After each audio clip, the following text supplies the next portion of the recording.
Chapter 1 Dream and Reality. Shengzhai had the nightmare again. The nightmare was about blood-sucking vines, a tall and mysterious divine tree that granted longevity, a dense swarm of parasites in a four-story house, and villagers who turned into fools after their brains were eaten by parasites. The window lattice was half opened, outside the stilt house, an endless sea of dead black trees connected to each other. There wasn't a single chirp of crickets, only cold winds wrapped with damp night air crept inside, raising goosebumps all over Shengzhu's body. He couldn't recall how many days had passed since then, neither could he remember how many days that person had tortured him day and night with a love parasite in his body. Scurrying noises approached the door, it was the unsettling sound of insect scales scraping against the wooden floor.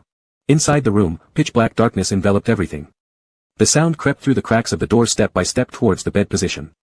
Shengzhai even felt as if a long and thin insect body was climbing up the bedpost towards him. Shengzhai was extremely nervous, shaking uncontrollably. He grabbed the pillow and fiercely hit the foot of the bed, yelling, "Get away! Get away!" The sound of crawling stopped.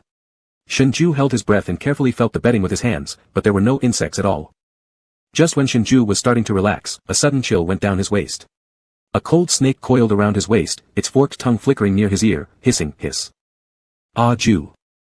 Though it was a snake, it spoke with a human voice, clear and melodious, like a rippling stream. But Shengzhu's entire body was covered in goosebumps. This voice was familiar to him. It was from the person he had gone to great lengths to approach and deceive in order to obtain a sample, Jiyanqing. The snake slowly wrapped around his neck circle by circle, paralyzing Shengzhai in fear. Suddenly, he had the impression that this snake would strangle him to death. Terror and despair made his body shake violently, tears streaming uncontrollably. Shengzhai knelt on the bed, his hands clasped together pleading toward nothingness, crying out, Jiyanqing, Yanqing, I'm sorry. I shouldn't have deceived you and stolen the sacred fruit sample. Please, I beg you, stop torturing me with those insects. Not sure if it was a hallucination due to extreme fear, the grip around his neck seemed tighter, making it hard for him to breathe. The snake did not continue speaking. Its hissing sound echoed like the ominous bell tolls, each one penetrating his chest straight into Shengzhu's heart. After a while, Jiyanqing's pleasant voice penetrated Shengzhu's ears once more. You didn't deceive me. I knew your intentions. The divine tree acknowledged you. You certainly deserve to take the sacred fruit. But Ah Ju, since your heart is made of stone, then I will let the parasitic insects eat it, and regrow another heart for you using magic worms. It was no bluff, Shengzhai knew that Jiyanqing was crazy enough to actually let the insects eat his heart. A cold sensation reached the location of his heart. The sharp fangs of the venomous snake pressed against his skin, just about to deliver a bite. Intense pain triggered Shengzhu's instinct to survive, sending adrenaline surging through his veins. He wanted to live. He did not want to stay here forever. Driven by a strong survival instinct, he tore off the snake coiled around his neck, rolled off the bed, and ran toward the door. However, Shengzhai forgot something critical, there was a love worm implanted in his body by Jiyanqing. With just a thought from Jiyanqing, Shengzhai couldn't leave this stilt house for a single step. With a splash, Shengzhai fell painfully to the ground, clutching tightly at his abdomen. Within, his internal organs twisted and churned in excruciating agony, feeling like thousands of insects were gnawing them viciously. The snake made scurrying sounds again. Ah Ju, you can't escape. You can't escape. This sentence was like a curse, replaying over and over in Shengzhu's mind. Ha! Shengzhai screamed in utter despair, jolting awake suddenly from his sleep on the sofa. His lab coat was soaked through with cold sweat. Panicked, he looked around frantically. Before his eyes were modern bedroom decorations and walls, stars twinkling beyond the floor-to-ceiling windows, warm yellow lights shining from across buildings where people had yet to retire for the night. He had left Gaotai early because of discomfort, took some medicine, and drifted off into a deep sleep. Shengzhai swallowed hard, his spirit still unsettled. In haste, he ran to the bathroom, seeing his pale reflection in the mirror, clothes wet and sticky against his skin. Pulling aside the fabric over his collarbone, he noticed right below, near his heart's position, two clearly visible bloody snake bites. As if they were inflicted just moments ago. The dream overlapped with reality, and Shengzhai momentarily couldn't discern whether he was truly awake or not. Stepping back sharply 2 steps, Shengzhai rubbed his eyes furiously and looked at the mirror again. The tooth marks on his heart area weren't bleeding anymore, they had already healed into pink scars, seemingly suggesting the previous scene was merely a delusion. Shengzhai slumped onto the ground, utterly exhausted. He wasn't in the Miao village anymore. He had returned, successfully obtaining the sample and coming back to the city, back to the high tower where the new humans lived. That person was nowhere to be found here. But ever since returning from the Miao village, Shengzhai felt as if he were going mad. Every night, he was haunted by that nightmare. The recurring dream had begun to seriously affect his life and work. His heart raced too fast, Shengzhai stumbled into the living room, falling to his knees as he rummaged through the coffee table for tranquilizers. With trembling hands, he twisted off the cap and poured out a few pills, swallowing them dry without even water. He sat there on the floor with his eyes closed, leaning against the edge of the sofa. Gradually, his wildly beating heart slowed down. A breeze blew in through the floor-to-ceiling windows, rustling the curtains loudly. The contents of the coffee table were scattered by the wind, revealing a flash of crimson. In the corner of his vision lay a red drop-shaped pendant, gleaming like blood. It rested quietly beside the medicine bottles. As though Pandora's box had been opened, all the memories he had tried so hard to suppress, countless recollections of the Miao village, rushed chaotically back into Shengzhu's mind. Chapter 2, The Miao Youth. Give him to me. Don't let him throw up on you. A girl from the group disdainfully handed over their drunken male companion to Shengzhu while criticizing, he deserves it. Who told him to drink the welcome wine with his bare hands? The welcome wine is a Miao cultural tradition. When entering the village, there would be 12 beautiful young girls at the entrance. Each of them wore silver ornaments, dressed in elaborate Miao clothing, and held a goblet filled with rice wine using a buffalo horn. The girls would sing mountain songs and encourage guests to drink. Guests were not supposed to use their hands to accept the buffalo horn. If they did, they had to finish all the wine inside and mustn't touch the girls' hands. Shengzhu had done some research on Miao culture beforehand, but he hadn't had time to warn his teammates. One of the male companions got spellbound by the sight of the pretty girls and heedlessly accepted the buffalo horn as the girls sang around him.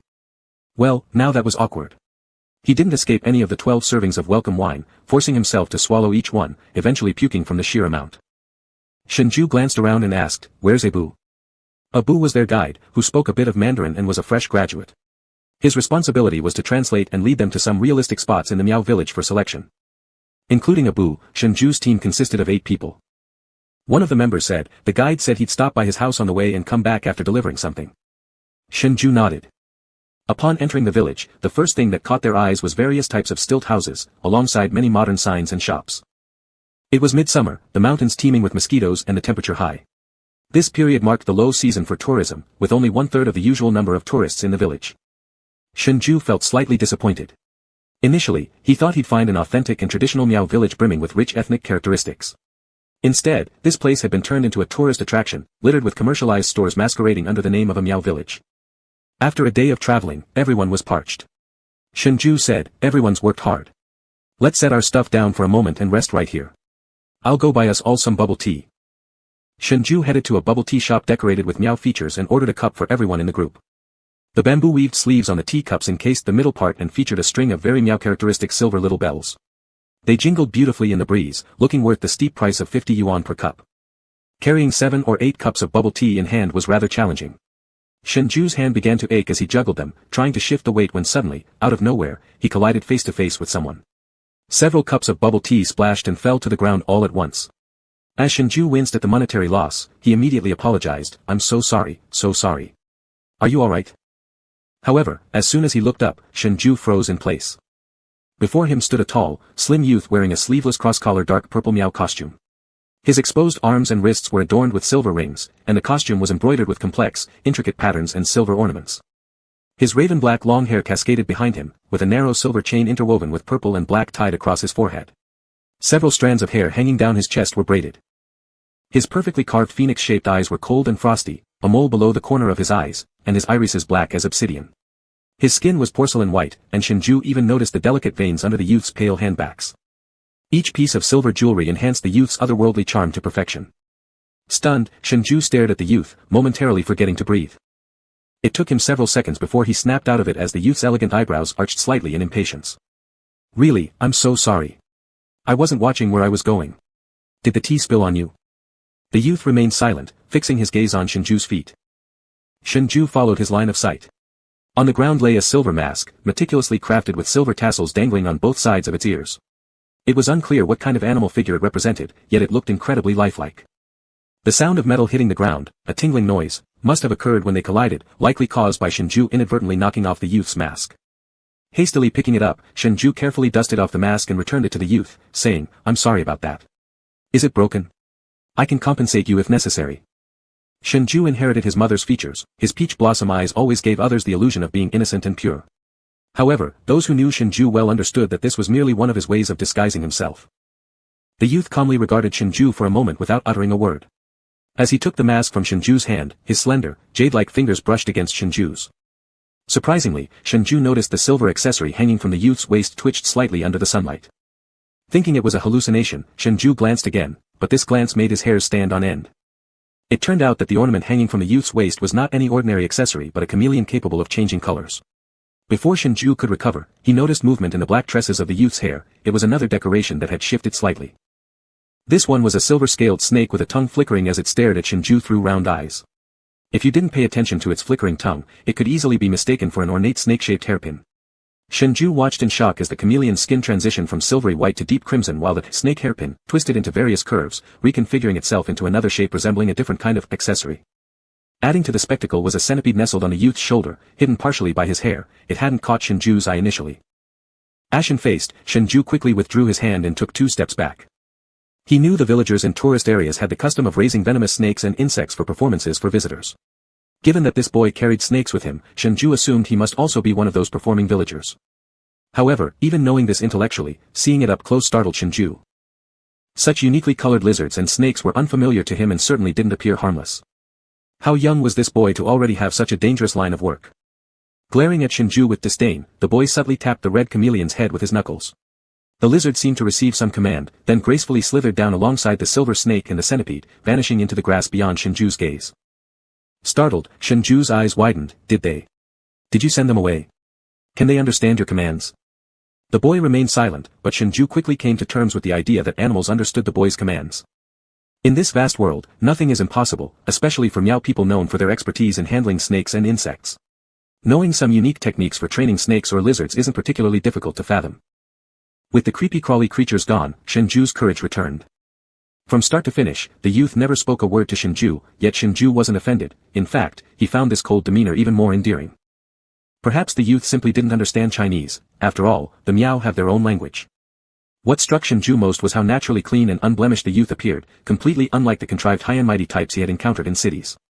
When the youth prepared to leave with his mask retrieved, Shengzhai hastily called out to stop him. Wait. Fearful of rejection, Shengzhai rushed back to the bubble tea shop where he asked the attendant for a pen while ordering drinks. He scribbled his phone number onto the side of the cup, then ran back to the youth, thrusting the bubble tea into his hands. With the sun behind him, the youth's features were cloaked in shadow. Facing the sunlight, Shengzhai smiled radiantly. This is compensation for getting your clothes dirty. I hope we meet again someday. Knowing when to leave a good impression, Shengzhai resumed buying drinks for his team, waving enthusiastically toward the youth from the entrance of the shop. His cheerful smile was dazzling, almost melting the coldest of hearts. Ji Yanqing squinted lightly, quietly watching Shengzhu's figure happily fade away before turning to depart himself. When Shengzhai returned to his group, Abu had already come back. Abu was quite young, just over 20 years old, with a healthy wheat-colored complexion thanks to the sun. He wore an ordinary black Miao outfit with no silver ornaments, possessing a thick and honest appearance. Approaching Shengzhai, he sheepishly scratched his head. My grandma, Kabo, fell ill, so I went home to check on her. Did I cause any inconvenience? Seeing everyone look puzzled, Abu hurried to explain. Kabo means grandma. Is your grandma doing well? Shengzhai asked kindly. Yes, Abu blushed nervously whenever Shengzhai addressed him. A few days prior, Abu had received an order from a tourism agency saying a realistic painting team would be coming to the village for sightseeing, and he was asked to guide them around. Upon Shengzhu's arrival with his team, Abu immediately noticed Shengzhai standing out amidst the crowd. That day, Shengzhai had been dressed in white shirt and black pants, lounging lazily against a bamboo gate with a cigarette in hand. His long fingers holding the cigarette added grace to his conversation with the other members. As Abu arrived after being summoned, Shengzhai turned around and greeted him with a bright, inviting smile. Abu still vividly remembered how his heart had raced like it was struck by lightning at the sight of Shengzhu's grin. So, let's continue exploring the village with your guidance. Abu snapped back to reality, his face reddening even further. Avoiding Shengzhu's gaze, he stammered, Teacher Shen, no. It's not troublesome at all. It's my duty. Chapter 3, Impure Intentions. Under Ab's lead, Shengzhai and his group checked into an inn within the village. The inn wasn't large but had a prime location. The rooms were decorated in the local Miao village style with wooden doors and beds. Standing by the window, one could push it open to see the Miao village, lush and green, surrounded by mountains. After traveling all day, the group was already exhausted. Shengzhai first helped the drunk Chen Cheng into a room, then followed Ab as he arranged accommodations for the other team members. Only after that did Shengzhai return to his own room to rest. Just before leaving, Ab was stopped by Shengzhai. Ab turned around. Shengzhai remembered the strikingly handsome youth they met earlier. Is there anyone in your village who uses venomous insects as a gimmick to attract tourists in performances? Yes, quite a lot actually.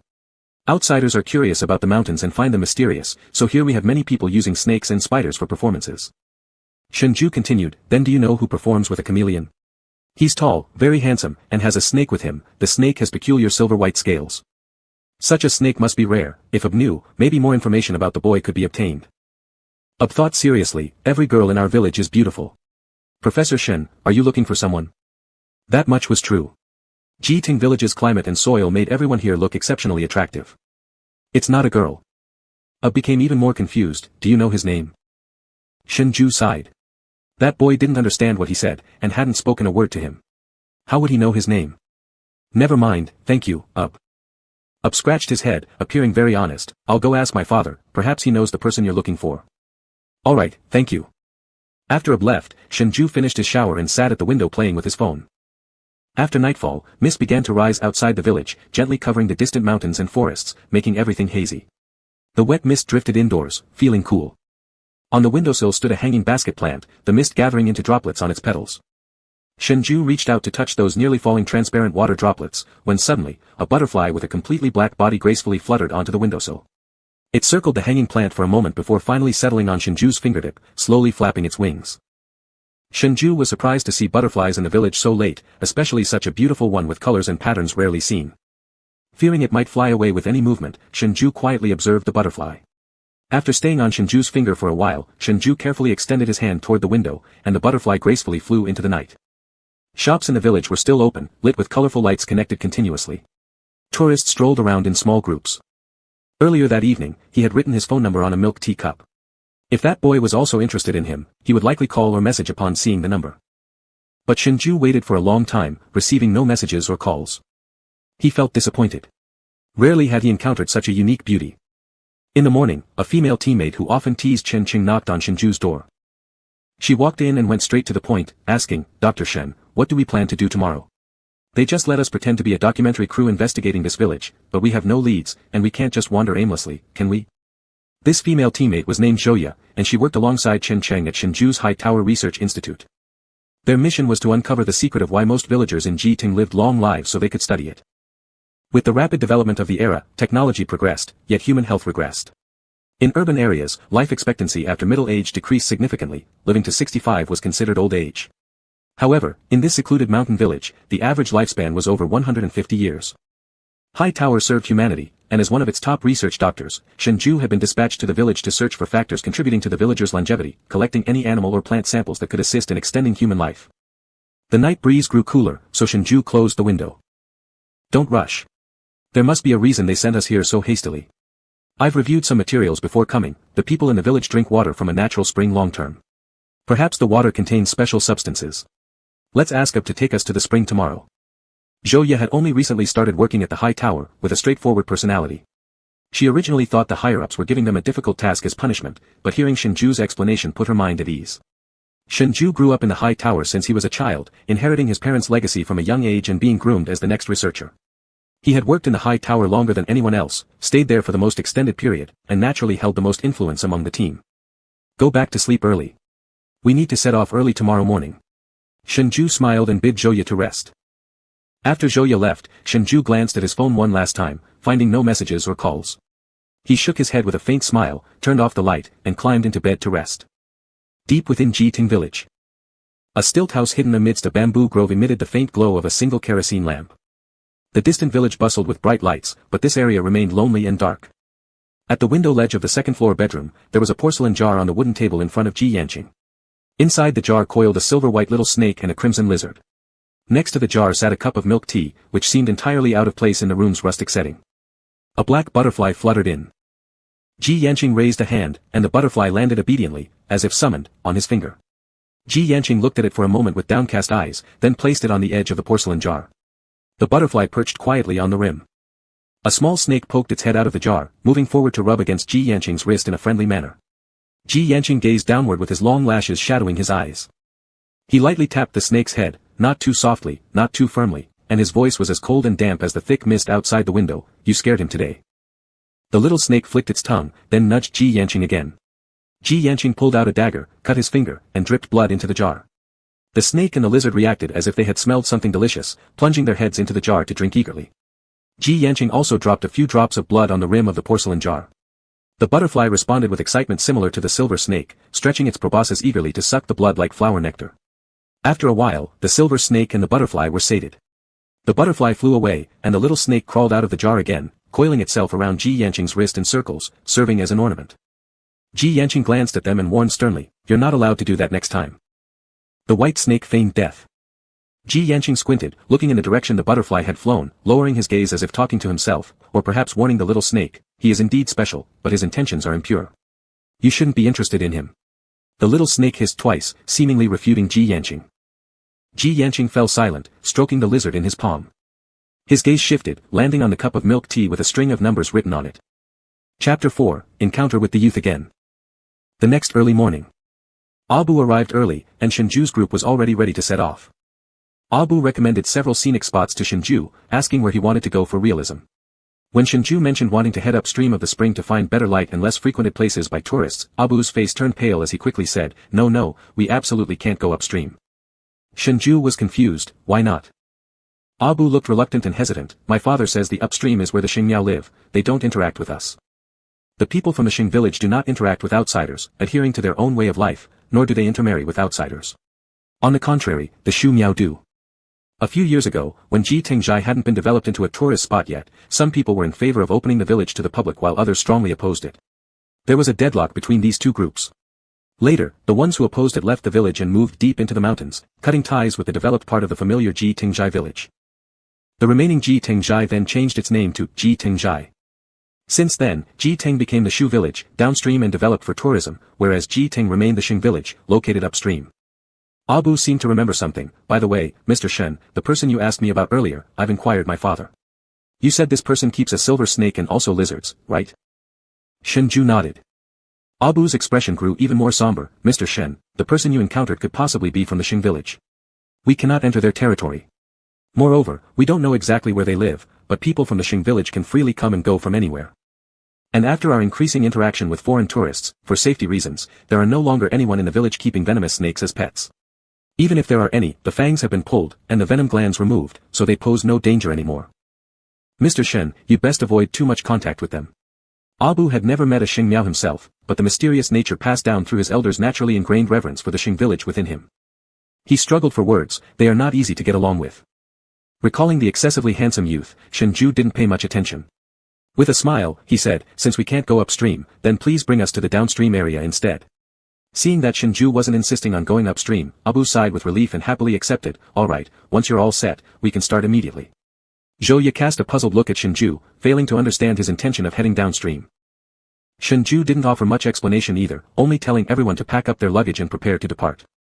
Downstream belonged to the region of the Shu Miao, where Shengzhu's group could freely roam around. Abu led them throughout, faithfully introducing various rare plants unique to the place. Abu took them to an idyllic plateau, where the streams flowed gently, the air was fresh, and everything before their eyes was lush and verdant. "Mr. Shen, very few tourists come here, and the scenery is exceptionally beautiful. You've worked hard." Shengzhu carried his painting equipment, casually moving about as if looking for the perfect spot to paint, although in reality, he was observing the mountain spring stream. Spring water flowed downwards from a higher point on the mountain. Following the stream would lead to the source of the spring. The quality of the water downstream was mixed, offering little benefit to their research. Shengzhu had no intention of collecting samples from here. Before coming, Shengzhu had specially studied painting for some time. Although Jiteng Village was opened as a scenic spot, it was only open at certain designated locations, many areas still fenced off, inaccessible to tourists. Their visit to the village was not entirely pure in purpose. If they directly informed the villagers, they would surely not allow them to come. The guise of realism allowed them not only to officially enter places closed to tourists but also minimized suspicion. After sketching a few drawings convincingly, Shengzhu was preparing to find an excuse to send Abu away so that he could follow the stream upstream alone and conduct some reconnaissance work, seeing if further exploration was possible. Suddenly, after taking a call, Abu appeared flustered and anxious. Not long after finishing the phone call, Abu hurried over to Shengzhu, his usual honest face full of apology as he explained, "I'm sorry, Mr. Shen. My brother Cabo fell and is now unconscious. I need to go back immediately. I'm afraid I won't be able to continue guiding you around the village today." Shengzhu waved a hand. "It's alright, you should go. We'll just wander around a bit and then return." Abu warned, "Don't you dare wander towards the upstream direction. If anything happens, you can call me." "Understood." Feeling quite guilty for constantly troubling Shengzhu, yet having no other choice, Abu reiterated multiple times not to go upstream before hastily leaving. Once Abu left, Shengzhu said to those outside of Zhouya and Chencheng, "You all stay here. We'll continue ahead for a bit of further reconnaissance. All the members of Gyota's research team fully obeyed Shenzhou's instructions. Shenzhou wasn't expecting to immediately find the source of the spring today, so he only carried a lightweight climbing backpack with some water and snacks. To prevent any special situations, Shenzhou also reminded Zhouye and Qingqing to bring insect repellent spray and a simple tent. The trio set off. Following the stream upward, the originally open mountain path became rugged and difficult to traverse, as the terrain got higher and higher. The trio was constantly ascending, expending a great deal of energy. After walking for about an hour, they still couldn't see the end of the stream. It curved back and forth, with the sound of water gurgling endlessly in sight. As the terrain grew higher, the woods became more lush, the dense branches above forming a giant impenetrable net that made the air inside the mountain feel thin and oppressive. Shenzhou was slightly out of breath. He carved marks on the trees along the way with a dagger, then turned back to look at the team members. Zhouye and Qingqing stopped at a tree, waving their hands to indicate they couldn't walk any longer. Wiping the sweat from his chin, Shenzhou took out the remaining one-third of the water and handed it to the two team members. Zhouye and Qingqing had already drunk up their own water and were extremely thirsty, yet she still refused by saying, "Dr. Shen, you drink it first. I've already had my share, take it. Let's rest for a while, and if we haven't found the source in another hour, we will return the way we came." The two team members were younger, and Shenzhou felt it was his duty to take care of them. If they didn't find the source of the water flow today, Shenzhou had to ensure there was enough time to safely get the team back to the village before dark. Qingqing's stomach was still burning after drinking too much alcohol the previous day, and it was particularly painful after having walked for so long. Sitting down on the ground with a groan, Qingqing complained, "Yaya, I feel like there's a fire burning in my stomach." Zhouye gave him a glance, "That's your fault." After resting for a moment, they set out again, but even after another hour of moving forward, they still couldn't see the end of the stream. The sun in the west had begun to sink, and they knew they could no longer continue forward. They turned around and walked for a while but were taken aback when Shenzhou had been marking their route all along to avoid getting lost, yet somehow, the marks he'd left on the trees had disappeared soon after they started heading back. The tree bark was smooth, with not a trace of anything visible. All around them were identical-looking trees and grasses. Shenzhou felt a jolt of anxiety. If they followed the marks, how was it possible to get lost? Being a girl, Zhouye began to panic and fear when she realized they couldn't find their way back. "Dr. Shen, are we lost?" Shenzhou consoled her, "Don't worry. We'll head back and find the marked trees." The three wandered through the forest for nearly an hour but still couldn't find their way back. Even the few marked trees they had seen at the beginning had vanished. Zhouye's voice now carried a sobbing note, and she looked at Shenzhou helplessly, asking, "Dr. Shen, what should we do?" The surroundings all looked the same, causing Shenzhou's confusion to multiply. The sun was sinking lower and lower, its last rays of twilight filtering through the overhead leaves, casting patches of light on the feet of the three individuals. At this moment, continuing to travel would clearly not be a wise decision. "We have tents, let's prepare to camp on site.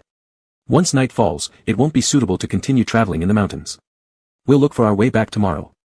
Qingqing efficiently took out the tent and helped Zhouye set it up. Shenzhou pulled out his phone, intending to call the other team members to tell them to go back to the village. If they couldn't find their way back tomorrow, the other team members could send someone to look for them. However, when he took out his phone, there was only one bar of weak signal, intermittent and unreliable, preventing him from making a call. Holding the phone, he walked several meters to where the signal was slightly better, finally managing to make the call. The next second, Shenzhou spotted a person wearing purple Miao clothing, carrying a bamboo basket. Recognizing the face, Shenzhou's eyes lit up. It was the youth he had met in the village that day. Abu had said the youth might be from the Sheng village. Wouldn't that mean he was very familiar with the roads here and could lead them out? The young man hadn't noticed him yet, crouching down to dig up a medicinal herb and putting it into his carrying basket. Shenzhou jogged over and greeted him, "Hey, hello again. Nice to see you again." Ji Yanqing glanced up at Shenzhou who had appeared inexplicably, his dark and clear eyes showing a brief moment of bewilderment, then his finely shaped eyebrows furrowed slightly, as if he didn't understand what Shenzhou was saying. Shenzhou racked his brain to mime his meaning, "We came here to paint, but got lost. Could you help us and show us the way out?" Ji Yanqing stared quietly at Shenzhou for a moment, the youth's features were clear and pure, and his voice as pleasant as the sound of a ringing stone. "It's going to get dark, and there are many snakes, ants, and insects in the mountains. It's better not to travel." Chapter 5, Superb Acting Skills. Shenzhou blinked twice, "You can understand me." Ji Yanqing looked down with his eyebrows and eyes lowered, his profile was so refined it didn't seem real. Shenzhou marveled once again how a person could be born so handsome. Because the herb vendors are outsiders, they don't know Chinese, making it impossible to communicate about herb prices. The youth spoke with detachment and coolness, each word from his mouth sounded melodious to Shenzhou. Looking at the herbs in the bamboo basket of the young man, Shenzhou understood after a moment's thought. Then he glanced at the boy's body, seeing no snakes or lizards as he had on that day, but only a pink orchid mantis. This species was kept by some people in the city due to its cute appearance. Shengzhai had seen it before, so the impact wasn't as shocking. Therefore, Shengzhai plucked up the courage and extended his hand, smiling, "I'm Shengzhai. Can you tell me your name?" After Ji Yanqing finished picking another herb, he stood up, being a head taller than Shengzhai. He didn't respond to Shengzhu's handshake, but Ji Yanqing just glanced at him, coldly yet clearly said three pleasant-sounding words. Ji Yanqing. Ji Yanqing not shaking hands with him didn't bother Shengzhai, instead, he raised a radiant smile. Ji means dissolve, Yan means sentiment, Qing means long. Even if your body perishes, your feelings towards you will endure like a centuries-old pine tree. Your name has a wonderful implication. He thought for a moment, since the Miao people mostly address others starting with, this method of calling Shengzhai found appealing and conducive to building relations, so he added, "Do you mind if I call you A Qing?" Just as the words left his lips, the mantis on Ji Yanqing's shoulder leaped and landed on Shengzhu's shoulder. The pink mantis, with its limbs also pink, scared Shengzhai enough to close his eyes upon its sudden flight. When he opened his eyes, the mantis jumped around on his shoulder, appearing inexplicably happy. Shengzhai swallowed, tentatively asking, "Does it bite? Can I touch it?" "You can." In their two encounters, there were always various insects on the youth. It was evident that the youth liked them. As much as Shengzhai disliked them, he knew very well how to get closer to someone. He reached out, suppressing his fear of getting bitten, quickly touching the arched pink back of the mantis. The orchid mantis jumped twice and then suddenly flew, circling Shengzhu's head twice before landing on top of it. Shengzhai shrunk his neck, tightly closing his eyes out of fear. His head was stroked by a large hand, and the mantis was taken off. It hopped around in Ji Yanqing's palm. Is it excited?" The youth shook his head. "No, it likes you." Shengzhai paused for a second. Ji Yanqing opened his palm, and the mantis flew back onto Shengzhu's shoulder, resembling a pink flower floating onto his shoulder. Ji Yanqing did not retrieve the mantis but passed by him, saying, "Let's go, it's getting dark." Shengzhai didn't quite catch what Ji Yanqing meant until he stopped after walking a few steps, glaring at him from afar. Then Shengzhai realized Ji Yanqing wanted him to follow. Shengzhai was secretly delighted. Carrying the mantis on his shoulder, he called Zhouya and Chen. Following Ji Yanqing through a path lined with green stones and bamboo groves, they arrived at a stilted house. There were no other people nearby, only this building suggested Ji Yanqing lived alone here. Shengzhai felt curious. If Ji Yanqing was from the living village, why didn't he live with his tribesmen but chose solitude in the deep mountains? But obviously, this question wasn't suitable to ask. Zhouya quietly asked Shengzhai, "Professor Shen, that person looks so reclusive. How do you know him?" Shengzhai held the pink mantis in his palm, this little creature far more manageable in hand than snakes or lizards. Smiling as he gazed at Ji Yanqing's silhouette, "I met him once when buying bubble tea in the village. He's really kind." A question mark floated slowly above Zhouya's head. "Only met once. And already knows him to be a good person." Zhouya caught a glance out of the corner of her eye and noticed that Shengzhai unknowingly carried a pink flower in his hand. On closer inspection, it turned out to be an orchid mantis. "Professor Shen, where did you catch the mantis? It's so beautiful." Shengzhai chuckled and looked for Ji Yanqing to return the mantis. "It's someone else's." Another question mark appeared on Zhouya's head, wanting to ask further. However, Chen had witnessed the whole process and pulled Zhouya aside, who had just arrived and was unaware of everything. "Hey, girls, don't ask so many questions. Anyways, we won't have to sleep in the wild tonight." The stilted house had 3 floors, surrounded by a bamboo-woven fence. Ji Yanqing arranged for them to stay on the 2nd floor and warned everyone not to go up to the 3rd floor. Zhouya was given her own room, while Shengzhai and Chen shared one. After walking all day with Zhouya and missing dinner, she took an early shower and went straight to bed. Outside the stilted house, clouds covered the moon, plunging the sky into a deep darkness, except for the faint light coming from within the house. Shengzhai pulled out his phone to check but found there wasn't even a single bar of signal. Ji Yanqing lived alone on the 1st floor. After Shengzhai finished bathing, he returned to the room where Chen lay on the wooden bed snoring loudly. Shengzhai helplessly twitched the corner of his eye. Being a light sleeper who wasn't accustomed to sharing a room with others, it seemed that he wouldn't be able to sleep tonight. Late at night. In Ji Yanqing's room. A silver snake, a red lizard, and a pink orchid mantis were all perched on a jar atop the table in front of Ji Yanqing. When Ji Yanqing picked up the mantis that was feasting on the internal organs of a dead snake, the silver snake immediately hissed at him unhappily. Ji Yanqing glanced at the silver snake. "He is afraid of you lot, and likes Atang." The orchid mantis, beautiful in appearance, had been tamed and raised by humans many times before. Its floral-like appearance made it appear harmless and obedient. Shengzhai dared only to touch this small insect. So today, Ji Yanqing didn't bring along the lizard or the silver snake. The orchid mantis waved its forelimbs proudly in front of the silver snake as if showing off, and Ji Yanqing tapped its head. "You also need to behave, don't hunt snakes in front of him." The silver snake unhappily slithered away, and the lizard lazily climbed onto the window. Ji Yanqing stroked the pink back of the mantis and gazed at the vast dark forest. After spending the whole night lying on two chairs pieced together inside the room, Shengzhai trudged out of his room the next morning with dark circles under his eyes, yawning. The morning sun gradually dispersed the mist. Shengzhai deeply inhaled a breath of fresh air. He descended the stairs and caught a glimpse of Ji Yanqing already awake. Sitting by the door, trimming a pot of blossoming red cluster flowers. The flower resembled a hydrangea somewhat. Today, he wore an indigo and purple intermixed long-sleeve Miao costume. His hair was tied up with a silver hairpin, and the sleeves were rolled up to his forearm, revealing his fair skin. In Ji Yanqing's hand was a pair of scissors. He trimmed the withered branches, fertilized, and loosened the soil. The sunlight illuminated his perfect profile. The blooming flowers beside him made Ji Yanqing look like a painting. Seeming to sense something, Ji Yanqing outside the door looked up. Shengzhai stood behind with crossed hands, waving and smiling brightly. "Qing, good morning." Then, Shengzhai was ignored. But yesterday's pink mantis belonging to Ji Yanqing cheerfully flew over when it saw Shengzhai. Feeling awkward, Shengzhai wanted to retract his hand, but ended up catching the pink mantis instead. So, he held the mantis in one hand, carried a small stool with the other, sat down next to Ji Yanqing, and petted the mantis while watching Ji Yanqing work. "Your mantis really seems to like me. You have an odor it likes on you." Upon hearing this, Shengzhai hurriedly smelled himself but detected nothing unusual. The atmosphere became silent.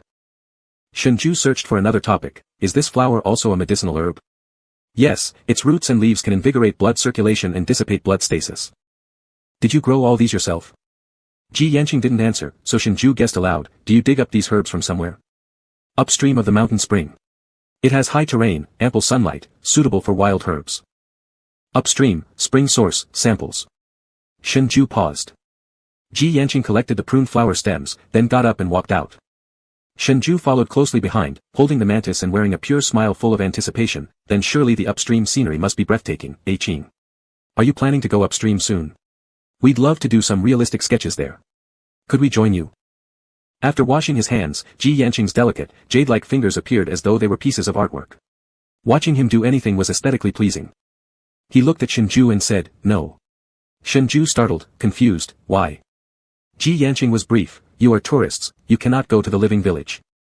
We'll just paint and leave, without staying." "Is that still not allowed?" "Many parts of the village have already been visited by tourists. We really want to create a special piece of art." He performed earnestly, perfectly portraying the painter's fascination and longing for scenic beauty. Ji Yanqing remained silent. Shengzhai bit his lips, concealing the disappointment in his eyes. Really no chance. His eyes were beautifully shaped, double-lidded almond eyes, with slightly brown irises. Morning sunlight poured into his gaze like gold dust, shimmering brightly.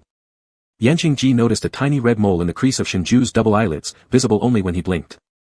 He shifted his gaze and turned around, systematically removing the flower buds from the branches he had just cut from the garden, leaving only the leaves and stems. He said, "There is a leech forest along the way." Shengzhai was surprised to hear about leeches, but, thinking about the purpose of their trip to Jiteng Village to obtain water source samples, he gritted his teeth. "It's fine. I'll draw you a map of the route. Although our final destinations are the same, our paths are different, so I won't be traveling with you. Having someone familiar with the mountains as a guide would be ideal, but having a map should suffice as well." Thus, Shengzhai nodded in agreement.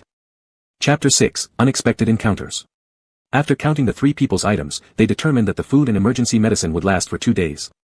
The only shortcoming was that each of them had only brought 1 bottle of insect repellent spray. If they ran out along the way, they would be in trouble. Shengzhai hesitated for just a few seconds before deciding to continue their journey. The sooner they could get the spring water sample from upstream, the better. Opportunities never wait for anyone in one place. Each of the three carried a backpack. Chen Cheng and Shengzhai took art materials and tents, while Zhouye held some lightweight items. Carrying the map, they set off at sunrise, climbing continuously until the sun hung high overhead. The map was very detailed, but the mountain seemed to shift unpredictably. They soon got lost in the forest. They made marks on the trail, ensuring they could find their way back, but they couldn't figure out how to proceed. It was stiflingly hot in the woods. Breathing heavily and low on energy, they sat briefly on rocks by the riverbank. Zhouye squatted by the river, taking off her shoes to wash her feet. "Ah!"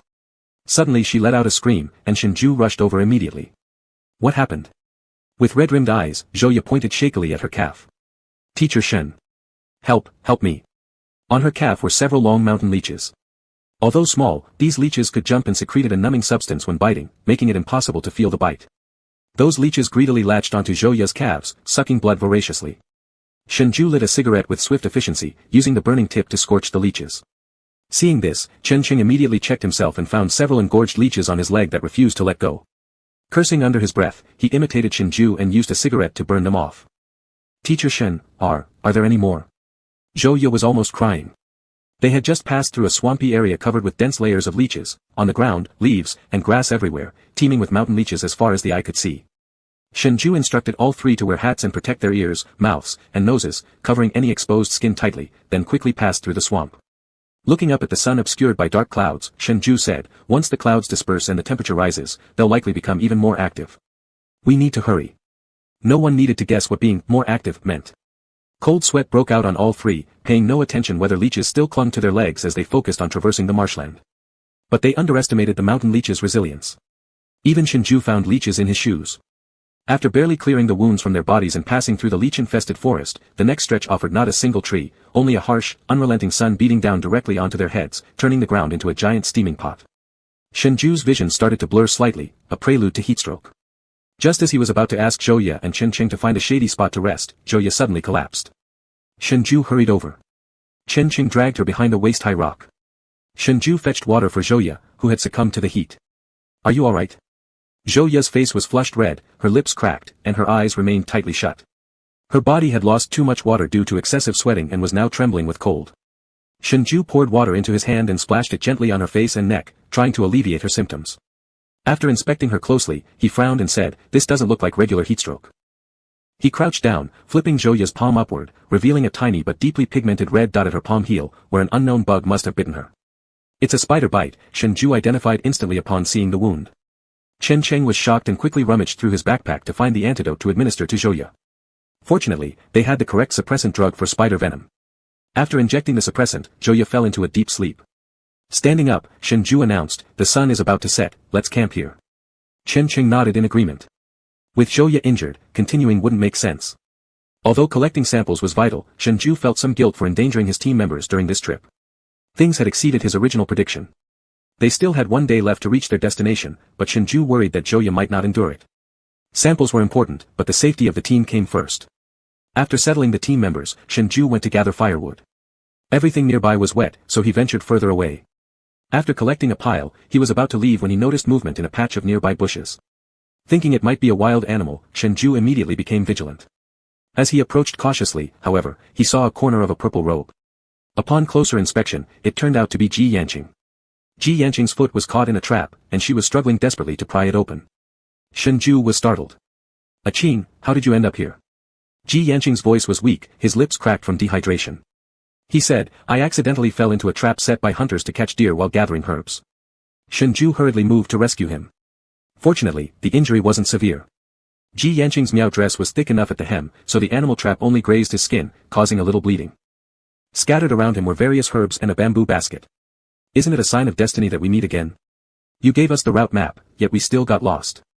But look, we've run into you once more," Shenju said as he helped Ji Yanqing to his feet. "You're injured, come back to our camp with us. I have medicine there." "Thank you."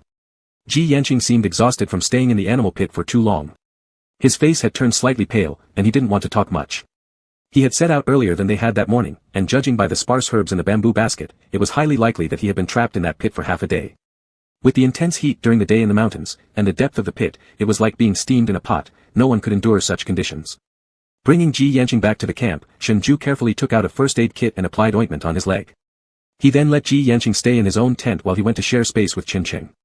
Later that night, Shenju got up to use the restroom. After finishing, he lit a cigarette not far from the camp.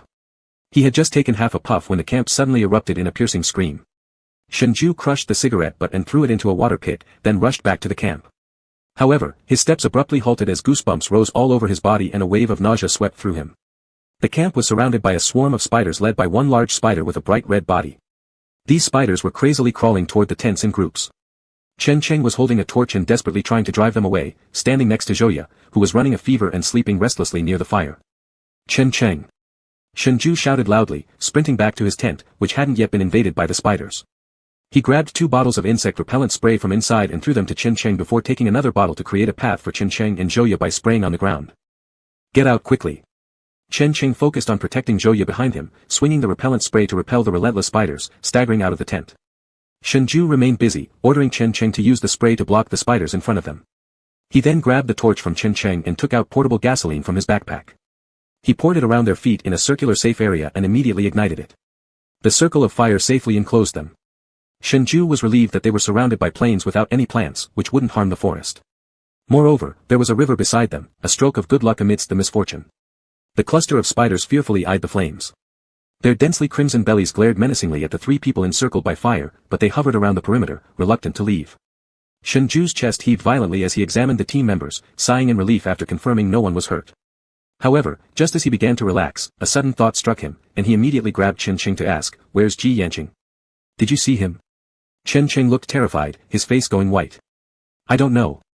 He might still be asleep in the tent." Shengzhu's frown deepened. Even with such a commotion, Ji Yanqing wouldn't have remained asleep unless his wound had infected and he was unconscious due to fever. Shengzhu's heart leapt to his throat. Clutching the last remaining bottle of spray, he picked up the torch and charged into the mass of spiders.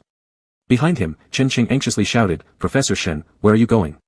As soon as Shengzhai stepped outside the circle of fire, the spiders swarmed him like hungry wolves scenting fresh meat. Protecting the spray in his arms, Shengzhai waved the burning torch wildly to drive off the spiders as he ran towards the tent. Indeed, Ji Yanqing was still in the camp.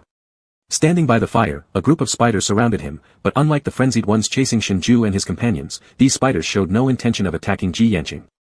Instead, they knelt submissively on the ground, displaying a peculiar aura of reverence.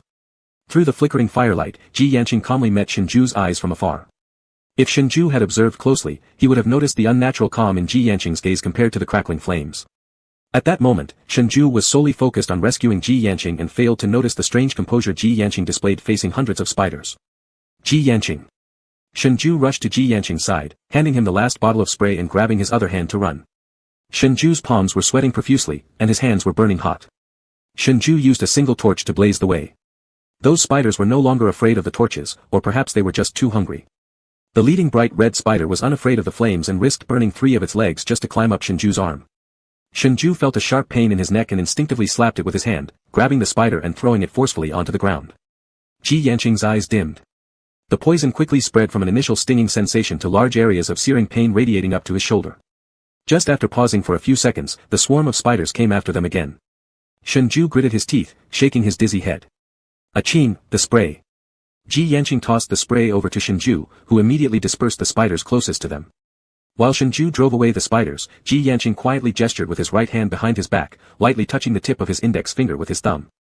The entire swarm suddenly paused. Shengzhu's dizziness worsened, but he still firmly shielded Ji Yanqing behind him, using the spray on the spiders around Ji Yanqing without regard for himself. Suddenly, all the spiders retreated entirely. Shengzhai did not dare relax, still handing over the remaining small amount of spray back to Ji Yanqing. Only when they returned to the circle of fire did Shengzhai finally let out a sigh of relief. The spiders surrounding the ring of fire also scattered. Chen Cheng and the now awakened Zhouye rushed forward, "Teacher Shen." Shengzhai leaned heavily on his trembling body, his face pale, his expression tense as he asked Ji Yanqing, "Are you hurt?" His vision blurred severely, and Ji Yanqing's face wavered in front of him. He almost lost balance but was firmly held by a strong hand around his waist. Ji Yanqing's brows slightly furrowed, a tone of unusual calmness in his voice. Supporting Shengzhu's trembling body in silence for a few seconds, he said, "I'm fine." Chen Cheng immediately fetched antitoxin for Shengzhai upon seeing this. Shengzhu's legs trembled, his heart racing rapidly, his lips had turned white like paper, and he was breaking out into cold sweats profusely. After injecting the serum, Shengzhu's symptoms did not alleviate like Zhouye's had been controlled. Chen Cheng became extremely panicked, "Teacher Shen." Shengzhai no longer had the strength to speak, the pain in his neck had spread throughout his body, making every breath feel excruciating. The spider that bit him might have been different from the one that bit Zhouye. Even if the medicine they carried couldn't antidote Shengzhu's poison, increasing the dosage might have some effect. In a hurry, Chen Cheng and Zhouye went to get more antitoxins. Shengzhu's handsome peach-shaped eyes swelled up, and he could no longer open them due to the immense pain. Shengzhai thought, "Am I going to die?" As his consciousness began to blur, his lips were brushed by a cool finger belly. Then, there seemed to be a faint taste of blood in his mouth. Before he could ponder further, he plunged into deep darkness. Chen Cheng and Zhouye arrived with the antitoxin, ready to inject Shengzhai. Just then, they noticed Ji Yanqing wipe Shengzhu's lips with his fingers, as if feeding him something. Chen Cheng asked, What did you give Teacher Shen?"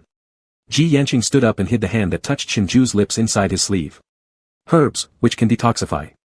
Although he said so, neither of them saw Ji Yanqing use any herbs, yet checking Shengzhu's temperature, Zhouye exclaimed in surprise, "Really? Teacher Shen's temperature has dropped." Chen Cheng hesitated whether he should still give Shengzhai an adrenaline injection. Ji Yanqing said, no need for another injection. His poison has been neutralized. After speaking, Ji Yanqing left. Along the way, except for Shenzhou, Zhouya and Chen hadn't spoken much to Ji Yanqing. So regarding Ji Yanqing's departure from the team, the two didn't ask much. Ji Yanqing stepped on spider carcasses and made his way to the campsite that had recently been invaded by the spiders. Spider trails covered the sandy land, along with the chaos left behind by Shenzhou's escape and the remains of the spiders. Upon stopping, Ji Yanqing heard the rustling sound of spider crawling on the ground. A crimson-red spider, missing 3 legs, crawled up Ji Yanqing's pant leg until it reached his wrist. Ji Yanqing extended his palm, his expressionless face gazing at the red spider lying obsequiously in his palm, happily waving its broken legs as though asking for praise. Just scare them. Don't harm him. In the next second, Ji Yanqing closed his 5 fingers together. There was a sound of something bursting apart, and the crimson spider shattered under his grip. The putrid fluid mixed with spider legs oozed out through his fingertips, dropping onto the stones on the ground and sizzling. Chapter 7, I Like You. Shenzhou woke up in a cold sweat from the pain at the back of his neck. But when he moved, it pulled at the wound on his neck, causing a sharp pain that pierced through to the bone. Instinctively, he reached out to scratch it and threw off the blanket covering him as he looked for the team members and Ji Yanqing. His arm was caught by a hand, followed by Ji Yanqing's clear, pleasant voice sounding beside his ear, "Where are you going?" Shenzhou raised his eyes and saw Ji Yanqing standing next to him. His Miao clothing coat was off, and he only wore a thin dark blue inner shirt. The coat was draped over Shenzhou's body. Although Ji Yanqing appeared slim, with long wrists and hips, his muscles were evenly toned and well-formed, making him a real-life clothes hanger. "Ai Qing, are you okay?" Shenzhou gripped Ji Yanqing's hand worriedly, examining him. His neck felt like it had been drilled into with a drill bit, throbbing painfully. "I'm fine." "It's good that you're fine, I'll go check on Chen and the others." Shenzhou sighed with relief but still tried to get up to see the team members, only to be pressed back down again by Ji Yanqing gripping his shoulder. "They're fine too." Memories from before he fell unconscious slowly came back. Zhouya and Chen hadn't been injured. Shenzhou gazed upward at Ji Yanqing in confusion. He somehow felt that Ji Yanqing was different now. Although he had just said a few more words than usual and his expressions were slightly richer, Shenzhou still felt that Ji Yanqing was acting differently towards him. A hidden joy welled up inside him, secretly feeling that getting injured was worth it. Ji Yanqing soon let go of him, the ripple in his eyes seeming like a mere illusion of Shenzhou's. When he looked again, they were as calm and cool as ever. Shenzhou sat obediently but couldn't help scratching due to the pain and itch in his neck. Looking to the side, Shenzhou saw Ji Yanqing crushing several medicinal herbs in his palm and then coming back over. "What is this?" "Herbs?" Shenzhou asked as he looked at the ink-green plants in Ji Yanqing's hand. "They can relieve the pain and itch on your neck." Shenzhou made an "oh" sound. Ji Yanqing's intention to apply medicine became clearer. He unbuttoned the top few buttons of his shirt, sat facing away from Ji Yanqing, tilted his head, and exposed the frightening wound on his pale neck where the spider had bitten him. The wound was just a red dot, but blood vessels radiated outward from the center of the red dot, dispersing all the way to the shoulder position. Ji Yanqing's movements were very gentle. The area where the bite was still felt hot, and when the juice from the herbs was applied, it felt pleasantly cool. Shenzhou closed his eyes lightly and asked, "Ai Qing, have you always made a living by selling herbs?" The moment the herbs were applied, the unbearable itching subsided immediately. Ji Yanqing hummed softly. Shenzhou finished putting on his clothes and suddenly remembered that before losing consciousness, the antidote didn't alleviate his poison. Yet, right before losing consciousness, something faintly, flavor, tasted like herbs seemed to enter his mouth. There was no one else here besides Ji Yanqing who could use herbs properly. Shenzhou tested his current physical state. It felt great, with little discomfort. He curved his eyes and smiled at Ji Yanqing. "Ai Qing, did you save me using herbs?" Instead of answering, Ji Yanqing questioned him back, his eyelashes, black as crow feathers, slightly lowered as he probed Shenzhou's smiling eyes and asked, "Why did you give me the last bottle of insect repellent spray?" Shenzhou blinked and answered without hesitation, "Because I didn't want you to get hurt." Ji Yanqing remained silent, puzzled and somewhat bewildered. Smiling mischievously, Shenzhou added, "Ai Qing, you are really my lucky charm. If you weren't there this time, I might have died here. I know nothing about herbs, even if you put the herbs that could detoxify right in front of me, I may not necessarily recognize them." Lucky charm. Such a title was very unfamiliar to Ji Yanqing. "Haven't you thought that I have ways to escape because I regularly gather herbs around here? Why did you still give me the life-saving item?" Shenzhou did not answer immediately this time. Instead, he stared intently into Ji Yanqing's eyes, unknowingly pulling their distance closer. Looking deep into Ji Yanqing's dark, clean pupils, he smiled warmly and kindly. "Does Ai Qing really not know, or is it fake ignorance?" Ji Yanqing rarely showed a look of confusion. Shenzhou leaned closer to Ji Yanqing once again, leaving only a few centimeters between their noses, blinking his bright almond eyes, stretching out the first half of the sentence, "Because I like you." Seemingly taken aback by this straightforward declaration, Ji Yanqing paused momentarily, helplessly fluttering his lashes. This innocent expression tugged at Shengzhu's heart, creating an uncontrollable itch, like being scratched by a cat. Due to living deep in the mountains for a long time without communicating with outsiders, Ji Yanqing's interpersonal understanding remained childlike, and Shengzhu fully understood. This would not detract from Ji Yanqing's character, but only make him appear even more transcendent and unique, bringing Shengzhu even greater joy.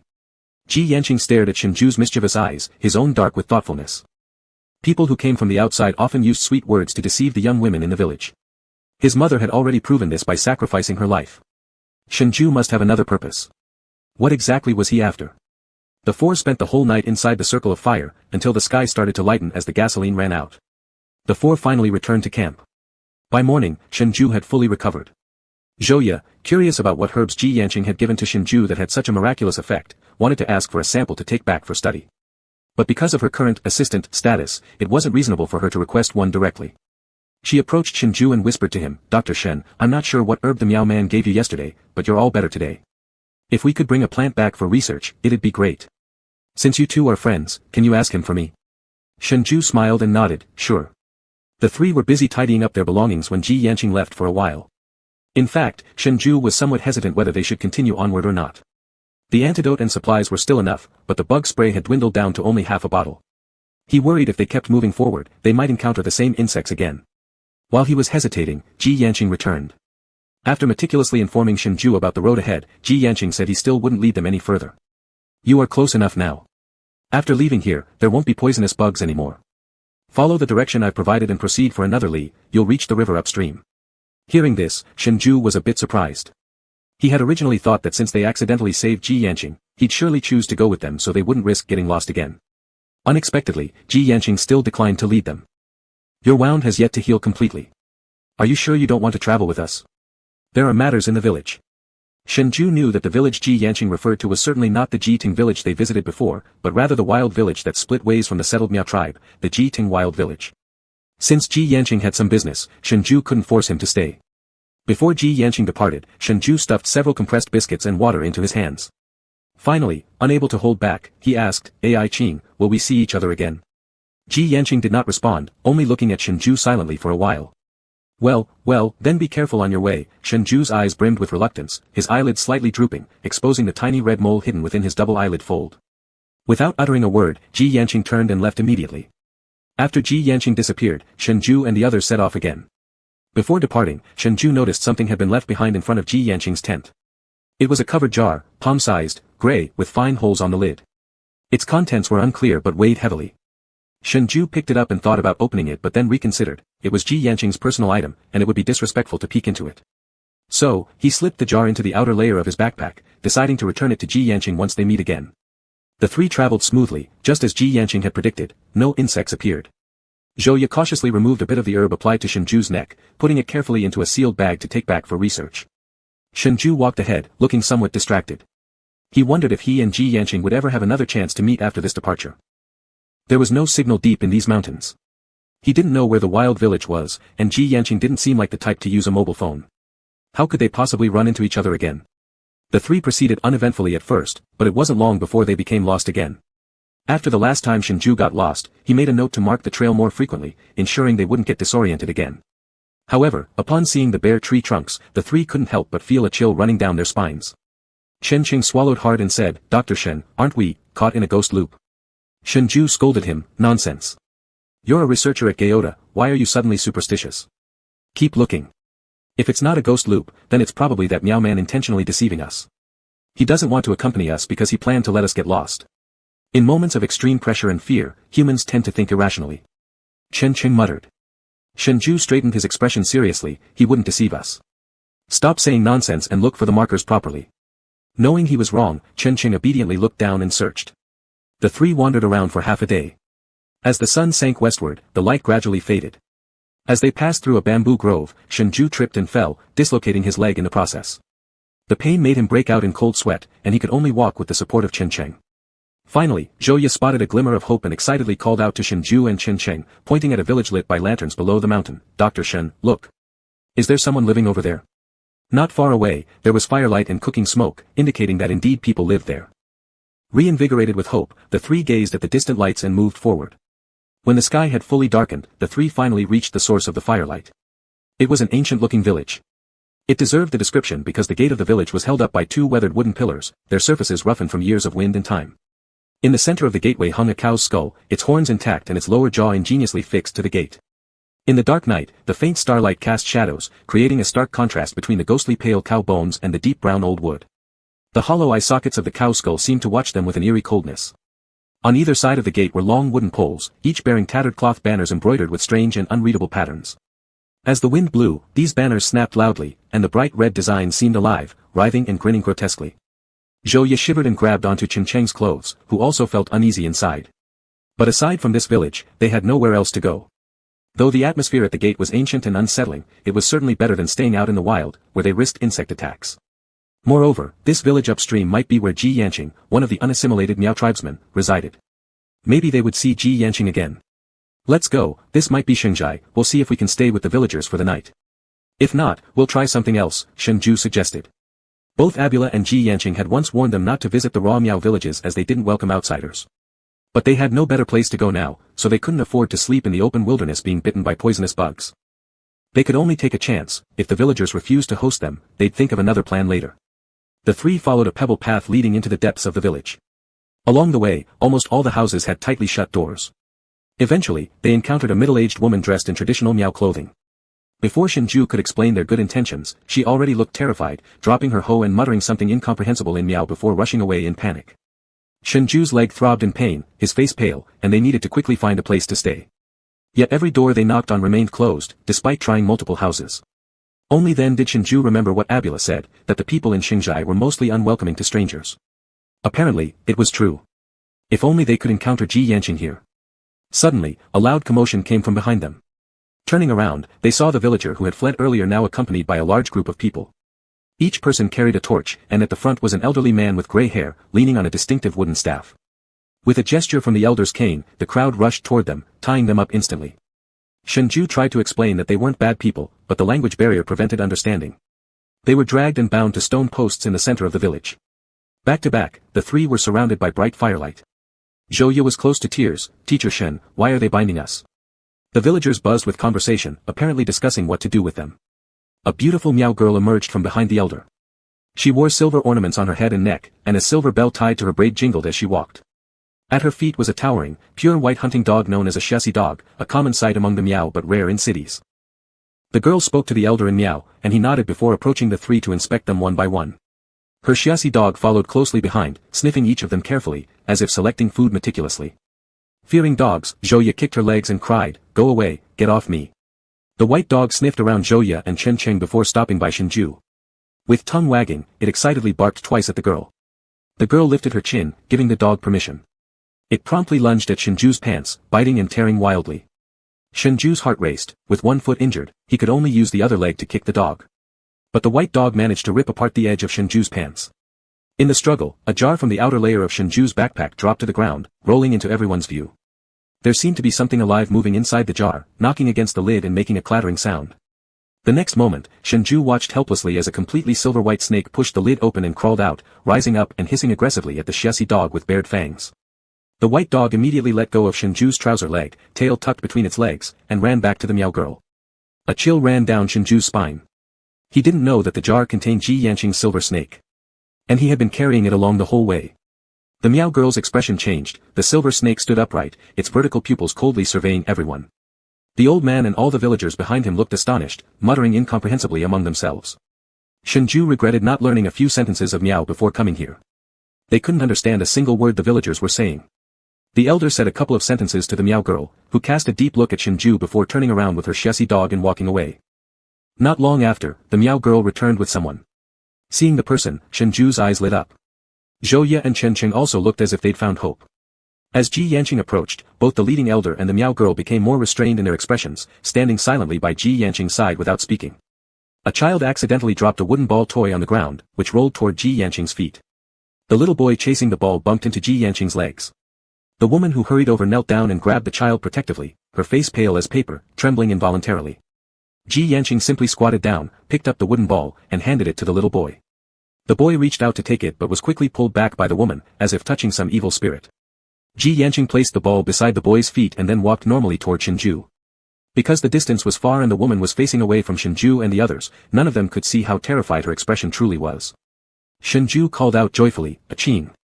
Ji Yanqing walked to the three people, his expression slightly surprised but quickly returning to calm. He asked the elder a few questions in Miao. The elder's face turned angry as he rambled on at length. Shengzhai couldn't understand the words but guessed they were likely accusations about trespassing into the Raw tribe area. Shengzhai realized he should have taken Abu and Ji Yanqing's warning seriously. Because of their intrusion, he risked endangering both his teammates and Ji Yanqing himself. Ji Yanqing spoke respectfully but not submissively with the elder for a while. The elder's daughter argued back unhappily, silenced only by a fierce glare from the elder. After finishing the conversation, the elder left with the rest of the crowd. Once the villagers had gone, Ji Yanqing came over and untied the ropes binding the three. The Raw villages repel outsiders, you shouldn't have come to the village. Judging from earlier events, the elder appeared somewhat like an elder of the village. Hence, Ji Yanqing had spoken with great respect. Shengzhai felt deeply guilty. "I'm sorry, Aching. We've caused you trouble." On the ground, the silver snake saw Ji Yanqing and happily slithered toward him but was reluctantly sent away with a glance from Ji Yanqing. "I explained to the elder that I know you, that you harbor no ill intentions. You merely got lost accidentally while documenting reality, leading you to mistakenly enter the village." Shengzhai stood up, still favoring his injured foot, his lips cracked and pale from not having water or food all day. "Aching, we've caused you so much trouble, yet you're still helping us. I don't even know how to thank you. But I'm glad to see you again." Despite being in obvious pain, his face as white as paper, his pants torn by the white dog, and covered in bruises, Shengzhai still managed a bright smile and expressed his happiness at seeing Ji Yanqing again. Ji Yanqing remained silent for 2 seconds before saying, "Come with me. You can spend the night in the village." Shengzhu's foot was sprained, making it difficult to walk fast. He limped as they followed Ji Yanqing for a bit, finally arriving at a somewhat dilapidated stilt house. The stilt house seemed abandoned for a long time, with a neglected garden full of weeds growing around. "This is my mother's old residence. It hasn't been used for a long time, so please bear with it." Having a place to stay was already quite good. The three gratefully followed Ji Yanqing inside the stilt house. Although the outside looked desolate, the interior was clearly swept clean. "Your parents, do they not live here?" "I've never met my father, and my mother, she is gone." Ji Yanqing's tone remained normal, but Shengzhai took a while to process what "gone" really meant. He apologized sincerely, "I'm sorry." "It's fine," Ji Yanqing replied.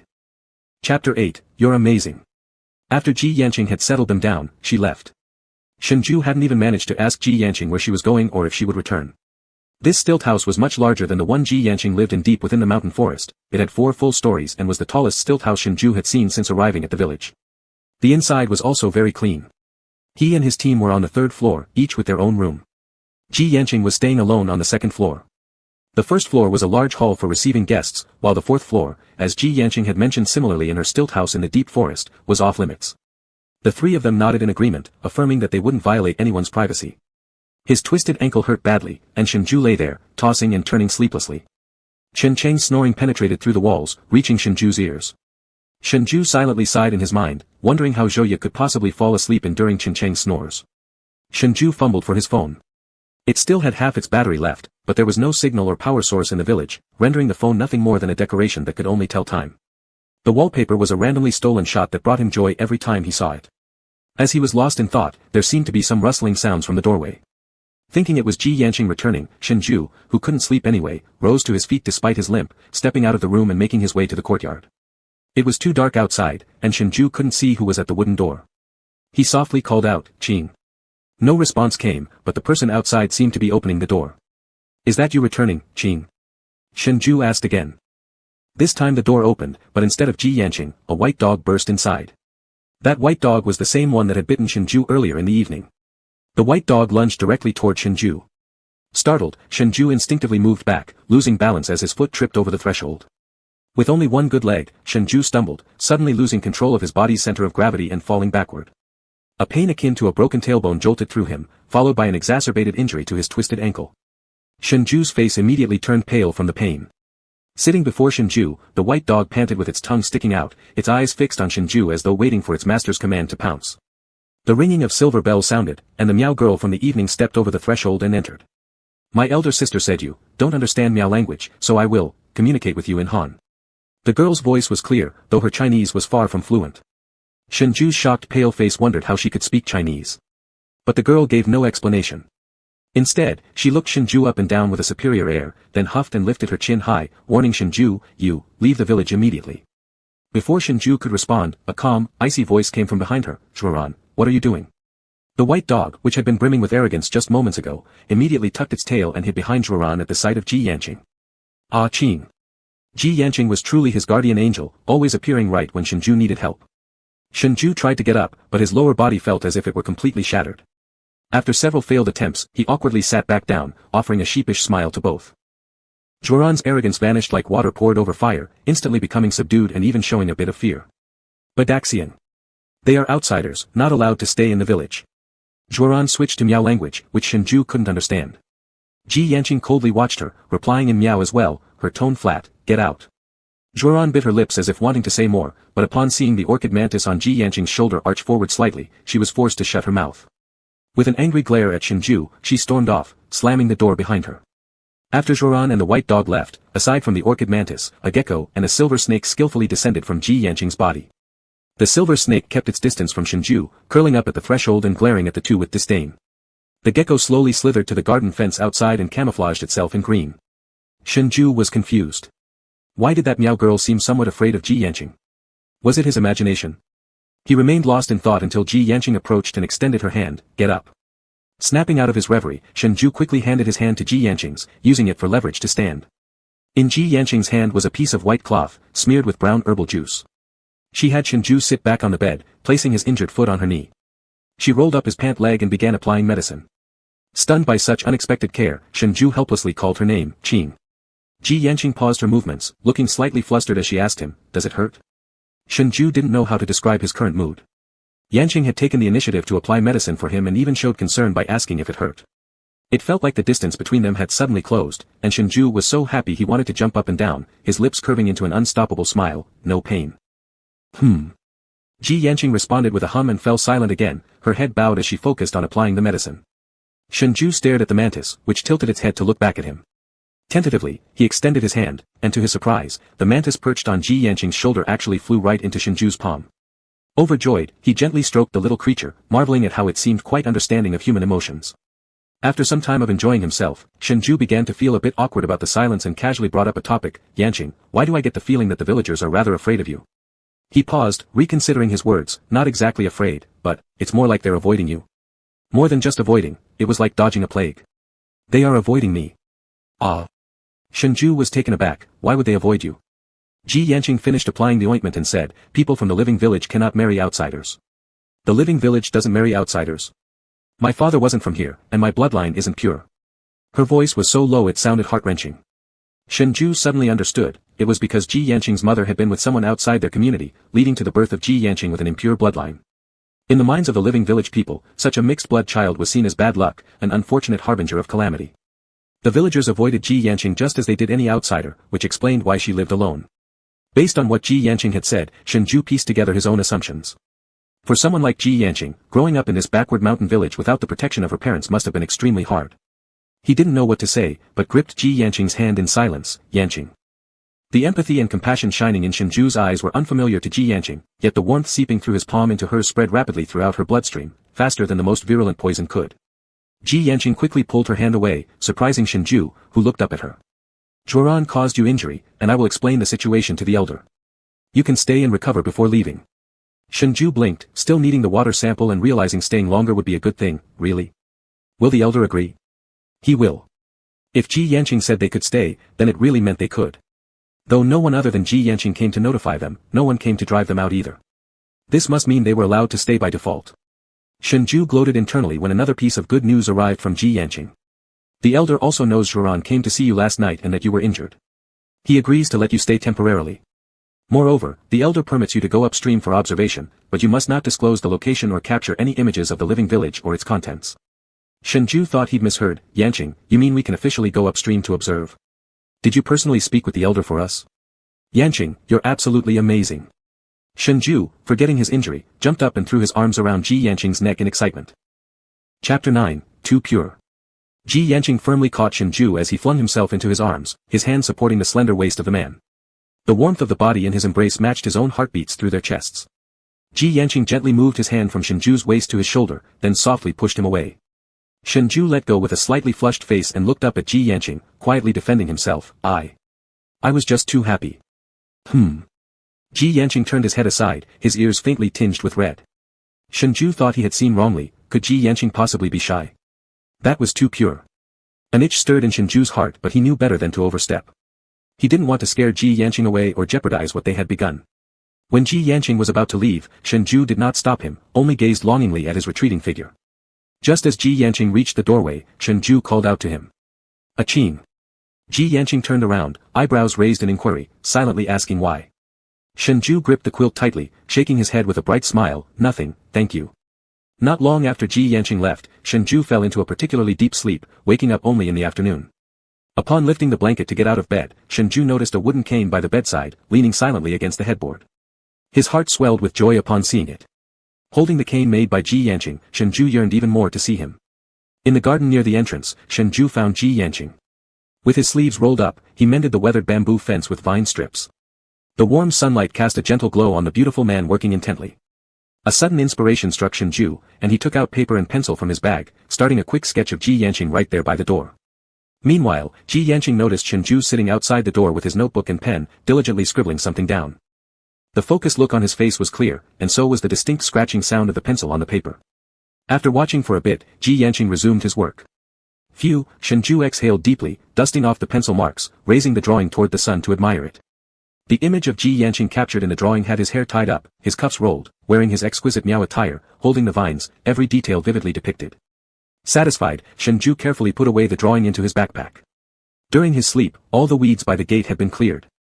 Shengzhai finished his sketch within 20 minutes and then hobbled into the garden with the cane, leaning heavily on it. Aching, thank you for the cane, Shengzhai grinned, bending his eyes while perched on the railing. Ji Yanqing glanced up at him before continuing his weaving work. Your team asked me to tell you that they have gone upstream to document, leaving you behind in the village to recover. Startled, Shengzhai remembered how Ji Yanqing mentioned yesterday that the elder had agreed to let them go upstream. With an injured foot, following along wouldn't be convenient either. The team should successfully retrieve the samples. But if the samples could be obtained so quickly, he no longer had a reason to stay in the village, much less by Ji Yanqing's side. Your foot injury will heal soon, and when your team returns, you can all leave the village. Shengzhai wanted to say something for himself, but given the current relationship, he couldn't find the words. If he stayed longer, it might burden Ji Yanqing, considering the hostility villagers had shown towards them. Leaving was inevitable, yet Shengzhai felt disheartened as their relationship had just started to develop and now he had to leave. Suddenly feeling low, Shengzhai lost the mood to jest further with Ji Yanqing, excusing himself with a leg pain and returned to the room. Ji Yanqing observed Shengzhui's dejection, puzzled why Shengzhai would still appear unhappy after obtaining what he sought. Though Ji Yanqing couldn't quite understand, too many unpredictable events had happened due to Shengzhui's presence. Escorting Shengzhai and his group out of the village seemed the most prudent decision. Yet, he hesitated for a brief moment. Ji Yanqing's mother's stilt house was situated at a higher elevation, providing a complete view of the village surrounded by mountains from the window. There was increased activity in the village, some were decorating both sides of the walkway with something while others carried wine and meat towards the center of the village using poles. In no time, the center of the village was piled high with items. By evening, Zhouye and Chenqing returned carrying their painting materials. Zhouye looked radiant, her face glowing with happiness, though her clothes were soaked as if she had fallen into water. How did your clothes get like that? Shengzhai asked. Chenqing replied, on the way back from upstream, we came across a little girl who had fallen into the water. Zhouye jumped in to save the child. That riverbed is not deep for adults, but it could be fatal to a child. Whose child? Zhouye shook her head. She had held the child all the way back and as soon as they entered the village, a Miao woman took over the child. That woman thanked Zhouye profusely, speaking in Mandarin though not quite fluently with broken phrases that were hard to understand. She looked around and, not spotting Ji Yanqing's figure, hurried over with her bulging backpack to tell Shengzhai, Dr. Shen, we've retrieved the sample. And there are many rare herbs upstream, I also brought some back. Shengzhai nodded. The mission was accomplished, yet he didn't look pleased. Chenqing said, once Dr. Shen's foot gets better, we can go back. All three of them had grown up in the city. Staying for a few days in this signal-less, power-free village was fine, they treated it like a return-to-nature trip. But after nearly half a month here and encountering so many terrifying things on the road, none of them wanted to stay a moment longer. They just wanted to return to the city, take a hot bath, and have a proper meal. Shengzhai regretted it in his heart for the entire afternoon, but now, however much regret he felt, it wouldn't matter anymore. They could stay at most another 2 or 3 days. Shengzhai thought, let him cherish the remaining time he could still see Ji Yanqing because after that, they might never meet again. Remember to keep the sample safe, Shengzhai reminded them. Relax, Teacher Shen, Zhouye replied. By the way, on our way back, we saw something happening in the center of the village. It seemed like an event. There's a bonfire, and there were so many people. The mission completed, with the huge burden lifted off their hearts, they all wanted to enjoy the local customs before returning home. Villagers from Shengzhai aren't very welcoming to us going there, Shenzhou pointed out. After all, it was an internal activity of the village, and they hadn't been chased away already showed how accommodating the villagers were. It wasn't likely they would invite outsiders to participate. Chen Qing said, Teacher Shen, we'll just take a distant look. We might never have another chance to come back. He suddenly remembered something, right, teacher, you're familiar with Ji Yanqing. Ask him to speak to their elder, letting us watch a bit of the event. Shenzhou was hesitant. Zhouye and Chen Cheng were both 3 years younger than Shenzhou, recent graduates who just began working with high towers under his guidance. The two still retained their childlike nature and occasionally indulged in playfulness. Shenzhou usually let them have their fun, but this time was different, they'd caused too much trouble for Ji Yanqing already. As Shenzhou prepared to reason with these big kids, Ji Yanqing returned. Tonight is the Pre-Gutsang Festival bonfire gathering. Your teammates saved the elder's granddaughter, so the elder has agreed to allow you to attend the Gutsang festival. Zhouye widened her eyes, surprised that the little girl she rescued casually turned out to be the elder's granddaughter. Chapter 10, Passionate and Cold. The Gutsang festival is the grandest festival of the Miao people, occurring once every 13 years. Before the Gutsang festival, there would be a continuous 3-day bonfire celebration as prelude. Through misfortune turned blessing, from nearly being kicked out to now staying openly, their experience had taken some twists and turns. Fortunately, the result was good. Zhouye and Chen Qing couldn't wait, leaving Shenzhou behind and heading straight for the village. Shenzhou asked Ji Yanqing, Qing, are you not going to the bonfire celebration? I'm going. Then shall we go together? Shenzhou tentatively asked. Ji Yanqing looked at him. Sure. Shenzhou smiled. He asked Ji Yanqing to wait a moment, then hobbled to his bed and grabbed his backpack, pulling out the painting he created earlier. Though justified to remain in the village, Shenzhou hadn't forgotten his original intention, they needed to return to the high tower promptly after obtaining the samples. So Shenzhou planned to leave the village once his foot improved further. Regret was inevitable. At most, Shenzhou could only stay for 3 more days. To further develop any kind of relationship within such a short time with Ji Yanqing, who was slow to warm up, appeared rather difficult. He sincerely painted it and genuinely wanted to give it to Ji Yanqing as a token, allowing each of them to keep a fond memory after they parted in a few days. Qing, it's for you. Ji Yanqing silently accepted the painting. Shenzhou pondered ways to maintain contact with Ji Yanqing after leaving, and as long as they could reach each other, there would be a chance to meet again. He pulled out his mobile phone, a solar charger, and adapters from his backpack. Although the signal in your village is poor, no problem. Don't you often sell herbs in Shengzhai? You can find the signal there. Ji Yanqing frowned while watching Shenzhou busy himself. After Zhouye and Chen Qing finish playing for a couple more days, we will leave. I'll leave my phone to you. There's my SIM card inside. Once we get back, we'll be able to stay in touch. If one day you feel like going to the city, call me from Shengzhai. The phone was Shenzhou's personal backup device, with no work-related content inside. Shenzhou was still reluctant to part with Ji Yanqing. He had not yet won this person over and truly did not want to give up just like that. Moreover, Shenzhou genuinely liked Ji Yanqing, he had never devoted so much effort to anyone else. What he said meant that he hoped Ji Yanqing would stay in touch with him. If Ji Yanqing agreed, it would prove that Ji Yanqing wasn't completely indifferent toward him. There was always a slim hope. Ji Yanqing's eyelids were half closed. Shenzhou intended to leave, but he clearly wanted to stay this afternoon. Were outsiders all so fickle, or was only Shenzhou? Ji Yanqing pressed his lips together, eyes slightly cold. He didn't accept the phone Shenzhou handed him, his tone also turning colder. I don't need it. Shenzhou hadn't expected Ji Yanqing to refuse, because these days Ji Yanqing had been very kind to him, making him believe that Ji Yanqing also somewhat liked him. He stared for quite some time, looking at Ji Yanqing helplessly. Qing. Ji Yanqing's expression was apathetic, as if they had returned to when they had first met. The bonfire is about to start. Having said that, Ji Yanqing left on his own, leaving Shenzhou standing there, staring at Ji Yanqing's back. He blinked a few times, feeling a dull ache in his chest. Finally, he sighed and followed along, leaning on his cane. The whole way, Ji Yanqing didn't speak to Shenzhou again and walked fast. Shenzhou struggled to keep up, feeling somewhat frustrated. Ji Yanqing was indeed difficult to pursue, and if he had enough time to stay, he would definitely win Ji Yanqing over fully. However, he had to return to the high tower and report. He had thought Ji Yanqing had also liked him a little, and as long as they stayed in contact, there would always be an opportunity in the future. But now it seemed there wouldn't be. Ji Yanqing had rejected him.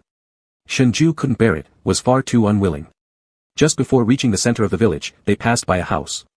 Shenzhou saw an elder sitting in a wheelchair, covering his mouth while coughing, appearing seriously ill. Next to him was a Miao woman wearing traditional dress. Her belly was highly swollen, holding a small girl, while next to her stood a man. This man was slightly hunched, his eyes empty and wandering, giving off a timid impression. At the elder's gate stood a bamboo pole, bound with a knot made of straw resembling the number 9. None of the neighboring gates had such poles, only the elder's did. Inside the door, Zhuo Ran, who released the dog to bite Shengzhou, stomped her feet, angrily complaining in the Miao language about something. The woman beside the elder holding a child gently consoled her. Shengzhou found it strange. How come Zhuo Ran looked so restless but didn't step out of the threshold, as if unable to leave? She is under house arrest. That mark on the pole outside the door is called the house arrest knot.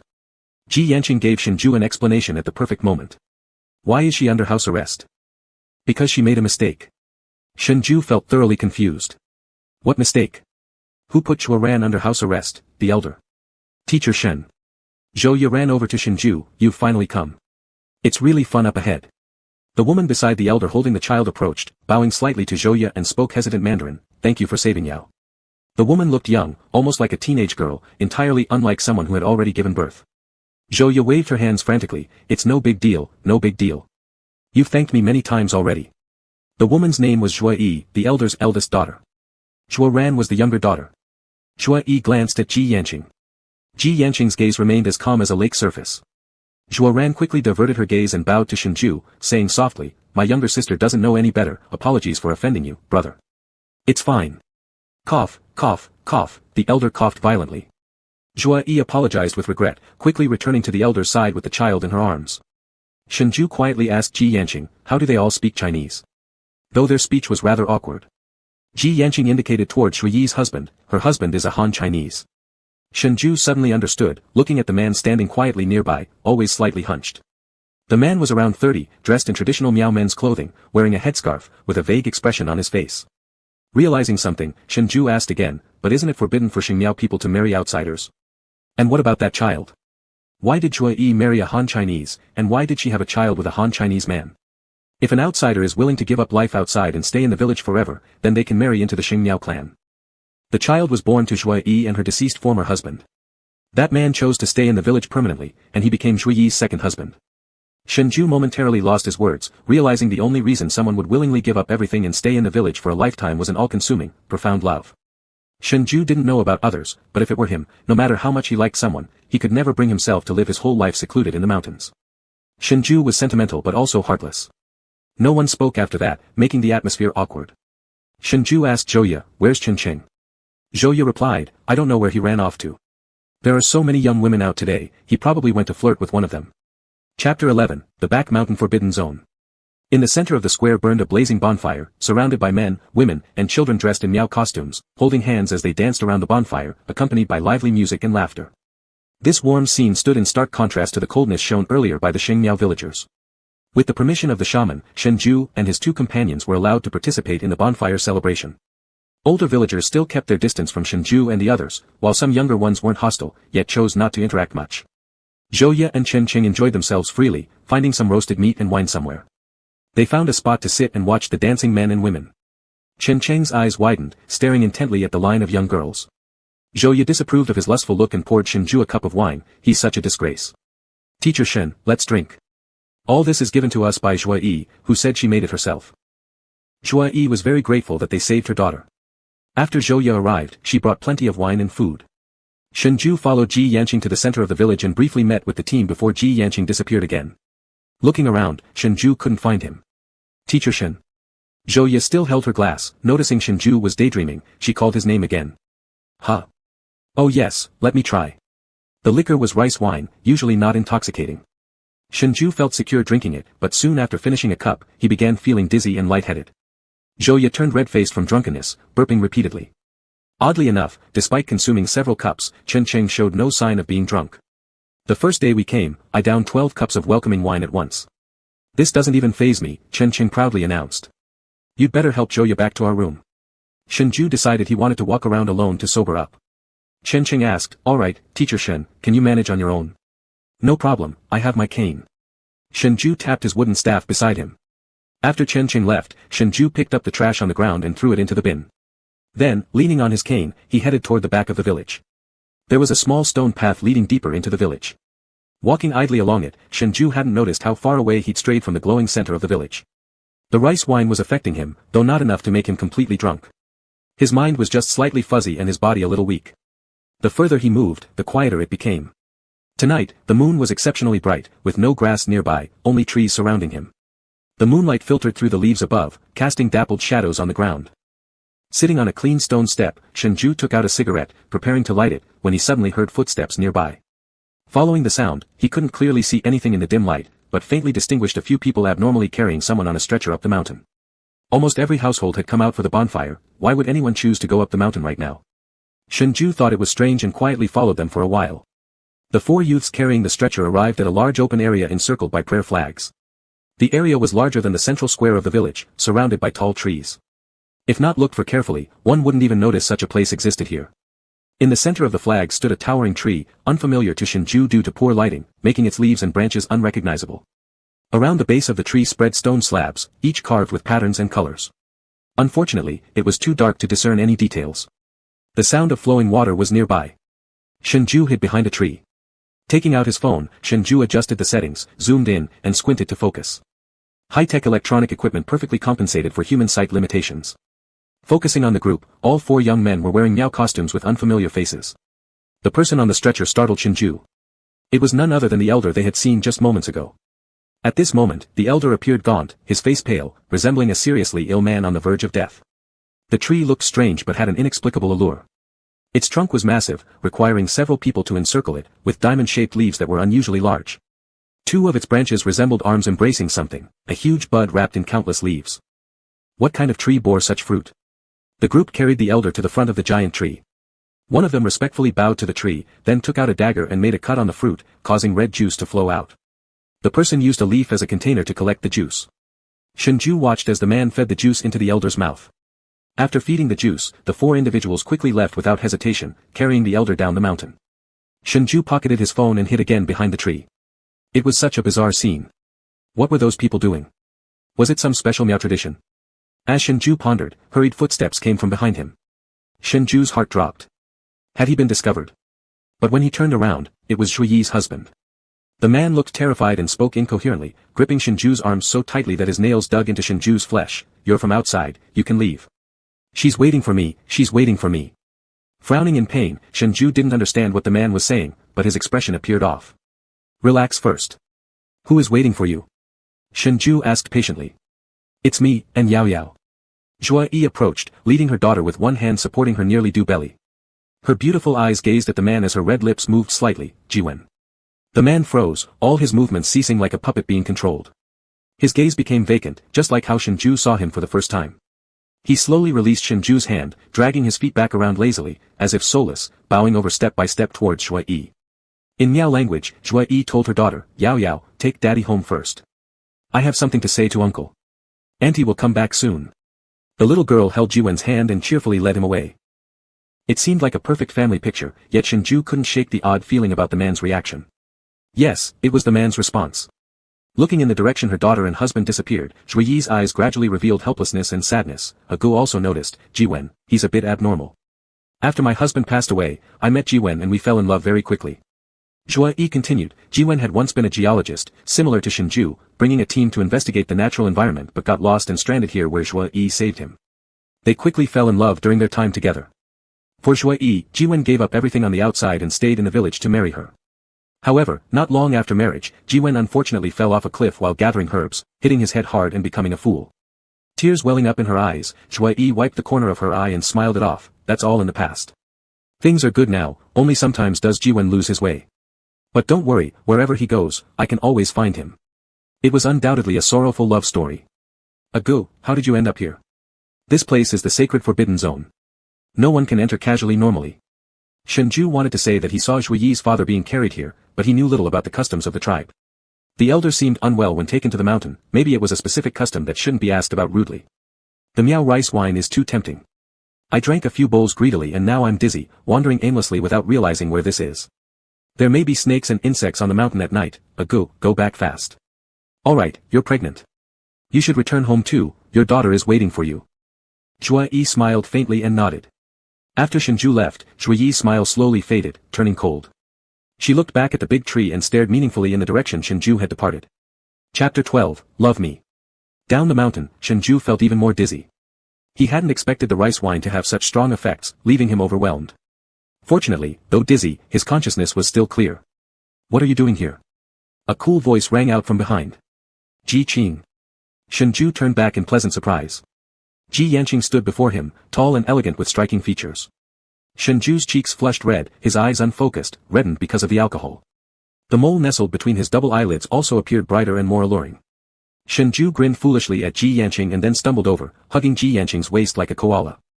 Yanqing, I've been looking for you.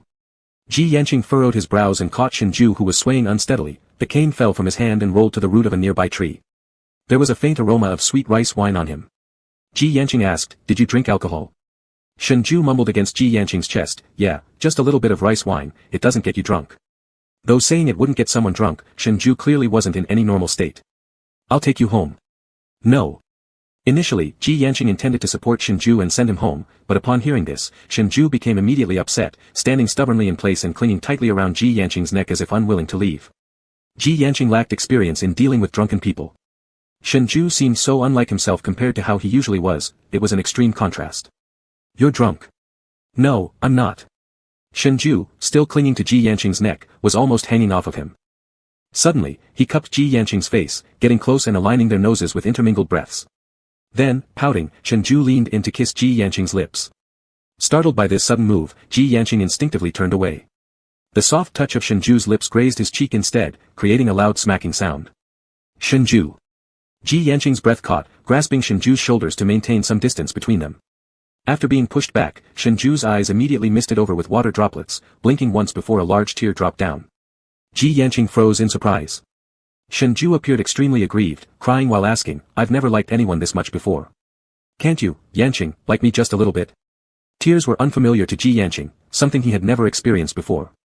In his perspective, tears were shed only when someone was extremely sad or in pain. So, was Shengzhai sad because he had refused him? Does Yanqing refusing contact mean that you feel nothing for me? Tell me, do you really feel nothing for me at all? Shengzhu's tear-filled eyes stared straight into Ji Yanqing's, questioning him through his tears. The tears continued endlessly, each one falling like a pearl, scalding Ji Yanqing like fire. Ji Yanqing disliked losing control over his emotions. He pinched Shengzhu's chin, another tear hung there precariously, ready to fall. You're not thinking clearly, Shengzhai. This sentence seemed to enrage Shengzhai. He slapped Ji Yanqing's hand away from his chin and shoved him forcefully. Taken by surprise, Ji Yanqing lost his balance and fell backward. Behind him lay a dense patch of grass, and the fall wasn't painful. What hurt came from the lips. Shengzhai was atop him, his teeth bumping against Ji Yanqing's lips as their lips pressed together firmly. Ji Yanqing widened his eyes, his heart racing violently, a pulsating frequency that frightened him. When Ji Yanqing finally came to his senses and was about to push Shengzhai off him, Shengzhai collapsed onto Ji Yanqing's chest. Yanqing, please, just like me a tiny bit. And then no more words. A steady breathing could be heard from the chest where Shengzhai seemed to have fallen asleep while lying on him. Ji Yanqing did not push Shengzhai away, gradually loosening his grip on Shengzhu's arms, allowing him to sleep soundly on his chest. He exhaled slowly, closed his eyes, and felt the foreign uncontrollable beating of his heart.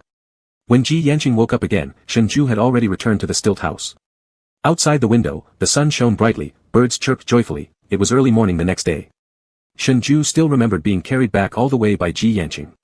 Taking advantage of his slight intoxication, Shengzhai had intentionally acted drunk last night and pretended to fall asleep afterward. How should one describe it? Overall, Shengzhai was still happy. Ji Yanqing's heartbeat couldn't lie. If there were truly no feelings for someone, how could Ji Yanqing's heart have beaten so fast when Shengzhai kissed him? Recalling the moment, Shengzhai touched his lips thoughtfully. Ji Yanqing's lips had been soft and thin, if not pretending to be drunk, Shengzhai would not have bitten so hard. Shengzhai wondered if he had broken Ji Yanqing's lips. Laughing at the thought, Shengzhai turned as the door opened. It was Ji Yanqing. In his hands was herbal medicine, brought to change the bandages on Shengzhu's ankle. Shengzhai held his head, saying, Yanqing, my head hurts badly, your village's rice wine is too strong. Was it you who brought me back last night? I remember I was walking in the back mountain, then I don't remember anything after that. Ji Yanqing didn't say a word. Shengzhai looked at him and then saw that Ji Yanqing's lips were slightly broken. He feigned surprise, Qing, what happened to your mouth? Ji Yanqing pursed his lips, seeming to recall something, his eyelashes trembled slightly, and his ears turned pink. It's nothing. Shengzhai chuckled inwardly but maintained an air of serious confusion on his face. Did you bite yourself while eating or hit your mouth against something? Watching Ji Yanqing's ears grow increasingly red, his eyelashes trembling even more violently, Shengzhai promptly stopped teasing Ji Yanqing, putting on a look of serious concern. In the next couple days, don't eat anything that causes internal heat. The wound on your lips can easily get inflamed. Shengzhai secretly glanced at Ji Yanqing. Ji Yanqing replied with a lowered his head, and began changing the bandages on Shengzhu's ankle, inexplicably fumbling a bit. He was too pure-hearted, too adorable. If only he could stay in the village for a longer time, Shengzhai thought. At least until he had thoroughly wooed Ji Yanqing, right? It looked like he was almost successful. But the high tower did not permit him to linger further. Well, there will be another chance in the future. Shengzhai propped his chin on his hand as he thought about things, while Ji Yanqing tended to Shengzhu's injured ankle. Each lost in their own thoughts, neither opened their mouths to speak again. Until Zhouye rushed over panting, gasping to Shengzhai, "Teacher Shen, Abu has been found, now he is tied up in the center of the square." What? Shengzhai almost couldn't believe his ears. How could Abu have come here? Didn't he know the location of Sheng Village? The villagers' initial treatment towards them was still vivid in his mind. If they weren't careful, Abu could be in danger soon. Let's hurry and see. Shengzhai hastily put on his shoes, forgetting his cane, and rushed off with Zhouye toward the square. Ji Yanqing stared at the abandoned cane, his gaze deep and dark. In the center of the village, Abu was bound to a stone pillar under Zhuoran's command. Her Xiasi dog eagerly panted its tongue, ready to pounce. When Shengzhai arrived, Abu looked like he saw a savior, sobbing uncontrollably, "Teacher Shen." Sob, sob. "Teacher Shen, thank goodness you're safe. Finally, I found you." Chapter 13 Misunderstanding Abu. Abu's clothes were tattered from wandering in the mountains for how many days to find Sheng Village. Chen Cheng stood by Zhuoran, trying earnestly to persuade her that Abu was their guide and asking her to release him. "You three aren't enough. Someone else must enter the village." Zhuoran angrily shoved Chen Cheng aside, venting the frustrations she'd accumulated over the past few days now that someone had walked in again. "Zhuoran. He really isn't a bad person. He's a familiar Miao, with common ancestry to your people." "Not at all. You, step aside." Zhuoran's dog bared its teeth at Chen Cheng, causing him to hesitate and helplessly retreat a few steps. How close has Chen Cheng gotten to Zhuoran? Shengzhai felt something wasn't right. Sure enough, Zhouye hesitated to explain, "Chen Cheng is dating Zhuoran." "What are you saying? Chen Cheng with Zhuoran? When did this happen?" Both Shengzhai and Ji Yanqing were men, thus neither needed to assume responsibilities toward each other, which allowed Shengzhai to openly pursue Ji Yanqing. But the girls in the village were different. They couldn't date anyone so casually, let alone here in Sheng Village, with its strict customs and traditions. Any mistake would cause consequences that Chen Cheng could hardly bear. He truly is reckless. Shengzhai stepped forward, attempting to reason with Zhuoran, "Young sister, please let him go. We know him, he didn't mean to trespass into your village." Zhuoran refused to let go until she spotted Ji Yanqing. Shengzhai, biased toward Ji Yanqing, hurried over, "Aching, Abu is our guide. Could you help explain to her?" "Zhuoran." Ji Yanqing spoke with an unmoving expression. "Release him." Zhuoran widened her eyes in anger, yelling in the Miao language, "But I Xiong, the village doesn't allow outsiders to enter, it's a rule set down by generations of shaman priests. You cannot break it." Ji Yanqing remained silent. The surrounding villagers, though some had objections, dared not defy Ji Yanqing. Zhuoran gritted her teeth, "But I Xiong, if you do this, you will be punished by the sacred tree." Zhuoran stormed off in anger. Chen Cheng worriedly followed her, calling out, "Zhuoran." Shengzhai frowned as he listened to Ji Yanqing argue with Zhuoran, regretfully unable to understand due to the language barrier. Untying the ropes from Abu's body, Abu tightly embraced Shengzhai and cried out loud, "Teacher Shen, I thought something had happened to you. My father said you might have gotten lost on the mountain. I've been looking for you everywhere. Thank goodness you're safe, you're safe." After returning to the village, Abu hadn't seen Shengzhai and his group for several days. After making inquiries, it turned out Shengzhai had not returned from the mountain. Gathering the villagers, they searched for several days but found nothing. They couldn't even get through on Shengzhu's phone. There were many poisonous insects and wild beasts in the mountains. Everyone thought the group might have met with some misfortune. Only Abu continued his relentless search. He knew there was a Sheng village in the mountains. If Shengzhu's group got lost, they might have unintentionally ended up there. Abu simply could not believe Shengzhai was in danger. Abu had begged his father for a long time. His father, fearing that Abu would venture into the area of the Sheng people, only gave him an approximate location. Who would have thought that Abu still managed to find his way in by accident? Seeing such a grown man crying loudly in his arms, Shengzhai felt somewhat uncomfortable. Abu was straightforward and earnest. Shengzhai really did not expect him to go without rest or sleep looking for him for so long. Embarrassed, he patted Abu's back comfortingly, "That's enough, we're fine." Ji Yanqing's gaze darkened slightly as he watched them embrace, his expression becoming gloomy and cold. The silver snake around his wrist seemed to sense something. It raised its head, flicking its tongue while glancing at its master, then at the two embracing men. It slid down from Ji Yanqing's waist, quickly crawling towards Abu's feet. Shengzhai caught a glimpse of a white shadow out of the corner of his eye and instinctively pushed Abu away, stepping back several steps. The silver snake stood upright between them, hissing as it flicked its red tongue. Abu was also startled, quickly pulling away from Shengzhai, keeping a distance of 1 or 2 meters from the snake. Looking closely, Shengzhai realized it was indeed Ji Yanqing's pet snake. He glanced toward Ji Yanqing. Ji Yanqing looked downwards toward the silver snake, his tone cool and detached. "I apologize." The silver snake crawled toward Ji Yanqing, coiling itself among the silver decorations in his black hair, acting like a snake-shaped hairpin. It had been a long time since Shengzhai had seen this snake up close. Just looking at it now made the back of his neck tingle. Ji Yanqing's pet snake was usually obedient. What happened that it suddenly darted towards them today? And Abu was shocked speechless by what just happened.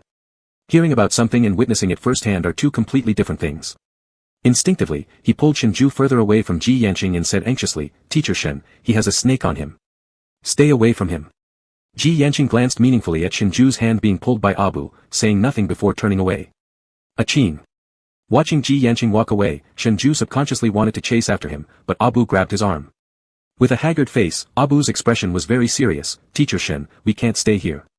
Since accidentally entering the village, Abu had been thoroughly frightened by these people. The languages spoken by the familiar villages and the unfamiliar ones were vastly different, neither side understood the other's words. That young man gave Abu an indescribable sense of fear, making him feel terrified deep down of Ji Yanqing in this place. "Teacher Shen, how did you come to this village? Did they do anything to you?" Recalling what the elders said about this strange village, Abu anxiously questioned Shengzhai. Shengzhai shook his head. "Everyone here is very kind. I stayed because my foot was injured, and there's no signal in the mountains, so I couldn't leave earlier." Abu quickly glanced at Ji Yanqing's departing figure and whispered, "Do you know that person, Teacher Shen?" Ji Yanqing's previous look was too thought-provoking. Shengzhai felt greatly uneasy. He had finally made some progress last night, confident that Ji Yanqing harbored some feelings for him. But Ji Yanqing hadn't met Abu before. The intimate gesture just now during the rush could easily have been misunderstood. "That's the person I told you about before. His name is Aching. We've relied heavily on his help along the way." Despite Shengzhu's words to defend Ji Yanqing, it did not dispel the deep fear Abu felt towards this place. "Teacher Shen, let's go down the mountain quickly. They won't welcome us staying here for long." Abu, exhausted from his journey and scared by Zhuo Ran earlier, reasonably wanted to leave quickly. But it was already pitch dark outside, and traveling at night was dangerous. "It's too dark. Let's wait until tomorrow morning to leave." Frankly speaking, Shengzhai did not want to leave. At least, not yet. He wanted to wait another 2 days.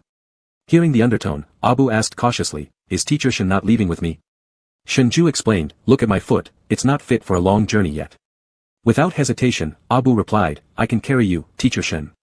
Although Shengzhai understood Abu's intentions, he regrettably could not give him any response. He never considered himself anyone particular and owed numerous emotional debts over the years. "For a journey of 2 or 3 days, should I really let you carry me the whole time?" Abu instinctively wanted to say yes, but Shengzhai cut him off. "You haven't interacted with these people. You've misunderstood them. They do dislike outsiders quite a lot, but it's not as exaggerated as others have said. Aching has been helping us all along, he is an excellent Xing Miao. Well, then I'll stay here too and leave with you guys." Shengzhai thought for a moment and decided it was fine. Abu stayed behind, but instead of living together with Shengzhai in Yanqing Ji's mother's stilt house, Ji Yanqing arranged another villager's home for Abu to temporarily stay in. Chapter 14, Jealousy. Ji Yanqing had initially seemed like he would place Abu with them since his mother's stilt house was large, and there was an empty room next to Shengzhui's. But Ji Yanqing didn't let Abu stay there either.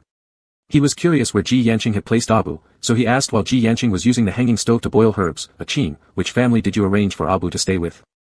The villagers were ultimately xenophobic, and Shengzhai was somewhat concerned whether they'd welcome Abu's temporary stay. The small stove in front of Ji Yanqing was bubbling with the thick bitter smell of herbal medicine permeating the room. Ji Yanqing lifted the lid and looked inside before adding a few more herbs, saying, "At Elder Chang's place." Shengzhai was startled. At Elder Chang's? Wasn't that the family who had tied up Abu? Aching, doesn't Zhuo Ran hate outsiders very much? How could he possibly let Abu? Ji Yanqing stirred the herbs, his tone so even it revealed no emotion, suddenly asking out of nowhere, "Do you really care about him?" Shengzhai was stunned and didn't react right away. "Abu came into the village by accident because of us. He doesn't get along well with Zhuo Ran. It was Elder Chang's request. He wants to speak with him. Don't worry, nothing will happen to him." Shengzhai blinked and stopped asking further. Though he harbored many doubts, the elder he'd seen that day was bedridden with a severe illness, yet still managed to be carried to the back mountain for some unknown reason. Could this seriously ill elder actually still have the energy to manage village affairs? Was the stuff those people fed the elder from the tree perhaps some special medicinal herb? As an experienced guide, Abu mistakenly entered the forbidden area of the village. Likely, the elder just wanted to warn him not to disclose the location of the secluded part of the village or anything similar. Shengzhai secretly glanced at Ji Yanqing's chiseled profile, high nose bridge, long black lashes, pale skin without a single pore. This person was perfect down to every hair, like God's masterpiece. Out of the corner of his eye, Shengzhai noticed the bruise on Ji Yanqing's lips and recalled his earlier question, do you really care about him? Something didn't feel right about it. Could it be? Ji Yanqing was jealous.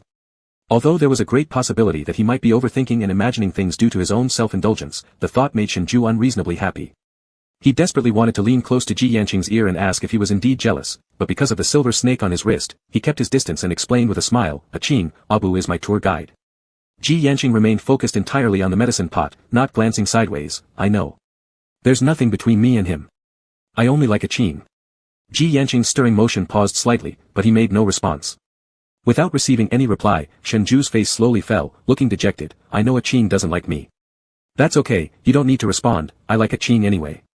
Ji Yanqing's gaze flickered, lifting his head to look at Shengzhai. Then he stood up, carrying the dregs of the medicine away. Where are you going, Qing? Shengzhai stretched his neck and saw Ji Yanqing walking to the garden, dumping all the dregs into a flower pot. Sighing helplessly, Shengzhai propped his chin and watched Ji Yanqing busy himself around. Is acting pitiful no longer working? Ji Yanqing looks utterly unmoved. Maybe I should try something else. Ji Yanqing didn't come back, retreating to his room after finishing his tasks. Shengzhai sat alone for a while, smoked several cigarettes until he grew bored, shook off the ashes, and went back to sleep. When he woke up, it was already the last day of their planned departure. After getting up, Shengzhai tried out his injured foot, it wasn't hurting much anymore, so he could walk without crutches now. The crutch Ji Yanqing gave him looked handmade from the knife marks, and once Shengzhai realized it could possibly have been made by Ji Yanqing's hands, he was reluctant to throw it away. So, he tore several sheets of paper and meticulously wrapped the crutch. He wanted to pack it in his suitcase but couldn't fit it. In the end, Shengzhai put the crutch among his fake art supplies and equipment.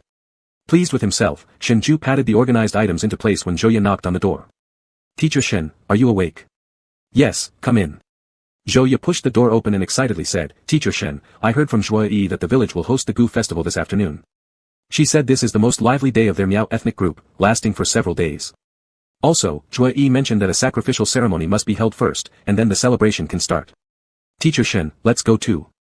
The only place Zhouya had seen a sacrificial scene was in TV dramas, so she was eager to witness the Miao's sacrifice ritual. Alright, where's Cheng? Zhouya, I don't know. Maybe he went to find Zhuoran. Mentioning Zhuoran and Cheng, Shengzhai felt somewhat worried yet powerless. Cheng liked playing around and likely wasn't serious about dating Zhuoran, nor would he possibly stay in the Miao village forever. He worried that Cheng might lose his boundaries, leaving him regretful later. Shengzhai reminded her, if you see Cheng, talk to him more. Don't overstep your bounds or let the girl down. I know, Teacher Shen, I've told him already. The afternoon came quickly. The village completely changed its usual tranquility, the square was packed with all the men, women, and children in the village, all dressed in gorgeous Miao costumes. The elders carried lushing, reed pipes, while the girls wore silver crowns on their heads. Everyone headed clearly towards the back mountain Shengzhai had glimpsed the big tree last time. Let's go, Teacher Shen. The Gu festival is about to begin. Before going, Shengzhai wanted to invite Ji Yanqing along, but after looking around, he didn't see Ji Yanqing anywhere, neither was Cheng there. On the way, they met Abu, who decided to join them. The villagers' destination was the back mountain where Shengzhai had accidentally seen the big tree. Since it was dark last time, Shengzhai now clearly looked up at the tall, thick tree. The tree was as wide as 5 or 6 people hugging together, taller than any surrounding trees, with massive leaves glistening emerald green, shaped like unique rhombuses. The most striking feature was the tree's branches, intertwined like a spider web, dragging a peculiar fleshy bud in the center. That bud definitely didn't look like fruit grown from a tree, standing out awkwardly in color and shape. However, all the villagers knelt before the tree devoutly praying and offering blessings. Shengzhai shifted his gaze, noticing the colorful pattern spread across stone slabs radiating outward from the tree. Fires were lit around, beside each fire pit placed a copper drum, and behind each copper drum were fluttering colored prayer flags. It's about to start, Zhouya exclaimed excitedly. The solemn beat of the drum resounded, and a young man clad in a black shoulder robe with a mask appeared outside the circle. Behind him walked 4 village elders, similarly dressed in black Miao clothing, holding lushing, carrying a wooden drum approximately as tall as a person closely following the youth. Embroidered on the wooden drum was a giant butterfly kite, making an awe-inspiring sight filled with mystery. The mask covered the young man's face, but his figure and aura felt mysteriously familiar to Shengzhai. Chapter 15, Are You the Priest? Behind the village elders, a girl wearing a crescent moon silver crown raised her hands high and walked into the courtyard alongside the leading youth. Shengzhui's eyes remained fixed on the leading youth. Excitedly, Zhou Ye said, Teacher Shen, Zhuai Yi told me that this ceremony worships their ancestors led by the chief of Gu Festival, also known as the Great Miao Priest. It consists of 4 stages: inviting the drum, worshipping the drum, dancing with the drum, and sending off the drum. After the drum ceremony ends, we can dance with the lusheng and seek flower belts. Seeking flower belts referred to the Miao young men and women dancing the lusheng and searching for their favored mates. If a girl chose a boy, she would place her silver necklace on the boy's lusheng adorned with red flower ribbons. Shenzhou witnessed a visual feast. The leading youth danced according to the drum beats in what was truly a Miao ancestral worship dance. Every movement was dynamic, mysterious, imbued with indescribable sanctity and mysticism. By the final stage, sending off the drum. In the haze of fire smoke, the youth made a motion with both hands upward, the villagers knelt down in supplication, and the large wooden drum adorned with the butterfly kite was slowly hoisted higher and higher using ropes, resembling a butterfly carrying the wood gently flying upwards into the sky. Shenzhou squinted, fixing his gaze on the mask on the young man's face. The mask covered half the young man's face, revealing only the chiseled jawline and beautiful thin lips. Silver tassels dangling beside the mask chimed softly as the young man moved. It was too familiar, as if seen somewhere before. Suddenly, a flash of memory struck Shenzhou. Wasn't that exactly the same mask that Shenzhou knocked off when he first met Ji Yanqing? Shenzhou stared in astonishment, a terrifying thought occurring: could that person be? Shenzhou could hardly believe it. After the ceremony ended, the youth left, the lushing dance and flower belt exchange began, filling the venue with boisterous laughter, cheerful drumbeats, and lushing music. Shenzhou's eyes were fixed on the great priest, wondering if that person was Ji Yanqing. If it was, then Ji Yanqing had deceived him from the very beginning. Qing didn't seem like someone who would lie, there must be a reason. He had to find that person and see if he was really Qing. Shenzhou trailed behind the great priest all the way to the forest behind the sacred tree, watching as the person removed the black outer robe, took off the intricate silver ornaments, and finally took off the mask. Hiding behind the tree, Shenzhou was waiting for the person to reveal his face, but the person seemed to have sensed something, pausing his actions. A gaze sharp as an ice blade shot toward Shenzhou's direction, coldly asking, "Who's there?" Finished. Exposed. Shenzhou hesitated for 3 seconds before stepping out, and when he did, the person also removed the mask. Shenzhou froze. It truly was Ji Yanqing. "Qing, how can it be you?" Shenzhou was stunned, unable to speak. He looked at the scattered priest clothes on the ground and guessed, "Are you the priest?" Ji Yanqing placed the mask on top of the pile of the priest robes, carefully folding them one by one. He said, "I am not." Shenzhou was confused. If Ji Yanqing wasn't the priest, why would he dance the sacrificial dance under the name of the drum hiding ritual? My mother was the previous priestess. This news shocked Shenzhou even more. If Ji Yanqing's mother was the last priestess, wouldn't Ji Yanqing be the successor? Since he was the designated great priest, why did the villagers despise him? Was it merely because Ji Yanqing wasn't purely blooded? But if this were true, why would they allow Ji Yanqing to participate in such an important sacrificial ceremony? Shenzhou felt tangled up. The priesthood is passed down through only one descendant in each generation. After my mother passed away, I was the only choice due to my half-pure bloodline. Thus, half of the village supported me inheriting the priesthood while the other half opposed it. I never wanted to be the priest. Ji Yanqing meant that even if no one in the village rejected him, he would willingly abandon the identity of the priest and live alone outside the village. So why did you come back? Shenzhou wondered why Ji Yanqing had returned to preside over the drum hiding festival if he didn't want to be a priest. After my mother passed away, without any new priests apart from me, and the elders being too old, the drum hiding festival, occurring every 13 years among Miao people, is essential. Shenzhou understood now. When they didn't need Ji Yanqing, they drove him far away, and when they needed him, they called him back. That explained why Ji Yanqing had suddenly left while guiding Shenzhou earlier. It was because the drum hiding festival was approaching. Without a priest in the village, they had summoned Ji Yanqing, who had lived alone outside the village for more than 10 years, to act as the high priest to complete the rituals. What about after the drum hiding festival? Would they drive Ji Yanqing away again? You're a human, not a brick, so why do they keep moving you around like this? Shenzhou couldn't help feeling furious on Ji Yanqing's behalf. Before Shenzhou could say anything else, faint voices of a man and a woman were heard from the nearby forest. The male voice was familiar. Upon closer identification, it was none other than Qingcheng. Ji Yanqing also followed Shenzhou's gaze. A bad thought crept into Shenzhou's mind: the girl's voice wasn't Zhuoran. He took a few steps towards the sound source and nearly went blind upon seeing the two individuals. Qingcheng was hugging a Miao girl closely, their hands intertwined. Shenzhou didn't even get a chance to say anything, and the next second, he stood frozen. To his side, Zhuoran and her white dog stood beside Qingcheng's right hand, looking deeply into Qingcheng and the Miao girl with dark eyes. Qingcheng noticed Shenzhou, panicking slightly, hurriedly pushing the Miao girl away. "Teacher Shen, what are you doing here?" He didn't finish his sentence when his peripheral vision caught sight of Zhuoran. The Miao girl clearly appeared frightened, retreating into Qingcheng's embrace, unwilling to look at Zhuoran. Though Ching felt guilty, he still boldly stared back at Zhuoran. The atmosphere between them was peculiar, and before Shengzhai could ask for clarity, Zhuoran turned and left. Shengzhai asked Ching, "You two, what's going on between you and Zhuoran? Aren't you supposed to be dating?" With an expression full of regret, Ching replied, "At first, I really liked Zhuoran. She speaks Mandarin and is quite beautiful, but her personality is unbearable. Even if your personalities don't match, she was the one you pursued first. Now what are you planning to do? Breakup should end amicably. Did you explain clearly to her?" Ching's voice weakened, "No." Shengzhai pulled the person aside and asked him seriously, "Did you bully Zhuoran? Let me tell you, if you did, then you'll have to take responsibility for her your entire life here in this village. Don't even think I'll rescue you." Ching quickly raised his hand to swear, "I swear I absolutely didn't. We just held hands and kissed." Shengzhai looked at him and believed he wasn't lying.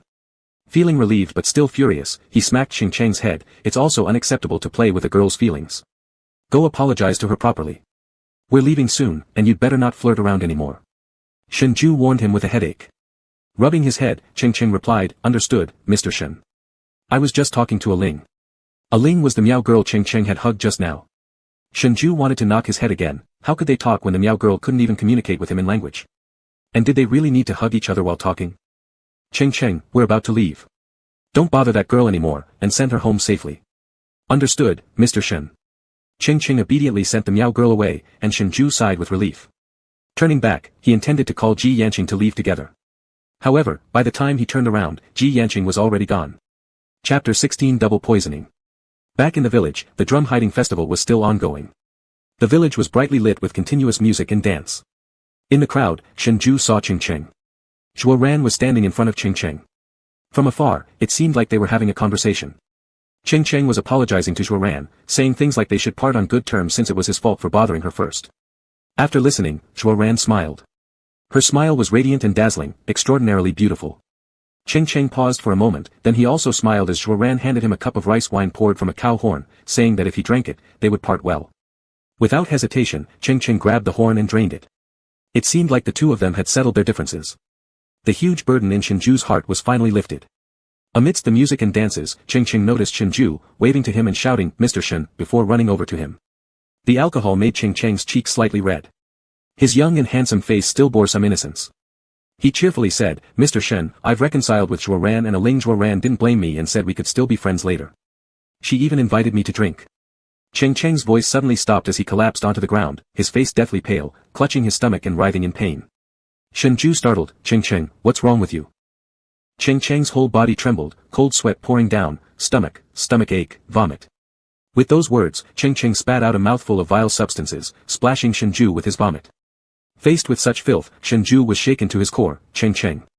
At the same time, another cry and vomiting sound came from within the crowd. Looking in that direction, the Miao girl who had just embraced Ching was also lying on the ground vomiting continuously, holding her abdomen. The villagers gathered and started whispering. Zhouya, who arrived shortly afterward, was frightened speechless. Covering her mouth, she asked, "What happened to Ching?" Shengzhu's first reaction was to call an ambulance, but this was deep in the mountains, there was no way an ambulance could reach here. Just after Zhouya arrived, Up squeezed through the crowd and instantly blanched upon seeing the scene. "Goo, they've been poisoned by goo." As a tower researcher, Shengzhai didn't believe in supernatural nonsense like goo, so he thought Ab must have panicked. Having no time to deal with Ab's rambling, Shengzhai supported Ching, "Take him back to the room first.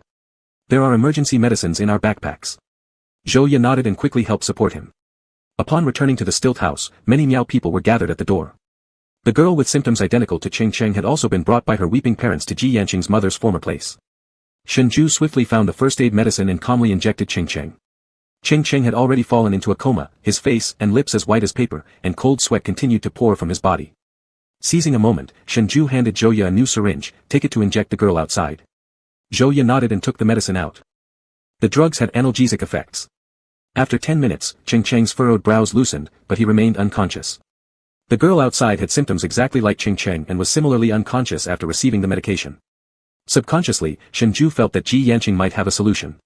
Knowing so much about herbs and medical practices, he could potentially save Ching. However, looking around, apart from the Miao people gathered outside, there was no sign of Ji Yanqing. Shengzhai quietly analyzed Ching's symptoms. He had never seen such sudden vomiting, and judging by mere observation, it was impossible to determine the cause. But Ching's reaction seemed more like poisoning. What did he and the Miao girl accidentally eat? A sudden thought crossed his mind about the rice wine Zhuo Ran had handed to Cheng, leading to a terrifying suspicion. But he refused to believe it. Shengzhai would rather it was just an overreaction on his part. He looked up into the crowd and sure enough spotted Zhuo Ran standing there, arms crossed, watching with an uninterested expression. Shengzhu's heart sank. Suddenly, the crowd was pushed aside from the outside, and the mother of the Miao girl rushed in, tears streaming down her face as she pleaded with Shengzhai to save her daughter in the Miao language. Shengzhai couldn't understand her, but he steadied the woman by holding her arm so she could stand. It's her. She put something in the horn. A bizarre voice suddenly called out from the crowd. Zhuo Ran's complexion changed instantly. Her husband-to-be, Ji Wen, stared intently at her, pointing and repeatedly saying, I saw her putting something in the horn. Shengzhai clenched his fists, struggling momentarily to believe that a young woman would resort to poisoning. But hadn't they already reached an agreement? Why would Zhuo Ran still do this? Zhuo Ran never expected her sister-in-law to expose her. Anger flaring, she immediately stepped forward and whipped Ji Wen across the face. Ji Wen cried out in pain as he fell to the ground, struck by the whip. Yes, it was me. And what of it? You city folk are all the same, nothing but faithless scum. Zhuo Ran, Cheng has wronged you, but you shouldn't have done this. Where is the antidote? Zhuo Ran sneered coldly. There is no antidote.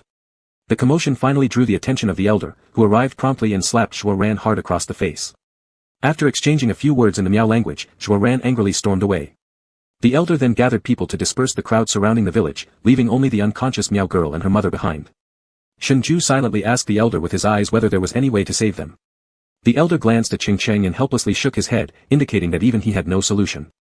This was within Shengzhu's expectations. After Zhuo Ran claimed there was no antidote, Shengzhai guessed that based on her character, it was likely she hadn't prepared one. Beside him, Zhou Ye became anxious. Teacher Shen, what about Cheng? Is he going to be alright? Once the onlookers were gone, Shengzhai already had a plan in mind. Based on Cheng's current vital signs, his life wasn't immediately in danger. He needed to find Ji Yanqing. If Ji Yanqing couldn't do anything either, Shengzhai would ask the elder to send a few men, no matter how late it was, to take Cheng and the Miao girl straight to the hospital. Once they got there, there would be a way to save them. You stay here and look after Cheng and the girl outside. I'll go find Ji Yanqing. Shengzhai stood up, too preoccupied to change out of his dirty clothes before rushing off to find Ji Yanqing. On his way past the central area of the village, Shengzhai caught sight of Zhuo Ran kneeling solemnly in front of a massive copper drum. Her posture was upright, without an ounce of regret. Shengzhai withdrew his gaze, finding himself unable to judge either Cheng or Zhuo Ran. All he wanted was to quickly find Ji Yanqing. Shengzhai found Ji Yanqing by the 100 family well in the village. Ji Yanqing stood by the well, while a grieving woman knelt before her, pleading. This was the mother of the Miao girl. Although Shengzhai couldn't understand the words, her gestures and expressions clearly showed she was asking Ji Yanqing for help. In this remote village, there was no doctor or medical equipment. Ji Yanqing might be one of the few people in the village who knew a little about herbs.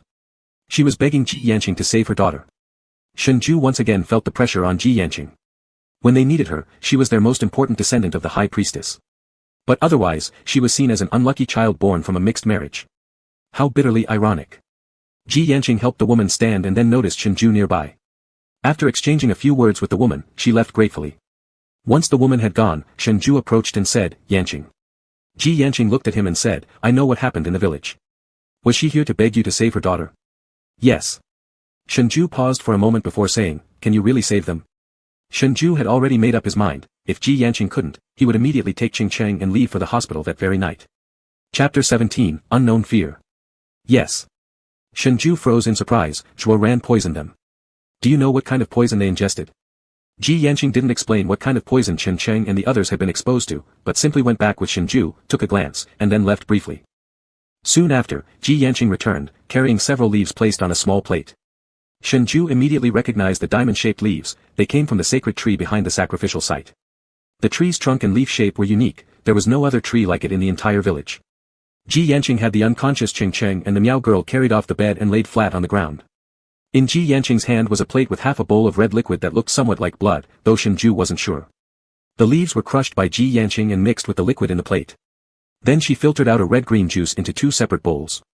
When the liquid was filtered out, the air suddenly filled with a peculiar aroma, combining the freshness of plants, the metallic tang of blood, and the sweetness of flower pollen. The smell inexplicably made Shengzhai feel slightly dizzy and disoriented. Frowning, he held his breath. Ji Yanqing fed the juice to Cheng and the Miao girl. Soon, their deathly pale faces began to recover some color, and their body temperatures started to drop gradually. Carry them back to the beds. In half an hour, they'll vomit again, so find someone to watch over them. Ji Yanqing tidied up the waste scattered on the floor as she instructed. Shengzhai told Zhouya to look after the two, then followed Ji Yanqing out of the stilt house. Aching. Ji Yanqing turned around, holding the plate in her hand. Just now, Ji Yanqing had used the sacred tree leaves combined with some kind of liquid. They were mashed together and given to them. Shengzhai wondered if that tree was some rare medicinal herb. He asked Ji Yanqing, Aching, did you use the leaves from the sacred tree at the back mountain? Ji Yanqing stared into his eyes, her deep, dark pupils giving Shengzhai the strange feeling that she could see right through him. Yes. Is that tree a very precious herb? Can it detoxify as well? Ji Yanqing lowered her gaze. She piously buried the crushed leaves into the soil. As Shengzhai watched, he noticed a fresh small cut on Ji Yanqing's index finger. The sacred tree is the earth's blessing bestowed upon us. Its leaves and pollen can heal all diseases. With the sacred tree present, the villagers will be safe from all harm. This sounded overly mystical to Shengzhai. Growing up in the high tower, Shengzhai naturally didn't believe a single tree could protect the entire village. Perhaps the tree contained some special medicinal properties or beneficial substances for the body, which is why the villagers revered it as a sacred entity. But this was still someone else's faith, and Shengzhai respected it. Ah, so that's why everyone prayed to the tree during the ceremony. He took out a bandage from his pocket and extended his hand toward Ji Yanqing. Aching, give me your hand. Ji Yanqing didn't move, so Shengzhai directly took her injured hand and carefully applied the bandage to her cut on her index finger. Even small wounds need care. Your medical conditions here are backward, infection could happen easily. If the sacred tree's leaves could already detoxify, then why did the Miao girl's mother come to seek Ji Yanqing? Couldn't she have picked the leaf herself? Then Shengzhai realized that when Ji Yanqing returned earlier, she was carrying a plate with half a cup of red liquid in it. It was probably some herbal water that Ji Yanqing had prepared herself. By evening, Cheng and the Miao girl regained consciousness. After drinking Ji Yanqing's medicine, besides being weak and tired, they were fully recovered. No wonder the woman pleaded so desperately with Ji Yanqing, her medical skills were indeed exceptional. Teacher Shen, what happened to me? Cheng said weakly, clutching his stomach. Zhouya recounted everything to Cheng. Surprisingly, instead of making a fuss, Cheng expressed remorse, saying, I shouldn't have messed with Zhuoran. I was wrong first. And since I'm fine now, let's just forget about it. Cheng acknowledged his own fault. After all this, neither of them had the heart to stay in the village any longer. Zhouya suggested, Teacher Shen, let's go back at dawn tomorrow. The people here had a low standard of living and no legal restraints. Zhuoran dared to poison Cheng in retaliation, and there was no telling what else she might do next. The longer they stayed, the more anxious Zhouya became. However, Shengzhai shocked both of them with what he said. Shengzhai announced, you two return with Abu tomorrow. I need to stay. Zhouya and Cheng were baffled. Why? Aren't you coming back with us, Teacher Shen? It's like this. Do you remember the sacred tree the villagers worshipped? I think that tree may have research value even higher than the mountain spring water. It was with its leaves that Ji Yanqing cured your poison, Cheng. Shengzhai activated the high tower's special communication channel and reported on the sacred tree. The high tower ordered him to stay behind and observe further. If possible, collect as many samples of the sacred tree as he could. If the tree's leaves already have such miraculous detoxifying effects, wouldn't its uniquely shaped fruit be even more valuable for research? Shengzhai still knew too little about the sacred tree. He wasn't sure whether it had other functions beyond detoxification. The spring water samples were also crucial. Since Zhouya and Cheng were going back to deliver the spring water sample, Shengzhai planned to stay behind alone and continue observing. He intended to wait for the right moment to take a part of the sacred tree's fruit as a sample before leaving. However, are you sure you can stay here by yourself, Mr. Shen? Zhouya asked worriedly. No need to worry. Isn't Aching still here? Zhouya hesitated but didn't speak up further. She still had an indescribable feeling about Ji Yanqing. The impression Ji Yanqing left on her was far too mysterious and unpredictable. People usually feel fear towards unknown things. Yet, Shengzhai trusted Ji Yanqing completely, so Zhouya hoped that it was just her overthinking. As night fell and silence enveloped, Shengzhai finished washing up and was about to head back to his room for rest. Tonight, Ji Yanqing didn't return either. Since he had been back in the village, she had been busy with something, and he seldom saw her. Shengzhai didn't dwell on it too much since now he could stay longer and have more time to pursue Ji Yanqing. He just lay down when suddenly loud noises came from outside the window. The flickering firelight of torches danced on the wall. Chapter 18, Counterproductive.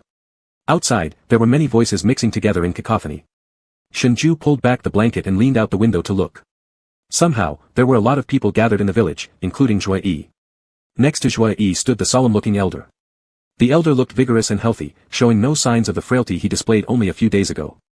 Shengzhai thought the elder had. A sudden thought struck Shengzhai, and he recalled that someone had fed the elder the juice from the sacred tree that night. Seeing the healthy and robust elder, Shengzhai fell silent. That tree seemed to hold far greater research value than he had imagined. Zhouye and Qingqing were woken up by the noise, looking confused and staring out the window. What's going on? The bamboo door creaked as Ji Yanqing returned, her face etched with exhaustion. Shengzhai quickly approached her. Qing, why do you look so worn out? What's happening outside? Ji Yanqing only answered the latter part. Zhuyi's husband is missing. Zhuyi's husband was found deep in a secluded bamboo grove. By the time they found him, he had already passed away. His body had been lying in the mountain bamboo forest for several hours. The condition of the corpse was gruesome, covered by a white cloth carried back to the village by the villagers. This bamboo forest was the same path Shengzhai had accidentally wandered into before entering the village. It was also the only route connecting the village to the outside world. This winding mountain road was difficult to navigate, and without guidance, one could easily lose their way. Moreover, it was located far from the village, so generally, the villagers rarely ventured there. How did Zhuyi's husband end up dead in this bamboo forest? Jiwen. Zhuyi rushed to the stretcher covered by the white cloth, trembling as she tried to lift the fabric. When the white cloth was lifted, Zhuyi collapsed in disbelief, tears streaming down her face. She threw herself onto Jiwen's body, sobbing her heart out in agony. Glancing at the man's corpse, Shengzhai felt a sharp jolt in his brow. Besides the horrific wounds inflicted by wild animals, insects were wriggling inside the man's wide-open mouth. Looking further down, there was movement in the man's throat and chest cavity. Ji Yanqing calmly ordered, pull her away. Two young men pulled Zhuyi aside.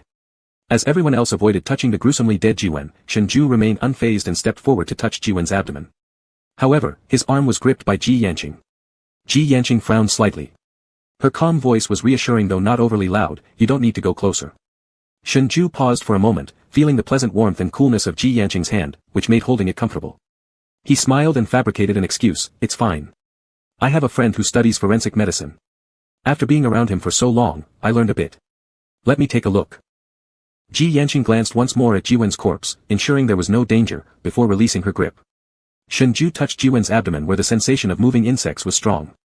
When he lifted the tattered Miao clothing, a bloody wound appeared, a savage bite mark caused by fierce animals. The blood was still warm, and inside the vivid red wound were countless squirming insects. Even having dissected countless humans and animals, Shengzhai couldn't help but feel disgusted by the sight. He furrowed his brows, lowered the clothing, and stepped back hastily. More and more Miao villagers gathered around, while Qingqing shielded Zhouye's eyes so she wouldn't see. Abu had just seen Qingqing and the Miao girl poisoned, and now seeing countless insects writhing crazily inside the corpse triggered his nausea, and he vomited loudly. His expression was strange, and his demeanor strangely resembled the first time they encountered Jiwen in a daze, pale-faced and muttering. Suddenly, he screamed loudly, it's goo. He was eaten by goo. I don't want to stay here. I want to leave. I want to leave. As he spoke, Abu ran away unsteadily like a madman. Shengzhai called out his name several times but Abu ignored him completely. Zhouye, with a pale face, asked Shengzhai, Mr. Shen, Abu said goo ate Jiwen. She couldn't believe how poor Abu's mental resilience was. Shengzhai frowned deeply and told Qingqing to chase after Abu quickly, there's no such thing as goo. Don't listen to Abu's nonsense, he's terrified. It's summer, hot weather, and the body was left for hours in the mountain and attacked by wild animals. Being infested by insects is normal. Just then, Zhuoran, who had recently finished her punishment of kneeling on the copper drum, limped over slowly, leading her hunting dog past them. Seeing the crowd gathered around, she curiously approached, what happened? Why are you all standing here? Before she could finish her question, her eyes widened in shock. Big sister. Zhuoran froze entirely. The man who had testified against her just moments ago was now dead. Big sister. Reacting instinctively, Zhuoran looked at her sister. Zhuyi was crying so hard that she almost fainted. Zhuoran rushed to support her heavily pregnant sister. The elder examined Jiwen's body. Suddenly, from the pocket of the clothing Shengzhai had just laid down, a silver bell fell out. Meanwhile, the elder pulled a tuft of white animal fur from Jiwen's trouser leg. Spotting the silver bell, Zhuoran froze, subconsciously recalling her lost bell hanging on her braid. The white fur matched perfectly with the fur of the hunting dog beside Zhuoran. Not long ago, when Zhuoran took revenge on Qingqing and was testified against by Zhuyi's husband, everyone saw Zhuoran lash Jiwen with a whip. Suddenly, all the fingers pointed at Zhuoran. Zhuoran loudly protested, why are you all looking at me? It wasn't me. Zhuyi fiercely pushed Zhuoran away, grief-stricken and furious. She slapped Zhuoran across the face. Holding her cheek, Zhuoran gazed pitifully at her sister, big sister, I didn't do it. Zhuyi's eyes were bloodshot, and she clutched Zhuoran's shoulders tightly, accusing her, why? I knew you disliked him, but he is my husband. The father of Io and the baby inside my belly, Zhuoran, how could you do this? Why did you kill him? Big sister. I didn't. In front of the overwhelming evidence, Zhuo Ran's explanation sounded unusually weak. Zhuo Yi was emotionally overwhelmed, her stomach started cramping, and Zhuo Ran urgently tried to help her, "Big sister. Get away from me. I will never forgive you." Zhuo Yi shoved Zhuo Ran forcefully away. Zhuo Ran was always strong-willed, never having cried before. This was the first time she shed tears in front of her sister. "Big sister, I truly didn't do it." Ji Yanqing narrowed her eyes slightly, her gaze profound as she looked at the two sisters. The elder roared angrily, "Everyone, stop arguing. Take Shuo Yi down to rest, and Zhuo Ran must stay behind." "Dad?" Zhuo Ran couldn't believe what she heard. The villagers began chattering among themselves. Even if Zhuo Ran was his own daughter, the elder couldn't favor her in front of the evidence, especially not in Ji Yanqing's presence. He certainly couldn't show open partiality. "Calm down, everyone. Jiwen's body still needs further examination. If Zhuo Ran is indeed responsible, I will handle it impartially. Let's go." Ji Yanqing muttered quietly. Thinking Ji Yanqing couldn't stand the sight of blood, Shenzhou, despite still harboring doubts, nodded anyway. As Jiwen's body was carried away, Shenzhou couldn't help but look back while walking, deep in thought. Zhuo Ran could poison Qingcheng, so committing murder didn't seem out of the question, especially since there was already bad blood between Zhuo Ran and Jiwen. However, something felt off. While toxic bugs existed in the mountains, Shenzhou hadn't found any external signs of death on Jiwen's body during his brief examination. Could it have been cardiac arrest? Without equipment, Shenzhou couldn't confirm anything. Thinking about the soon-to-be delivered, yet widowed woman, Shenzhou sighed, "Poor Zhuo Yi. Being a woman really isn't easy. Do you pity her?" Walking side by side, Ji Yanqing suddenly asked this. Surprised, Shenzhou exclaimed, "She's about to give birth, and now her husband has died. This is a huge blow for any woman. Isn't she pitiful?" Shenzhou couldn't quite understand what Ji Yanqing meant. When they returned to the stilt house, the garden downstairs was neatly arranged by Ji Yanqing, planted with many unknown but beautiful flowers. On a vine, there was a chameleon fly resting quietly on the flower branch, blending seamlessly with the green leaves. A moth landed at the tip of the leaf and the chameleon fly quickly shot out its tongue to catch it. At the very moment the moth was devoured, a sparrow swooped down and carried off the chameleon fly. Ji Yanqing watched with great interest, sometimes disguising oneself can backfire. Shenzhou also observed the process of the chameleon fly capturing the moth before being caught by a larger animal, instinctively adding, "This is the survival of the fittest in nature." After hearing this, Ji Yanqing chuckled slightly without any response and returned to her room. Shenzhou stood dumbly in his spot. Did Ji Yanqing just laugh at him? Chapter 19, He shouldn't have been killed. Zhuo Ran's punishment results were released. Faced with overwhelming evidence, the elder could not favor Zhuo Ran and had to follow the rules of the village, binding Zhuo Ran at dawn the next day and expelling her from the village. As for Jiwen's body, it would be buried after Zhuo Ran's expulsion. Qingqing returned in a rush, "Teacher Shen, I couldn't catch up with Abu, looked around several times but didn't see him. Abu had been acting strangely these past few days. As an adult man, he shouldn't have been so frightened by rumors of mystical goo insects. There's no such thing as goo, it's all hearsay. A Qing said that villagers saw him. He didn't leave the village, some villagers have already gone looking for him, so he should be fine. You go back and rest first." Qingqing went back to rest while Shenzhou noticed that Ji Yanqing was about to head out again. Exhausted from running all day and dealing with so much chaos at night, Shenzhou didn't ask where Ji Yanqing was going and returned directly to his room. In the morning, the village was covered in thick fog, blurring all visibility. The dampness drifted into the house through the window. Shenzhou hadn't closed the window last night and was woken up early by the cold. He got up and closed the window, half asleep, catching sight of a group of people carrying a coffin up the mountain. Awake now, Shenzhou stayed up the whole morning. After finishing washing up, he noticed Ji Yanqing's door was still tightly shut, guessing she might still be asleep. Finding a stool and sitting outside the door, Shenzhou began smoking and started thinking of a way to tell Ji Yanqing that he would stay behind. After sitting for a while, the group of people carrying the coffin came back down the mountain. The mist hadn't dissipated yet, the sky remained gloomy and cloudy. The sun didn't appear all day long, making the entire village damp and cold. The drum hiding festival was ongoing, but the elder's family didn't participate anymore. Zhouya and Qingqing needed to set off on their journey soon, and they both woke up shortly after Shenzhou did. The villagers sent to look for Abu found him frozen inside the village overnight with a high fever. He was already taken back to the elder's home and resting. Abu wouldn't be able to leave with Qingqing and Zhouya. "I'll send you two down the mountain first. When the time comes, Abu can leave with me."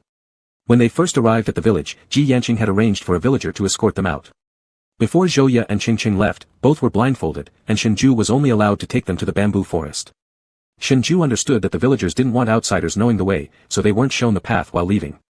But the villagers overestimated the ability of Shenzhou's two students. Even without blindfolds, Zhouya and Qingqing, both road impaired, wouldn't remember the route anyway. Smiling, Shenzhou waved goodbye to the two. Zhou Ye was reluctant to part, reminding Shengzhai to be careful in the village. After seeing Zhou Ye and Qingqing off, Shengzhai was brought back to the village blindfolded. Curiously, Ji Yanqing hadn't known he decided to stay yet. Thinking too much, Shengzhai returned to the stilt house. He initially thought that Ji Yanqing might have gone out late the night before and overslept in the morning, but long after her usual wake-up time, there was still no sign of her. Knocking on her door received no response. Shengzhai pushed open Ji Yanqing's door. The room was tidy, with minimalistic decor. Shengzhai was momentarily puzzled. Could Ji Yanqing have been up already? Later mountain in the village. Abu, due to the fever, felt weak in his limbs, leaning against a tree panting heavily. He kept muttering neurotically, "There's goo, here is goo. Can't stay here, must leave, must leave." Walking aimlessly, after being sent back to the elder's home, Abu fled again after a short while. He didn't know what was wrong with himself. Although the ones supposedly poisoned by goo were Qingqing and that Miao girl, he felt like there was goo inside him as well, dreaming every night of his body being gnawed by countless bugs. Ever since coming to this village, Abu had not spent a single night without having dreams. His spirit was almost collapsing, feeling something deeply amiss. Moreover, Shengzhai, a person whom he clearly cared about, seemed deliberately diminished in presence, like he mattered less somehow. He didn't know why all his feelings for Shengzhai were replaced by fear. He no longer cared about anything, and the only command in his mind was to leave this terrifying place. I want to leave, there is goo here, goo." Abu's hair was disheveled, with only one shoe on his foot, dragging it as he blindly walked step by step holding onto a tree. He didn't know the way out, but only knew he couldn't stop, eventually reaching the mist-covered rear mountain. The fog obscured his vision, causing Abu to anxiously wave his hands at the mist before him. Suddenly, amidst the whiteness, he vaguely saw a shadow covered in wet mud. That person moved like a puppet, stiff and mechanical, like a manipulated marionette. The sound of bones creaking, bit by bit turning its head toward Abu, the sight of the face struck him like a blow to the head, and his legs immediately went limp. It was unmistakably the deceased Jiwen. The figure's eyes were missing, insects wriggling out of his hollow eye sockets and the remaining halves of his mouth and nose. The blood-soaked holes bitten into his body by wolves spilled clumps of crawling worms with every step. The entire person seemed to be under the control of insects. The dead Jiwen, limbs uncoordinated, approached Abu. Behind him stood Zhuai. Zhuai's expression was peculiar, her lips curled into a smile as she slightly moved her red lips, softly calling out, "Jiwen." Jiwen reacted instantly, then immediately followed Zhuai, walking clumsily in the same manner. Zhuai showed no care for the bloated, writhing insects or dirt on Jiwen, embracing him intimately, kissing the half-face exposed down to the jawbone with that putrid stench. "Indeed, only this way will you obey my words." Zhuai's belly was high and swollen, indicating her pregnancy would soon come to term. Her hands and nails were full of dirt, and amidst the heavy fog, Abu saw the dug-up graves and pried-open coffins. Leaning tenderly against Jiwen, Zhuai gently caressed her stomach, looking toward Abu with sweet tones that made his ears sting like scorpions. Discovered. Goo. Goo. Abu's empty stomach churned violently, unable to bear the nausea, he vomited acid water, painfully getting up from the ground trembling and running away wildly. Zhuai watched Abu flee, covering her mouth with a soft laugh. "You shouldn't have killed him." Zhuai's smile froze, and she leaned casually against Jiwen, gazing into the white fog. "Master Sacrifice, you've come." "I did not kill him, just exchanged a way to keep him beside me that I prefer." She touched the man's facial bones, saying, "Isn't this good? He will never think of anyone but me now, nor try to leave the village." Ji Yanqing appeared elegantly dressed in deep purple Miao clothing, silver ornaments jingling, walking gracefully through the fog. Zhuai wasn't surprised Ji Yanqing had arrived, asking coyly how she discovered the truth. She paused, lowered her head and laughed. "No. You already knew when I married Jiwen." Chapter 20, A Qing Injured. The human body supported by Zhuai's goo wobbled precariously, continuously shedding insects. "You fell in love with an outsider and cast a spell on Jiwen from the start. He didn't willingly stay in the village." Ji Yanqing, knowing Zhuai's actions, didn't surprise her either, frankly admitting, "Yes, being near him was unwilling and painful. He repeatedly planned to run away with a Yao, so I killed him." "Zhuoran is innocent," Ji Yanqing declared without changing expression. At the mention of Zhuoran, Zhuai's expression twisted. "Even though I learned goo magic the best, father always favored Zhuoran." Ji Yanqing shook her head. "Zhuai, you are too foolish, you shouldn't let familiar Miao villagers see it." "Foolish?" Zhuai laughed bitterly. "Didn't you also act foolishly for that painter?" Ji Yanqing's gaze flickered, still maintaining a cold demeanor. "What can they not see? Isn't that what scared the Miao villager most? Didn't you do something to them anyway?" Zhuai's eyes carried deep meaning in her laughter. "Badation, you accuse me of loving an outsider, but aren't you also falling for someone outside?" Ji Yanqing's eyes narrowed, revealing no emotion. "Is Badation here to kill me?" Zhuai leaned against Jiwen, showing no fear of death. She slashed her wrist, letting her blood drip to the ground, seeping into the soil. From beneath Zhuai's feet, numerous scorpions began crawling out of the earth, growing in number, forming a dark mass moving densely toward Ji Yanqing. Toxic insects crawled out from all sides of the surrounding jungle, creating a hissing sound as they surrounded Ji Yanqing tightly. Master Sacrifice, you shouldn't have come to see me. Since you're here, I can't let you go back. Zhuo Yi's voice was soft, carrying a trace of etherealness typical of young girls. The goo insects had been hiding here since early on, and their numbers were far more than what Zhuo Yi alone could control in such a short time. It was a trap. Ji Yanqing took a step back, those bugs glaring fiercely at her from less than a meter away. Ji Yanqing didn't spare them another glance. Who told you to put my life in danger? Zhuo Yi gave a faint smile. Someone we both can't afford to offend. As the sun was suddenly obscured by clouds, the mist that had dissipated began to coalesce again. Ji Yanqing gave a mocking laugh. Zhuo Yi, you can't kill me. Zhuo Yi sighed regrettably. Indeed, I cannot kill you. But you shouldn't have any weaknesses either. Ji Yanqing frowned slightly, not understanding the deeper meaning of Zhuo Yi's words, when he heard a familiar call nearby behind him. Ah Qing. In an instant, the direction of the toxic insects changed abruptly. They quickly crawled toward Shenzhou. Shenzhou only saw a vast shadow rushing toward him. Before he could make out what it was, the slim figure of Ji Yanqing in deep purple Miao clothing blocked his view. Ah Qing, you.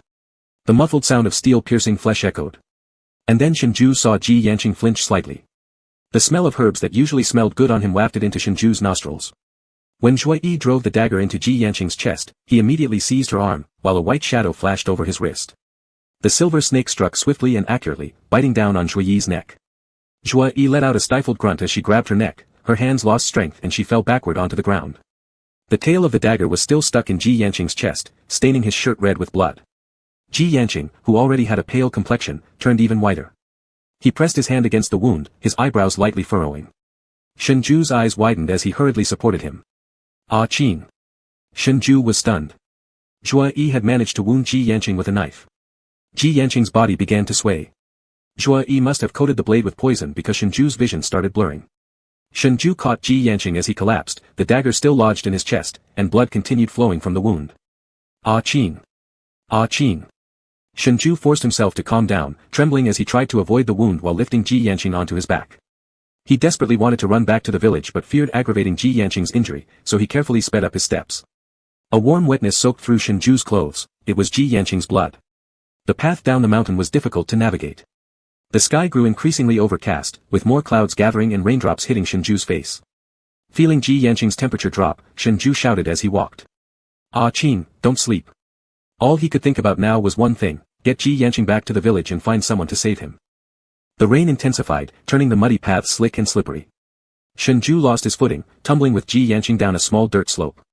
Without regard for his own well-being, his first instinct was to protect Ji Yanqing. His knee slammed painfully against a jagged rock, causing a sharp cut to open up. Pain flashed before his eyes as he stood back up, gritting his teeth and shouldering Ji Yanqing again, moving towards the distant village. Mud and blood covered Shenzhou from head to toe, his clothes soaked by the rain, making him look completely disheveled. Finally reaching the village, Shenzhou felt a glimmer of hope. Rain hammered down so hard he could barely open his eyes. He turned back to Ji Yanqing and said, Ah Qing, we're almost there. Don't fall asleep. Once inside the village, Shenzhou grabbed the first person he saw, a woman carrying a hoe, and shouted urgently, someone is hurt. Save him. Save him. The woman took one look at Ji Yanqing on Shenzhou's back and went pale. Dropping the hoe, she fled. Shenzhou called out several times, but the woman ignored him. Likewise, other villagers they passed acted the same way. In despair, Shenzhou wildly pounded on the door of a villager's house, losing control of his emotions and shouting, he's one of you, just like everyone else here. How can you be so cold-blooded and let him die? This was the first time Shenzhou lost his composure. These people were too heartless and selfish, all because Ji Yanqing wasn't of pure descent. When no one came to preside over the village rituals, everyone thought of Ji Yanqing. Shenzhou thought it was unfair for Ji Yanqing. Who could save Ji Yanqing? Who else could understand Chinese? Shenzhou suddenly remembered Zhuo Ran, who would be bound and expelled from the village at this very moment. He gently placed Ji Yanqing under the eaves and ran to Elder Zhuo's house despite his injuries and the heavy rain. Zhuo Ran was being tied up by some people. Shenzhou stumbled over and pushed those tying her aside, dragging her with his last ounce of sanity. Your sister wants to kill Ji Yanqing, and Zhu Jiwen's death might have had another reason. Come with me to save him, Ji Yanqing must have seen something. At first, Zhuo Ran struggled fiercely, she had never liked Shenzhou much. But when she heard her sister wanted to kill Ji Yanqing, she froze completely. You. Lies. Shenzhou somehow managed to drag Zhuo Ran to Ji Yanqing's side against all odds. Seeing the dagger stuck in Ji Yanqing's chest, Zhuo Ran could hardly believe her eyes. The handle of the dagger was made from fox fur embroidered with two butterflies. It was the dagger Zhuo Ran had personally polished and embroidered for her sister. Hurry up. Save him. Shengzhai urged when he saw her daze. Every bone in Shengzhu's body ached, especially the wound on his knee that made it impossible for him to straighten his legs. Zhuo Ran snapped out of her stupor and gritted her teeth as she approached Ji Yanqing. Exhausted, Shengzhai sat on the ground. He tried to hold himself together to see Ji Yanqing get saved, but his consciousness was fading. He could feel his temperature rising, the wounds on his knee and arm had turned swollen and pale due to soaking in water. He only saw Zhuo Ran calling people to carry Ji Yanqing away before losing consciousness. Chapter 21, An Old Photograph. On the rear mountain, inside a cave. Zhuo Yi's face was pale, and weakly, she wrapped the newborn baby in clothes. The baby remained quiet without crying or fussing. Zhuo Yi laughed softly as she touched its tiny hand. No one other than Ji Yanqing could cure the poison from Badasheng's Qi Yugu, and the blood gushed endlessly from the 2 wounds on her neck, unstoppable. She would soon bleed dry, and her internal organs would dissolve in excruciating pain. But Zhuo Yi wasn't afraid of death. To her, death was liberation. An aged voice came from outside the cave. Who gave you the authority to act now? The sacred fruit has not ripened yet. What are you exposing yourself for? Elder Zhuo entered, leaning on a cane, coldly observing Zhuo Yi. Father, look at him. Isn't he adorable? So much like Jiren. Zhuo Yi's disheveled hair framed her weary face as she struggled to lift the infant for her father to see. Without saying a word, Elder Zhuo finally took the child when Zhuo Yi began to struggle. Sacrificial priestess Ji Yanqing and the experienced Miao healer both witnessed what you did. I can no longer protect you. You're on your own.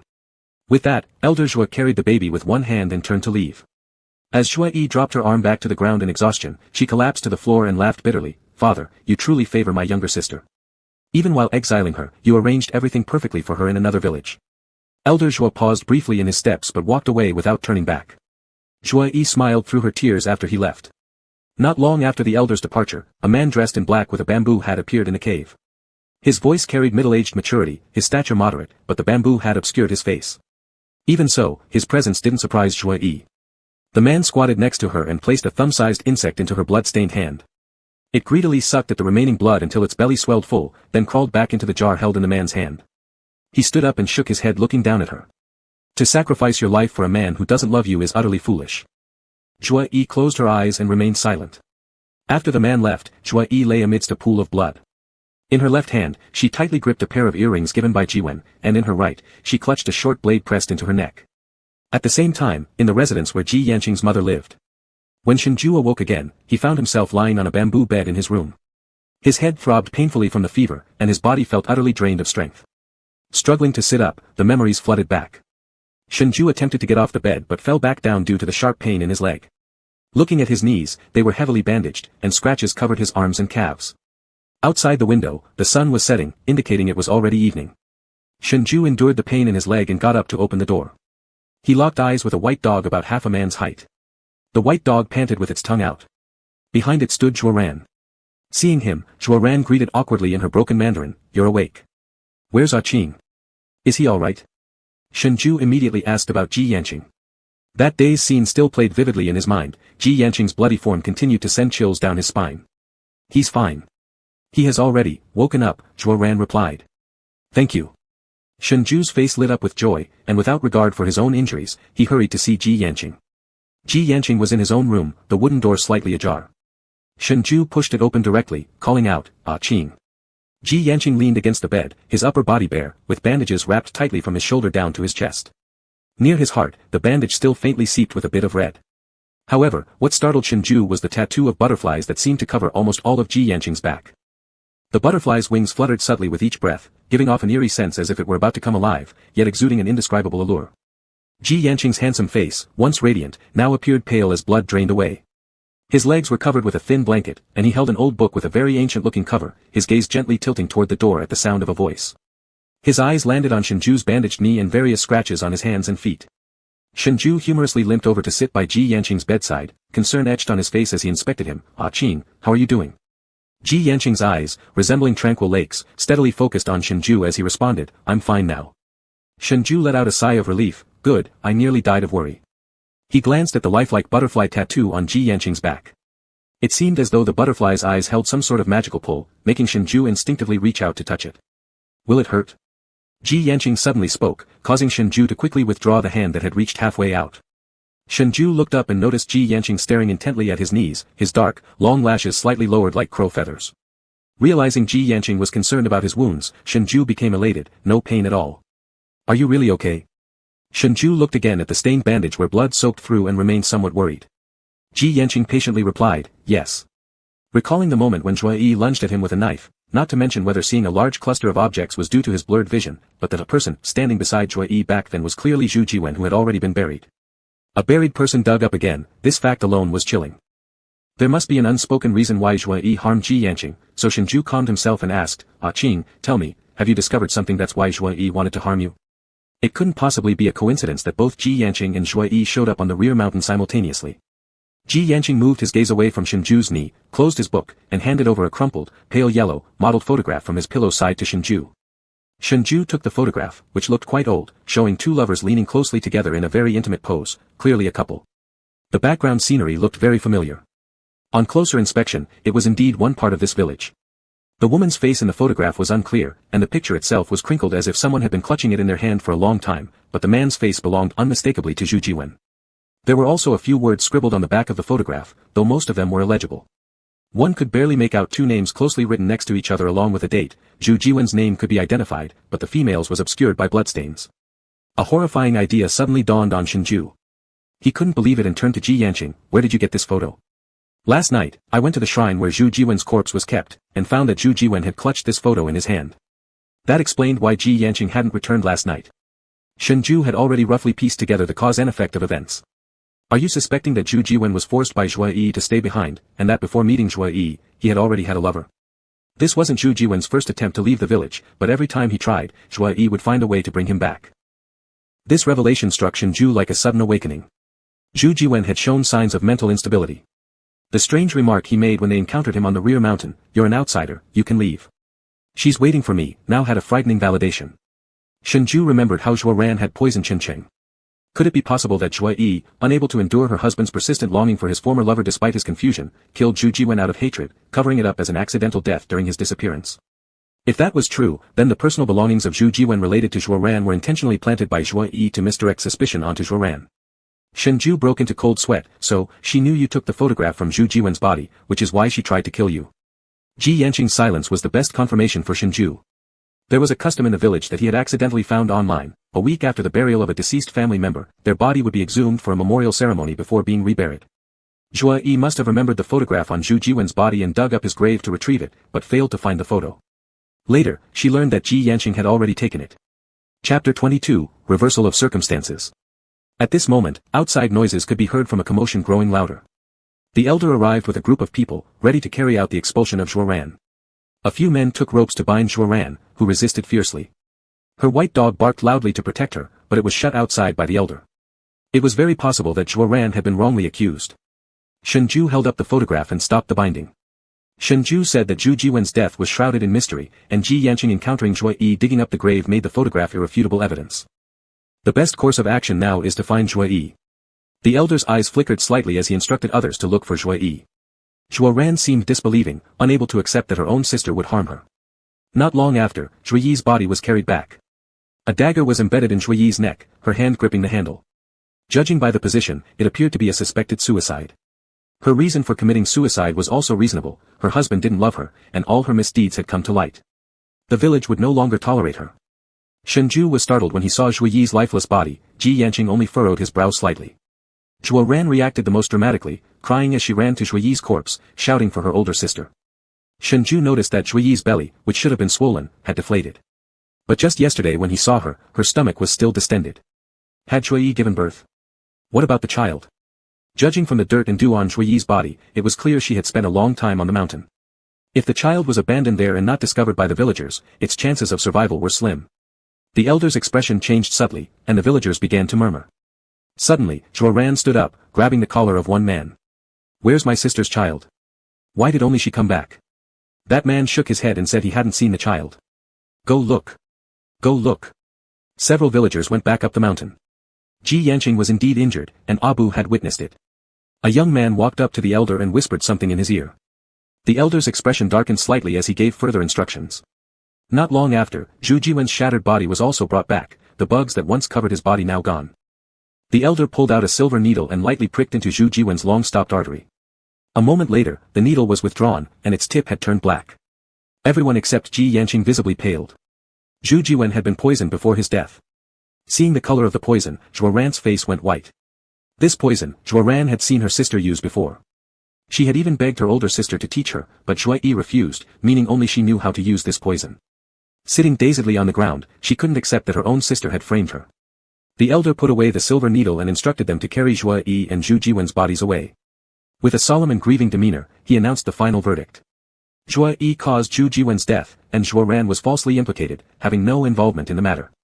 The punishment of exile due to Zhuai Yi's suicide for her crimes was altered to omitting her name from the clan registry and forbidding her spirit tablet from entering the ancestral hall. Her body was to be buried outside the boundaries of Jiteng Village. The elder cast a complicated glance at Ji Yanqing's composed figure, stepping forward and bending down to say a few sentences to him, inexplicably apologetic. Shenzhou didn't understand what they said or what they were discussing. After the elder left, Shenzhou remarked with a sigh, "Your villagers are so complicated. Luckily, you're different from them." Upon hearing this, Ji Yanqing raised her gaze to look at him. Shenzhou reiterated seriously, "I mean it. Even though many here have wronged you, you don't harbor malicious intentions like some of them do." When Shenzhou carried the injured Ji Yanqing back the other day, knocking on door after door yielded no help. After considering this, Shenzhou decided not to tell Ji Yanqing about it. It was an uncomfortable thing to hear, and better not to bring it up to Ji Yanqing. Though somewhat vengeful, Zhuo Ran struck Shenzhou as a straightforward person. She admitted her actions if she committed them, and wouldn't distort right and wrong. It was precisely because of this character trait that she was used by Zhuai Yi. Most importantly, Zhuo Ran saved Ji Yanqing, so Shenzhou naturally felt more favor toward her. A sudden cool touch of a fingertip appeared on his forehead. Shenzhou looked up in confusion. Ji Yanqing brushed the stray hairs from his forehead, revealing the small red mole between his double eyelids, and said gently, like the breeze outside the window, "Your hair has grown long." Shenzhou was somewhat flattered and unconsciously blushed. "Ah, yes, it has grown a bit long. In a few days, I'll help you cut it." Shenzhou thought for a moment that he was dreaming. How had Ji Yanqing become so close to him all of a sudden? But he was delighted and quickly agreed, "All right. By the way, Qing, there's something I need to tell you." Shenzhou hadn't yet told Ji Yanqing about his intention to stay. Ji Yanqing listened silently. Shenzhou smiled and said, "The boss liked the previous drawings. He hopes I stay to create more." "Qing, do you want me to stay?" Ji Yanqing slightly fiddled with Shenzhou's soft and delicate hair strands before letting go without saying anything. Without receiving Ji Yanqing's response, Shenzhou felt a little disappointed, but the feeling quickly disappeared. From Ji Yanqing's attitude toward him, Shenzhou was confident that within sufficient time, winning Ji Yanqing over was a foregone conclusion. A few days later, Ji Yanqing was able to get out of bed. Shenzhou brought a pair of scissors and a bucket of water to find Ji Yanqing. The wound on Shenzhou's knee wasn't serious after the scab formed, far better than when he had sprained his ankle last time. Ji Yanqing was getting dressed. Due to his chest injury, it was inconvenient and caused some pain, making him furrow his eyebrows slightly. "Qing, let me help you." Shenzhou put down the items and ran over, helping Ji Yanqing get dressed. Ji Yanqing's skin was as white as porcelain, slim but evenly muscular, not bony. Occasionally touching his skin while dressing him felt cool and smooth, akin to jade, making one reluctant to let go. Especially the butterfly tattoo covering his back gave Shenzhou the strange impression that Ji Yanqing wasn't human but rather some enchanting spirit transformed into a person. Taking advantage of helping him dress, Shenzhou secretly touched him several times under the guise of propriety. The Miao clothing was complex to wear, and after several attempts, Shenzhou still couldn't get it right. Suddenly, Ji Yanqing's trembling hand pressed on him and said, "I'll do it myself." Of course, Shenzhou noticed Ji Yanqing's abnormality. He pretended not to know, leaving a few buttons for Ji Yanqing to fasten. Watching Ji Yanqing's long, nimble fingers skillfully dance, they soon buttoned up. Shenzhou glanced downward, looking at Ji Yanqing's wound, hesitantly saying, "Maybe I should cut my own hair." "You're still injured, Qing." Although Shenzhou wanted this chance to be close to Ji Yanqing very much, if he tore Ji Yanqing's wound open, it wouldn't be worth it. In the end, it was still Ji Yanqing who cut his hair. Shenzhou occasionally reminded him to be careful, not to strain the wound, and it didn't matter how rough the cut turned out. Ji Yanqing's cool fingertips combed through Shenzhou's disheveled bangs, the sound of the scissors cutting hair crisp and rhythmic. Black hair fell to the ground, with a few strands blowing onto Ji Yanqing's clothes. Shenzhou picked them up and teased, "Qing, do you like me a little too?" Ji Yanqing didn't respond, focusing on cutting Shenzhou's hair. This time, Shenzhou truly felt Ji Yanqing's attitude toward him had changed. Although he hadn't yet heard Ji Yanqing directly say that he also liked him, Shenzhou wasn't in a hurry anymore. He would definitely make Ji Yanqing say it aloud eventually. Unexpectedly, Ji Yanqing's craftsmanship was pretty good, neat and clean, unlike what Shenzhou imagined, a mess like dog-bitten bangs. At first, Shenzhou was determined that even if Ji Yanqing gave him a haircut like that, he'd accept it willingly. "Aching, you're amazing," Shengzhai admired Ji Yanqing's work in the mirror. Ji Yanqing softly hummed in agreement, putting a slightly longer lock of newly cut hair on the wooden table beside him, then sweeping the fallen hair off the floor. Shengzhai didn't delude himself into thinking Ji Yanqing would keep his hair, assuming Ji Yanqing placed it there casually and planned to throw it away along with the other hair in the basket, so he didn't pay further attention to the strand quietly tucked away by Ji Yanqing. Shengzhai didn't know that it was this very strand of hair that became one of the things he regretted most later. Chapter 23, Unwilling to Believe. After a few more days, no one seemed to care whether Shengzhai stayed in the village or not, and no one came to drive him out. He thus settled in peacefully. Not long after the incident involving Zhuai, Abu was found with a minor fall injury. Though physically okay, he seemed affected mentally and wasn't in good spirits. For now, he was temporarily placed at the elder's house. Shengzhai planned to send Abu back to Shu village once his condition improved. For nearly half a month, the weather had been overcast without end. Shengzhai hadn't forgotten his purpose. In the afternoon of this day, while Ji Yanqing was taking a nap, Shengzhai quietly slipped away to the back mountain. On the way up the mountain, he encountered several coffins being carried up to the back mountain. Shengzhai was puzzled in his heart. The people in this village, regardless of gender and age, looked healthy at a glance. Why were there so many funerals these days? The Guzhong festival had long passed, leaving the back mountain solemn and quiet. That tall divine tree still stood proudly in the center of the sacrificial site. Shengzhai should have come here much earlier to collect samples, but the Guzhong festival hadn't ended, and there were always Miao villagers on the back mountain. Shengzhai had no chance. He couldn't help but directly wait until a few days after the Guzhong festival had completely ended to come. As he was about to approach, he suddenly met Zhuoran holding a swaddled baby. Zhuoran held a basket of sacrificial paper money supplies. Seeing Shengzhai, she frowned and asked, "What are you doing here?" Previously, Zhuai could not be buried in this village, and Zhuoran knelt in front of Elder Zhua's door for an entire day and night to request that Zhuai be buried on the back mountain. "I'm just wandering around." Shengzhai smiled, looking at the baby in her arms, curiously asking, "Who is this baby?" He had his suspicions. Zhuoran looked haggard, losing her elder sister hit her hard, and she had grown thin all over. "My elder sister's child." Since Shengzhai had helped her before, Zhuoran wasn't as hostile toward him as she initially was. Shengzhai nodded, noticing the handsome features of the small baby, which indeed resembled Zhuai. "Are you going to worship your elder sister?" The elder had explicitly forbidden anyone, including Zhuoran, from worshipping Zhuai. Zhuoran's attitude was resolute, "She is my elder sister and always will be." After saying that, Zhuoran hugged the child and left. Watching Zhuoran's retreating back, Shengzhai gave up on collecting samples from the sacred tree. With Zhuoran nearby, he couldn't risk being seen damaging the tree. He would look for another opportunity later.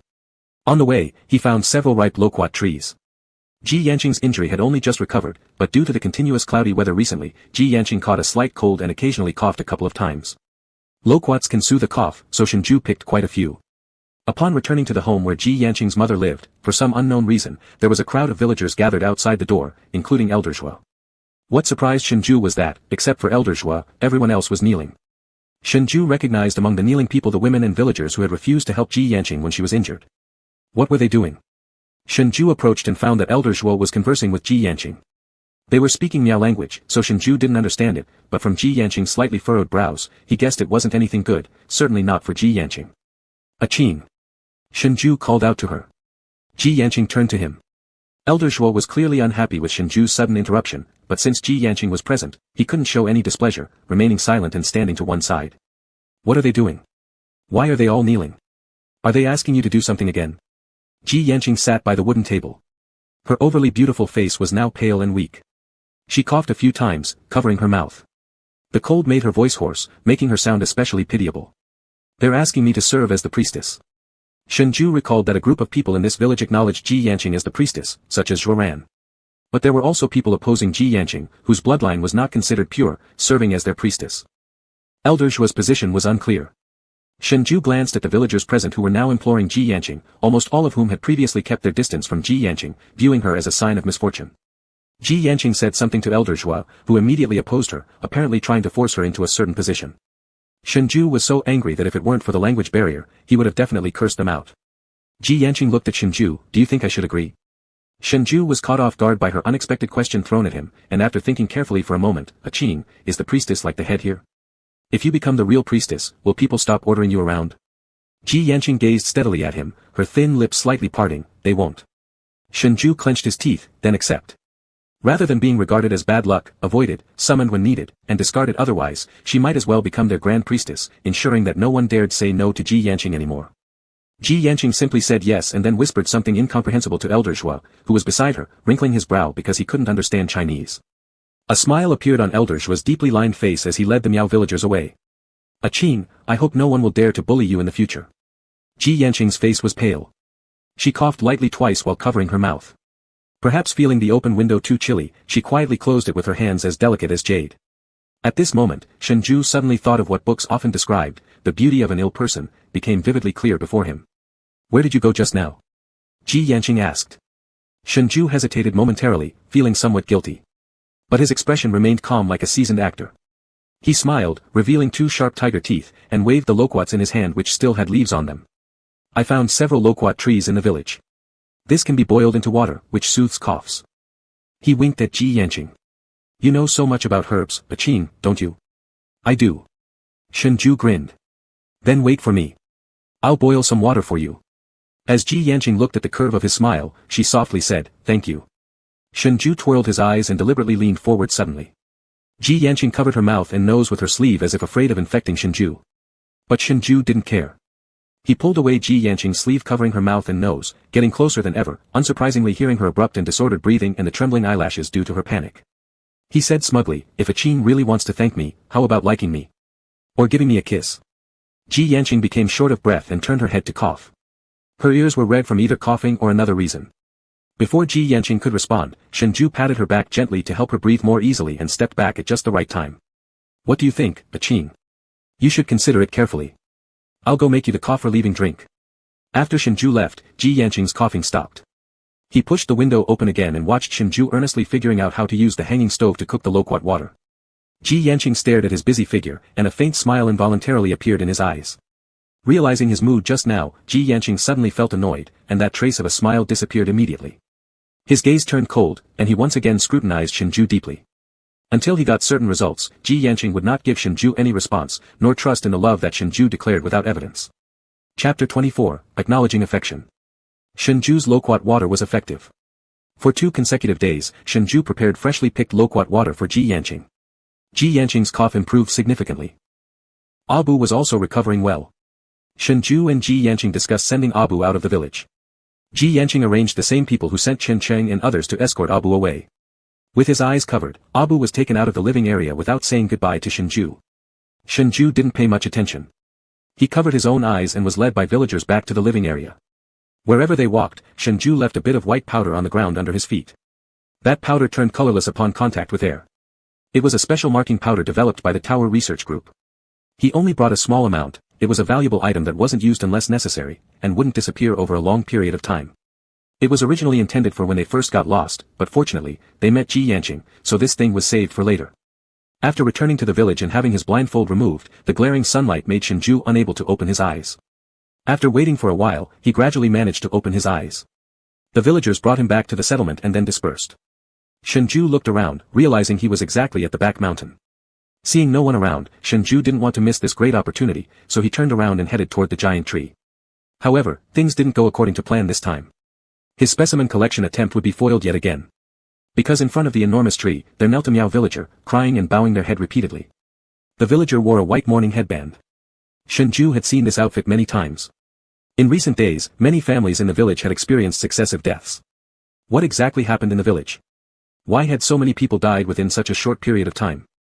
Had there been something wrong with the drinking water source? Or was it caused intentionally? At this rate, when would he be able to obtain samples from the tree? Shengzhai decided to go back and ask Ji Yanqing. Perhaps Qing knew what was happening in the village. On the way, he casually picked some more loquats and hurried back to Ji Yanqing's house. To Shengzhai's surprise, inside Ji Yanqing's home stood 7 or 8 attractive Miao women. The scene might as well have seemed like an audition. Ji Yanqing stood calmly next to a wooden table. On the table was a pot with peculiar patterns, looking ancient. Inside the pot was a branch just sprouting young buds, tied up with a section of red silk ribbon, its end knotted. The branch and its young shoots seemed familiar. The tips were diamond-shaped and seemingly broken off from the sacred tree. Elder Zhua handed a cup of wine to the Miao girl, who drank it. Then the elder took her hand and pricked her finger with a silver needle, squeezing out a drop of blood that he dripped onto the tree sprout. He then also pricked Ji Yanqing's finger and similarly let a drop of her blood fall on the tree sprout. Elder Zhua watched intensely for any change in the tender green tree sprout, but unfortunately, nothing happened. The elder sighed disappointedly and waved the Miao girl away, after which another girl stepped forward. Shengzhai tried to walk toward Ji Yanqing, but Elder Zhua stopped him with a wave of his hand, looking very serious as he uttered incomprehensible words Shengzhai couldn't understand. He guessed the meaning was to keep him from disturbing Ji Yanqing. Shengzhai looked at Ji Yanqing, aching. Ji Yanqing said something to the elder, who reluctantly let Shengzhai come closer. Shengzhai asked, "What is this about?" Ji Yanqing's tone was light, her eyelashes lowered so that her emotions were unclear. Verifying the partner of the high priestess. If the tree sprout grows, it means the divine tree recognizes the person. Shengzhai felt as if a bucket of cold water had been poured over his head, shocked beyond belief. What? Partner? Could they really choose a partner for Ji Yanqing by just dripping 2 drops of blood on that branch? What kind of fantastical story was this? It was absurd. What irritated Shengzhai even more was that Ji Yanqing had never mentioned needing to select a partner to be the high priestess, yet she obviously knew he liked her. Shengzhai transformed the frustration from wasting all his efforts these past days into acting. His eyes were full of sorrow. Ji Yanqing, are you going to marry one of those girls? As he spoke, his eyes reddened, and his voice choked up. How can you do this? Shengzhai turned and ran away. Watching Shengzhu's retreating figure, Ji Yanqing's gaze dimmed slightly, and her fingers curled inside her sleeve. Elder Zhua said, "Great priestess, people have frequently died in the village due to miasma poisoning recently, and the sacred tree has not flowered for a long time. Without pollen from the sacred tree to detoxify, the villagers will perish. You must quickly find someone recognized by the divine tree to urge its flowers to bloom. After the holy fruit ripens, new descendants of the high priests will be born." "Master Elder, please return," Ji Yanqing said as she stepped toward the door. Behind her, Master Elder stamped his walking stick. "High priestess." Ji Yanqing paused for a moment. "I will save the village myself." As Ji Yanqing's figure disappeared, Elder Zhua cast a sharp look at the tree sprout in the jar on the table. Could it be that Ji Yanqing had discovered something, so she refused to cooperate with him? That outsider always ruined his plans, but Ji Yanqing didn't allow the villagers to drive Shengzhai away. Elder Zhua closed his eyes briefly. Do not rush things. He had been biding his time for so long and couldn't ruin everything because of impatience. There were many girls in the village, and he had tampered with the tree sprout. There was a mother charm hidden in the sprout, while the wine the Miao girls drank contained a child charm. These charms were the product of his lifetime practice, similar to love spells but not exactly love spells. Even an adept witch like Ji Yanqing might not detect them. Among so many girls, there would definitely be one who wouldn't reject the child charm in the wine. Once such a person was found, the illusion could be created that the tree had acknowledged them. After Ji Yanqing bore children with that woman who carried the priestess bloodline, his goal would be achieved. In the central square of the village, Shengzhai sat next to the enormous bronze drum. Had Ji Yanqing really not come to look for him? He angrily used a small twig to poke holes into the mud on the ground, creating rows and rows of little pits. It was actually normal for Ji Yanqing not to follow. After all, Ji Yanqing had never revealed any feelings for him from beginning to end, it was all Shengzhu's own infatuated guesswork. Who knew what Ji Yanqing was truly thinking? Though he said that, Shengzhai still felt an indescribable sense of annoyance. He poked the ground harder. Until a familiar chilly voice came from behind, "Shengzhai." Shengzhai froze, then quickly got into character. He pinched his thigh, instantly shedding tears. Throwing away the stick, his tear-filled eyes turned toward Ji Yanqing. "What do you want?" Ji Yanqing fixed her eyes on the crystal-clear tears glistening on his eyelashes. "I'm looking for you. I don't need your search. Marry whichever girl you wish, I'll leave tomorrow." Ji Yanqing frowned lightly, disliking Shengzhu's words. Shengzhu's voice wavered with sobs, glaring hatefully at him. "I've chased you for so long, and you've always been so cold and indifferent to me. I consoled myself, telling myself that as long as I worked harder, one day you'd smile at me. But today, I see clearly, Ji Yanqing, you have no heart at all." Ji Yanqing remained silent, her frown deepening. Shengzhu's voice became more choked as he spoke, and he covered his eyes with one hand. "If you don't like me, why don't you just reject me and let me die my own thoughts? Why do you keep me hanging? I shouldn't have stayed. Why did I choose to stay if it's just to watch you marry someone else? Ji Yanqing, you knew I liked you." Chapter 25, Everything will be yours. Ji Yanqing said nothing, pulling Shengzhai and leading him away. Shengzhai struggled. "Where are you taking me? I won't go." No matter how Shengzhai tried to shake her off, Ji Yanqing's grip was like a clamp, holding on tightly. Shengzhai was led all the way to the divine tree behind the mountain. Seeing this tree up close again, Shengzhai was still overwhelmed by its presence. A gentle breeze passed through, making the emerald leaves rustle, while many light yellow flower buds grew on the branches. Oddly, none of these buds were blooming. There was that large green bud Shengzhai had seen before, sticking out among the surrounding light yellow buds. Ji Yanqing's expression was hard for Shengzhai to read. She usually kept an even temperament, rarely smiled, and never showed anger. But at this moment, Ji Yanqing frowned deeply, her gaze seeming to hold frozen frost, leaving one feeling chilled just from a glance. Such a demeanor from Ji Yanqing was strange, and Shengzhu's resistance gradually quieted down. "Why did you bring me here?" Ji Yanqing reached up and broke off a leaf, deftly folding it into a bowl shape with her jade-like fingers, then pulled out the small dagger she carried on her waist. With smooth movements, she made a slight incision on the green bud above their heads, using the leaf folded into a bowl to catch the pale green liquid. Her thumb lightly grazed along the edge of the leaf bowl in a barely noticeable motion, and a tiny white speck silently blended into the bowl. Ji Yanqing handed the bowl to Shengzhai, her tone giving no clue to her emotions. "Drink it." Shengzhu's eyelashes still glistened with tears, and upon hearing her words, he froze in surprise. Seeing Shengzhai hesitate to move, Ji Yanqing casually broke off another leaf, caught the liquid from the green bud, and drank it right in front of Shengzhai. Ji Yanqing handed the leaf bowl back to Shengzhai. Shengzhai was a bit confused, but since Ji Yanqing had already drunk it, it couldn't possibly be poison. Shengzhai took the bowl and drank it all in one gulp. The juice tasted slightly sweet at first, similar to coconut milk, but there was also a hint of sourness, which actually gave it a pleasant flavor. Throwing the leaf bowl back into Ji Yanqing's arms, Shengzhu's misty lotus-like eyes stared at her helplessly, feigning courage despite his lack of intimidating force. "All right, I'll drink it if you do." After drinking, Shengzhai suddenly felt a tingling sensation on the side of his neck, thinking it might have been bitten by some small insect. Instinctively, he slapped his neck, but found nothing on his palm. Ji Yanqing's gaze, however, fell on Shengzhu's neck, where a new red spot, resembling a mole, had suddenly appeared. Before Shengzhai could react, Ji Yanqing grabbed his hand, causing a sharp pain as his index finger was swiftly cut open. All Shengzhai could manage was a yelp before his finger was slashed by Ji Yanqing. "What are you doing?" Shengzhai winced in pain, trying to pull his hand back, but Ji Yanqing gripped it tightly. She deftly turned the knife blade inward with one hand, then gently ran her thumb along the blade. Holding Shengzhu's hand, both of their blood dripped onto the sprout of the sacred tree. When the sprout touched the blood, initially, there was no change at all. Shengzhai felt Ji Yanqing beside him becoming increasingly cold, her gaze growing darker. At this moment, Shengzhu's cursed stomach cramped once again, and he instinctively bent over, clutching his belly in pain. Ji Yanqing quietly watched the sprout showing no movement and the stomach-aching Shengzhai, her eyes filled with even more coldness. Obviously, Shengzhu's feelings weren't sincere.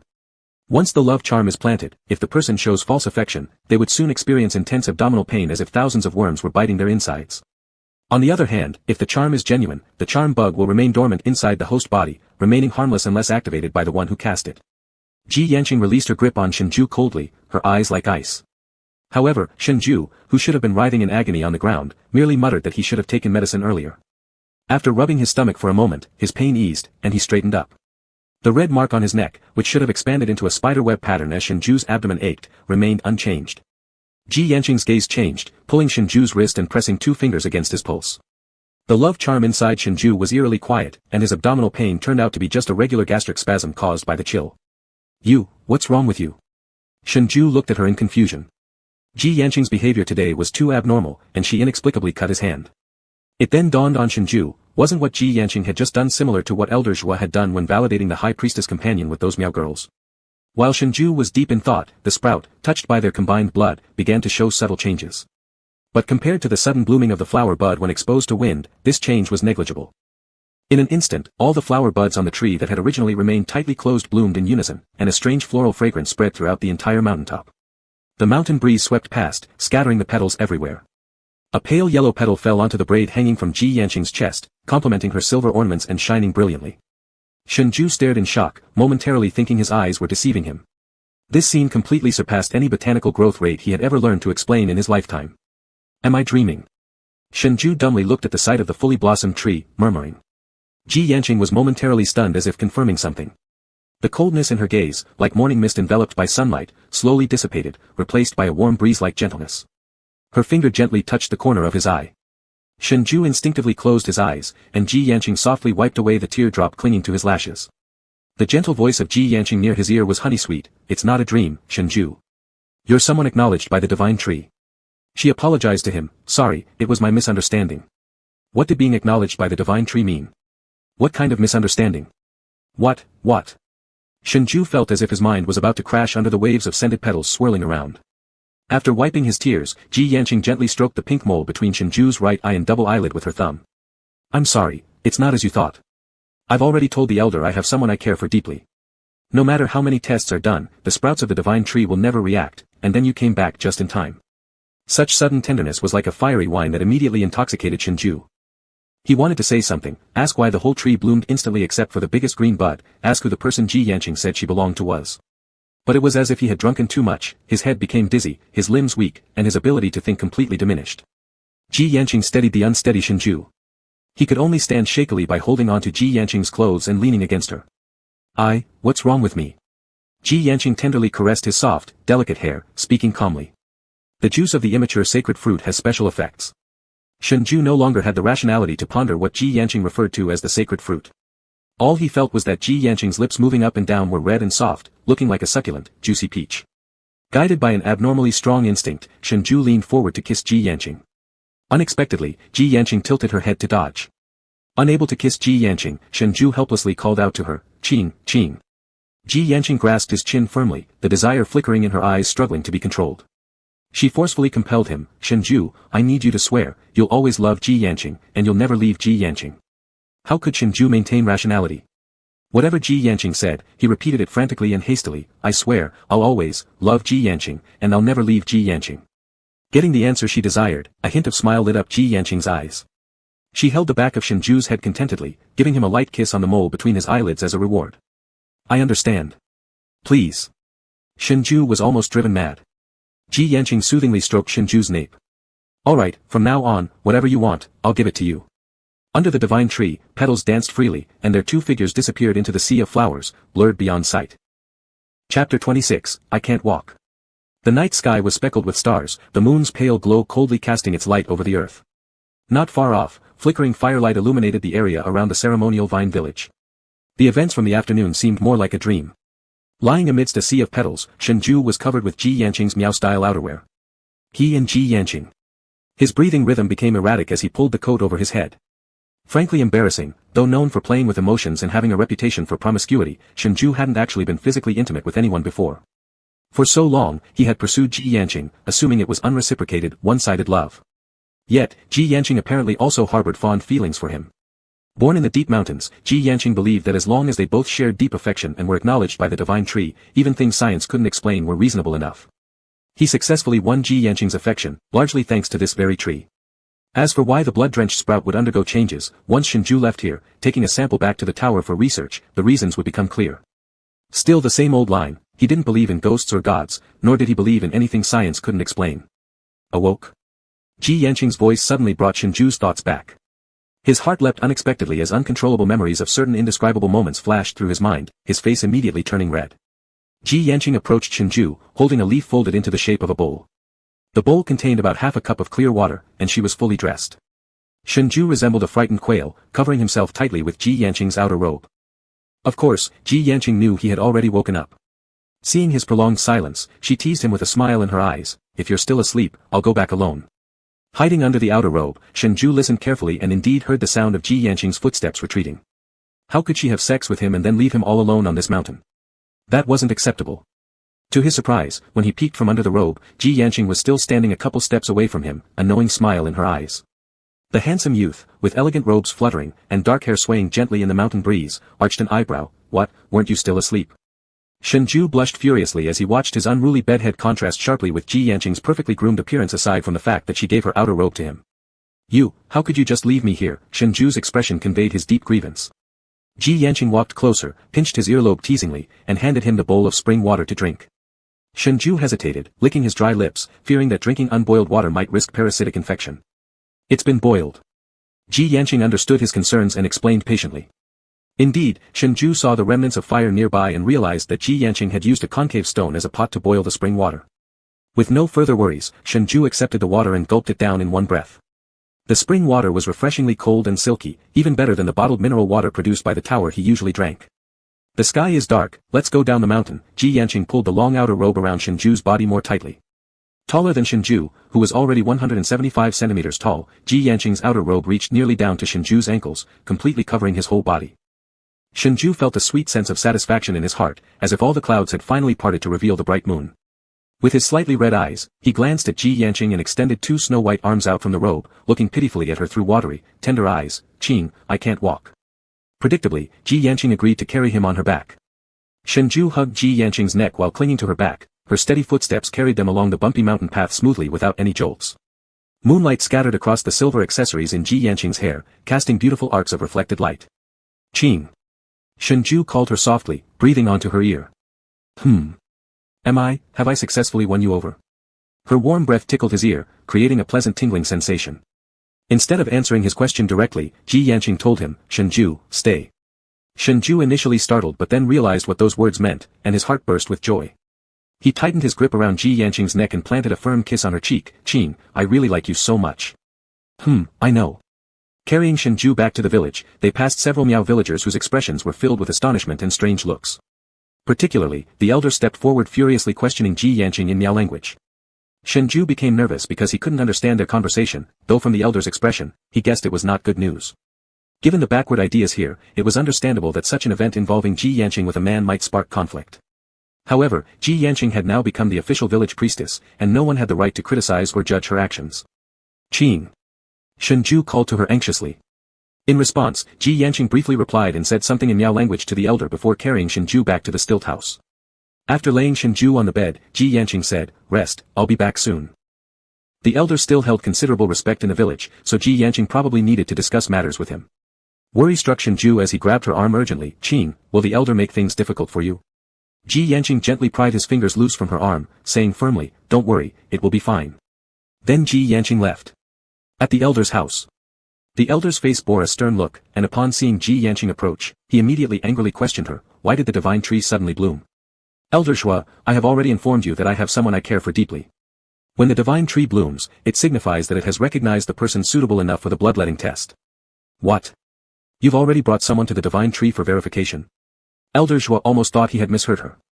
Next moment, Elder Shua remembered the man carried on Ji Yanqing's back earlier and exclaimed in shock, you completed the sacred ritual with an outsider, and a man? Elder Shua, I believe you have no right to meddle in my personal affairs, Ji Yanqing said with an indifferent expression. Though her words carried no emotion, there was a sense of oppression that could not be ignored. Personal affairs? Badai Xiong is together with an outsider man, and there's no successor for the next high priest. Where do you place the safety of our tribe and the mission of Badai Xiong? There will be no support from the clan for your relationship. Ji Yanqing calmly listened to the elder's stern reprimand before responding composedly, as long as I am here, I will protect this mountain for the clan. As for the high priest's successor, I will select a suitable clansman to pass on the Chiyu charm. The elder almost thought he had misheard her. What are you saying, you want to pass the Chiyu charm to someone else? The Chiyu charm was the lifelong companion to each generation of high priests. The charm existed as long as the person did, and they perished together. It was a symbiotic relationship. If this charm were lost or given to another, it would mean surrendering all lifetime skills, gradually weakening one's control over insects until no ordinary bug could be manipulated. Chapter 27, Just a Rumor.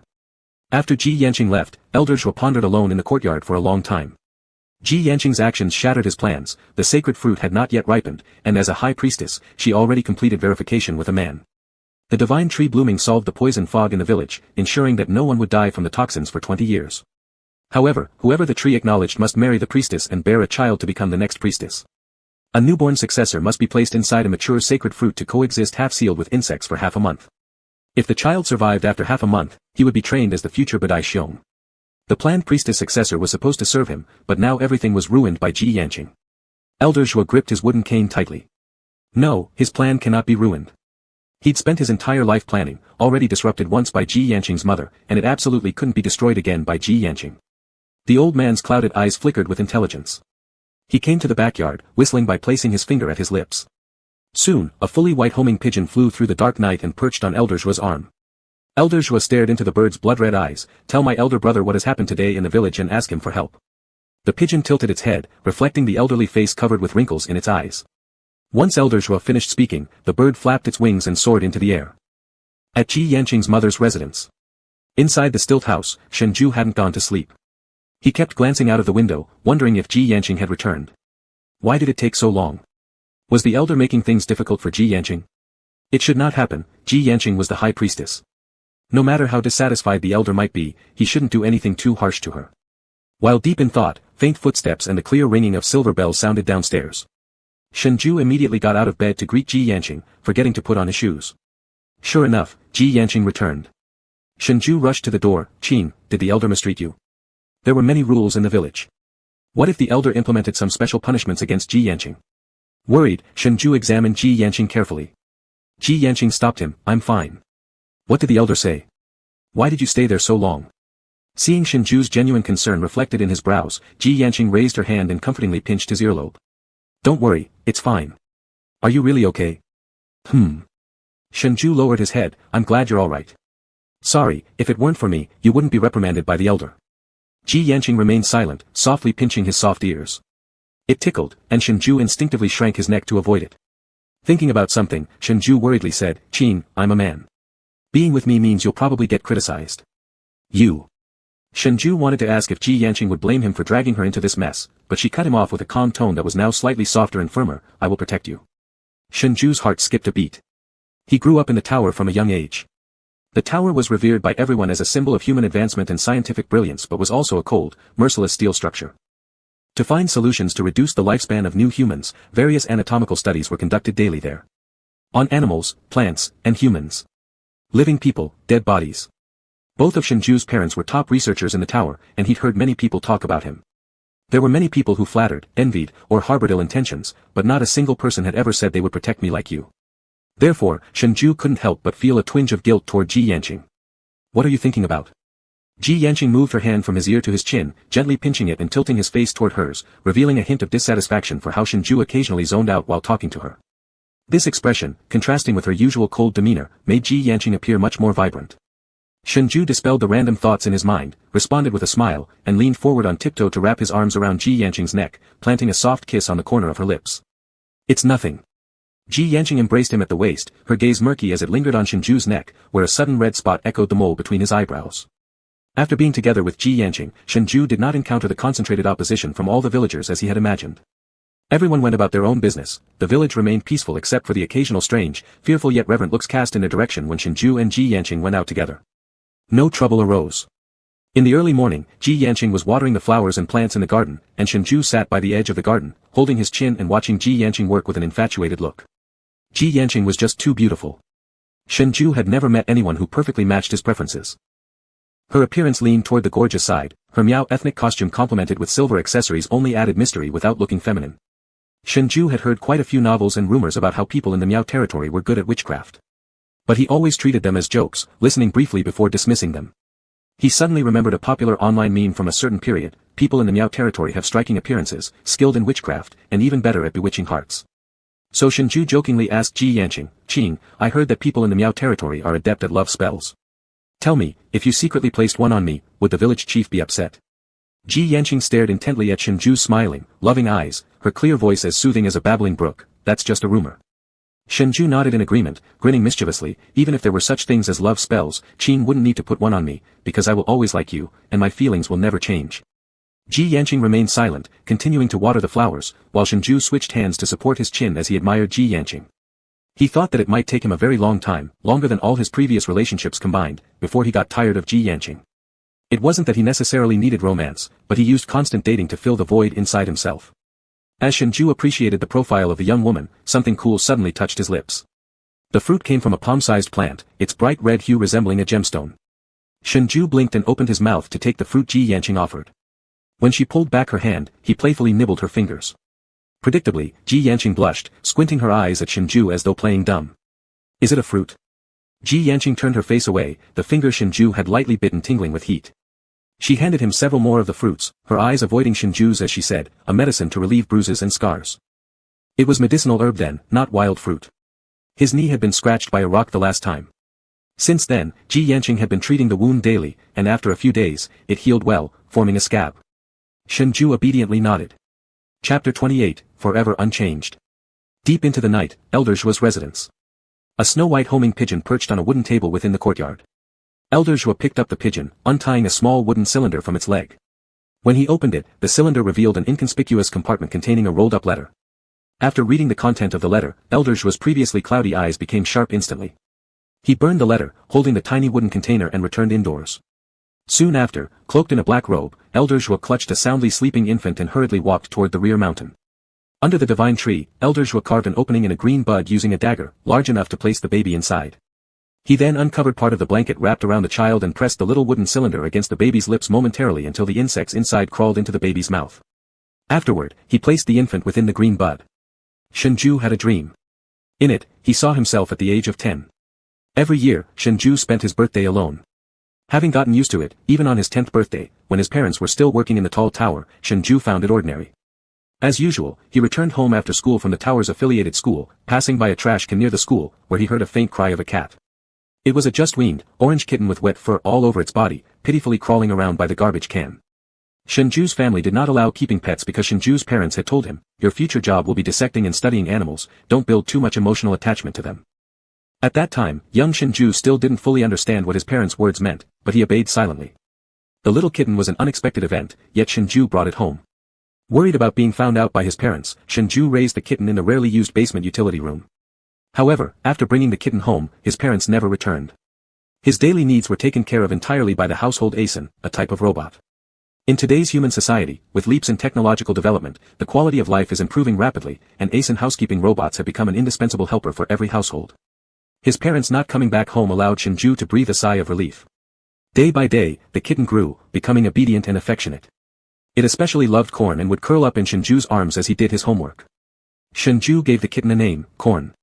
During that period of his life, despite lacking parental company, Shengzhu enjoyed what might be the happiest days of his life with Corn by his side. But joy always seemed fleeting. Before going to school, Shengzhu never forgot to lock Corn inside the basement, fearing that it would be discovered if his parents ever returned.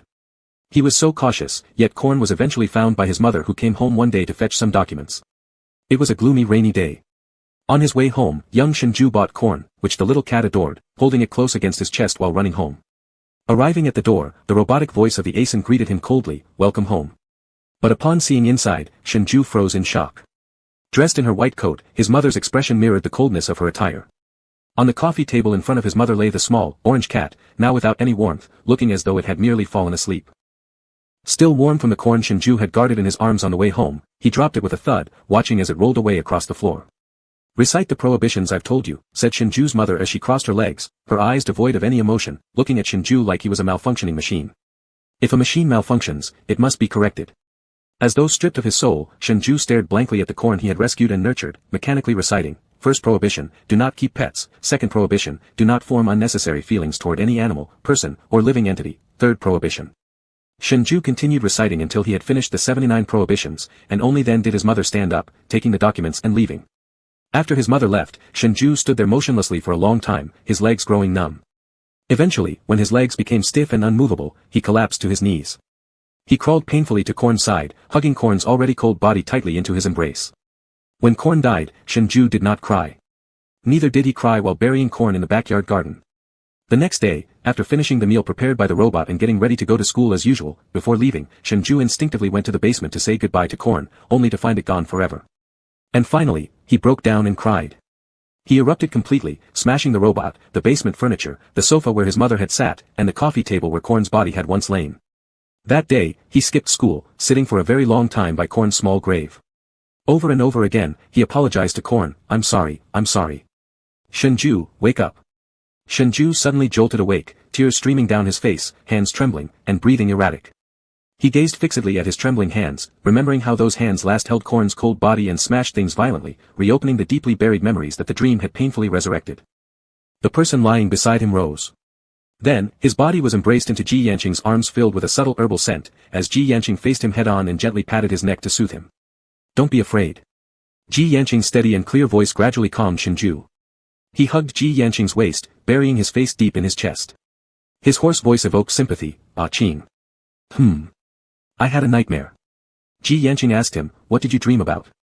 Shengzhu paused for a moment, closing his eyes and saying, once, I really liked a little cat, so I brought it home. It stayed with me for a long, long time, but then it died because of me and left me forever. Corn remained a lifelong pain that Shengzhu never wanted to mention. Afterward, he truly became the person his mother expected him to be. He never kept any pets again, not even plants. He eventually became a member of the research department at the tower. Facing dissections and experiments, Shengzhu was always efficient and heartless, which earned him a nickname from some of the new interns at the tower, the cold-blooded executioner. To be honest, Shengzhu didn't like that nickname. Ji Yanqing didn't press further but instead wiped away Shengzhu's tears and gently pinched his ears, which were slightly warm from the nightmare. I won't leave you. The brief vulnerability caused by the nightmare quickly dissipated as Shengzhu came back to his senses, turning the aftermath of the dream into an opportunity for intimacy with Ji Yanqing. He chuckled softly and joked, anything I like always ends badly. Does a Qing still want to like me? Ji Yanqing's reply was serious and resolute, Shengzhu, once I've decided on someone, nothing will change my mind unless death itself. This answer made Shengzhu pause for a moment. He fell silent. Because he didn't know how to respond. The more sincere Ji Yanqing was, the guiltier Shengzhu felt. His original intention had been to pursue Ji Yanqing, to have an unforgettable romance with this unique Miao youth, then part ways amicably after completing the task of collecting specimens. Seeing Shengzhou lost in thought again, Ji Yanqing pinched his chin and narrowed his phoenix eyes slightly. A Jew, do you not believe in me? Shengzhou hurriedly kissed Ji Yanqing's lips. No, I do believe in a Qing. Chapter 29, The Call from the Tower. In the early morning, golden sunlight spilled over the village, a rare sunny day. Shengzhou woke up slowly, finding that Ji Yanqing was no longer beside him. He rested his hand on the pillow where Ji Yanqing had lain and closed his eyes, fully regaining consciousness. That dream Shengzhou had experienced was buried deep within him again. Over the years, he had already learned how to handle his emotions. Lying there for a few minutes, his awareness returned almost entirely. As he was about to get out of bed to find Ji Yanqing, the backpack he had left aside suddenly began to vibrate. Shengzhou's heart skipped a beat. He knew that the signal in the mountains was extremely poor, and generally, it would be impossible for a call to come through. The only possibility was that the tower had initiated a special communication channel capable of reaching even areas with the weakest signals. Shengzhou took out his phone, which still had 10% battery, and sure enough, the caller ID showed it was a special channel of the tower, Dr. Shen Minbo calling. Shengzhou gripped his phone tightly and answered the call. Dr. Shen's voice was as cold as 15 years ago, and she spoke in the curt tone used when addressing subordinates. How is the collection progress on the mysterious fruit sample that you mentioned? Rather than addressing her as a mother, this conversation felt more like speaking to a superior officer. Shengzhou replied formally, there has been some turmoil in the village lately. Every day, villagers go to the mountain behind, and I haven't yet had a chance to approach the tree. On the other end, there was obvious surprise that after so many days, Shengzhou had made no progress, and her voice carried a hint of reproach. You should have brought back water samples and reported to the tower long ago. But because you claimed that there might be plants in the village worth researching more than the water source, I specifically requested permission from the tower for you to stay. You're not supposed to waste time over there. If you're unable to collect the tree sample yourself, activate the satellite positioning device and hide it somewhere inconspicuous in the village. I can send another person there. Before coming, Shengzhou was required to bring a small positioning device that needed manual activation for the tower to receive the signal. The village was hidden away from the world, and if its location were exposed, it would undoubtedly disrupt the tranquility here. Worse, the tower might drive the villagers away and seal off the village for study. Shengzhou did not want this peace to be broken and tried to say something, Mother. His words were cut short by Dr. Shen, call me Director Shen. There's no need to say anything extra to me. All I need to know is whether you can obtain the fruit sample from the tree within a week. Shengzhou hesitated briefly. Director Shen, I can. Good. I'll contact you again in a week. The call ended abruptly, and the signal in the notification bar reverted to none again. Getting out of bed, Shengzhou stood by the window and looked outside. The village today was unusually peaceful and warm, and there were no longer people carrying coffins going to the back mountain. The smell of food wafted into his nose, and Shengzhou followed the scent down to the first-floor kitchen. Ji Yanqing was cooking noodles. The aroma of fried eggs filled the air. Back turned to Shengzhou, Ji Yanqing stirred the noodles in the pot with chopsticks to prevent them from clumping together. Shengzhou hugged Ji Yanqing's waist from behind and affectionately called him, Qing, good morning. What did you cook? It smells so good. The village mostly eats dried rations that are easy to store and don't spoil easily, you may not be used to it. Shengzhou realized this and happily said, so Qing specially cooked noodles for me. Ji Yanqing remained silent, which was a form of agreement. Shengzhou held him close and pouted, Qing, how can you be so good? Such a great person is my boyfriend. Chapter 30, What, Marriage? Serving the noodles out of the pot, Ji Yanqing sprinkled some roasted sesame seeds on top, enhancing the aroma to another level. Shengzhou's mouth watered at the smell. Go wash up, then we'll eat. Just hold me a little longer. Shengzhou refused to let go. Helpless, Ji Yanqing indulged him for a while longer, but seeing the noodles were about to get sticky, he had to push Shengzhou slightly. The noodles will get clumpy and taste bad if you don't wash up quickly. Go. Reluctantly, Shengzhou let go and went to wash up. During the meal, Ji Yanqing ate leisurely with elegant motions, whereas Shengzhou didn't care about those details and finished an entire bowl of noodles, including the soup. Ji Yanqing's cooking skills were absolutely incredible. Thinking about having to part ways with this person in a week, Shengzhou felt a twinge of regret. Isn't it dull and boring living in the mountain for long periods? Ji Yanqing suddenly asked Shengzhou this question. There was no signal in the mountains, and there was nothing to do with smartphones, boredom was certainly present. But sweet-talking always came naturally to Shengzhou, as long as Qing is here, I won't be bored. Shengzhou pushed the empty bowl towards Ji Yanqing with both hands like a little gluttonous kitten, opening innocent peach eyes pitifully asking, Qing, do you have more noodles? I want to eat more. Ji Yanqing couldn't help but laugh and served Shengzhou half a bowl more, eating too much will make you sick. This is the last half bowl. Enough, enough, Shengzhou smiled and accepted the bowl. After finishing the meal, Ji Yanqing was about to leave. Shengzhou asked where he was going, but Ji Yanqing didn't specify. He only mentioned he would be out for a bit longer and would return in the afternoon. After Ji Yanqing left, Shengzhou watched his retreating figure, and his gaze gradually darkened. He turned and went to his luggage, taking out a sample storage box folded to palm size, and headed to the back mountain. The back mountain was scattered with falling petals, and the whole mountain looked like it was draped in a light yellow, fragrant petal veil. It was incredibly beautiful. There were no villagers around, so Shengzhai easily reached the sacred tree. Towering and majestic, the sacred tree had all its flowers blooming except for the one right above Shengzhu's head, a tightly closed green flower bud. That green bud seemed somehow different from the previous few days. Its green color was fading as if the petals were slowly unfolding, slowly maturing and growing. Without wasting any time, Shengzhai took out the sample storage box, gathered his tools, and efficiently cut down a small part of the green bud, along with the tree sap, leaves, and various other samples. Completing the task, Shengzhai didn't feel lighthearted inside.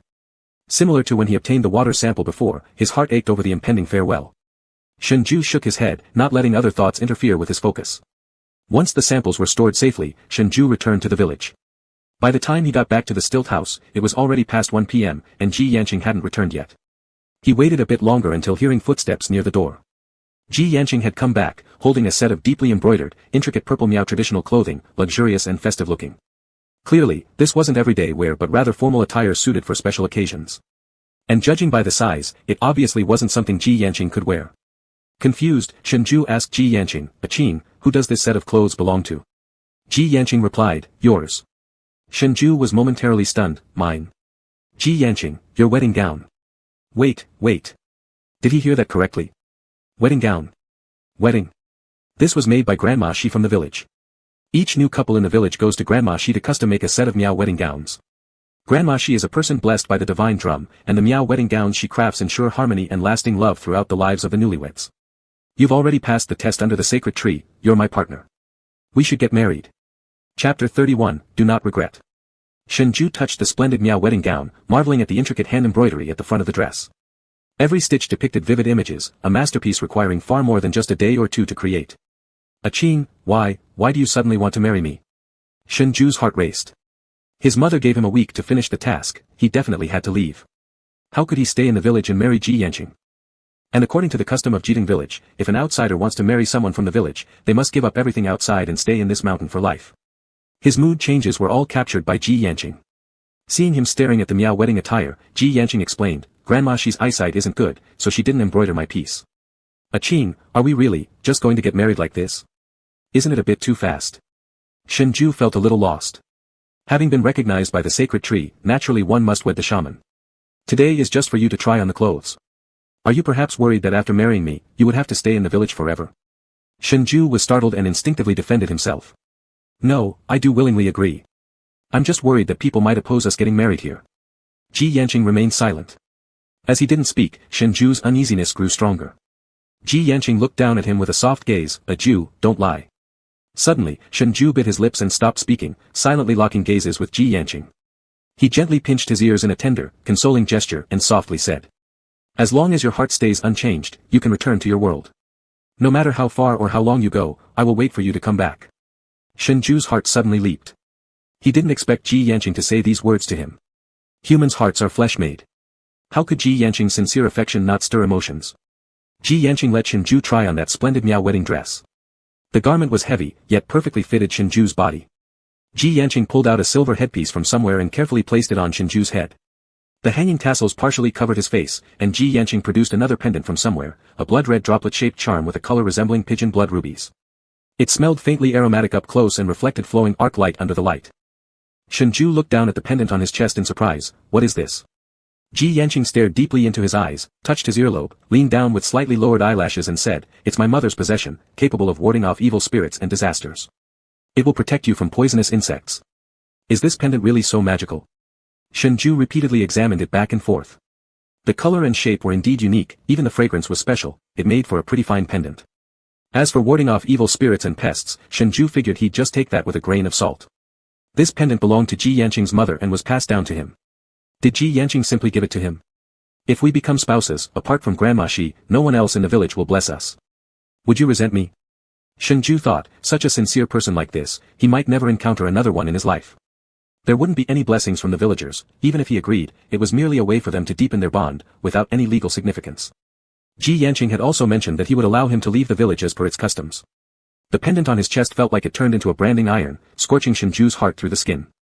Besides betraying Ji Yanqing's genuine heart, he didn't have to bear any consequences. The more moved he became, the deeper his guilt weighed in Shengzhu's heart.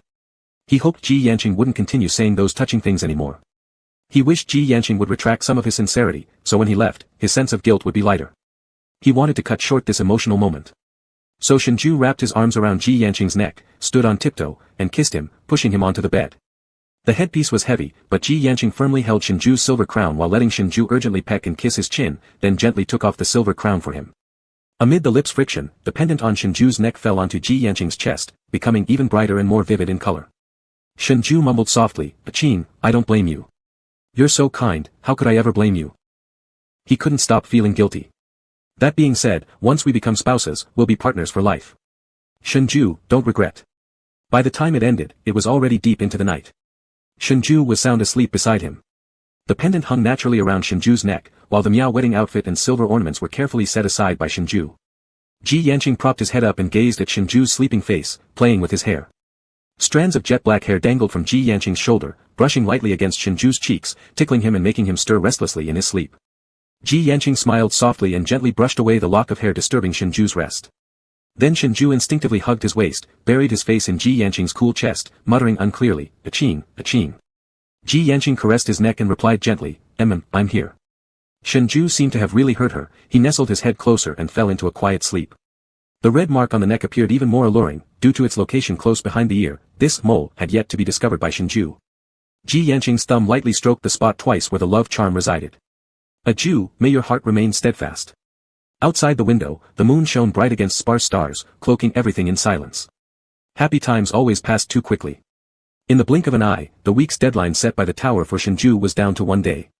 That morning, when Shengzhu woke up, Ji Yanqing had already risen early to gather herbs in the mountains. On the table lay a note written on Shengzhu's notebook. "Will return at noon." The message was brief, the Chinese characters written with strength and elegance. This was Ji Yanqing's care, a unique tenderness that belonged only to her. Shengzhu couldn't bear to throw it away, so he folded the note and put it in his backpack. With just 1 day left, Shengzhu didn't have much time left to spend with Ji Yanqing. As the farewell approached, a wave of unprecedented melancholy welled up in Shengzhu's heart. He had to admit, Shengzhu didn't want things to end between them just like this. When the sun neared noon, Shengzhu once again received a communication from his mother through the tower's special channel.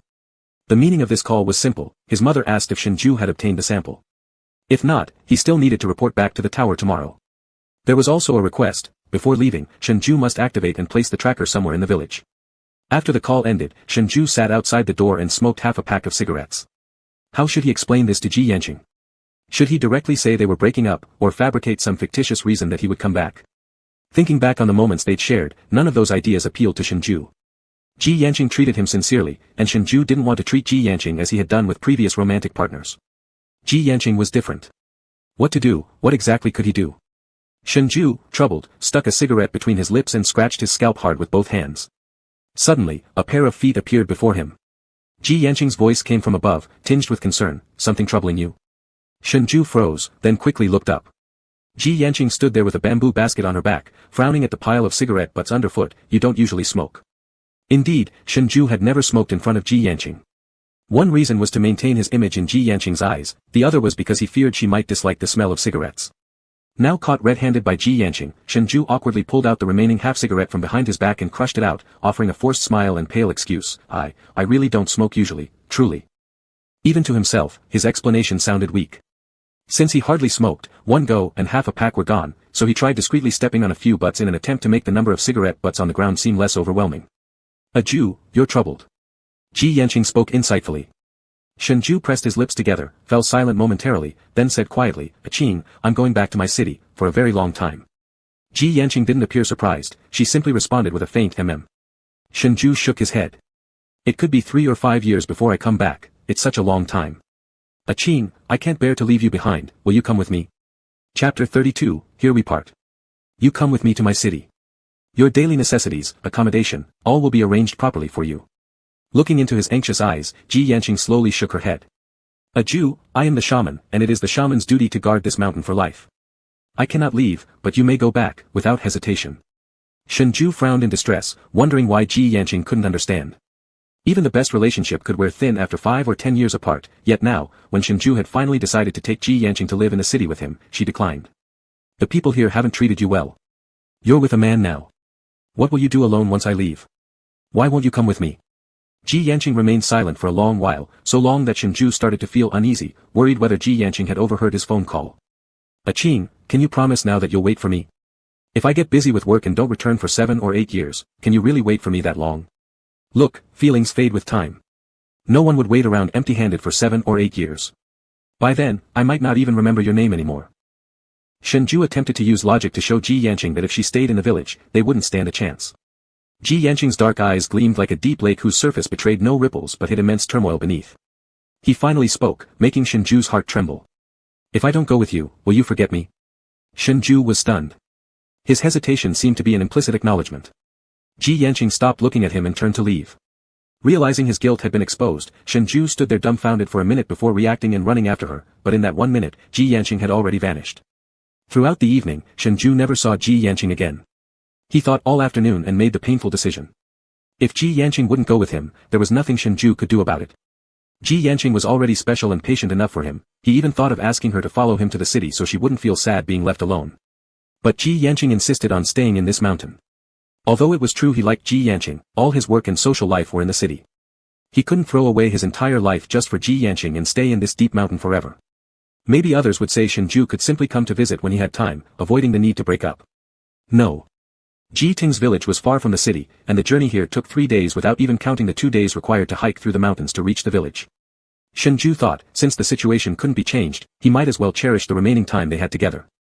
Having resolved his thoughts, Shengzhai got up and decided to look for Ji Yanqing. Once tomorrow passed, Shengzhai would leave here entirely, unwilling for their last moments to end unhappily. As he went downstairs, there was a lantern lit in the yard. Its warm yellow glow illuminated Ji Yanqing's slender figure. So late, yet Ji Yanqing was still in the yard. Shengzhai estimated that his words from the afternoon must have upset Ji Yanqing. Shengzhai sighed inwardly, if only Ji Yanqing had agreed to go with him, then things wouldn't have gotten to this point. He didn't understand why Ji Yanqing insisted on staying. There was no point speculating anymore. Shengzhai opened the fence gate and walked inside. The night breeze was cold, and he only wore a thin shirt. Chilled by the wind, he involuntarily shivered. Ji Yanqing focused on what he was doing, not sparing Shengzhai a glance. Shengzhai thought, he was indeed angry. Walking over, Shengzhai tugged at Ji Yanqing's clothing. His teeth chattered, his neck shrinking from the cold as he said, "Qing, it's so late, why aren't you going home?" Ji Yanqing remained silent. Shengzhai bit his lip and pulled again, saying, "Qing, don't be mad. I'm sorry, let me apologize to you. I won't really stay away for 7 or 8 years, that was just an exaggeration. I wanted you to go with me because I miss you too much. But, I have my job, my family, all of them are in the city. I can't just come and go whenever I want. If you don't go with me, then I'll have very few chances to see you." Shengzhai sounded pitiful, his head lowered, his shoulders shaking either from the cold or crying. Finally, Ji Yanqing looked at him. Just as Shengzhai was happy to speak, a gust of night wind came, and he sneezed first. A Miao ethnic outer robe was placed on his shoulders. Ji Yanqing had taken off his own clothes and draped them over Shengzhai. Shengzhai reached for Ji Yanqing's hand, his nose red, his eyes red, his voice nasal and pitiful. "Qing, stop being mad at me, alright?" Ji Yanqing stared at him steadily. "A Jew, even if you leave for 7 years, I will still wait for you." Inwardly, Shengzhai sighed deeply again. On the surface, however, he forced a smile. "It was wrong of me, Qing, don't think too much about it, let's go back." Ji Yanqing's peripheral vision fell on the mole near his neck that had turned dark red.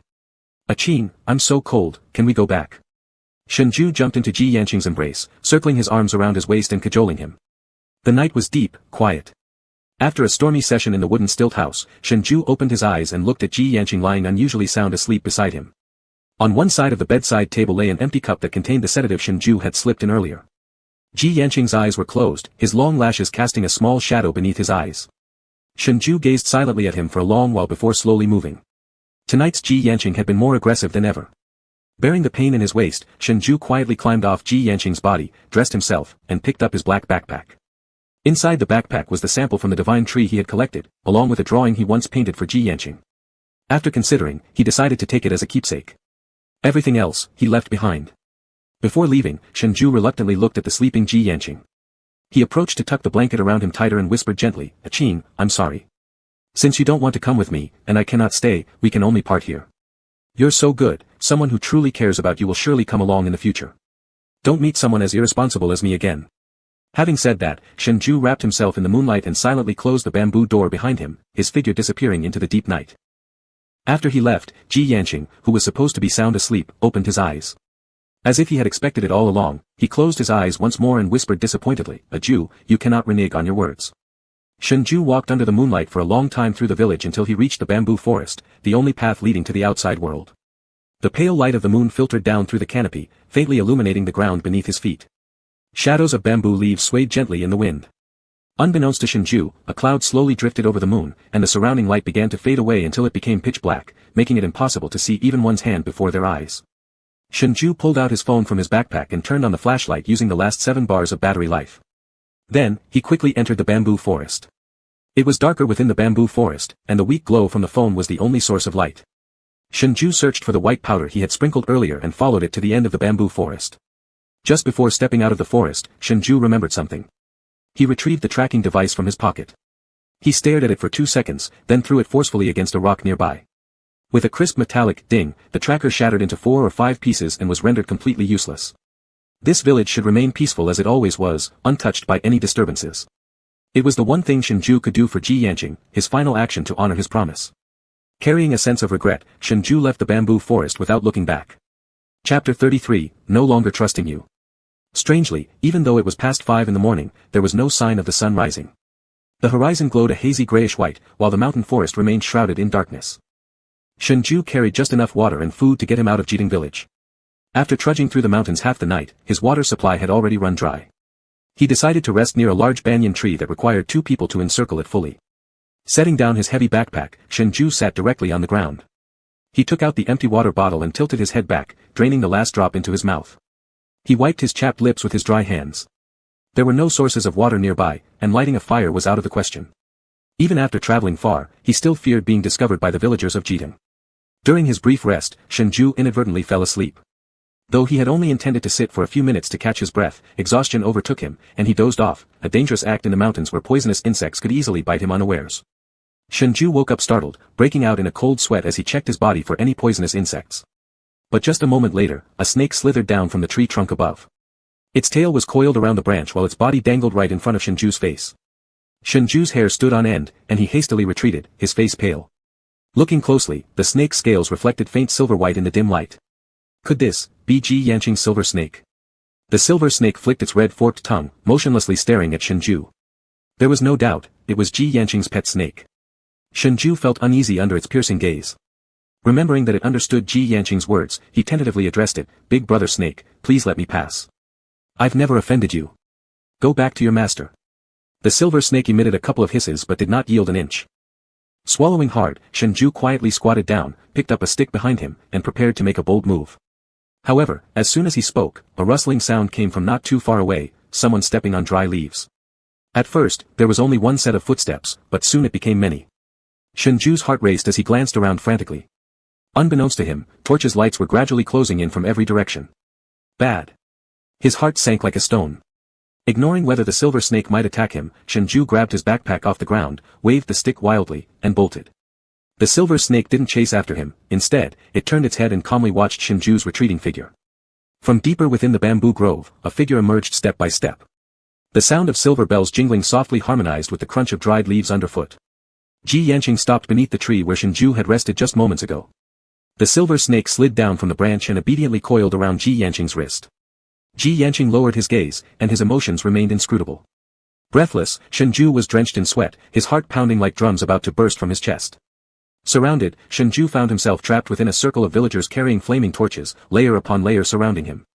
Shengzhai stood among the crowd encircled by flaming torches. Each villager's face was expressionless, but their eyes glared at him with hatred. It's over. This time it's really over. The villagers must have discovered something, which is why so many of them had come to chase after him. Shengzhui's mind raced as he tried to figure out a way to escape. Suddenly, the crowd stepped aside from the outside inward until they had made a path wide enough for one person to walk through.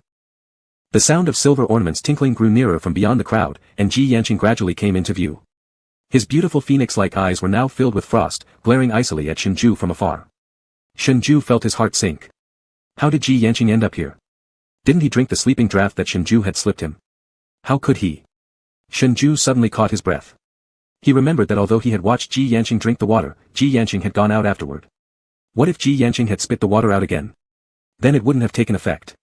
If Ji Yanqing had done that, it meant Ji Yanqing had known all along that the water contained something. The more Shengzhai thought about it, the colder his sweat became. Ji Yanqing's gaze towards him carried not a shred of emotion, inexplicably causing a sharp pain in his chest. One of the villagers rushed forward and snatched Shengzhu's backpack. Despite Shengzhu's desperate efforts to protect it, the backpack was seized. Cold sweat dripped endlessly from his forehead. If the villagers found out that the contents of the backpack were samples of the sacred tree, Shengzhu dared not imagine what would become of him. Fortunately, the backpack wasn't opened on the spot, allowing Shengzhu to breathe a sigh of relief. But before he could fully catch his breath, Ji Yanqing waved a hand, and several young villagers holding ropes surged forward, binding him tightly. In a state of panic, Shengzhu looked towards Ji Yanqing, a Qing. Ji Yanqing didn't even spare him a glance and turned away, leaving. Shengzhu was dragged back to the stilted wooden house where Ji Yanqing's mother lived, the very place he had just left. This gave Shengzhu some comfort.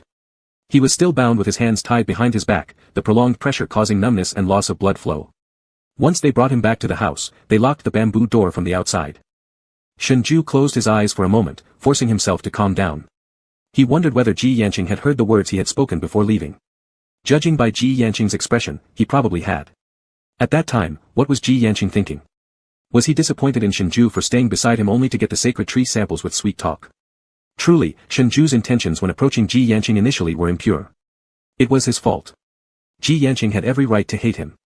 Immersed in these chaotic thoughts, the sound of someone unlocking the bamboo door echoed. Shengzhu immediately tensed, hoping the visitor would be Ji Yanqing.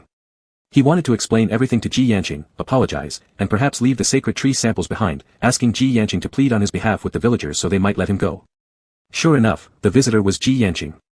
Unable to move freely, Shengzhu tumbled off the bed and hobbled over to Ji Yanqing, a Qing. Before Shengzhu could finish speaking, Ji Yanqing's chilling gaze silenced him completely. Ji Yanqing seemed completely unfamiliar to Shengzhu, a transformation so drastic in demeanor that it made Ji Yanqing look like a completely different person. The cold, sinister aura surrounding him resembled that of a venomous snake, sending chills down Shengzhu's spine. At first, Shengzhu thought he must have been mistaken. Ji Yanqing was always gentle, though quiet in speech. How could he seem so terrifyingly serpentine? But soon, Shengzhu realized his worst fears. Ji Yanqing coldly eyed Shengzhu, a smirk playing on his lips that was both mocking and self-derisive. Shengzhu, I knew you would change your heart. Shengzhu froze in bewilderment, snapping back to reality. He earnestly explained to Ji Yanqing, I haven't changed my feelings, a Qing. I truly cared about you once, I initially wanted you to leave with me. But since you didn't want to come, I didn't want to stay either. I admit that deceiving your affections makes me no better than a scoundrel, and I wronged you. Whatever resentment or hatred you have towards me, I accept. But a Qing, since you insisted on staying in the village, we can only part ways amicably. Amicably? Ji Yanqing listened silently to his explanation, then laughed lightly, a sound akin to the hiss of a snake that sent shivers down one's spine. He shook his head and continued on his own accord, it doesn't matter, you changing your heart was within my expectations. Shengzhu, from this day forth, I will no longer trust you. Chapter 34, Acting in Your Place. After finishing his sentence, Ji Yanqing left, closing the bamboo door behind him, locking it from the outside. A Qing.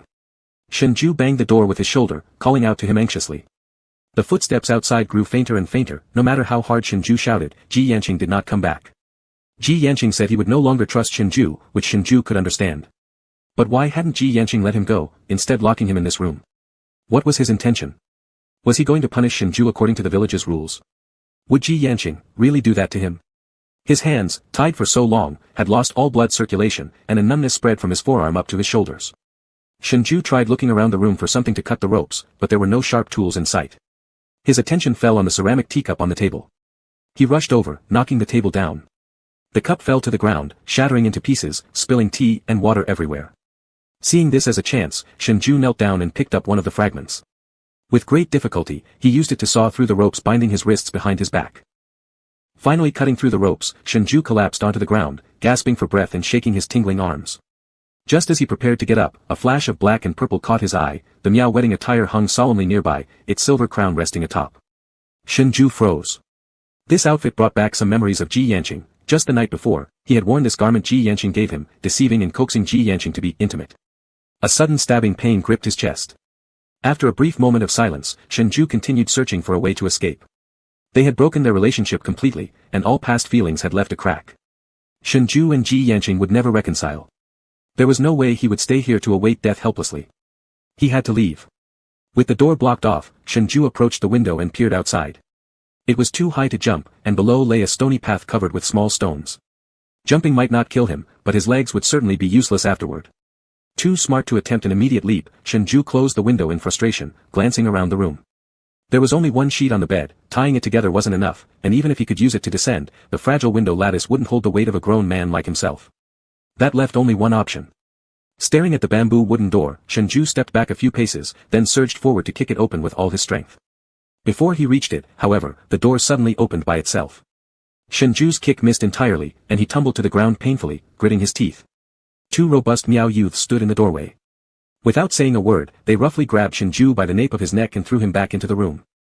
One of them entered carrying a bowl of food. Expressionless, he righted the fallen table, placed the meal on it, and exited without looking back.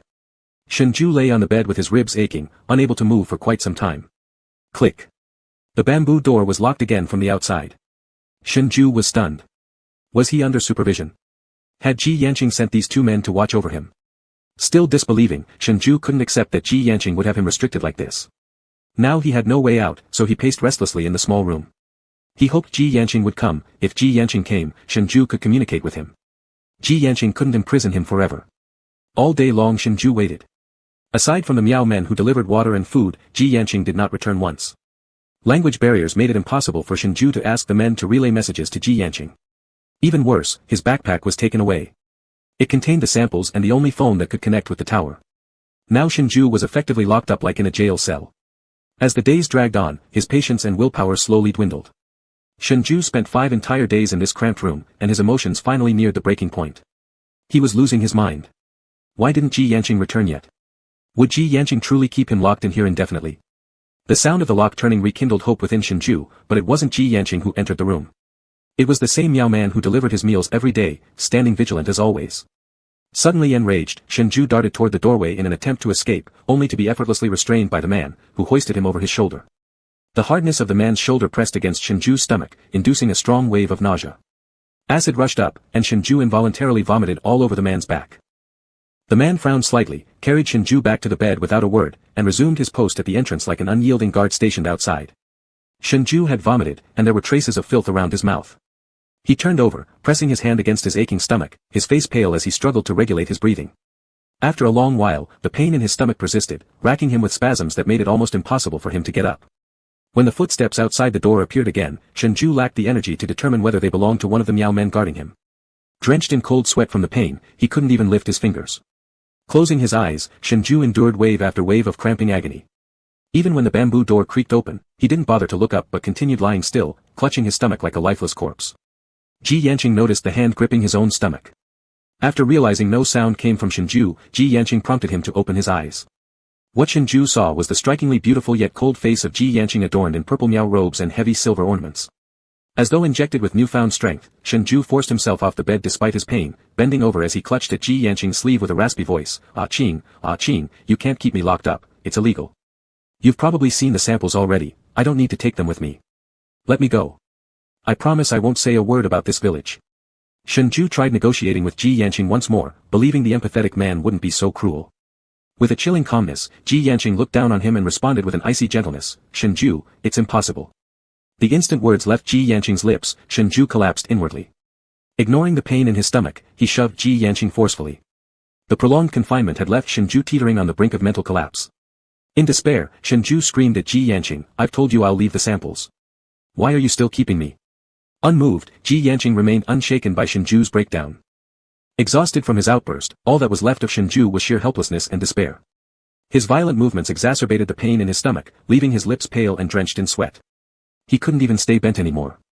Clutching onto Ji Yanqing's robe, Shengzhai slid down to his knees, panting as he begged desperately, Ah Qing, please don't lock me up. Let me go. Maybe we can still be friends. I'll come see you. I don't want us to not even be friends. Could they just remain friends? If that was the case, Ji Yanqing wouldn't have allowed Shengzhai to approach him in the first place. Unfortunately, Shengzhai failed to understand. Ji Yanqing looked down upon him, seizing his chin firmly with a commanding presence. Half-lowered dark brows framed black pupils that reflected the pale face of Shengzhai tilting upward. Shengzhai, Ji Yanqing said softly, if your promises are broken, I will ensure you fulfill them anyway. Chapter 35, They Were Goo. Shengzhai couldn't remember exactly what else he'd said to Ji Yanqing. All he knew was that the stomachache had brought him to the brink of death, kneeling on the ground shaking with consciousness fading. Just before he lost himself completely, it was Ji Yanqing who placed him gently on the bed. When he awoke again, sunlight had streamed through the window high into the morning sky. Lying there for a while, Shengzhai opened his eyes slowly. Resting over his stomach, he felt the warmth of a damp towel. Uncovering the blanket, he discovered the towel resting where it had been carefully placed. Looking toward the bedside table, he spotted a steaming bowl of water. Not long after waking, the door creaked open and a burly youth entered the room. Glancing toward the entrance, Shengzhai noticed only one guard stood by the door. Previously, there had always been two present. Observing the young man who delivered his meal, Shengzhai identified him as the same person who had hoisted him over his shoulder yesterday, elbowing his stomach. Initially, Shengzhai hadn't given much thought to another escape attempt, knowing he wasn't a match for either of those strong guards. Even with one gone, there was no way he could overpower the remaining one. He'd shown enough bravery for now, dying wasn't really his thing. After the young man exited, Shengzhai sat up slowly, holding his still sore stomach. He fetched a basin of water to freshen up. A copper mirror hung in the room. As he sat staring blankly at his reflection, he noticed his eyes glazed over, his hair disheveled, and his clothes soaked with sour sweat from days without changing. Casually glancing down, Shengzhai found a small red dot on his neck. At first, he assumed it was a mosquito bite. Scratching it, he realized it didn't itch. He didn't recall ever having a mole there. When had it appeared? Uninterested in its origin, be it a new mole or bug bite, he shrugged it off. Feeling lethargic, Shengzhai trudged to the table and picked up his chopsticks. Recently, the meals served to him had become increasingly bland, void of oil or meat. Sipping some warm rice porridge calmed the roiling pain in his stomach. Halfway through eating, Shengzhai lost his appetite. Gazing out the window, he observed the commotion at the center of the village. Villagers gathered together anxiously whispering, their faces tense, suggesting unrest. Shengzhai was now barely able to take care of himself and had no mood to worry about what had happened in the village, so he simply closed the window. Not long after, the burly youth entered again, taking away the bowls and chopsticks Shengzhai had used. Strangely, he didn't hear the sound of the door being locked from outside. Shengzhai pricked up his ears, and as the youth left, it was true, there was no lock. Barefoot, Shengzhai ran directly to the door.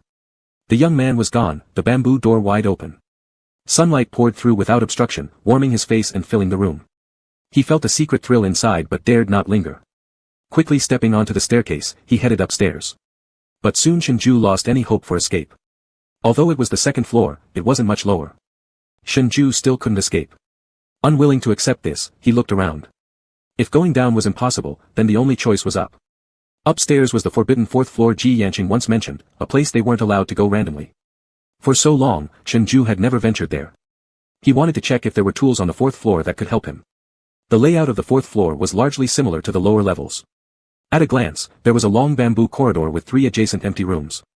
Quickly glancing around, Shengzhai saw one room whose door was slightly ajar. It seemed like something was moving inside. Shengzhai walked over and pushed the door slightly ajar to peek inside. Inside was dark, the windows tightly shut, filled with a musty dampness from years without sunlight. Through the narrow opening, he dimly saw piles of bottles and jars inside. The rustling sounds were coming from those bottles and jars. Shengzhai pushed the door wider. As light poured in, Shengzhai instantly felt a chill run through his scalp. Under the floating dust illuminated by sunlight, the bottles and jars revealed countless snakes, scorpions, and poisonous insects. Most horrifyingly, these creatures appeared to have broken reproductive barriers, snake heads connected to spider bodies, spiders' legs attached to lizard heads. The scene tested Shengzhai's sensory limits. Spider webs sprawled across every corner of the room. The faint hisses of snakes came muffled from the jars, creating an eerie and sinister atmosphere. On the floor, piles of insect carcasses emitted a putrid stench. The remaining live serpents and insects crawled and gnawed on the corpses, savagely killing each other. This room was like a giant insect cage where these creatures devoured one another, as if only their own kind served as food. What exactly did Jiyanqing keep breeding in this room? The thought that his living quarters were just beneath these venomous creatures sent goosebumps all over his arms, followed by a sudden surge of nausea. Shengzhai clutched his mouth and retched violently. Suddenly, something heavy fell onto his shoulder. Turning his head, Shengzhai froze as he met the gaze of a palm-length centipede. Its numerous legs moved swiftly across his shoulder and into his clothes, making his hairs stand on end. He shook frantically to get rid of it. Startled, the centipede's icy shell and legs wriggled wildly on Shengzhai's back. Being bitten by such a venomous creature could have unimaginable consequences. Desperate, Shengzhai tried to remove his shirt. Halfway through pulling off his shirt, it got stuck around his head, leaving him sweating nervously. Suddenly, a hand cooler than the centipede's carapace touched his skin, pinching the squirming body of the centipede and pulling Shengzhai's shirt down. Shengzhai's heartbeat had yet to stabilize, thudding loudly in his throat. Turning around, he saw Jiyanqing. Jiyanqing held the centipede, whose many legs made everyone's scalp tingle, and crushed its head effortlessly right in front of Shengzhai. The splattered liquid stained Shengzhai's white t-shirt, leaving a few striking spots. "Don't be afraid. You carry my scent, they won't harm you." Shengzhai stood rooted to the spot. What had Jiyanqing just said? What did he mean by Shengzhai carrying his scent, so the bugs wouldn't hurt him? Didn't I tell you not to come up here? Scared? Ji Yanqing casually tossed the centipede, whose legs were still twitching, into the pile of insect carcasses, immediately sparking a frenzy among the snakes and insects. It was as if that centipede was some rare delicacy. Ji Yanqing closed the bamboo door and pulled out a handkerchief, carefully wiping his fingers clean before reaching toward Shengzhai with the same hand that had crushed the centipede's head. Shengzhai instinctively dodged, his throat still feeling intensely nauseous. A terrifying fact lay before them. Shengzhai couldn't believe it. Staring at Ji Yanqing incredulously, his voice trembled uncontrollably. What are all those? Ji Yanqing stared into his panic-stricken eyes, his lips curling slightly. Shengzhai used to love watching Ji Yanqing smile, such a beautiful person looked even more charming when smiling. The Shengzhai from the past would always come up with ways to make Ji Yanqing laugh, just so he could see more of those smiles. But now, Shengzhai had no heart for admiration. That smile was eerie and dazzling, like a vividly colored venomous snake, sending Shengzhui's heart plummeting into an abyss. Ji Yanqing approached him step by step, his voice as pleasant as ever. It was melodious, like the sound of jade colliding, but it chilled Shengzhai to the bone. Haven't you guessed, Shengzhai? They're all insects that manipulate minds. A loud bang sounded inside Shengzhui's mind as if something exploded, filling his ears with buzzing sounds and making his vision dizzy. With a pale face, he braced himself against the doorframe, barely standing upright. No. Impossible. There's no such thing as a worm in this world. Chapter 36, Are You Afraid of Me? Shengzhai, things you haven't discovered yet don't mean they don't exist. Shengzhui's vision blurred repeatedly. His legs felt weak like noodles, and only through sheer effort did he manage not to collapse in front of Ji Yanqing. You deceived me. Didn't you give me some hallucinogenic drug? You once said that stories about worms were rumors. Shengzhui's breathing became unsteady, stumbling toward Ji Yanqing, clutching at his clothes while loudly questioning him. As if proving something, Ji Yanqing took out a dagger and lightly drew a cut on his fingertip. Abnormally red blood spilled out, releasing a strange fragrance in the air. Before long, a pitch-black butterfly flew gracefully toward him and greedily extended its proboscis to drink the blood dripping from Ji Yanqing's finger. If your heart hadn't changed, you'd never have known this, Ji Yanqing murmured. Gradually, more and more butterflies came, settling on the floor where the drops of blood lay, eagerly drinking it. Do you see? Shengzhai lost his words. Blood that exuded this strange fragrance attracted these blood-sucking butterflies, and a room full of peculiar insects. What kind of monster was Ji Yanqing? An indescribable fear crept up from his feet all the way to his scalp. Shengzhai suddenly pushed Ji Yanqing away, as though he had touched a poisonous snake. His eyes were filled with strangeness and terror, the first time experiencing fear toward Ji Yanqing. You're afraid of me. Monster, everyone in this village, including Ji Yanqing, were monsters. Shengzhai was about to run, but before he could take even half a step, red spots erupted on his neck like a spiderweb. Intense abdominal pain followed, making him fall to the ground unable to move. Ji Yanqing slowly walked over, picked him up, and carried him downstairs. The abdominal pain lasted just a short moment, yet it hit him abruptly and painfully, almost unbearable. Ji Yanqing placed Shengzhai back in bed upstairs. Now, Shengzhai lacked the strength to resist anymore. Drowsiness came abruptly and forcefully, impossible to resist. In the last few seconds before falling asleep, Shengzhai heard Ji Yanqing speak tenderly, "Don't be afraid of me." Then, a cool hand covered his eyes, and Ji Yanqing added softly, "Sleep. It's going to be busy in the village for the next few days. I know you don't want to stay cooped up here, but once everything calms down, I'll take you to Shengzhai for a walk." Ji Yanqing's voice gradually grew ethereal and distant as Shengzhai slipped into unconsciousness. He slept continuously for 2 whole days. When he opened his eyes again, he didn't know which morning it was. What greeted him was the familiar layout of his confined room. The closed bamboo door revealed a bulky silhouette guarding the entrance. Warm breakfast was set on the table, but every time Shengzhai thought about the stench of that rotting room, his stomach turned over in nausea. Memories returned bit by bit, and whenever he thought about the room upstairs, Shengzhai felt discomfort all over, as if bugs might fall from the ceiling at any moment. Despite the foul smell emanating from the room upstairs once it was opened, there was no odor at all downstairs. Ji Yanqing said those were worms, but Shengzhai refused to believe it. It completely defied his understanding. Animal abnormalities weren't without precedent, but myths and legends couldn't really exist in reality, it was too absurd. Shengzhai tried to convince himself, perhaps those insects were merely victims of gene mutations. How else could Ji Yanqing acquire so many unusual creatures? The sudden blossoming tree, the chaotic bugs, the severe abdominal pain and loss of consciousness he suffered just days ago, all cast a strange, mysterious shadow over the village. Ji Yanqing must have secretly added something to his meals, causing both his abdominal pain and the hallucinations. Those bugs? Just his imagination. Shengzhai repeatedly persuaded himself that there were absolutely no worms as Ji Yanqing had said, when the window echoed with chaotic and noisy sounds again. Shengzhai remembered Ji Yanqing telling him before he fell asleep, these days, there was something to be done in the village and Ji Yanqing would be busy. After it was over, Ji Yanqing would take Shengzhai to Shengzhai for a walk. The voices outside became increasingly loud. Usually, some trivial matters in the village were handled by Elder Zhua, but Shengzhu's intuition told him that the village must have encountered a serious issue to tie Ji Yanqing down. He got out of bed and peeked out the window. In the center of the village, a group of people tied up a bound Miao villager to the central pillar. The crowd was too dense for Shengzhai to clearly see what they were doing. A moment later, the crowd opened a path, each person lowering their head in an attitude of respect and deference. Ji Yanqing walked out, murmuring softly about something, causing the bound Miao villager to immediately break into tears and beg for mercy. As if sensing something, Ji Yanqing looked up from bottom to top, gazing far at Shengzhu's position. Shengzhu froze, as if being stared at by a poisonous snake, not daring to move. By the time he regained his senses, Ji Yanqing had already disappeared. The young Miao villager tied to the stone pillar in the center of the village was escorted toward the direction where Shengzhu was. Meanwhile, footsteps sounded downstairs, ascending the steps and stopping at Shengzhu's door. The door was opened, and Ji Yanqing walked in, saying to Shengzhu, who subconsciously moved back out of fear, "Come here." His tone was calm but left no room for refusal. With a pale face, Shengzhu felt more and more peculiar and sinister vibes from Ji Yanqing. It was as if his body lost control, step by step approaching Ji Yanqing. Satisfied with this, Ji Yanqing smiled faintly, taking Shengzhu's hand and leading him upstairs to the 4th floor. Shengzhu stared disbelievingly, trying to break free from Ji Yanqing's grip, but Ji Yanqing held on tightly like clamps, unmoving by even a bit. Upon returning to that room, Shengzhu resisted wholeheartedly. At the same time, the bound Miao youth was also brought into the room. The youth collapsed onto the ground in terror, sobbing and pleading to Ji Yanqing, "Great shaman, I've made a mistake. I shouldn't have greedily revealed the village's location to the tourists from Shengzhai for money. Please spare me. I don't want to be fed to the worms."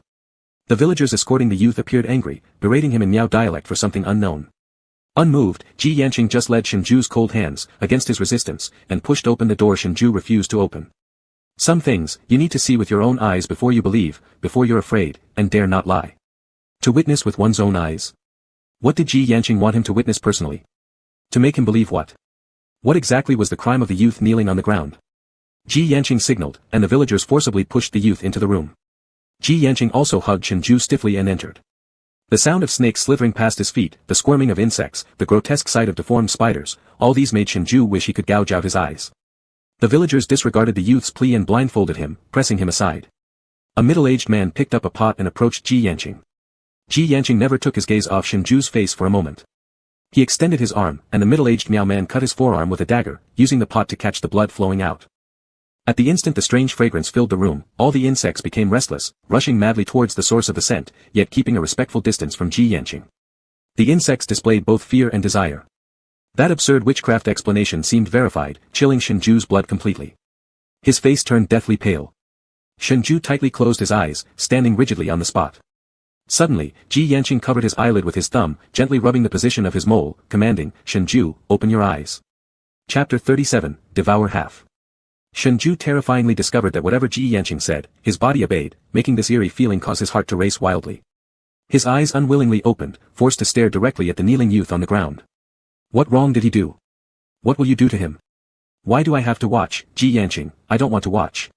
Ji Yanqing soothingly pinched his earlobe, explaining gently, tourists from Shengzhai wanted to know the location of the birth village. They gave him money, so he told them. Those tourists were found by Zhuo Ran, who drove them away and named him as the culprit. Revealing the location of the birth village is a grave offense. Shengzhu wanted to say, Ji Yanqing, didn't you bring outsiders to the village as well? How can you punish others based on this? Ji Yanqing, as if knowing what he was thinking, stared at Shengzhu's pale face reflected in his pupils. He always liked to touch with his fingertips the red mole between Shengzhu's eyelids, as if that mole was something that fascinated him. You are different. How was Shengzhu different? Unfortunately, Ji Yanqing did not tell Shengzhu. Shengzhu's legs felt like they were filled with lead. He wanted to run but couldn't move an inch. He helplessly watched as Ji Yanqing took the jar from the middle-aged man and walked to the front of the kneeling young man. Ji Yanqing looked down from a height, placing his hand on the head of the crying and begging youth and spoke several words in Miao language. Afterward, the youth calmed down. No more crying or yelling, as if he had resigned himself to accept his punishment. A wriggling worm, entirely black and the size of a thumb, crawled out from the jar Ji Yanqing held. The worm slithered along the youth's arm, up to his face, then entered through his slightly opened mouth. Shengzhu saw it clearly. Due to intense nausea, saliva flooded his mouth. His Adam's apple rolled fiercely as gastric acid surged upward. Ji Yanqing handed the jar to the middle-aged man who stood by his side, then returned to Shengzhu's side. He placed his palm over Shengzhu's eyes, seemingly unable to bear it any longer, his voice gentle and tender, "Enough, you don't have to see the rest. His vision fell into darkness. Suddenly, a loud, pained scream rang out from the young man in the room. Ji Yanqing covered Shengzhu's eyes as he led him out of the room. After walking out of the room, Ji Yanqing released Shengzhu. In an instant, Shengzhu finally regained control of his body. With trembling hands, he pushed aside Ji Yanqing and bent over the railing, vomiting violently. Gh. It was too disgusting, too terrifying. These insects weren't like the lab mice and rabbits kept in greenhouses on high floors for dissection. They were poisonous worms, uncontrollable creatures capable of burrowing into the human brain and eating away at it. Ji Yanqing was a devil, no, a monster even more terrible than the devil.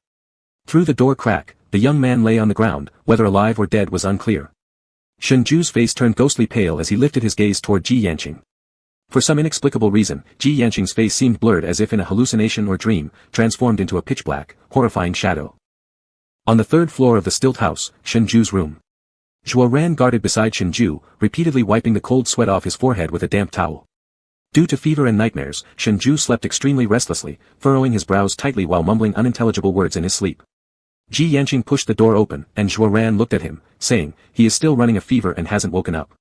Any food we force into him will be vomited out shortly." Since the day 2 days ago when Shengzhu witnessed the poisonous worms with his own eyes, he hadn't eaten anything since returning, instead succumbing to a high fever and falling unconscious. "Why did you let him see those?" Zhuo Ran didn't understand why Ji Yanqing insisted this outsider witness the execution of punishment despite having already taken him to the divine tree to verify. Ji Yanqing approached Shengzhu, lightly stroking the sweaty forehead of Shengzhu. The color of the red dot on the side of his neck deepened. A moment later, Shengzhu's tightly furrowed brows gradually relaxed. Because of this, Zhuo Ran noticed the red dot on Shengzhu's neck and stared in shock at Ji Yanqing. "Did you give him? Watch over him, I'll prepare some calming medicine and antipyretics for him." Zhuo Ran closed her mouth. She had no right to question the chief priest. Since Ji Yanqing asked her to care for Shengzhu, she would do so without objection. An hour after Shengzhu drank the soup prepared by Ji Yanqing, he came back to consciousness. These few days of being unconscious felt like an eternity. The images from the incident on the 4th floor repeatedly replayed in his mind. He didn't want to continue lying there. The air inside the room was suffocating. Shengzhu got out of bed and went to the window to open it. Voices sounded outside the window. Shengzhu stood by the window and looked down. A young man, with the mental capacity of a child, was running around the center of the village with a kite, followed by a hunched old woman. Shengzhu recognized the young man. It was the one betrayed the village and received punishment from Ji Yanqing. Had the young man been reduced from a normal person into an imbecile? Creak. The door opened. In this world, could such things as toxic insects really exist? Impossible. How could it be possible? Shengzhu closed his eyes again, trying to recall that day when his body lost control, allowing Ji Yanqing to command him and making him obey. Who exactly had he encountered? "You've woken up." A female voice came close. Shengzhu mechanically moved his eyeballs and saw Zhuo Ran walk in with a bowl of porridge. Following Shengzhu's gaze, Zhuo Ran said regretfully, "Ali took money from outsiders to cure his mother's illness, but Ali revealing the location of the living village was against the rules. He had to be punished." Because of the incident on the 4th floor, Shengzhu now instinctively feared everyone in the village. Zhuo Ran noticed the panic in Shengzhu's eyes. Placing the porridge on the table and sitting beside Shengzhu, she disdainfully said, "Don't be afraid of me. You belong to the chief priest, I wouldn't dare do anything to you." Originally, Ali was going to be executed, but the insects only ate half of his. Zhuo Ran reconsidered whether it was appropriate to tell this version to Shengzhu at this moment, so she changed her tone. "Anyway, the chief priest did not kill Ali." At the mention of Ji Yanqing, Shengzhu paled further. It went without saying what being eaten would turn a normal person into an imbecile. Shengzhu fought down the discomfort in his stomach and asked with a dry voice, "Ji Yanqing, what exactly is he to you people?" Zhuo Ran hesitated for a moment, surprised that even though Ji Yanqing had spent time with Shengzhu, he hadn't explained who he really was. "He is our Badatian." Seeing Shengzhu staying silent, Zhuo Ran thought that since Ji Yanqing had already let Shengzhu witness some of their witchcraft, there wasn't much need to keep secrets anymore. She added, "Badatian is our sacrificial priest, poison master. He is the most powerful person in the village. My father's expertise in witchcraft doesn't even come close to him." When speaking about Ji Yanqing, Zhuo Ran was filled with pride. Her Chinese was a bit halting, but still enthusiastic as she spoke animatedly. "The poison master is the most skilled one in our village in terms of poison arts. He doesn't even need to practice common spells, because the high priest himself is the deadliest poison. Just one drop of blood can easily take someone's life. That's why many people in the village are afraid of him." Pausing briefly, Zhuo Ran continued while propping her chin on her hand, "But actually, Master Ji is very pitiable. Since childhood, the witch masters have been raised with poison insects around them daily. Every 3 months they suffer from reverse poisoning by the insect venom, and if they cannot withstand it, then they will." Realizing she had spoken too much, Zhuo Ran hurriedly closed her mouth, blinking her bright big eyes nervously before changing the subject. now that you've woken up, I need to report back to the chief priest. With that, Zhuo Ran quickly slipped away, leaving Shenzhou alone to digest everything Zhuo Ran had just told him. Chapter 38, I Dislike. Witch Doctor. Could Ji Yanqing have been deceiving him all along? He was avoided by villagers not because of his mixed bloodline, but because Ji Yanqing was the witch doctor. Recalling every expression the villagers had shown whenever Ji Yanqing appeared, they were clearly ones of reverence mixed with fear. A slow steady step accompanied by the clear tinkling of silver ornaments caused Shenzhou's spine to stiffen. Ji Yanqing walked beside him, looking toward Ali running in the center of the village like Shenzhou. As soon as Ji Yanqing approached, Shenzhou clenched his fists hard to suppress his immediate impulse to shove Ji Yanqing away. His whole body was covered in goosebumps, his voice trembling. He only accepted money from outsiders to treat his sick mother. Ji Yanqing turned his head slightly to look at Shenzhou's taut side profile, knowing Shenzhou was reproaching him for turning Ali into an imbecile. He broke the village's code. Not killing him was mercy. Besides, his mother's illness was incurable. Even outside the village, nothing could be done. Unwilling to spend any more time talking about others with Shenzhou, Ji Yanqing turned and picked up the bowl of porridge Zhuo Ran left behind, walking back over. You haven't eaten for 2 days, sit down and drink some porridge. There was also a small desk beside the window where Ji Yanqing placed the porridge in front of Shenzhou. Shenzhou lowered his head, staring at the bowl of white rice porridge. The soft boiled grains of white rice seemed to transform into countless white flesh worms in Shenzhou's mind. An urge to vomit surged through his throat, and his always tense nerves suddenly erupted. In one swift move, Shenzhou swept the bowl of rice porridge off the table, breaking it into pieces with a loud crash, the porridge splattering everywhere. I won't eat your food. Who knows if you put any bugs in it? Shenzhou gripped his fists tightly, his body shaking, lips cracked, his face pale and weak. You've been lying to me from the beginning, haven't you? You've always been the village priest. You intentionally misled us into getting lost, made me feel sorry for you, deliberately got me to fall in love with you. Days without food and excessive stimulation made Shenzhou feel like his brain was exploding, everything he had learned before overturned. He felt both terror and anger toward Ji Yanqing. Ji Yanqing stared at him. Shenzhou, it was you who pursued me first, telling me repeatedly you would never change your heart or leave me. It was you who deceived me. Shenzhou froze. Clutching his head, he slowly slid down the wall to the ground. Ji Yanqing was right, it was him who had pursued Ji Yanqing first, trying every possible way to coax Ji Yanqing to be with him. It was all his own fault. When Ji Yanqing tried to help Shenzhou up, he was pushed away. Shenzhou's breakdown led him to wildly grabbing his hair as he screamed incoherently, Ji Yanqing, what exactly have you done to me? Why can't I control my body? Have you put something strange on me? You psycho. You freak. Why didn't I see your true colors from the start? Do you want to trap me here forever? Words like psycho and freak coming out of Shenzhou's mouth cut Ji Yanqing like a knife, making his face turn cold. Shenzhou, shut up. The icy warning made Shenzhou falter. Ji Yanqing's face turned sinister as he pulled Shenzhou from the corner by the wall. The touch made Shenzhou instinctively recoil, terrified of any poison that might rub off onto him. I don't want to hear those words. I won't blame you for being sick, but I won't tolerate hearing it again. Una, bring another bowl of porridge in. A youth named Una guarding the door complied promptly, then returned moments later with another bowl of rice porridge. After setting down the porridge, Una left and locked the door for Ji Yanqing.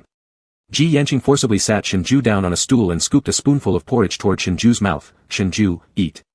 Shenzhou hadn't consumed anything for 2 days, leaving him incredibly weak, yet he tightly clenched his lips and refused to eat anything given by Ji Yanqing. Ji Yanqing's eyes dimmed. He gripped Shenzhou's chin, forcing his jaw open under Shenzhou's fearful gaze. Still slightly warm, the rice porridge was forcefully fed spoon by spoon into Shenzhou's mouth. His tongue went numb, causing him to choke, tears involuntarily flowing from his eyes. After being forced to drink half a bowl of porridge, Shenzhou viciously bit Ji Yanqing's finger. Startled by the pain, Ji Yanqing let go, causing the bowl of porridge to shatter beside Shenzhou's feet once more. Ji Yanqing stared at the broken pieces of the bowl on the ground for a long time, anger slowly creeping into his voice. There's nothing in the porridge, Shenzhou. I won't eat it, I don't trust you. Shenzhou stepped back several paces, fearing Ji Yanqing had placed some sort of curse in the food, frantically trying to vomit out the few spoonfuls Ji Yanqing had just fed him. Without uttering a single word, Ji Yanqing departed. The burly young man stationed outside came in, cleaned up the mess on the floor, and locked the door again. Silence descended upon the room. Having purged himself caused Shenzhou immense stomach pain, feeling his sanity crumbling little by little with each passing day Ji Yanqing kept him imprisoned. He feared Ji Yanqing now, afraid of his touch, afraid of his food, so much so that he didn't even dare take a sip of water. At this rate, he wouldn't last much longer before he would die. No, he couldn't die. He had to leave this cursed place, leave Ji Yanqing behind, that madman. He had to return to his city. Not sure when, Shenzhou drifted off against the wall, only waking up to find the outside completely dark. His throat parched, vision blurred, after not eating for so long, hunger was far surpassed by weakness in his legs and arms. With great difficulty, he managed to rise, walking to the bed and collapsing onto it, too drained to breathe deeply. The door opened again. It was Zhuo Ran. Zhuo Ran brought some fruits and food, but Shengzhai refused to eat. After leaving the fruit behind and exiting, Zhuo Ran closed the door. Shengzhai lay there with closed eyes as the smell of food continuously wafted toward his nose. Swallowing a lump in his throat, he opened his eyes and looked at the pears and apples Zhuo Ran had brought, along with a fruit knife. Shengzhai sat up, took the fruit knife, and hid it under his pillow. Footsteps were heard again from outside. Sitting at the edge of the bed, Shengzhai knew by listening to the footsteps that it was Ji Yanqing. This time, Ji Yanqing brought a beautifully hand-woven embroidered red knot symbolizing unity. Once inside, Ji Yanqing glanced at the untouched food on the table, and his smile vanished. Shengzhai, do you plan to starve yourself to death? Are you that afraid I've cursed the food? Shengzhai remained silent, his eyes fixed on the red knot in Ji Yanqing's hand. Ji Yanqing noticed, and the anger over Shengzhai refusing to eat diminished somewhat. He said, it was sent to us by Auntie Axie. Shengzhai, there are no curses in the food. Stop tormenting yourself. As he spoke, he placed the red knot next to Shengzhu's hand, then picked up the already cooled food and walked out. Moments later, Ji Yanqing returned with the reheated food. Upon entering the room, Ji Yanqing's expression immediately turned cold. Thereon Shengzhu's footstep laid the beautiful red knot, torn into shreds by Shengzhai. The bowl in his hand cracked with a sharp sound due to the force of his grip. Ji Yanqing's eyes darkened with an unsettling glow, and his voice was freezing cold. Shengzhai, what are you doing? Shengzhai gave a sarcastic laugh. Ji Yanqing, aren't you being ridiculous? Look at us now, yet you still bring me this knot. Chapter 39, You Want to Kill Me. Ji Yanqing's gaze grew sinister, but Shengzhai inexplicably felt a fleeting sense of revenge. He stepped toward Shengzhai, who suddenly pulled out a fruit knife from under the pillow. The trembling blade pointed at Ji Yanqing, aching. Let me go. Ji Yanqing merely paused briefly before continuing forward. Holding the knife high, Shengzhai shouted, I said, don't come any closer. Does a Jew want to kill me? Shengzhai had no idea how else he could escape, he couldn't reach anyone outside, and each day he was locked in this tiny bamboo house. He didn't genuinely wish to harm Ji Yanqing, but desperation led him to use it as a threat to make Ji Yanqing let him go. Yet he was mistaken, Ji Yanqing wasn't afraid of the knife in his hand. The blade pressed against Ji Yanqing's chest. Shengzhu's pupils trembled and his hands shook, yet Ji Yanqing kept advancing. Ji Yanqing looked down at the dust knot on the floor and bent over to pick it up. Shengzhai couldn't read Ji Yanqing. Still gripping the knife tightly, he raised his voice again, Ji Yanqing, I said let me go. Ji Yanqing wiped the dust off the knot gently. His tone was calm but made hearts quiver. A Jew, you can't leave. With that, Ji Yanqing stood up and expressionlessly gripped the knife that Shengzhai held against him. The blade was sharp, and Ji Yanqing grasped it tightly, blood flowing steadily from his palm and dripping onto the ground. Shengzhai widened his eyes in shock, subconsciously letting go, allowing Ji Yanqing to easily seize the fruit knife. Remembering what Zhuo Ran had said, that Ji Yanqing himself was a highly toxic charm, one drop of whose blood could take a life, Shengzhai took a sharp breath and hurriedly retreated. His face matched exactly with those villagers who feared Ji Yanqing. A flicker of hurt passed through Ji Yanqing's eyes, his expression growing colder. Without acknowledging his wounded hand, he met Shengzhu's frightened gaze and murmured softly, a Jew, do you think I will harm you? Shengzhu's chest heaved violently. The smell of Ji Yanqing's blood clouded his mind, creating an indescribable feeling within his body, as if something inside had gone mad after detecting the scent of Ji Yanqing's blood. A terrifying thought abruptly exploded in his head. He clutched his chest, his breathing becoming scorching hot, you psycho, have you put something in me? Approaching Shengzhai, who was almost collapsing, Ji Yanqing stooped down, using his bleeding hand to pinch Shengzhu's chin forcefully, forcing him to lift his head. That strangely aromatic blood suddenly rushed into Shengzhu's nose, causing him to fall heavily to his knees, his throat convulsing. An intense thirst compelled him to crave the blood flowing from Ji Yanqing's hand. Had he gone mad? How could he possibly want to drink Ji Yanqing's blood? No, it wasn't him, it was the bugs inside his body. Shengzhai clenched his lips tightly to resist the urge to drink blood, wanting to distance himself from Ji Yanqing, but his body defied him, craving Ji Yanqing's touch. Blood trickled down Shengzhu's bitten lips. Ji Yanqing caressed Shengzhu's lips with his thumb, pinching them hard and prying open his tightly closed mouth. The blood streamed from Ji Yanqing's injured hand into Shengzhu's mouth. With his neck exposed helplessly, Shengzhai was forced to swallow the fragrant blood. Cough, cough, Shengzhai coughed uncontrollably, and Ji Yanqing released him, lowering his eyes with an unreadable tone in his voice. A Jew, angering me will bring you no benefit. His vision blurred, his mind losing control, Shengzhai instinctively assumed he'd been poisoned by Ji Yanqing's blood. He didn't want to die. Tears streaming down his face, driven by a strong survival instinct, Shengzhai flailed his arms helplessly toward Ji Yanqing. Aching, save me. Ji Yanqing loomed over Shengzhai, watching him panic about death with detached indifference. He laughed humorlessly, Shengzhai, my blood isn't poison to you. Shengzhai heard nothing. He only felt like he was dying, every inch of his skin burning as though immersed in fire. He clawed at himself wildly. Ji Yanqing observed coldly, until Shengzhai was nearly driven to breaking point. Only then did Ji Yanqing move. Bright moonlight filtered through sparse stars, and cicada calls echoed around the stilted houses. Inside the room, Ji Yanqing, hair loose and clad only in thin underwear, carefully lifted Shengzhai out of the blankets. Shengzhu's eyes were shut tight, his lips pale. Ji Yanqing went to hold Shengzhai. Sorry, I overstepped. Let me take you to have a bath. Slap. As Ji Yanqing bent down to scoop him up along with the blanket, Shengzhai used all his strength to slap Ji Yanqing across the face. Shengzhai didn't have much strength, the slap sounded loud but didn't really hurt. However, Ji Yanqing tilted his head and remained silent for a long time. The atmosphere was eerily quiet. Seeing that he wouldn't speak, a hint of fear crept into Shengzhu's hateful eyes as he worried about angering Ji Yanqing further, fearing the latter would torment him again. The feeling of being controlled by bugs and losing himself was just too terrible. Contrary to Shengzhu's expectations, Ji Yanqing did not get angry, but simply picked him up and carried him to the spring nearby. Afterwards, Shengzhai stopped struggling, partly because slapping Ji Yanqing had already drained all his strength, partly because he truly feared that Ji Yanqing might use the bugs in his body to torture him again. Deciding to close his eyes, Shengzhai allowed Ji Yanqing to clean him and carry him back to the stilt house. Not a single word passed between them throughout. Back inside, Ji Yanqing cooked Shengzhai a bowl of noodles. Staring at the steaming hot noodles, Shengzhai hesitated only for a second before wolfing them down. He initially worried that Ji Yanqing had placed some sort of charm into his food, but when he realized those bugs were already in his body since when, he figured it no longer mattered whatever Ji Yanqing gave him. He needed to survive, return to the city, and once there, he knew any method could be found to remove the bugs from his body.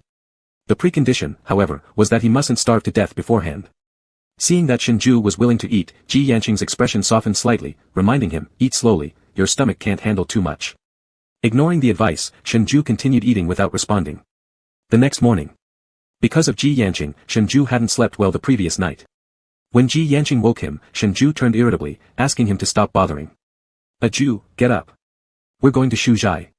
At this, Shengzhai paused while frowning with his eyes still closed. Going to Shengzhai seemed better than staying in the secluded Shengzhai where they had no connection to the outside world. Being in contact with others might provide him an opportunity to reach out to Gao Ta.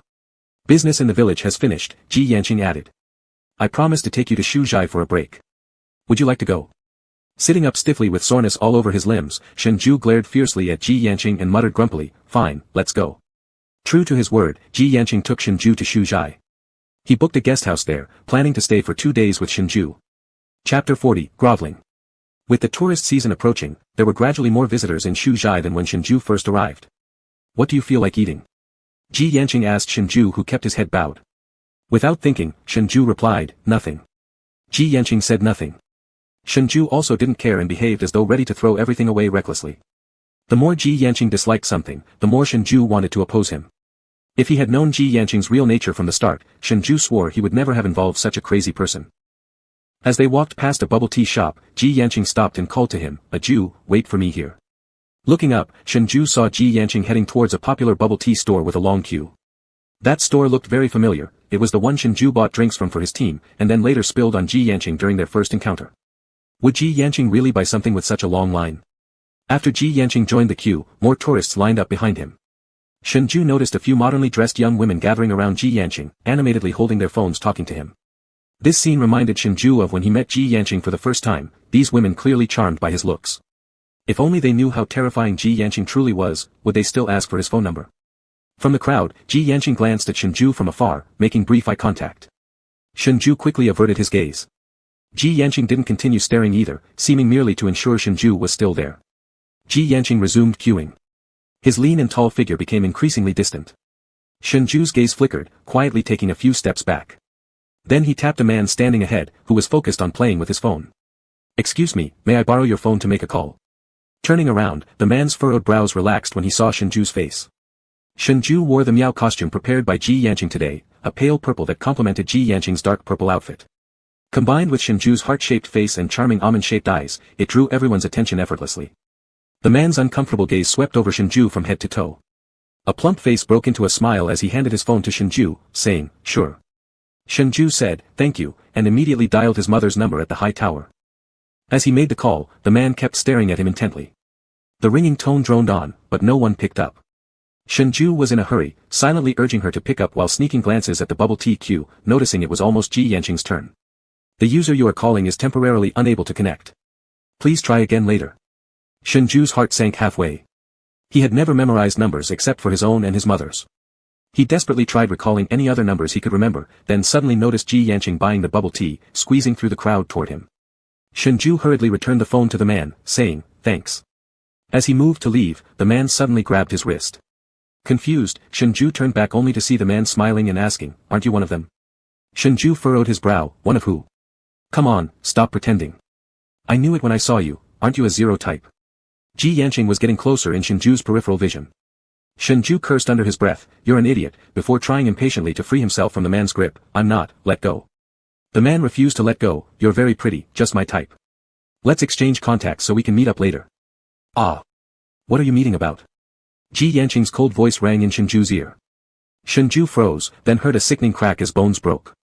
Ji Yanqing had twisted the man's wrist with force until it snapped. Crying out in pain, the man clutched his injured wrist, drawing curious stares from many tourists. Without saying a word, Ji Yanqing grabbed Shengzhu and quickly left. Shengzhu was dragged all the way back to the guest house by Ji Yanqing. As Ji Yanqing walked fast, by the time they got back, Shengzhu's wrist already had a red circle imprinted from being gripped too tightly. "In the bathroom by the sink. Clean yourself properly." Ji Yanqing's elegant phoenix eyes narrowed slightly, focusing on Shengzhu's wrist touched by the other man. "What's your problem?" Shengzhu massaged his sore wrist, glaring at him, then tried to leave. Ji Yanqing instantly grabbed his arm, pulling him back to the sink. He turned on the faucet, took some soap, and started scrubbing Shengzhu's wrist vigorously. No matter how Shengzhu struggled, Ji Yanqing's hands, which were calloused, made Shengzhu's delicate skin red in large patches within moments. "It hurts. Let go of me, Ji Yanqing." With tears streaming down Shengzhu's face from the pain, Ji Yanqing finally turned off the faucet and dried Shengzhu's wrist with a towel. The hot, stinging sensation didn't subside even with the dry towel pressing against his sensitive skin. Finally, Ji Yanqing ceased the torment, his darkened gaze warning Shengzhu, "Don't let anyone touch you again, Shengzhu. You're crazy. It was him who grabbed me." Shengzhu yanked his hand back, his eyes rimming red with pain. He dared to speak up boldly because he was sure Ji Yanqing hadn't seen him using someone else's phone to call for help. If Ji Yanqing had known, Shengzhu feared what sort of torture would come next. Why did such a person like Ji Yanqing have to appear in his life? Why had he been blinded by Ji Yanqing's simple facade?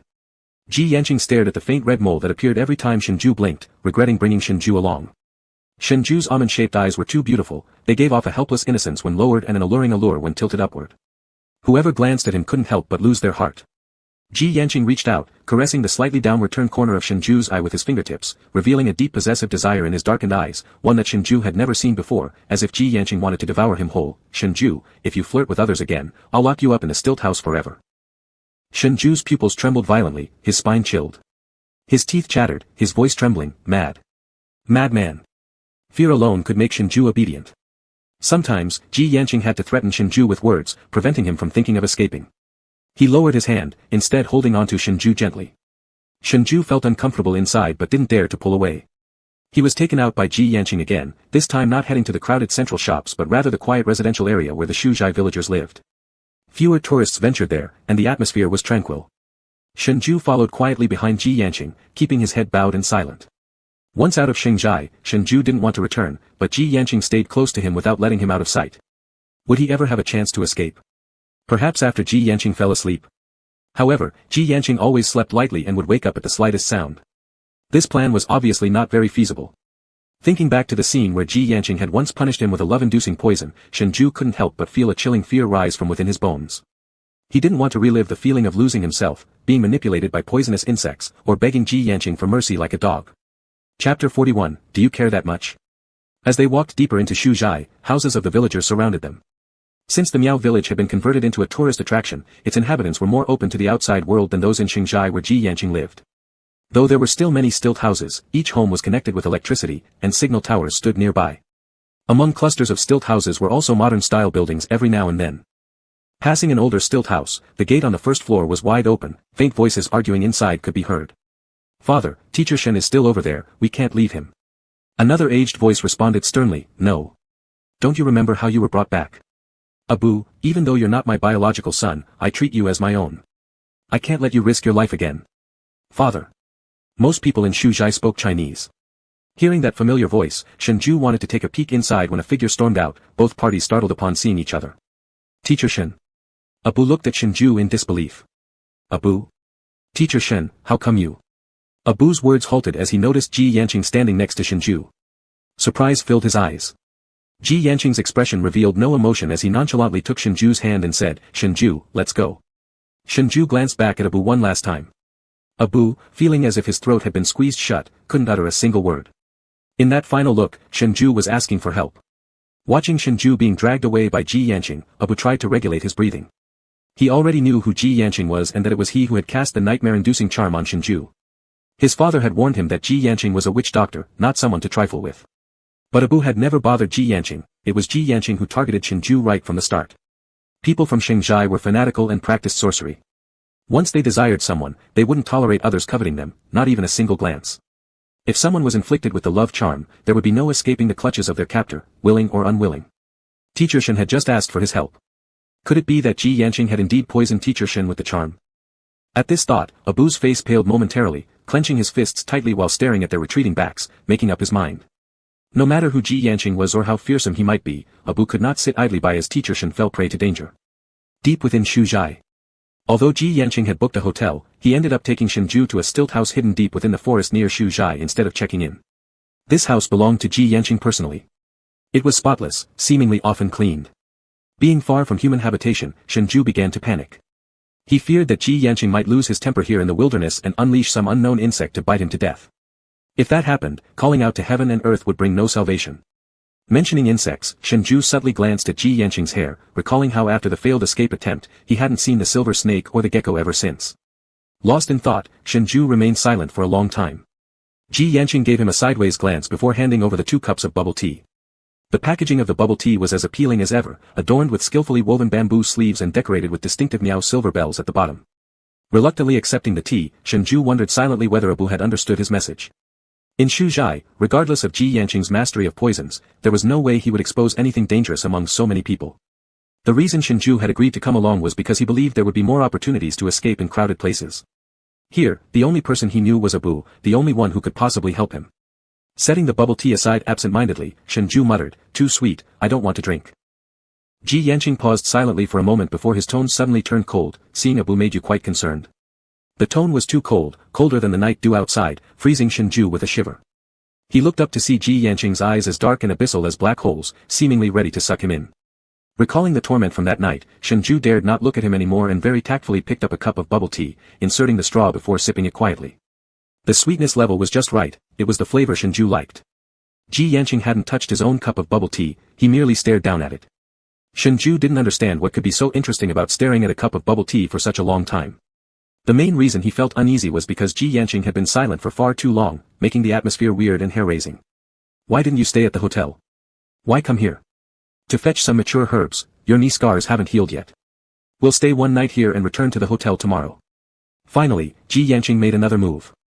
He picked up the cup of bubble tea and walked toward the cabinet behind him. Shengzhai was slightly stunned, Ji Yanqing still remembered his leg injury.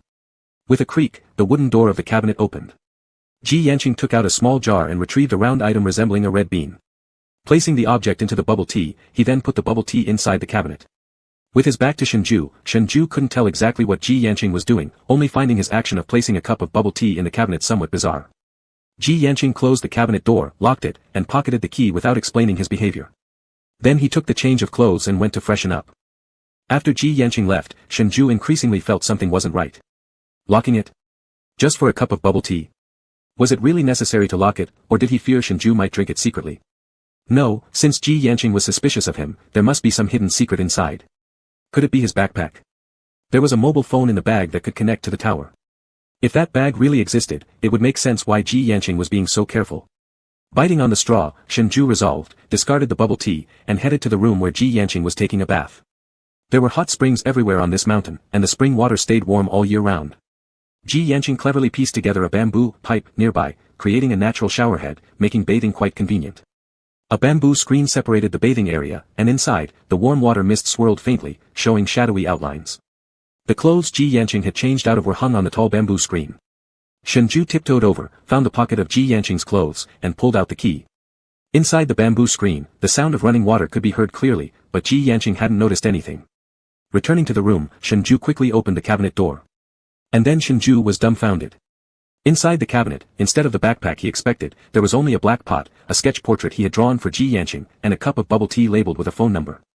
It had been sitting untouched for a long time yet remained unspoiled. That cup of bubble tea was the first one Shengzhai specially bought for Ji Yanqing when they met to help break the ice. Additionally, there was also a bottle of insect repellent spray. All these things were gifts Shengzhai had given to Ji Yanqing.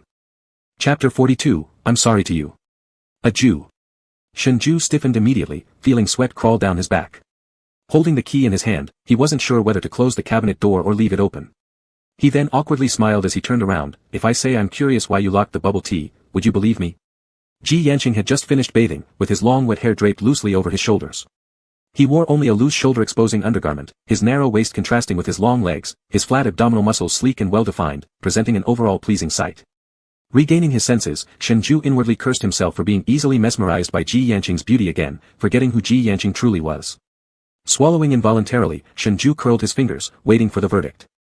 Shengzhai could endure if Ji Yanqing decided to beat or scold him, but he feared nothing more than being tormented by Ji Yanqing's love-inducing charm. However, the anticipated torment didn't come. Instead, Ji Yanqing simply bypassed him, relocking the cabinet.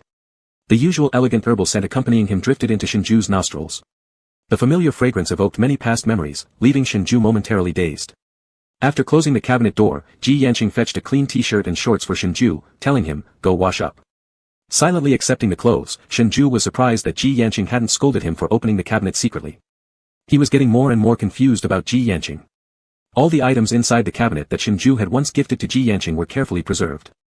This seemed to indicate that Ji Yanqing had been paying attention to him much earlier than Shengzhai realized.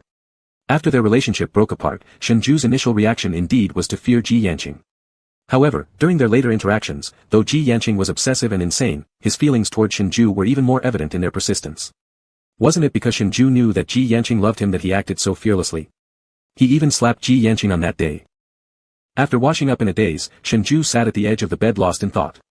Ji Yanqing returned, carrying prepared medicinal herbs in his hand. The herbs were crushed and wrapped in gauze. Green juice soaked through, dyeing the white gauze green. Shengzhai, dressed in his own short sleeves and shorts, sat by the bedside with a pink scar on his right knee. His skin was fair, making the scar noticeable but not ugly. He clearly remembered how the scar was formed. That day at the back mountain, Ji Yanqing was injured.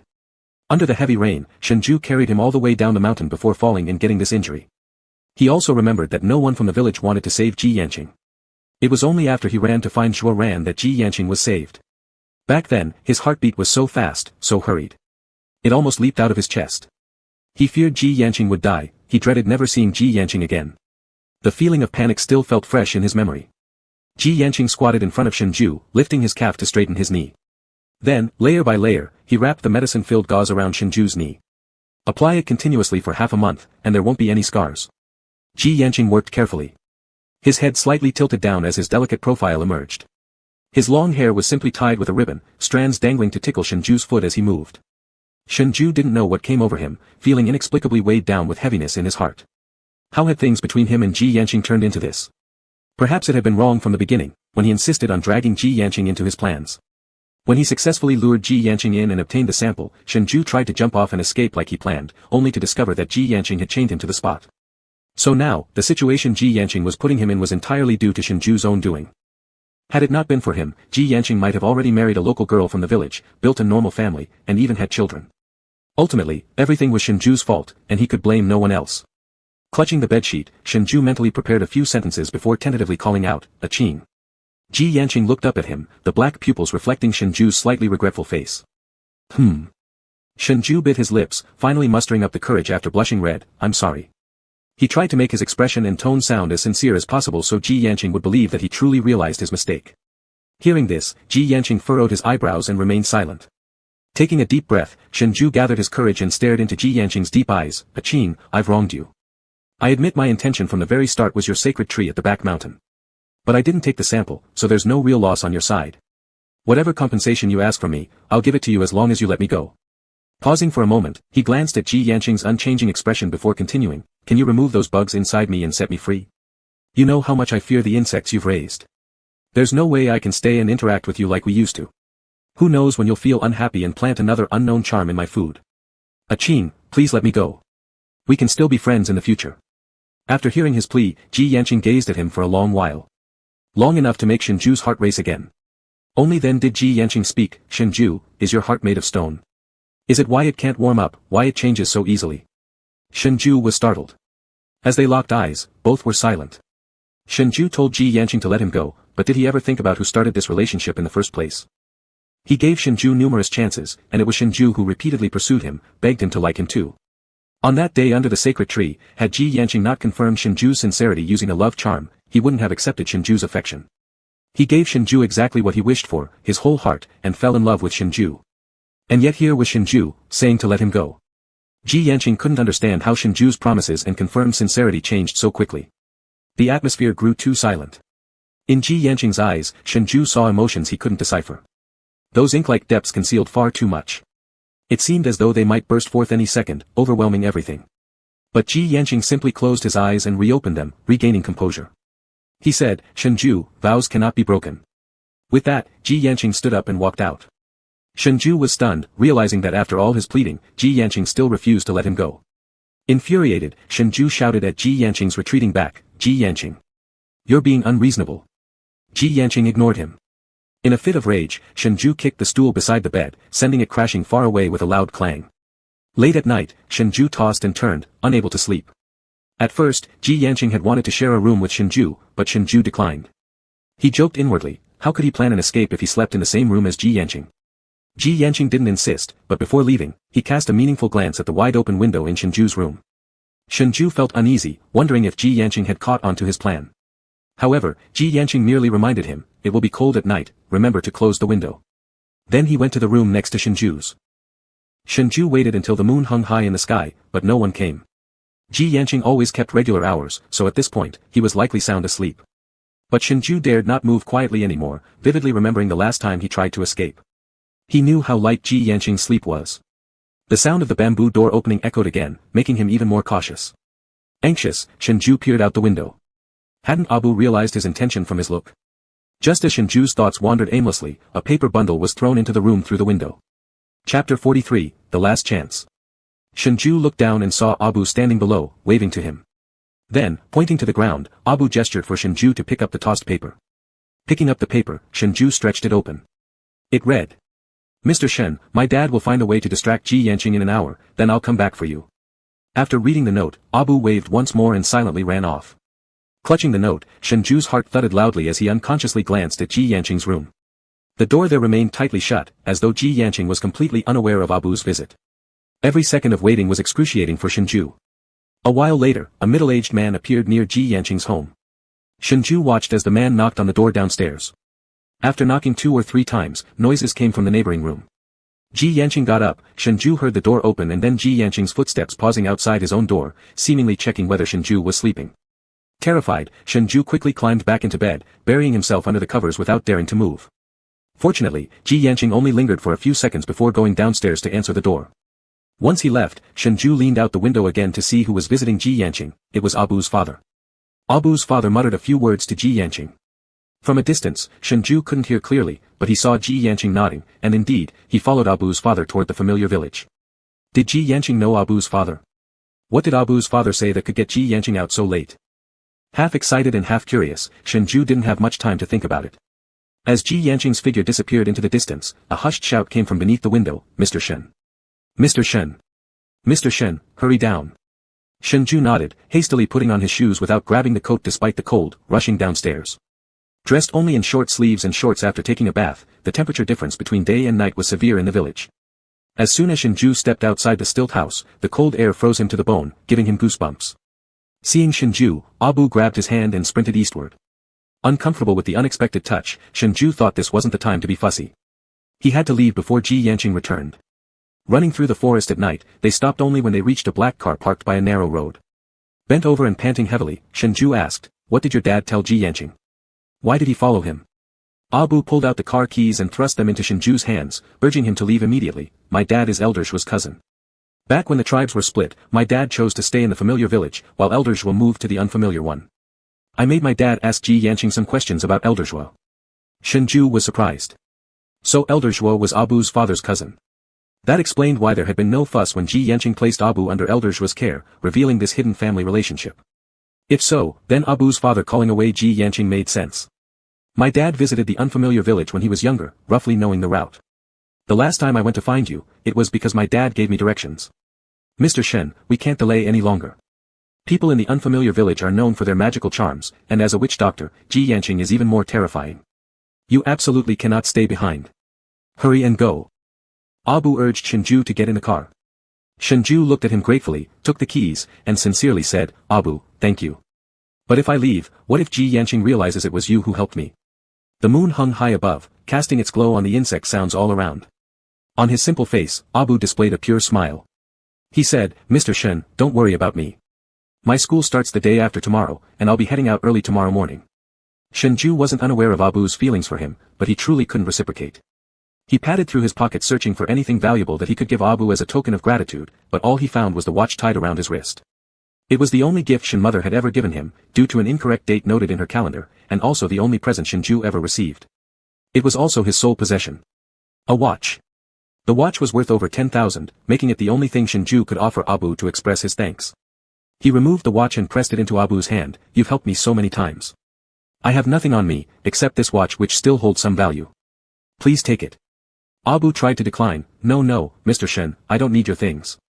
Shengzhai earnestly thanked this simple Miao boy once again. Abu, this is all I can give you. Thank you. After hearing those words, Abu stopped refusing and quietly tightened his grip on the watch. He understood Shengzhui's implication. Other than the watch, Shengzhai wouldn't return any romantic feelings. This gift symbolized repaying his favor. Shengzhai said no more and was about to get in the car when Abu suddenly called him back. Mr. Shen. Upon hearing his name, Shengzhai turned to look at him. Abu struggled to speak, the bitterness evident in his voice, yet a forced smile on his face. I understand, Mr. Shen. Once you leave, I doubt I'll ever see you again. As if summoning all his courage, he gazed at Shengzhai with yearning eyes. Mr. Shen, could I hug you just once? Shengzhai hesitated for a few seconds before briefly hugging Abu like one would do in a Western-style greeting, gentle and short-lived. Abu wanted to lift his arms and embrace Shengzhui's back but hesitated several times and ultimately did not reach out.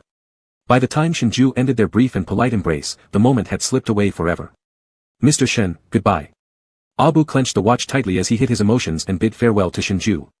Goodbye. Shengzhai didn't want to linger there for even a second longer. He pulled open the car door, ready to get in when suddenly, from behind him came a chilling voice colder than ice. A Jew, I warned you not to attract others or else I'd lock you up in the stilt house for life. Shengzhui's whole body bristled. Turning stiffly, his heart seemed to be pounding against the base of his throat while dryness seized his throat, as though tiny ants were crawling inside. Ji Yanqing stood there dressed in black and purple Miao clothing, his eyes too cold, full of disappointment. Shengzhui's hand holding the car handle shook involuntarily, and memories controlled by the love charm rushed over him. Ji Yanqing had found him. Ji Yanqing knew. And what would Ji Yanqing do once he captured him back? No, he couldn't let Ji Yanqing capture him. He refused to be locked up in the stilt house for life.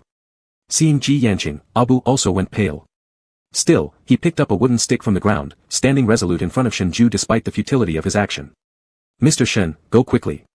Let me stall him, just go. You underestimate yourself, Ji Yanqing said coolly, turning his gaze toward Shengzhai. Beneath his calm eyes lay turbulent emotions. Ji Yanqing's voice was low, yet it cut through Shengzhai like a blade. A Jew, this is your last chance. Stay. Shengzhui's heart quivered. His final chance, if he didn't take it now, he'd never escape Ji Yanqing's control again. Clenching his teeth firmly, tears brimming at his eyelids, he yelled, never. Don't just stand there dragging time, get in the car. He then turned and knocked the wooden stick out of Abu's hands in one swift motion. Opening the car door, he shoved the determined Abu inside without hesitation and slammed the door shut. To dare confront Ji Yanqing meant risking one's life. Ji Yanqing watched him silently, completely unmoving. His expression merged with the pitch-black night, as if he'd always been destined for the dark, moist forest. This was Shengzhui's last glance into Ji Yanqing's eyes.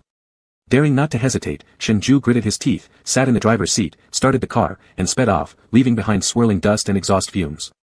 There was no way Ji Yanqing could outrun four wheels with two legs. Chapter 44, Keep away from him. Tires kicked up dirt and gravel as Shengzhui's car quickly disappeared into the darkness, trailing smoke in its wake. Standing tall and slender in place, Ji Yanqing remained stationary, his lashes slightly lowered. A Jew, you couldn't even cherish your last opportunity? He shook his head, disappointed and said, this is your own choice, don't blame me anymore. Shengzhai drove like a madman on the forest path at 80 kilometers per hour. Abu tightly gripped the handle, constantly looking back. There was only the dust flying up behind them and an endlessly long night road of pitch-black darkness. They were already far, far away from the place they had just been. It wasn't until Shengzhai drove about 30 kilometers that he dared to slow down a little and take a slight breath of relief. His palms gripping the steering wheel were all sweaty, and his temple hair soaked with sweat hung in strands around his forehead. The fear after running so far finally crept upon Shengzhai. How could he have forgotten? Ji Yanqing knew witchcraft. He still had the love charm placed by Ji Yanqing inside his body.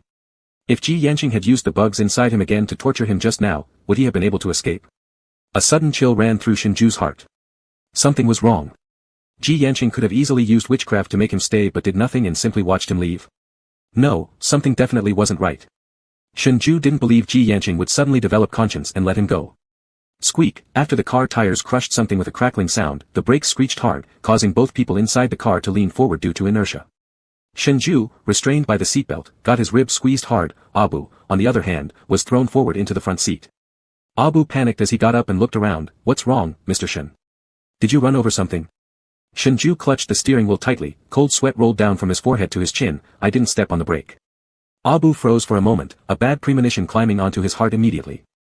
Sure enough, in the next second, the rustling sound of insects crawling beneath the car began. Then, a large group of black beetles crawled up from the tires and made their way into the engine, devouring the metal casing before their very eyes. Amidst the grating sounds of metal being eaten, the hood of the engine was quickly consumed. More black beetles swarmed and covered the entire windshield. Before either of them could react, Shengzhai came to his senses first and immediately turned on the windshield wipers, sweeping off the black beetles covering the glass, then stepped on the gas pedal, running over countless black beetles and driving off at high speed once again. Through the rearview mirror, the swarm of black beetles grew larger and larger, chasing them relentlessly like a tide of blackness. Up ahead, a swift river appeared, leaving no road. Shengzhai slammed the brakes hard. As soon as they stopped, the swarm of black beetles rushed towards them instantly. In less than a moment, Shengzhai heard the sound of air leaking from the tires, initially from one, then all four. Finally, the entire car started sinking slowly. Mr. Shen. These are charms. As soon as these words left his lips. In the blink of an eye, the car windows cracked with a snap, and countless bugs surged in, completely covering Abu's entire body. Ah! Abu's agonized scream reverberated through the confined cabin. He tumbled out of the car and kept rolling on the ground in pain. Unexpectedly, those bugs attacked only Abu, refusing to move toward Shengzhai. Abu! Shengzhai took off his coat and swung it furiously to drive the bugs off Abu. During his actions, something fell from Shengzhu's neck. It dropped into the pile of bugs, making a crisp sound. Immediately, the bugs seemed to smell something terrifying, scattering chaotically. Shengzhai froze. The thing that had fallen earlier was the pendant given to him by Ji Yanqing on that day. That bright red drop-shaped pendant lay quietly on the ground, its surface stained with dirt, the color vividly red like blood. Could it be that these bugs were afraid of this pendant? The black beetles continued to hover ominously a few meters away from them.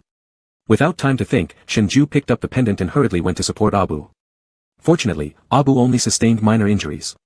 Shengzhai dragged him out of the car, and they fled deep into the woods to the right. Abu, who was injured and couldn't run, stopped and, despite his face being covered in wounds caused by beetle bites, told Shengzhai, Mr. Shen, stop helping me. I'll find a place to hide, and you just go. No, you've helped me so many times. How can I abandon you? Shengzhai may have been indifferent, but he certainly wasn't ungrateful. Even if he wouldn't reciprocate Abu's feelings, as a friend, Abu had helped him selflessly so many times. Shengzhai couldn't leave him behind like this. Mr. Shen. My leg's injured, I can't run fast, dragging me along will only make it harder for you to escape. Up ahead is the highway leading to the familiar village where you can get a bus to the city. My father is Elder Zhuo's cousin, Ji Yanqing won't dare harm me. What Abu said made sense. After pondering for a moment, Shengzhai gritted his teeth and handed the pendant over to Abu. This is something Ji Yanqing gave me. If you have this, those insects won't dare approach you. Abu, thank you, I'll never forget your kindness. Abu forced a pale smile. Shengzhai didn't waste any more time and sprinted toward the highway. After he left, Abu found a hidden spot behind a rock to sit down. Ji Yanqing indeed wouldn't kill him. Back at the village, all she had done was to plant nightmarish curses in him, making him plagued by relentless nightmares that left him too distracted to pay attention to Shengzhu's plight. But this time might get serious. He helped Shengzhai escape, Ji Yanqing wouldn't let him go so easily. Still, none of it mattered. Whatever punishment Ji Yanqing wanted to give him, he would accept as long as Shengzhai could leave safely and return to his world. As long as Shengzhai left the village, he would be safe. The faint sound of silver bells slowly approached. Abu looked up and saw Ji Yanqing, expecting her to question him about Shengzhu's whereabouts. Determined not to betray Shengzhai, he declared, Shengzhai has already left. Even if you kill me, I won't tell you where he went. Ji Yanqing took slow steps toward Abu, her gaze as calm as still water. I don't need to kill you. Because Shengzhai wouldn't make it out of the Great Mountain. You plotted with your father, she stated coldly. Her words startled Abu, whose face immediately turned as white as paper. It has nothing to do with my father. He didn't know anything. It was all me who asked him to help. Abu hastily pleaded. The item, Ji Yanqing repeated firmly. Abu hesitated for a moment but ultimately handed the pendant Shengzhai gave him over. If he refused, Ji Yanqing might implicate his father. Ji Yanqing accepted the pendant, looking down at its broken rope in her palm. Her chilly voice commanded again, give me more. Abu clutched the watch silently, refusing to give it up. Ji Yanqing retracted her hand and fixed a cold stare on Abu. A silver snake suddenly darted into Abu's view, startling him so much that he loosened his grip. The watch fell to the ground.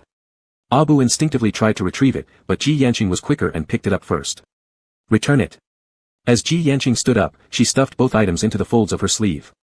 Before leaving, she cast a glance back at Abu, warning him, don't test my patience, and stay away from Shengzhai. Chapter 45, Let Me Go. Shengzhai kept running towards the direction of the car lights on the distant highway. However, no matter how close the road seemed, as if mocking him, the forest beneath his feet seemed alive, playing a cruel game of hide-and-seek.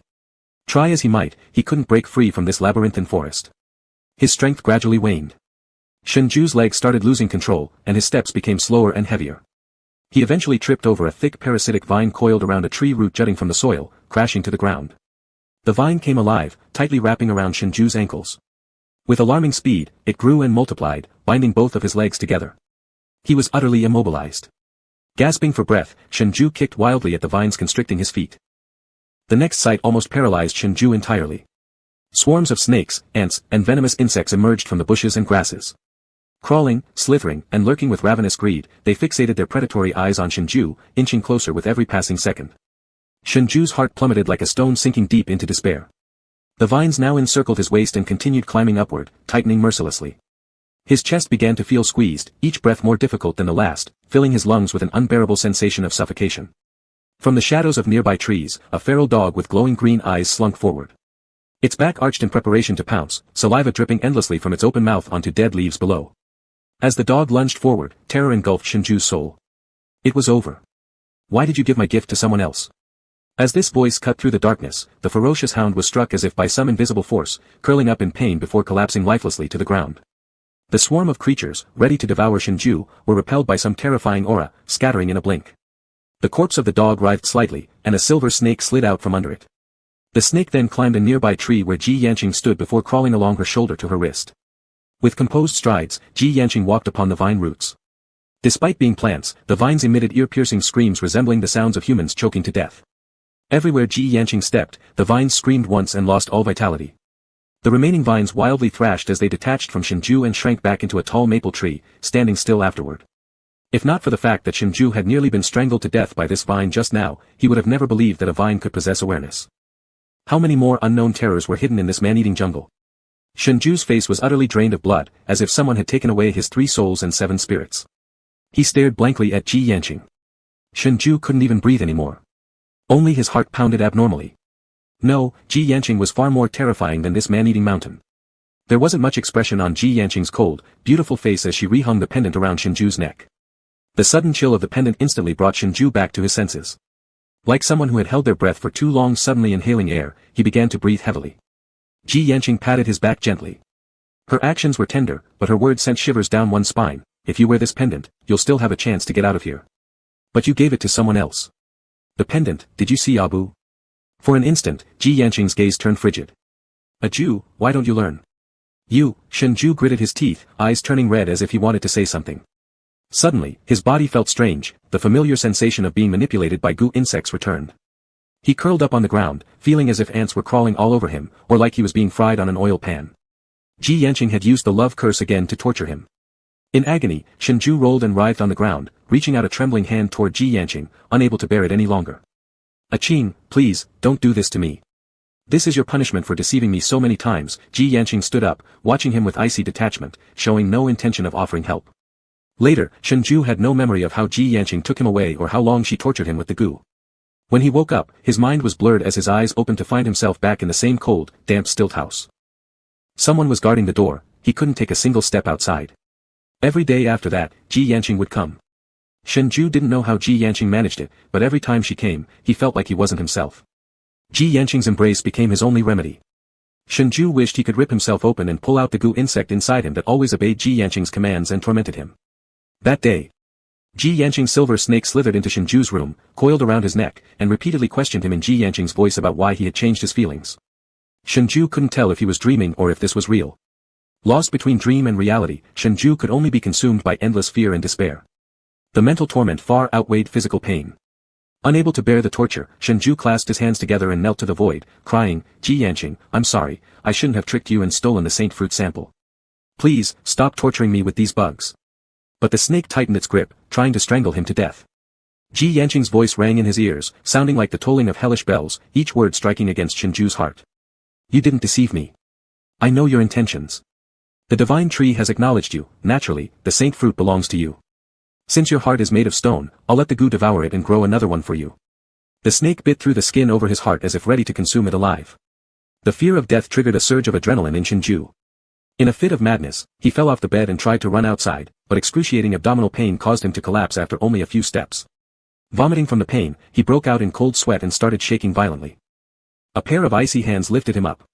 That phrase echoed in Shengzhu's mind like a curse. Ji Yanqing, a Jew, you can't leave me.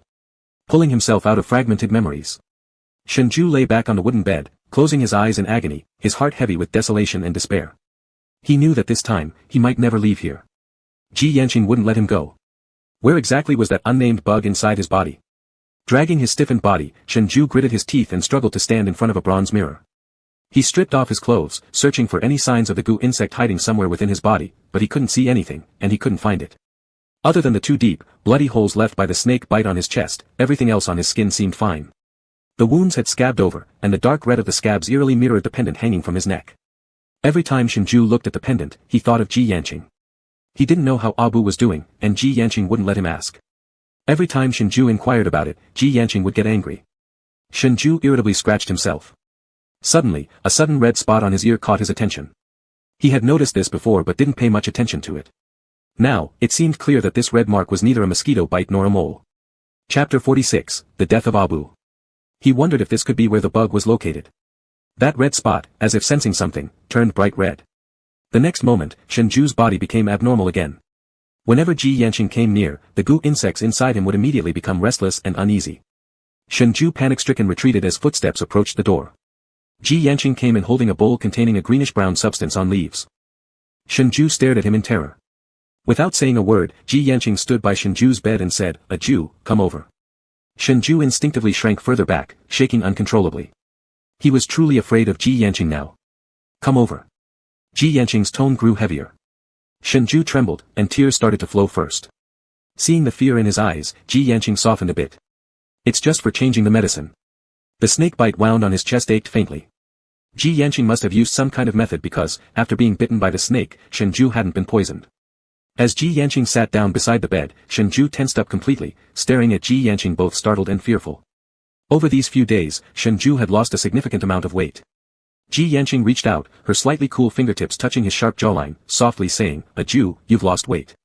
Shengzhai said nothing, pulling his jaw away from Ji Yanqing's hand. Uncertain which words might upset Ji Yanqing and make her angry, he blankly hugged his knees, burying his head in silence. Outside the stilt house, all was desolate, with the moon shining coldly.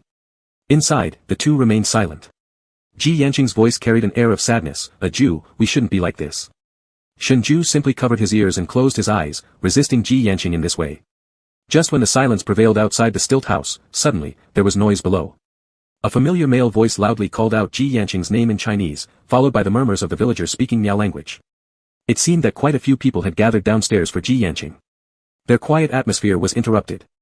Ji Yanqing got up and put down the bowl, saying, "I'll go take a look." As Ji Yanqing went downstairs, Shengzhai curled up in place, eyes lowered. This village, like that forest, was eerie and ate people. No matter what, Shengzhu's current predicament was more embarrassing than anything else, so he didn't care too much initially. But as he listened, things seemed off. He heard the middle-aged man accusingly questioning and mourning, mentioning Abu's name. Shengzhai finally realized something was wrong. He threw off the blanket and staggered to the window frame, leaning out to look down. At this sight, it was as if he had been struck on the head. That middle-aged man was Abu's father. And Abu, covered with a white cloth, lay lifeless on a stretcher on the ground. Did Abu die? The face of the middle-aged man was filled with pain, blaming Ji Yanqing for killing his son. Ji Yanqing stood unmoved, casually glancing at Abu, who had no breath left, saying, "It has nothing to do with me." Shengzhu's mind buzzed with confusion, and before he realized it, he had stumbled down the stairs. The villagers gathered together, all casting complex gazes at Shengzhu's sudden appearance. Over these few days, his appetite had already been poor, and seeing this would likely make him unable to eat even less. The middle-aged man lifted the white cloth covering Abu's body, revealing the 2 bloody holes on Abu's neck caused by snake bites, along with the severely decayed state of Abu's whole body. If it were before, Shengzhu might still claim that this was due to the hot weather and the many wild beasts in the mountains causing the corpse to decompose. However, things were different now. Shengzhu had seen Ji Yanqing's goo insects, having been bitten by her snake. He couldn't deceive himself anymore with mere excuses about weather or wild beasts. The middle-aged man took out a silver-white piece of snake skin from Abu's body. This snake skin was exactly the same color as Ji Yanqing's unique snake. Silver-white snake sheds weren't common at all. This was undoubtedly the most powerful evidence linking Abu's death to Ji Yanqing. Elder Zhuo hurried over upon hearing the news.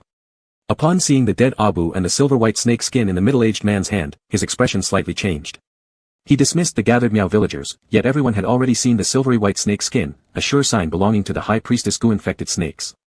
After the scene was cleared, the only ones left were Shengzhu, Ji Yanqing, the middle-aged man, and Elder Zhuo. The middle-aged man grabbed Shengzhu's collar and angrily accused him, "It's all because of you. My son died because he helped you." Shengzhu was still lost in his thoughts. A living person had died just for helping him and upsetting Ji Yanqing. Was Ji Yanqing a devil? No, she was more terrifying than any devil. Ji Yanqing's gaze turned cold as her silver snake hissed warningly. The middle-aged man instinctively let go, causing Shengzhu to fall limply to the ground before being caught by Ji Yanqing. Sensing the restrained trembling in the arms that embraced him, Ji Yanqing glanced at Shengzhu's bloodless face. Shengzhu slowly turned to look at Ji Yanqing, his teeth chattering with both fear and hatred in his eyes. "He's only 19 years old, still in college. You killed him. Madwoman. Ji Yanqing, you're insane." Ji Yanqing frowned, "I did not kill him." Shengzhu shook his head, "You met him, and you took the pendant I gave him from him. Ji Yanqing, are you a devil?" The middle-aged man would not let it go. "My son is dead, killed by your high priestess, Elder Zhuo. You must give me an explanation." Elder Zhuo replied in the Miao language, "Tang Duokong, please calm down. There must be some hidden circumstances behind this. We will surely investigate thoroughly." "What is there left to investigate?" Tang Duokong pointed at Shengzhu. "He already said, Ji Yanqing met my son. If it wasn't her who killed him, then who else could it be? Regardless of what titles she holds, all I know is that my son is dead, and I need an answer." No matter how much Elder Zhuo persuaded him kindly or harshly, he finally managed to persuade Tang Duokong to leave. Abu was also carried off to the ancestral hall for temporary placement. Before leaving, Elder Zhuo hesitated, pretending to trust Ji Yanqing and wanting to ask her exactly what had happened, but ultimately left without saying anything. The meaning was too clear. Faced with overwhelming evidence and Shengzhu's words, Ji Yanqing, who traditionally held respect in the village but maintained distance, was deemed guilty by everyone. As the others left, the air seemed to still retain the smell of corruption from Abu's body. Shengzhu felt nausea rising in his stomach. He shoved Ji Yanqing away fiercely. "Don't touch me." Ji Yanqing remained silent for a long time. "Does a Jew believe it was me? Who else if not you?" Shengzhu crouched over, dry heaving several times, bringing nothing up. Abu's death, along with the villager who revealed the settlement's location for his mother's medical treatment and was later punished, half his brain eaten by bugs until he became mentally incapacitated, all painted Ji Yanqing as a cold-blooded and heartless figure. He now understood why the villagers avoided Ji Yanqing so much. Such a cruel and cold-blooded person naturally made people afraid to approach. Only Shengzhu, only he had been deceived by Ji Yanqing's seemingly pure exterior and walked into the abyss willingly. Chapter 47, Withered Rose. Later, Shengzhu began silently resisting Ji Yanqing in subtle ways. Having lost all hope, Shengzhu resembled a rose stripped of nourishment, slowly wilting and withering away. He neither ate nor drank, allowing himself to gradually decline. Ji Yanqing tried various methods to cook food for him, but Shengzhu refused every dish. Since Shengzhu wouldn't eat voluntarily, Ji Yanqing had no choice but to force-feed him. Even forcing a few mouthfuls down kept Shengzhu alive, at least for the moment. "A Jew, are you trying to force me this way? If you don't let me go, then watch me die, or just give me a quick end." Lying on the bed, Shengzhu offered Ji Yanqing a sickly and feeble smile. A bowl of rice wine glutinous rice balls floated golden fresh osmanthus flowers that Ji Yanqing picked from the mountain just before sunrise. They were fresh with morning dew. But even the tantalizing aroma of the food mingled awkwardly in the heavy atmosphere, making it taste bitter. Ji Yanqing disliked seeing Shengzhu like this. She wanted back the boy who used to cling to her, calling her sweetly, Qing, in an affectionate tone, not the one who addressed her by her full name as if they were sworn enemies. And certainly not the one threatening her life to make her release him. Shengzhu truly lived up to his name, being far more resolute and merciless than Ji Yanqing imagined.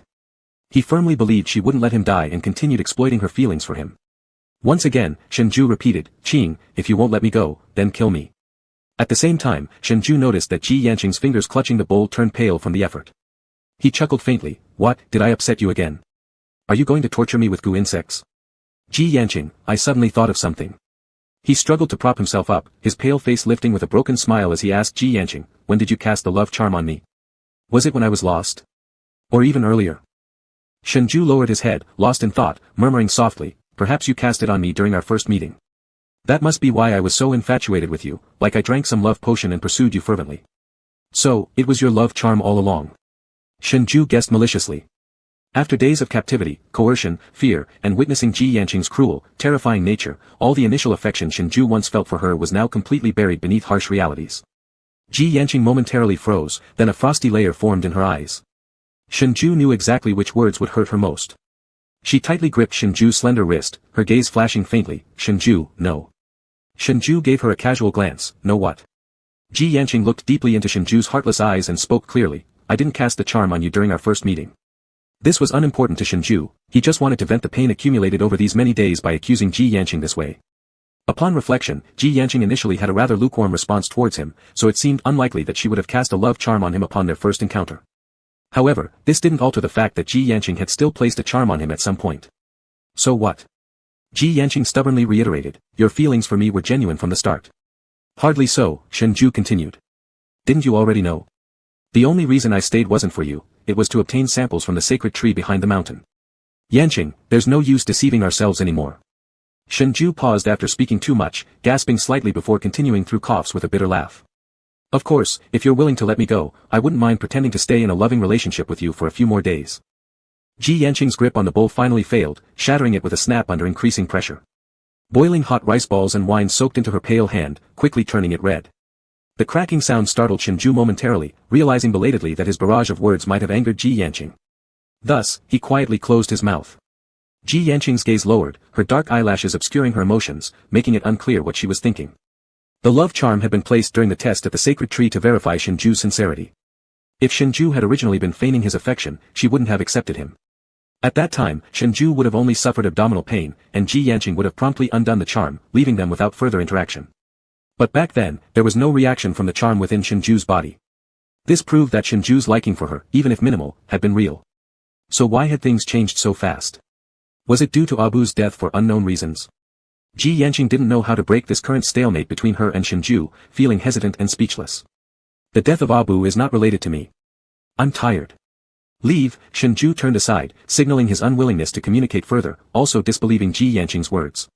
Ji Yanqing lingered no longer, merely casting a deep look at Shengzhu's retreating figure before leaving and closing the door behind her. Shengzhai stared at the wall beside him with sleepless eyes throughout the night. The next morning, Shengzhai woke up but felt utterly drained of energy. He decided to stay lying down. After all, when Ji Yanqing returned, she'd help him wash and force him to eat anyway. Shengzhai intended to starve himself as a prolonged strategy against Ji Yanqing. Though at mealtime, he'd still eat something since, if he didn't, Ji Yanqing would force-feed him. Regardless, he had to stay alive, his mission was to break through Ji Yanqing's defense line, not die prematurely. Firmly convinced that Ji Yanqing liked him and wouldn't let him deteriorate unchecked, this became his one viable psychological tactic. In this large mountain, unless Ji Yanqing relented even for a single day, he would remain confined to this stilt house without any chance of escape. Today, once again, Abu's father brought people to demand answers below Ji Yanqing's building. For several consecutive days, they could hear the clamor early each morning. Ji Yanqing made no effort to explain extensively. Elder Zhuo always stepped in to mediate, successfully pacifying Abu's enraged father every time. That evening, long past Ji Yanqing's usual return time, she still hadn't come back. He glanced out the window where the moon shone particularly bright tonight. Late into the night, just as Shengzhai drowsily began drifting off to sleep, someone climbed onto him. Shengzhai warily opened his eyes and saw Ji Yanqing, her blue-green robe disheveled and her breathing disordered. Her usually icy skin had become scorching. By the light of the moon, Shengzhai saw that on Ji Yanqing's back, where her clothes had been pushed aside, the butterfly tattoo had changed from a deep purplish black to blood red. Ji Yanqing held Shengzhai close, burying her head in his neck, her hot breath quick and urgent against Shengzhu's throat. She closed her eyes, struggling painfully, barely restraining herself to kiss the corner of Shengzhu's lips lightly. Her voice was hoarse as she whispered, "A Jew, the mother Gu is yearning for its child."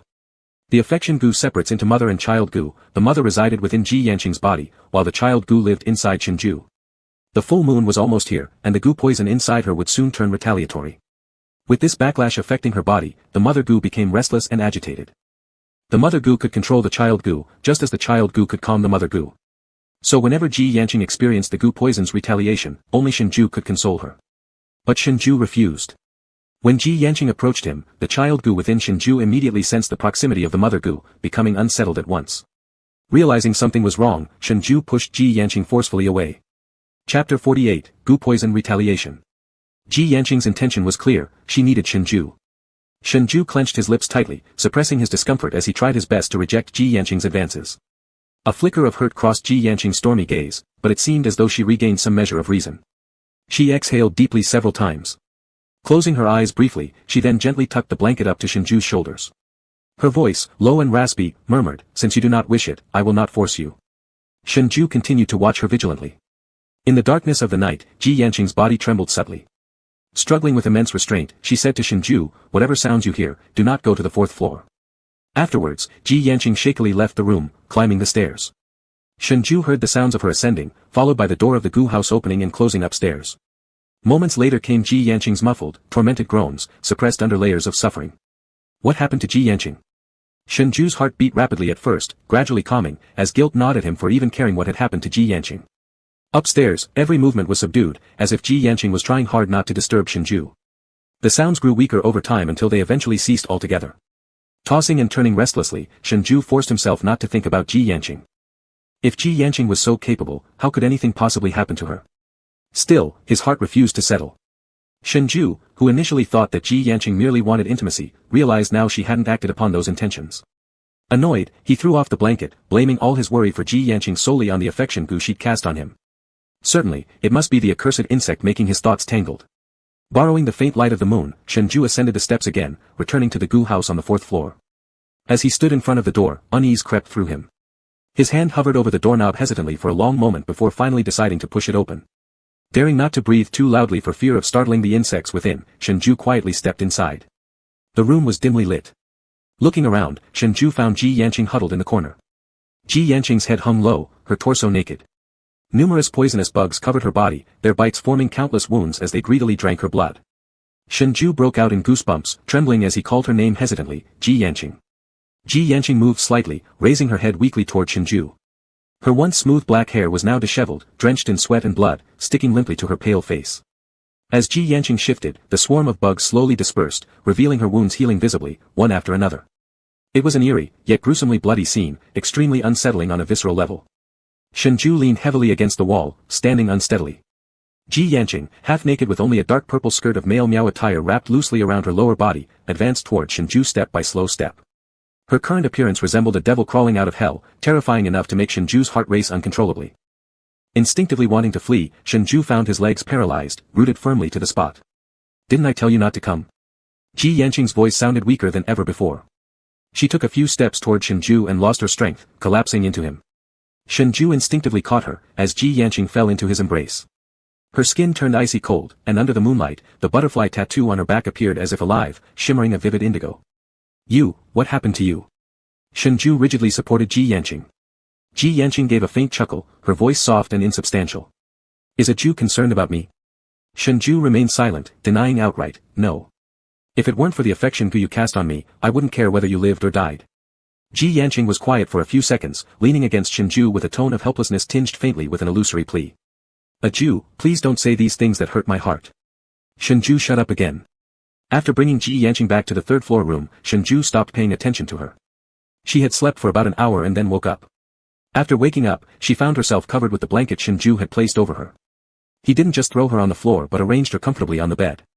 Ji Yanqing lowered her head, struggling to suppress a faint upward curve of her lips. Looking at Shengzhai sitting by the window, lost in thought gazing outside, Ji Yanqing explained, "Every 3 months, during the full moon, all the toxins in my body lose balance, causing me to be retaliated upon by the goo poison for 3 days. Upon hearing this, Shengzhai slightly paused, then frowned as he looked at Ji Yanqing who seemed rather relaxed. "Why are you telling me this? Aren't you afraid I'll stab you while you're at your weakest and run away?" Ji Yanqing pressed his lips together, his dark eyes unwavering as they stared at Shengzhai, filled with trust. "If you really wanted to harm me, you wouldn't have come to see me last night." This person was strange. Even though he claimed he would never trust Shengzhai again, he still revealed his weakness to him. But Ji Yanqing was naturally a contradictory person, so Shengzhai continued to attribute everything to the affection goo. Without the goo, he definitely wouldn't care whether Ji Yanqing lived or died. Thinking this way, Shengzhai turned away, not looking at him anymore, glancing out the window indifferently. Didn't I already say that it's because of your affection goo that I'm forced to concern myself with you? It's not the goo, Ji Yanqing murmured softly. Shengzhai hadn't heard clearly. What? Ji Yanqing didn't speak again. The affection goo wasn't what the world thought it was. Once implanted, one would instantly become deeply enamored of the caster. It required the caster's manipulation to make it obey completely. Last night, Shengzhai decided himself to go upstairs, and it had nothing to do with the affection goo. But these were things Ji Yanqing did not explain to Shengzhai. Last night was the first day of the goo poison retaliation. The matter of Abu was unresolved, and his father came daily demanding an explanation. Shengzhai mocked him from the upstairs window where the villagers were gathered below, quarreling. Are you sure you won't give the villagers an explanation? Ji Yanqing's gaze slightly dropped. A Jew, I didn't kill him. The noise downstairs grew louder. Shengzhai closed the window. Oh, I don't believe you, unless you can find the real murderer of Abu. I still think you killed him. Only Ji Yanqing had the motive. Abu had irritated Ji Yanqing more than once and helped him escape. Ji Yanqing met Abu that night too. If it wasn't him, Shengzhai couldn't think of anyone else. Surely it couldn't be that Abu's father killed his own son. I will find him. Then I'll wait for good news from you. You take your rest and leave when you're done. I don't want to share a room with you. Abu's death became a thorn in Shengzhui's side, making him even less willing to see Ji Yanqing. This person whom he once liked, killed someone just because Abu helped him escape. Shengzhai could not accept this. Ji Yanqing said no more, only casting a deep look at Shengzhui's silhouette before getting off the bed, dressing properly and leaving. For a long time after Ji Yanqing left, whenever he left, the Miao guard stationed by the door would stand watch over Shengzhai. Shengzhai had turned the room upside down but still couldn't find his backpack. Where had Ji Yanqing hidden his bag? Feeling frustrated, coupled with chronic malnutrition, Shengzhai started feeling dizzy after just one round of searching. Starving himself seemed useless. Ji Yanqing always managed to keep him alive, and ultimately, only Shengzhai suffered.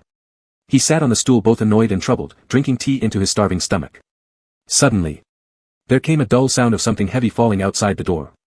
Shengzhai looked alertly, seeing the big man guarding the door lying unconscious on the ground.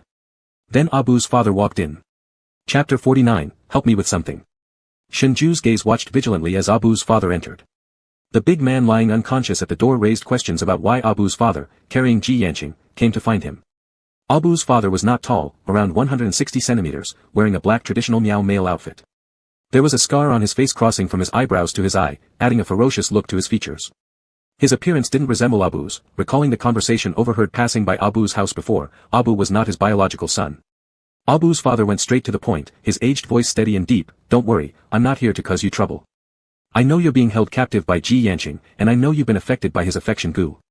I can help you escape. Shengzhai was taken aback. Why would you help me? The elder paced around the room with his hands behind his back. Abu was killed because he tried to save you. Of course, I wouldn't just help you without reason. I need your help with something. As he spoke, the old man took out a bamboo tube and opened it in front of Shengzhai. Inside was a goo bug no larger than a thumbnail. He continued, Ji Yanqing killed my son. Though he is the shaman of this village, I cannot let my son die for nothing. Shengzhui's fingertips trembled. Aren't you afraid that the guard outside will wake up and tell Ji Yanqing that he was knocked out? And what kind of bug is this? Why do you want me to do it? Abu's father scoffed softly, his gaze slightly disdainful but quickly masked. You are the person closest to Ji Yanqing. He cares about you, so naturally, he won't be overly suspicious or defensive around you. You have the best chance of succeeding. This goo won't kill Ji Yanqing. The affection goo consists of a mother and child goo. If the mother goo is injured, Ji Yanqing will endure more pain. Besides, Ji Yanqing himself is immune to all kinds of goo poison. So far, no goo has truly harmed him. Ji Yanqing is currently experiencing the 3-monthly goo poison retaliation. This is when he's at his weakest, making it the best time.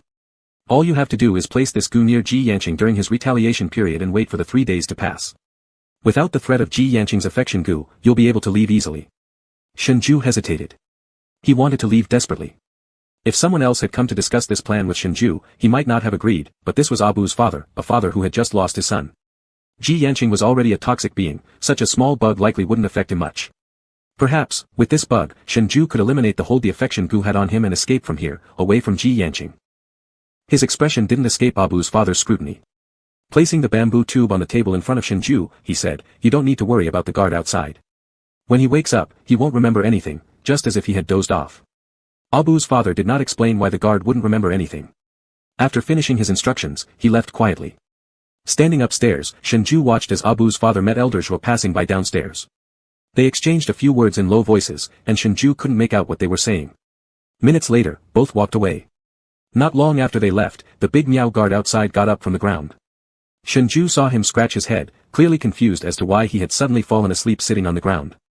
After checking the room again, ensuring Shengzhai was still there and everything remained in order, the big man resumed his watch. Staring at the bamboo tube on the table, Shengzhai hesitated for a few seconds before taking it and hiding it under the bed after looking around the room.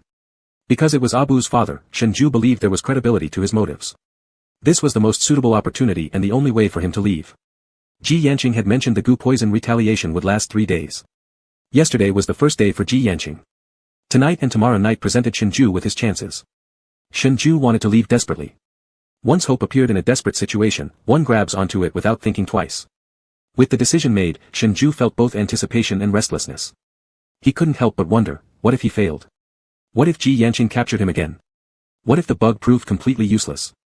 As these thoughts swirled, darkness fell outside. The sound of insects and foggy mist drifted through the window.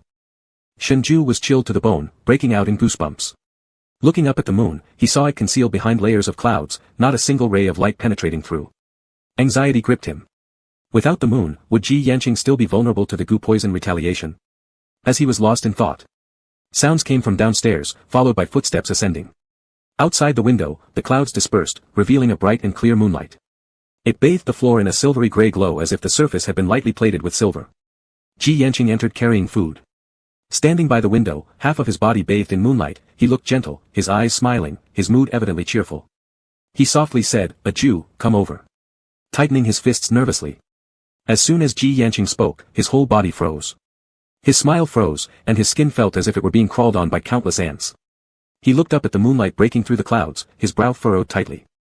Under the moonlight, the goo poison within him became unbalanced, sending 1,000 poisons piercing his heart in an instant that swept throughout his whole body. The food fell entirely to the ground. Ji Yanqing didn't seem to have expected the moon to appear so quickly. He gripped the collar of his shirt near his heart, his expression slightly changed. His breathing grew rapid, his pupils almost blending with the dense night outside. Shengzhai was startled by his bizarre reaction. Ji Yanqing bent over slightly and took several breaths, large sweat droplets poured off his forehead like a spring. He looked up at Shengzhai, his eyes full of desire that shocked Shengzhui's core. Ji Yanqing gave Shengzhai the sensation of being locked onto as prey by a wild beast, ready to pounce at any moment. His heart thumping, Shengzhai, like an agitated cat bristling its hair, glared with heightened alertness. He retreated step by step under Ji Yanqing's darkened gaze until his shoulders trembling against the wall corner offered no more retreat. Ji Yanqing made no improper move. He only stared deeply at Shengzhai, his hand veins bulging due to extreme restraint. Before managing to say even a word to Shengzhai, he staggered out of the room toward the 4th floor. From the 4th floor came sounds of heavy objects falling, clumsy collisions, and Ji Yanqing's low groans filled with both pain and endurance. Once Ji Yanqing left, Shengzhai exhaled a breath of relief while instinctively looking underneath the bed. He had always been standing in a position blocking the view of the bed bottom. With the moon appearing, it was unsurprising that Ji Yanqing would be subject to the counteraction of the goo poison once again. Restless, Shengzhai waited in the house for quite a while. Only when silence enveloped the upper floor did he make a move. Taking out the bamboo tube from underneath the bed and hiding it in his embrace, Shengzhai headed toward the 4th floor. On the 4th floor, the door of that goo room was slightly ajar. Inside, all was quiet. Shengzhai walked to the entrance and peered inside with the faint moonlight illuminating his way. This time, Ji Yanqing's condition was worse than yesterday. Just reaching the door, Shengzhai could already smell the strong, peculiarly fragrant blood scent coming from within the room. Inside, Ji Yanqing lay amongst piles of creepy crawly insects of all sorts, which squirmed around him alarmingly. Ji Yanqing had taken off his top, revealing a butterfly tattoo on his back, red as though dripping with blood. Shengzhai tightened his grip on the bamboo tube. Whether Ji Yanqing had fainted or not, he did not notice Shengzhai standing at the doorway. A battle raged inside Shengzhui's mind. Finally, he opened the door, recalling Ji Yanqing's words that his own scent would keep the insects from harming him. Ignoring the constant shivers running down his spine, he closed his eyes and stepped inside. First, he tentatively touched Ji Yanqing whose head hung low, disheveled hair covering his face. There was no response. Then he softly called out, "Ji Yanqing." Still no answer. Had it not been for the slight rise and fall of Ji Yanqing's chest, Shengzhai might have panicked, fearing Ji Yanqing couldn't survive this counteraction. After confirming that Ji Yanqing was merely unconscious, Shengzhai took out the item given to him by Abu's father from his embrace. Pausing momentarily while opening it, after only a few seconds of hesitation, he unwrapped the seal cloth from the bamboo tube and placed the goo bug beside Ji Yanqing's still healing wound. At first, the bug appeared listless, but as soon as it smelled Ji Yanqing's blood, it began wriggling its slender body toward Ji Yanqing. It burrowed into Ji Yanqing's wound, crawling into his bloodstream, vanishing beneath the skin as it moved. The pain caused by such a small bug was trivial compared to the pain brought about by the imbalance of hundreds of goo. Thus, Shengzhou succeeded smoothly. Chapter 50, Feelings of Frustration. Shengzhou's heart pounded wildly. He stowed the bamboo tube back into his embrace and watched as Ji Yanqing lying on the ground slowly began to heal. After hesitating for a moment, despite his hair standing up, he lifted Ji Yanqing from the pile of insects and let him lean against the wall. When Shengzhou was about to leave, his wrist was loosely grabbed by Ji Yanqing. Shengzhou's heart skipped a beat as he hurriedly turned toward Ji Yanqing with panic. Ji Yanqing wasn't awake, his face pale as paper, his brows anxiously knotted, the blood and sweat on his body mixing together disturbingly. His hand merely subconsciously brushed against Shengzhou's before dropping limply. Shengzhou's heart raced frantically, relieved that Ji Yanqing was still unconscious and hadn't discovered his actions. Abu's father had told him to wait quietly until the 3 days of Ji Yanqing's goo poison retaliation passed to leave. Only tomorrow remained now. Taking one last look at Ji Yanqing, Shengzhou hastily left. This room sent shivers down Shengzhou's spine, and he wished to stay no longer. The upstairs remained tranquil. Shengzhou was up all night, his nerves tightly strung and every one of them twitching with anticipation. His eyes were so bloodshot from staying awake that they burned painfully. It wasn't until the morning that faint sounds of movement began to come from upstairs. Then came the sound of Ji Yanqing descending the stairs. Shengzhou hurriedly concealed himself under the covers, pretending to be asleep. Ji Yanqing walked over to the door, pushed it open gently, saw that Shengzhou had not awakened, then quietly closed the door again and left. If Ji Yanqing had paid attention, he would have been able to hear the drum-like rhythm of Shengzhou's rapidly beating heart. He had originally planned to hide for a bit, waiting until Ji Yanqing went far away before coming out, however, relaxing for just a moment, he ended up falling asleep directly. When Shengzhou woke up, it was already noon, approximately around 11 o'clock. Ji Yanqing didn't wake him. He slept for such a long time, surely Ji Yanqing wouldn't suspect anything, right? Shengzhou felt a sudden pang of worry. Just at that moment, Shengzhou heard noises downstairs. Listening carefully, there were 2 sets of footsteps, one steady, and the other unsteady and faltering as if not made by the same person. There were also muffled cries of someone gagged. The noise was quite strange. It wasn't until Shengzhou recognized the familiar jingle of silver ornaments that he realized Ji Yanqing had returned. But besides Ji Yanqing, someone else had come along. Shengzhou had developed an almost instinctive fear of Ji Yanqing. His heartbeat quickened as Ji Yanqing's footfalls drew closer, striking his increasingly nervous heart like the tolls of an invisible bell. Ji Yanqing opened the door. In his hand, he dragged a gagged young Miao tribesman. The boy was of average height, about 17 or 18 years old, his hands and feet bound tightly. He knelt on the ground, his mouth uttering muffled pleas for mercy. Shengzhou jumped in fright when he saw this spectacle, glancing toward Ji Yanqing. Ji Yanqing briefly pursed his lips, frowned deeply, as if organizing his words to explain the situation. This boy acted strangely in front of the shrine where Abu was placed. I've been staking out for 2 days now and discovered him holding a firebox, attempting to set the shrine ablaze. Shengzhou was completely baffled. Ji Yanqing looked up into Shengzhou's eyes, his gaze calm yet tinged with earnestness. Abu did not die by my hand. After finishing, he fell silent, looking expectantly at Shengzhou while patiently waiting for his reaction. Quiet but brimming with hope that Shengzhou would believe he had no part in Abu's death. Shengzhou furrowed his brow, utterly confused. Ji Yanqing's expression flickered. He removed the cloth from the boy's mouth, demanding sternly, "You don't know Abu well, you have no reason to kill him. Who hired you?" The boy wasn't from the wild tribe, he wore the attire of the settled tribe. He hadn't expected Ji Yanqing to capture him, his body trembling violently as snot and tears smeared across his face in desperation. With great urgency, he blurted out in Mandarin Chinese. "It wasn't me. I swear, I don't know anything. A man in a black cloak found me, asking me to release snakes that he gave me in the woods." The boy abruptly stopped mid-sentence, suddenly vomiting out blood, convulsing uncontrollably on the ground. Moments later, his breathing ceased. Shengzhou was stunned. Ji Yanqing's face changed slightly as he squatted down and examined the boy's neck, extracting a wriggling red worm from his bulging, bloodshot eyes. The worm was thin as thread and hard to notice unless observed closely. Someone placed a speech charm on him. Once he said something he wasn't supposed to say, he died instantly. I should have foreseen this. Holding the squirming, bloody red worm on his palm, Ji Yanqing showed it to Shengzhou. Shengzhou felt nauseous and took 2 steps back. How do I know this wasn't all staged by you? For a brief moment, Ji Yanqing looked taken aback. He couldn't understand why, despite finding the killer of Abu, Shengzhou remained so distrustful and disbelieving of him. Dropping his gaze, he gripped the little bug in his palm tightly, remaining silent for half a minute. Looking at him, Shengzhou detected an odd sense of grievance in Ji Yanqing's demeanor. Grievance? Could Ji Yanqing feel such emotions? Witnesses among the villagers at the shrine could confirm it. If needed, Ji Yanqing finally spoke up. Ji Yanqing didn't say anything more after that. Not long after he left, Zhuo Ran arrived. Zhuo Ran carried many things, a deep purple embroidered pair of shoes matching a wedding costume, a pair of scissors, and several other random items. Without even explaining herself, she ordered Shengzhai to sit down. She fetched a basin of water, unwilling but helpless, muttering under her breath, "You, come here, lower your head, I'm going to wash and cut your hair." "What are you doing?" Shengzhai asked, puzzled, staring at her. Instead of answering, Zhuo Ran looked bewildered. "Tomorrow is your wedding day with the high priest, didn't he tell you?" "What?" Shengzhai was dumbfounded. But then he recalled the day Ji Yanqing had given him his wedding costume, mentioning something about marrying him. At that time, Shengzhai hadn't paid it much attention, thinking even if they did marry, there wouldn't be anyone in the village to bless them, nor would it have any legal effect, it would just be like playing house as kids. Thus, he didn't take it seriously at all. Chapter 51, Grandma Shi. Shengzhai did not want to give away any clues. If Zhuo Ran reported anything strange about him to Ji Yanqing, it would complicate matters. So, Shengzhai obediently sat down and let Zhuo Ran wash and cut his hair. Zhuo Ran explained, "Every girl about to get married in the village has her hair cut the day before. You're a man, but the same rule applies to you."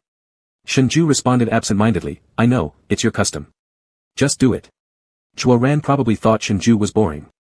She followed Ji Yanqing's orders and swiftly washed and cut Shengzhui's hair before leaving. Saying, cutting the hair was more about giving it a quick trim. The bangs covering Shengzhui's eyebrows were now gone, revealing his delicate eyebrows and eyes. Zhuo Ran wasn't very meticulous, the haircut was passable overall, but lacking in detail, uneven ends stuck out, irritating the back of Shengzhui's neck. It couldn't compare with Ji Yanqing's work. Thinking of Ji Yanqing, Shengzhai paused slightly. Did the insect from last night really only cause some side effects? Ji Yanqing never mentioned anything about the marriage. On second thought, given their current strained relationship, if Ji Yanqing had mentioned it, Shengzhai definitely wouldn't have agreed. Shengzhai looked out the window. It was dark outside. When Ji Yanqing returned under the moonlight, Shengzhai was already lying down. A human-shaped lump lay on the bed, facing away from Ji Yanqing. His breathing was steady, as if he was sound asleep. Shengzhai tried to regulate his breathing, subtly hinting to himself not to be nervous. He heard Ji Yanqing's footsteps approach the window, then stop by the edge of his bed. Shengzhai clenched his hands tightly under the covers while maintaining the appearance of being asleep.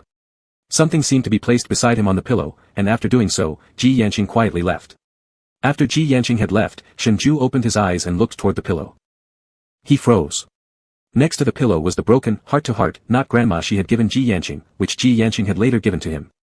Now, this knot had been mended. The damaged parts were carefully repaired with thread of the same color, and the places where repair was impossible were covered with embroidered butterflies, one big and one small, attached closely together like two intimate partners. The knot had many needle holes, traces left from repeated undoing and restitching, showing the amount of care and patience the person had put into mending this knot. Ji Yanqing had fixed it. Shengzhai gripped the heart-to-heart knot, feeling a heaviness in his chest.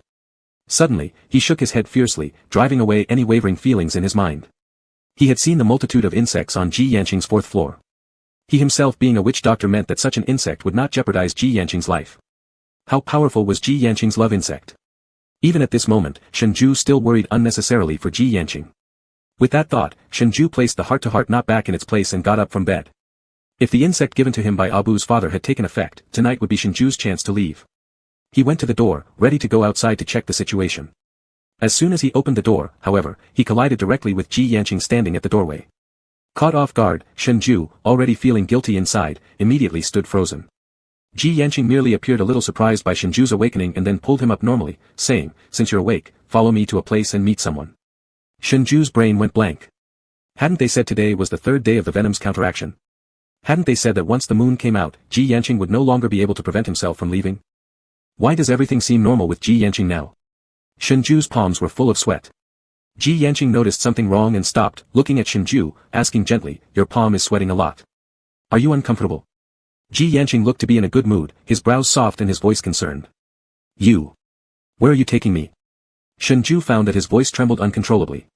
Could it be that Abu's father had lied to him? Or was Ji Yanqing immune to the insect, causing no harm to the mother bug inside his body? Ji Yanqing furrowed his brows, seeing the sheer terror on Shengzhui's face. "A Jew. I won't hurt you. Don't be so afraid of me." How could Shengzhai not be afraid of Ji Yanqing? But this sentence, Shengzhai only dared scream it silently in his heart.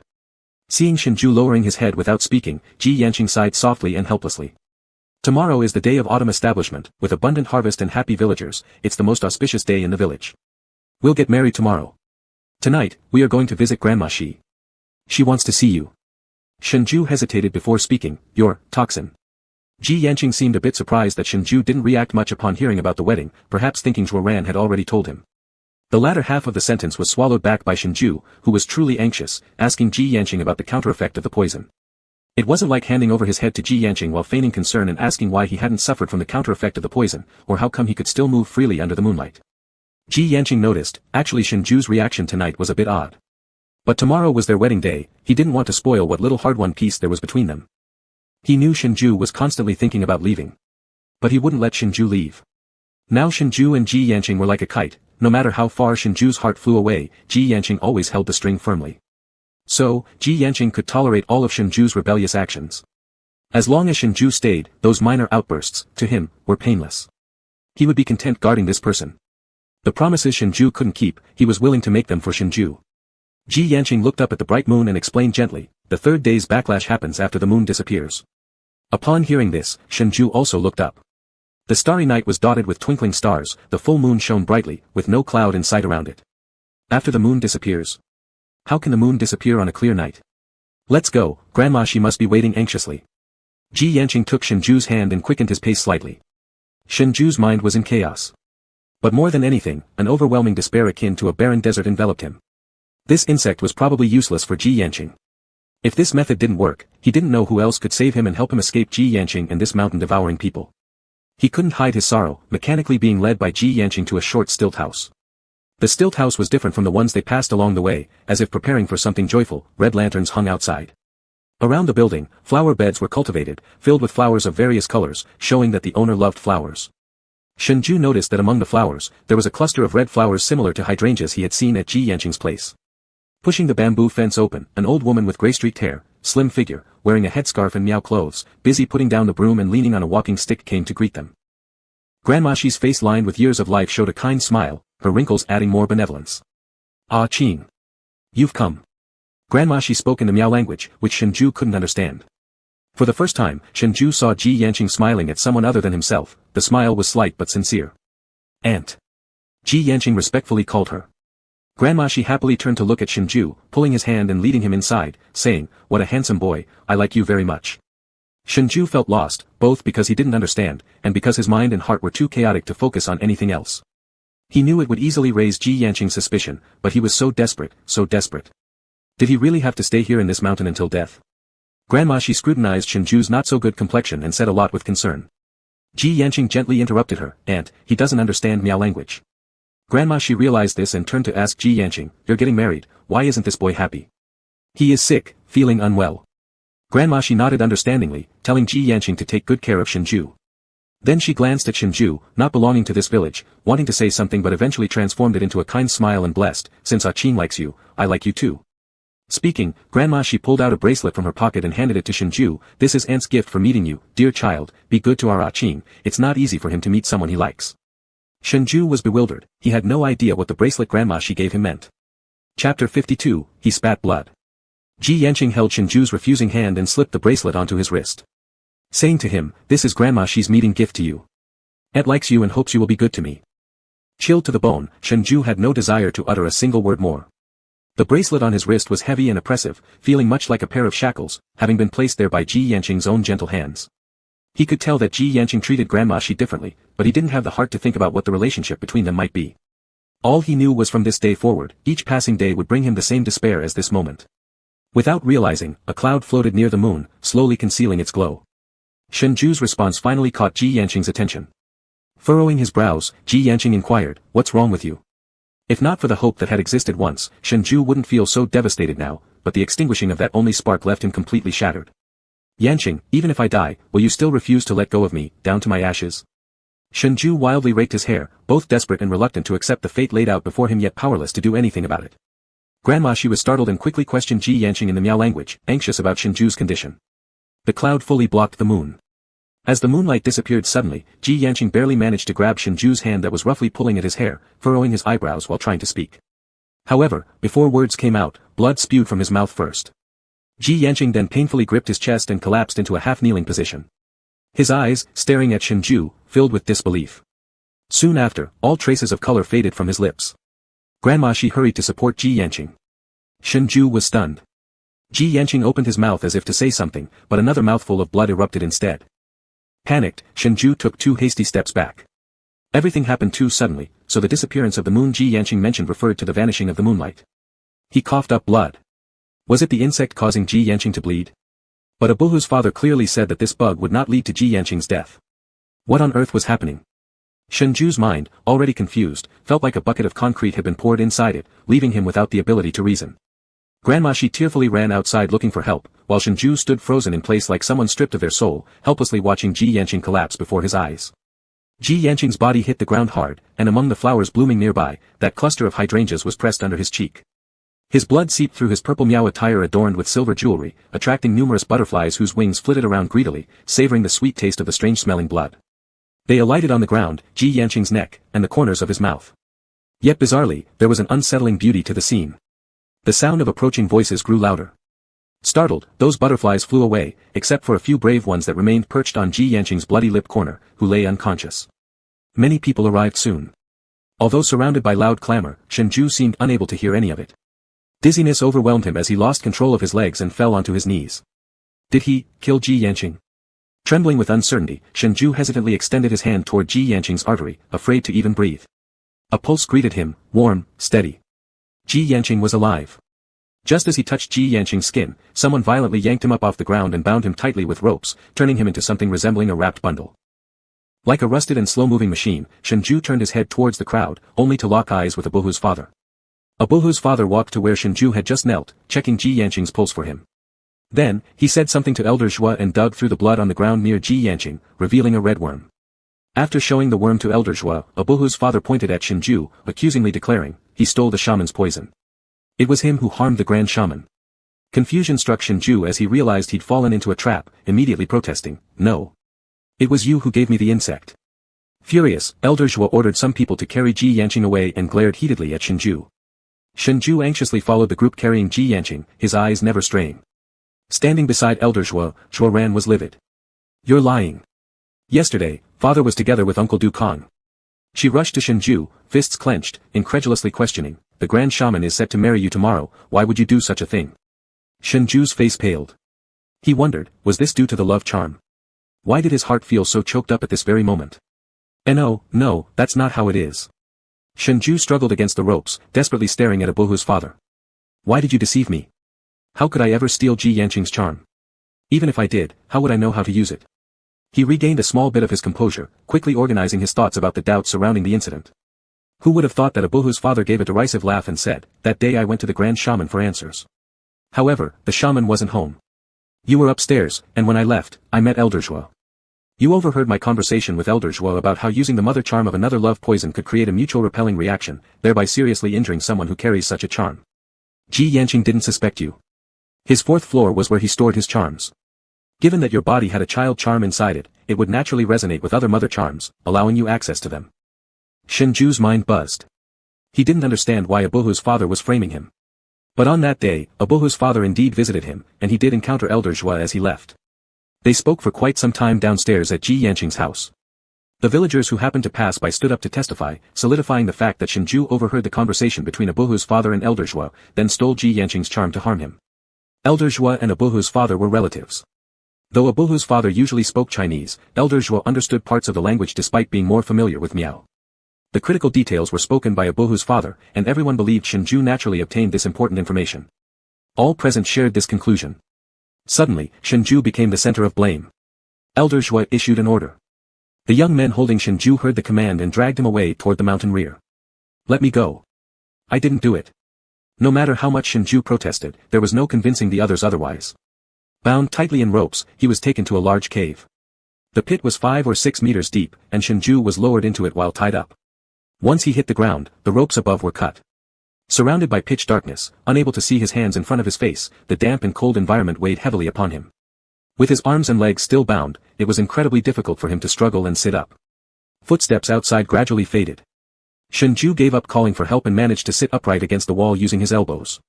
Every bone in his body ached from the fall. With every movement, he gasped sharply in pain. After sitting up finally, Shengzhai broke out in a cold sweat. He forced himself to calm down. Ji Yanqing was still alive, Zhua Ran would surely find a way to save him. Abuhu's father had deceived him. But what was Abuhu's father's purpose? Why had he used Shengzhu's hand to severely injure Ji Yanqing? Chapter 53, Go ahead and die. The bottom of the cave was freezing. The muddy earth floor was wet and icy, making Shengzhu feel like he had been thrown into a freezer after just a few moments. Bracing himself against the aching in his bones, Shengzhu struggled to his feet. Due to the darkness, he couldn't see the surroundings of the cave, so he tried feeling around to find any sharp stones that might cut through the ropes. However, the moment he extended his hand, he touched something cold, slimy, and soft. That lump-like thing moved instantly as if startled, falling from the wall with a dull thud. An unidentified insect opened 6 eyes that glowed like phosphorescent lights in the darkness. As if setting off a chain reaction, the walls lit up with countless green eyes, large and small, covering every inch of the cavern wall.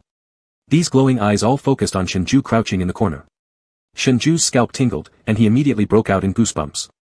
One by one, these green eyes began descending from the walls and congregating near Shengzhu before slowly crawling towards him. Cold sweat poured down Shengzhu's forehead. The numbness in his bound limbs spread painfully along his back, feeling like ants biting him all over. As he retreated step by step, his foot struck a protruding rock, causing him to lose balance and fall awkwardly backward. Face pale, Shengzhu scooted himself backward using his feet until his back pressed against the icy stone wall. The green eyes had reached Shengzhu's feet. They crawled up his pant legs, their slimy bodies touching his skin. Cold, slippery, and stinging sensations from their antennae covered his legs. It was too dark to make out what they were, and unknown things often instilled the most fear. A slightly larger, green eye stopped at Shengzhu's feet, then suddenly leaped onto his chest. A sudden jolt of sharp pain coursed through Shengzhu's chest. The foul odor emanating from the creature's body overwhelmed him instantly. As the fog dissipated and the moonlight reappeared, Shengzhu finally saw under the silver glow what these green eyes truly were. They were countless brown creatures, resembling shell-less snails with 7 or 8 slender legs, dripping with slime. Each step left behind sticky trails that were repulsively nauseating. What was most horrifying was that beneath their huge green eyes, they had a mouthpart covered in sharp teeth. The green eye on Shengzhu's chest opened its massive mouthpart, disproportionate to its slimy and elongated body, aiming straight for his heart. Shengzhu closed his eyes tightly, waiting for death. But the expected pain never came. A sharp, insect-like screech sounded in his ear. Then he felt a sudden lightness on his chest as the bug attempting to bite him quickly recoiled in terror. He opened his eyes. Inside the torn shirt, the pendant hung visible, emitting an eerie red glow and releasing a strange aroma that spread around Shengzhu.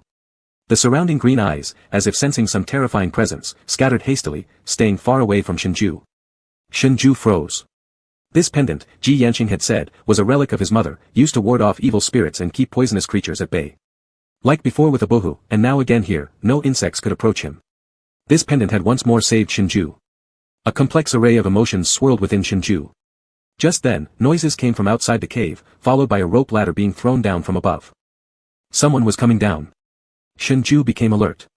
If his limbs hadn't been bound, Shengzhu would have undoubtedly rushed toward Abuhu's father, grabbing his collar and demanding why he used him.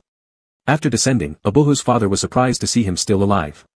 The next second, upon seeing the pendant on Shengzhu's chest, he let out a curious and unsurprised sigh. He actually gave this to you. No wonder those bugs didn't eat you. Shengzhu gritted his teeth and asked, why did you deceive me? Did you want to use my hands to kill Ji Yanqing so you could take his position as the shaman? Apart from this, Shengzhu couldn't think of any other reason.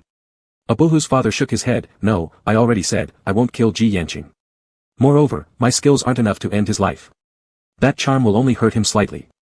He needs to be injured for my mission to succeed. He stroked his beard thoughtfully and added, if he really died, the offspring charm inside your body would also die. You should be happy about that instead. Shengzhu frowned deeply and asked coldly, why did you go through such trouble just to make someone else do the killing for you? What is your purpose? Du Kong laughed and said, Ji Yanqing is a witch doctor. Only you can get close to him. Do you understand? Only you can cause him the deepest pain, thereby fully activating the power of that charm. He approached Shengzhu, took out a dagger, and swiftly slashed through the ropes binding Shengzhu's hands and feet. The ropes broke apart, and Shengzhu's numb limbs fell limply to one side. Confused, he didn't understand Du Kang's meaning. Du Kang's words were obscure and made little sense. What did he mean that only Shengzhu could activate the full power of that charm? And what was meant by injuring Ji Yanqing completing his mission? The tingling sensation of blood returning after loss made his pain unbearable. Shengzhu clenched his teeth tightly, enduring the gradual restoration of sensation in his limbs. You're curious about my goal, Du Kang continued. Do you remember the sacred tree? What I seek is 100 times more precious than that tree. The thing I desire can only be obtained while Ji Yanqing is alive, so don't worry. I won't harm him. What? Du Kang walked a couple steps casually. Actually, it wasn't necessary to go through all this trouble. I could have directly used you as leverage against him, but alas. He shook his head. Your identity is special, and I cannot touch you, so I have to resort to secondary plans. Shengzhai listened, feeling chills run down his spine. What Dukong wanted was something significant enough for him to risk harming the child raised beside him. This great mountain, much like an enticing yet malevolent giant mouth, feeds on sin and desire every day. People are drawn to it, obsessed with it, unaware that while they covet the riches of this mountain, the mountain hungrily watches them. Dukong shook his head, not intending to explain further. He untied Shengzhu's bonds but had no intention of rescuing him. Shengzhai wasn't foolish enough to believe this man would help him escape again. More clouds gathered around the moon, dimming its light. Wind rustled through the surroundings, and raindrops began to fall on Shengzhu's face. The faint coolness felt familiar, reminiscent of the warmth Ji Yanqing's fingertips left on his skin when they touched. It was about to rain. As droplets struck his dazed mind, Shengzhai regained some clarity. A thought occurred to him, filled with doubt and horror. Is a Bohu not your biological child? Not a biological son. A terrible idea sprang up. Abu was an abandoned baby that my wife picked up at the Shengzhai train station, Dukong gestured, reminiscing as he described to Shengzhai. When we found him, he was only this tiny, barely breathing, like a kitten close to starving to death. Dukong showed no concern about revealing his scheme to Shengzhai, not worried that Shengzhai might expose him. Shengzhai jolted with shock, his eyes wide with disbelief, and his voice trembling. Abu's death, could it be, was it you? Dukong glanced at the sky, answering obliquely with a sly half-smile, our Miao people are always trustworthy. I said I would save you, and I wouldn't break my word. I've untied your ropes, you're free from Ji Yanqing's charm control now. You may leave this village as you wish. With that, Dukong climbed up out of the pit. The raindrops grew larger. Those green eyes, wary of the pendant on Shengzhu's chest emitting a peculiar aroma, backed away respectfully, crawling into the soil but continuing to watch him unhappily with their eyes exposed. Shengzhai bit his lips until they almost bled. Struggling to get up, his numb hands and feet hadn't fully regained sensation yet, leaving him sitting helplessly on the ground as Dukong retracted the rope ladder and left. By the time he could finally move his limbs, a small pool of water had already formed beside Shengzhai. The small puddle was struck by the descending raindrops, splashing repeatedly in dense ripples. He leaned against the wall, staggered upright, and felt along the walls around him. If it hadn't rained, Dukong untying him might have allowed Shengzhai to climb up himself. However, Dukong came for him just before the rain started. Saying he was keeping his promise to let him go, he never intended for Shengzhai to climb out of this pit. In the village, whenever it rained, it continued for several days. If Shengzhai couldn't climb out, he would surely drown under the accumulated rainwater over the days. Even if he didn't drown, in such desolate wilderness with no passers-by, he would starve to death within a week. The rain turned from drops to sheets. It drizzled down on Shengzhu's back. The wind blew, making his body feel icy cold to the core. Shengzhai lowered his head, anger welling in his eyes, and tightly gripped the muddy wall with his hands. His nails dug deeply into the mud, causing sharp pain where dirt pressed hard against their edges due to excessive force. The pendant hanging on his chest slid out as he lowered his head. The faint red glow within the pendant, cleansed by the rain, became bright and translucent, swaying lightly in front of his chest. Shengzhu's gaze flickered slightly, and he stared blankly at it for a long while. Chapter 54, Let me take you away. Shengzhai curled up in the waist-deep pit, his consciousness hazy. After being submerged in water for a long time, his skin turned pale and wrinkled, and his body temperature continued to drop due to hypothermia. He had spent a day and night in this pit. The rain persisted, and despite trying every possible method, Shengzhai couldn't climb out of the pit. He began to lose the sensation of the cold water, his senses feeling sealed off like concrete, both confused and numb. The horizon gradually lightened with a grayish fish belly hue, and the rain became lighter. Shengzhu's cheeks flushed with a sickly red as he weakly stood up from the water, looking upward at the top of the pit. Shengzhai wobbled on his feet, his head felt heavy as if weighed down by a stone, while his legs felt light, stepping through the water as though walking on cotton. The green-eyed creatures fell asleep after dawn, densely gathered in dark, shaded corners. Raindrops hit Shengzhu's blurry eyes, rolling down with his blinks like tears streaming down his face. Finally, the sun broke through the clouds, and the rain stopped. Long-awaited warm sunlight pierced through the gaps between the clouds, instantly dispersing the chill and darkness at the bottom of the pit, landing directly on Shengzhu's flushed and burning face. Squinting, he instinctively stretched out his hand, using his fingertips to touch the warm and radiant light of dawn. This place was far from the village, with no one passing by. After soaking here for 2 more days, Shengzhai thought, he might really die. But Shengzhai didn't want to die. If he died, Yumi would never again receive her favorite cat food. Shengzhai was extremely tired and sleepy. His face and lips were ashen white, and his eyes were vacant and bewildered. His mind told him to just fall asleep in the water, but his reason warned him that sleeping would mean truly dying. Unconsciousness lingered on for some time when suddenly, a pink object flew down from the top of the pit, landing steadily on Shengzhu's shoulder. Shengzhai, whose head rested weakly against the pit wall, tilted it slightly to look. It was a familiar pink mantis. This belonged to Ji Yanqing's orchid mantis. The mantis fluttered its forelegs and circled him once before finally landing on his shoulder. Thinking of Ji Yanqing, Shengzhu's heart throbbed painfully. He extended his hand, and the mantis crawled onto his palm. Shengzhu looked at it with weak eyes, his voice hoarse and unpleasant due to a fever as he asked the mantis nervously, "Has he woken up?" The mantis tilted its head, and in its black, round eyes reflected Shengzhu's frail and pale face. He wanted to escape Ji Yanqing, but he had never thought about killing him. His mind wasn't clear staying here, living every day in fear, grasping any bit of hope blindly, which led him to easily believe Abu's father and be used as a pawn. He touched his chest. If Ji Yanqing were dead, the sub-gu inside him would also die. But, the affection gu caused his heart to ache faintly still. This proved that Ji Yanqing was still alive. Du Kong had also said that he wanted Ji Yanqing alive, only because having Ji Yanqing alive could allow him to obtain what he desired. But what was it he was willing to kill Abu for, willing to risk harming the village shaman just to get? Shengzhu's head hurt badly. It started raining again. He shielded the pink mantis with one hand, slightly shifting his body to create a space using his back, so that the mantis wouldn't get wet from the rain. The mantis lay obediently in his palm. The fever made Shengzhu dizzy, his unbalanced senses awakened once more by the falling rain, leaving his body alternately cold and hot. Forehead against the mud wall, Shengzhu frowned, closing his eyes as his breathing grew weak and scorching. He desperately wanted to sleep. The hand holding the mantis finally lost strength and dropped. In the moment it slid down his arm, the mantis flew up and landed on Shengzhu's shoulder where he was dozing against the wall with a high fever. It stepped forward, arched its legs, tilted its head to look at Shengzhu for several seconds, then soared into the air and disappeared into the rain curtain. Shengzhu was awoken by violent shaking. Someone carried him on their shoulders, his head dangling down. The person carrying him was climbing upward along a rope ladder. Shengzhu was startled and struggled in panic. They were already halfway up, and both rocked dangerously in midair, nearly tumbling back down the rope ladder. A familiar bright female voice growled impatiently, "Why are you squirming?" Shengzhu paused. And realized it was Zhuoran. Though Zhuoran looked small, she had impressive strength and effortlessly carried him while continuing upward. Shengzhu, already weak, endured the pain in his stomach, feeling humiliated being carried like this. How? Zhuoran interrupted him, "The high shaman has awakened. There have been incidents in the village. He sent me, to bring you away." Shengzhu's head was spinning. From Zhuoran's words, he extracted the key information. Ji Yanqing had awakened. Where is he taking me? What happened in the village? Wait a moment, I have something to say. Zhuoran quickly carried him to the top of the pit and dropped him onto the ground. Shengzhu had been soaked in water for too long and was running a high fever. His legs felt like noodles, collapsing at the knees as soon as he hit the ground. Chapter 55, Never to be found again. After pausing for a few seconds, supporting himself on the ground, he said, Du Kong, it was Du Kong who killed Abu. He injured Yanqing through me, possibly part of some plan. Tell him, Du Kong, there's a conspiracy, he wants to get a very precious thing, and you need to watch out for him. Zhuoran gave him a glance of his weakened appearance and gritted her teeth, it's all because of Du Kong and your group of outsiders. The trouble in the village came because of you. Shengzhu supported himself on the ground, it felt like cotton was stuffed in his ears, making Zhuoran's voice sound like it was underwater. He lifted his head, struggling to stay alert. What happened? He remembered Du Kong saying that the thing he wanted required Ji Yanqing alive, and it was far more valuable than the sacred tree of the village. From Zhuoran's words, it seemed she had already learned the true nature of Du Kong. Does Yanqing know about Du Kang's scheme? Zhuoran's eyes turned red with unshed tears, knowing won't help. Du Kong poisoned our water.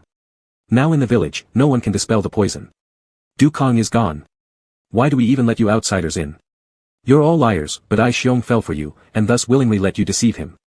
Because of you outsiders, Zhu Jiwen harmed my sister, killing her and her second child. Du Kong even conspired with outsiders, you hurt Badai Xiong. Without Badai Xiong protecting the village, those outsiders dressed in white coats barged in without fear. They're looking for you, and I was going to use you as leverage, but Badai Xiong refused, and insisted I come to take you away. Zhuoran's Mandarin wasn't fluent, and her emotions were highly agitated. Shengzhu's brain buzzed loudly, the amount of information from Zhuoran's words overwhelming him. Outsiders have infiltrated the village. Du Kong poisoned the water source, leaving everyone unable to resist the outsiders. But, people in white coats. Come on, get up and follow me. As soon as the words were spoken, Zhuoran moved to pull Shengzhu. Before she could touch him, a muffled groan was heard. Then came the deafening roar of a helicopter. The violent wind stirred up dust everywhere, blinding people and preventing them from opening their eyes. Shengzhu looked up in shock, and Zhuoran clutched her chest with a painful expression as she collapsed onto the ground. A syringe of anesthetic protruded from her shoulder. Shengzhu turned his head against the wind-blown strands of hair, seeing a hovering helicopter. The hatch was wide open, and standing there were tall soldiers in white uniforms along with a person in a white coat, his mother Shenmin, who stood expressionlessly with a tranquilizer gun in hand. He froze.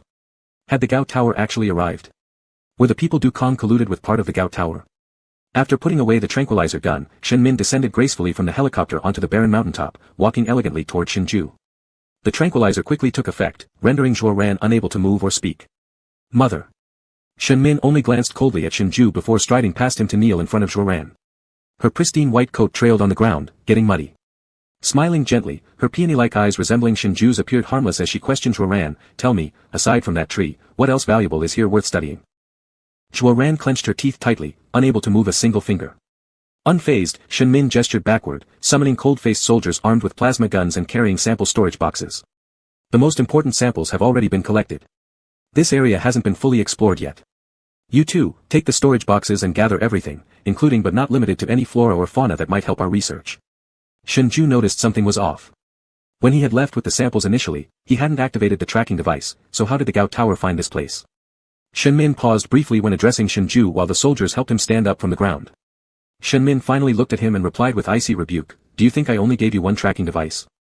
I embedded a tracker in the watch you wear, binding it with the one you broke. Once the latter was destroyed, the other backup tracking device would automatically activate. This was originally just a contingency plan in case something went wrong, but I never expected it to be activated. After the backup tracking device went live, I waited for you to contact me voluntarily, but alas, you didn't. Shenzhou, you failed to wholeheartedly serve the Gao Tower, and I am deeply disappointed in you." Shenzhou stiffened. The watch, the only gift he had ever received. Could it have contained a tracking device? He had given that watch to Abu, and after Abu's death, Du Kong had taken Abu's body back to the living village. During these days when he was out of contact, Shen Min tracked the movement of the backup tracker every day but chose not to contact him, assuming he had intentionally cut ties. And when did Du Kong start collaborating with the Gao Tower? That's why Du Kong said Shenzhou's status was special, which meant he couldn't use Shenzhou to threaten Ji Yanqing. It all made sense now. Shenzhou fell silent and stopped speaking. The soldiers in white returned with various samples. Shen Min boarded the helicopter first. Zhuo Ran lay on the mountaintop glaring hatefully at them. Shenzhou was supported by others, walking step by step onto the helicopter. Just as he stepped aboard, he hesitated momentarily. He turned to look at the forest that no longer retained its tranquility. This peace had been shattered forever. With the samples obtained, he could finally leave. Yet Shenzhou felt no joy at having secured the samples. His heart was like a still lake, devoid of life, dead calm. The grudges between him and Ji Yanqing would gradually fade over time. High mountains and long waters, years stretch endlessly. Ji Yanqing stayed behind while Shenzhou left. Once they departed, this village would return to its former serenity. No reunion, no farewell, a permanent separation would be the best conclusion for him and Ji Yanqing. Shenzhou retracted his gaze, lowered his eyelids, turned around, and boarded the helicopter. As the helicopter prepared to take off and the hatch door closed, Shenzhou suddenly stared intently out of the window. He saw Ji Yanqing standing pale beside a tree. Ji Yanqing stood by a tree, her bare feet marked with blood stains from sharp stones.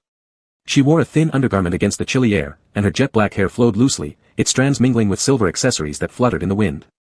The jingling of the silver ornaments seemed to carry through the howling wind into Shenzhou's ears. Though Ji Yanqing was standing amidst swirling dust where even eyes could barely stay open, her figure appeared desolate, her gaze calm yet filled with sorrow, following the helicopter as it ascended higher and higher. The light in his eyes gradually dimmed until it became a cold ember devoid of warmth. She made no attempt to stop him, using none of the plants from the forest that might have forced Shenzhou to stay. In her dark eyes lay only an endless expanse of desolation and silent lament, as she looked up at Shenzhou until their helicopter disappeared beyond the village, vanishing forever. Chapter 56, Vaguely. Shenzhou stood by the window, watching Ji Yanqing's figure shrink into a small indigo dot stubbornly lingering on the spot. Ji Yanqing's silhouette grew smaller and smaller until eventually swallowed by the lush green forest, vanishing entirely from view. Her anguished gaze pierced deep into his heart like a thorn. The sudden pain caught him off guard. It was akin to the larva inside his body crying out restlessly and wildly due to the separation from its counterpart, unwilling to let go. His heart felt gripped tightly by an invisible hand, wrenching it repeatedly, causing unbearable pain. He bent over sharply, shortness of breath gripping him while sweat dripped profusely from his pale face.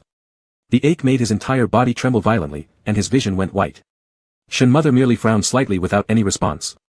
After stooping for some time, he straightened himself only to feel a rush of darkness cloud his mind, then lost consciousness and fell down. It felt as though centuries had passed, or perhaps just a brief nap.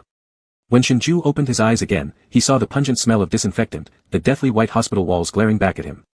He moved his dry, sore eyeballs and scanned the room. Empty. In the sterile ward, there was only him, with the transparent 4-drip bottle above dripping steadily one drop at a time. Despite these familiar modern items, Shenzhou felt dazed as if he were still in that stilt house, all around him nothing more than a dream. A dream of already returning to the Gao Tower. For a long while, his thoughts remained hazy until the door of the ward was pushed open by Chen Cheng and Zhou Ye carrying fruit baskets. Shenzhou had been unconscious for 2 days after returning. Seeing Shenzhou awake, Zhou Ye started sobbing uncontrollably, her voice breaking. "Professor Shen, you're finally awake." Real human voices snapped Shenzhou out of his stupor. He smiled weakly as Chen Cheng helped him sit upright. "Why are you crying?" Zhou Ye sniffled. "When we first left, you stayed behind in the village. You said you'd secured the sample and we'd come later to pick you up, but then there was no way to contact you anymore. We thought something had happened to you." Chen Cheng cut her off because he didn't want her to cry in front of Shenzhou so soon after waking. "Come on, Professor Shen has woken up. Look at your teary face. Go wash some fruits for him, and clean your own face while you're at it." Obediently, Zhou Ye grabbed 2 apples and a bunch of grapes to wash them. Chen Cheng asked, "Professor Shen, do you feel any better?" "Much better, don't worry. What happened to you in the village? Why couldn't we reach you? And why did you fall so ill? We thought you were in danger until Director Shenmin told us about your backup tracker. That's how we found you." Shenzhou paused briefly. The tracking device in his watch had activated much earlier when he destroyed the other device, but Shenmin deceived everyone else by saying they recently found the village through the backup tracker. Shenzhou guessed that Shenmin had already acted the moment the backup tracker was activated, yet she chose not to immediately head for the village. Part of the reason was distrust of him, and another factor was likely that they couldn't navigate smoothly through the maze-like terrain surrounding the village. Shen Mother never acted without absolute certainty. Thus, encountering Du Kong or perhaps Du Kong reaching out to Shenmin who was inquiring and testing ways to enter the village explained everything. Du Kong inflicted serious injuries upon Ji Yanqing through his actions, ensuring she couldn't obstruct the people from the Gao Tower from obtaining the samples. What exactly did Du Kong seek in collaboration with the Gao Tower, and had he gotten it? Perhaps only Shenmin knew. Shenzhou remained silent for a while, leaving Chen Cheng perplexed. "Professor Shen." Shenzhou refocused. "Sorry, I spaced out for a bit." Chen Cheng wasn't too concerned and, thinking about the sample Shenmin had retrieved, he excitedly said, "Dr. Shen, do you know how valuable for research the sample Director Shen brought back is?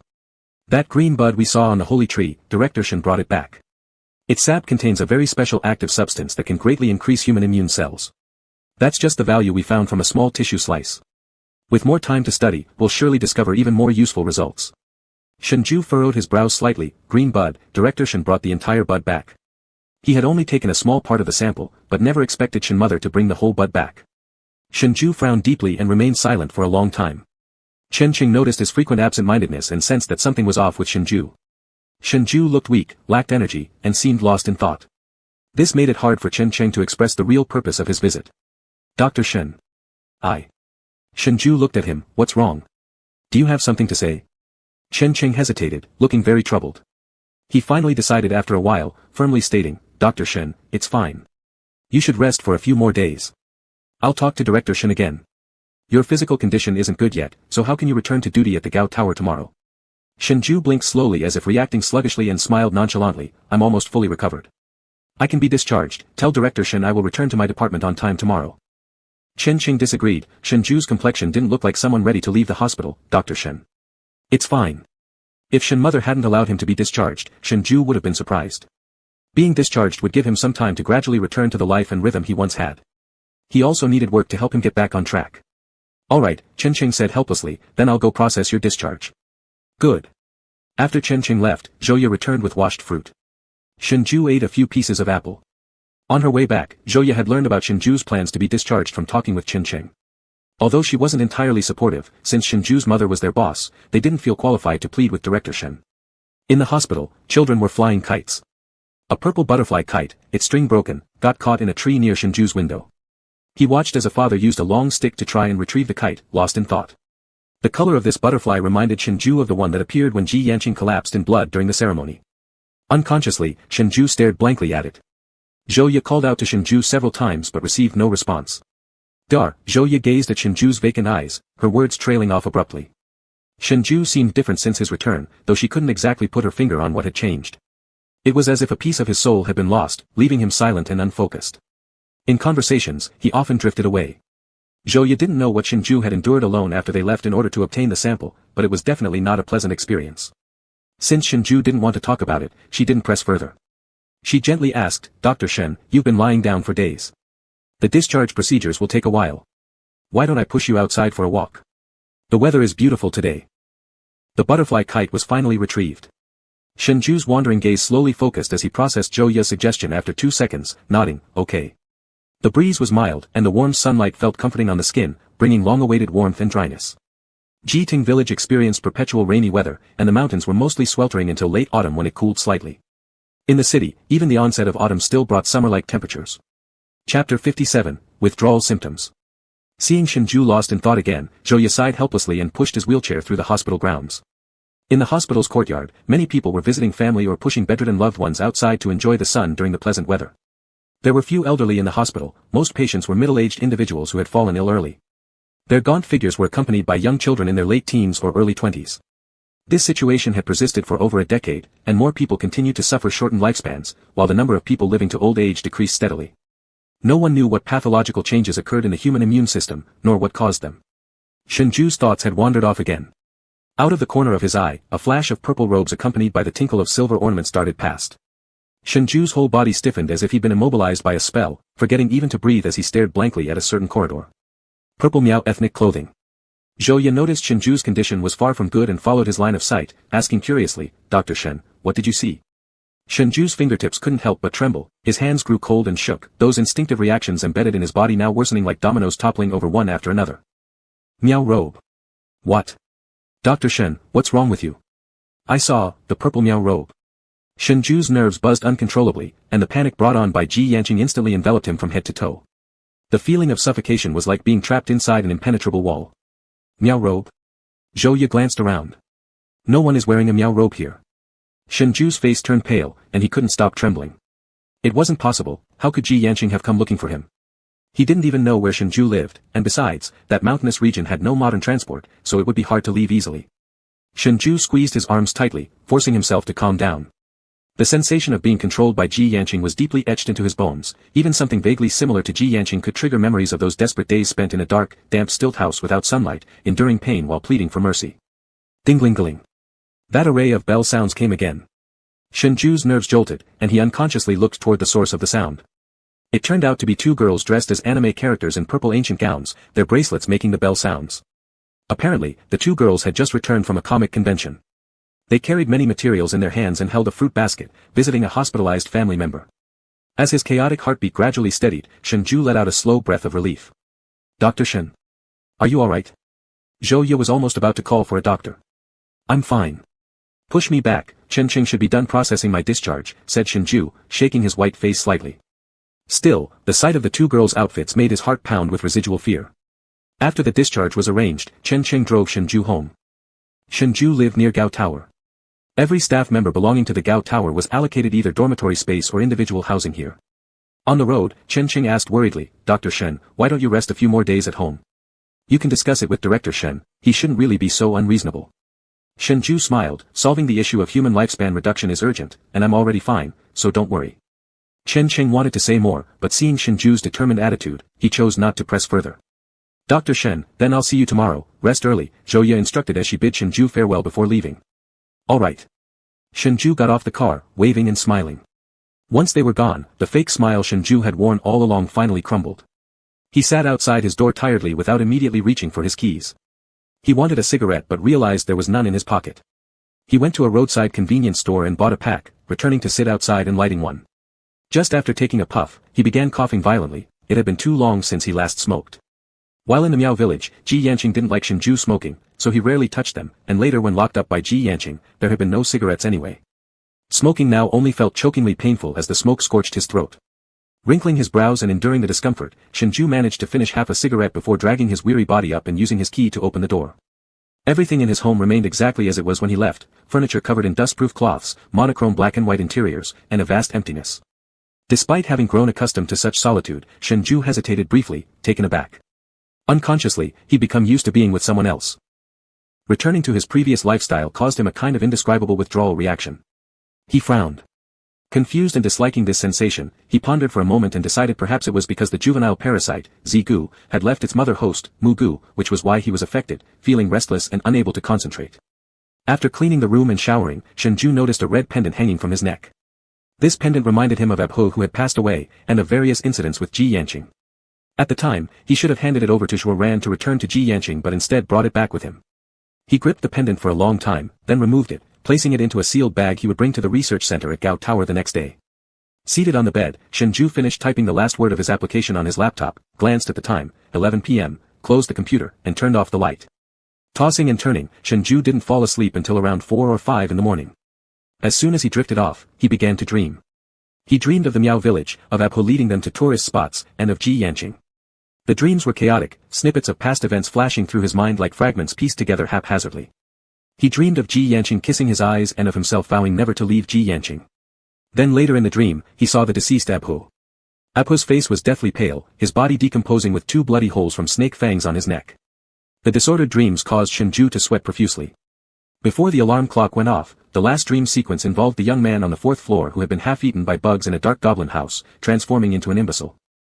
Ring ring ring. Shengzhai abruptly opened his eyes, breathing heavily. He stared at the ceiling for a full 5 minutes before pulling himself out of the dream.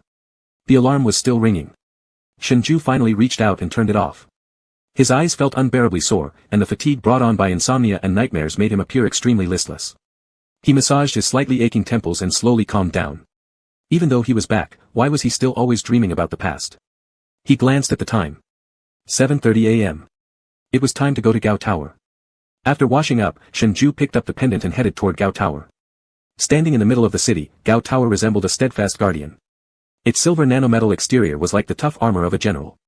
Around Gao Tower were signal towers that connected in real time with satellites, and these 4 tower stations safeguarded centuries of peace and prosperity on D-Star. Chapter 58, The Cold Gao Tower. Upon entering Gao Tower, the guards dressed in white uniforms, with ion guns tucked in their waists, extended their hands to stop Shengzhai, speaking mechanically.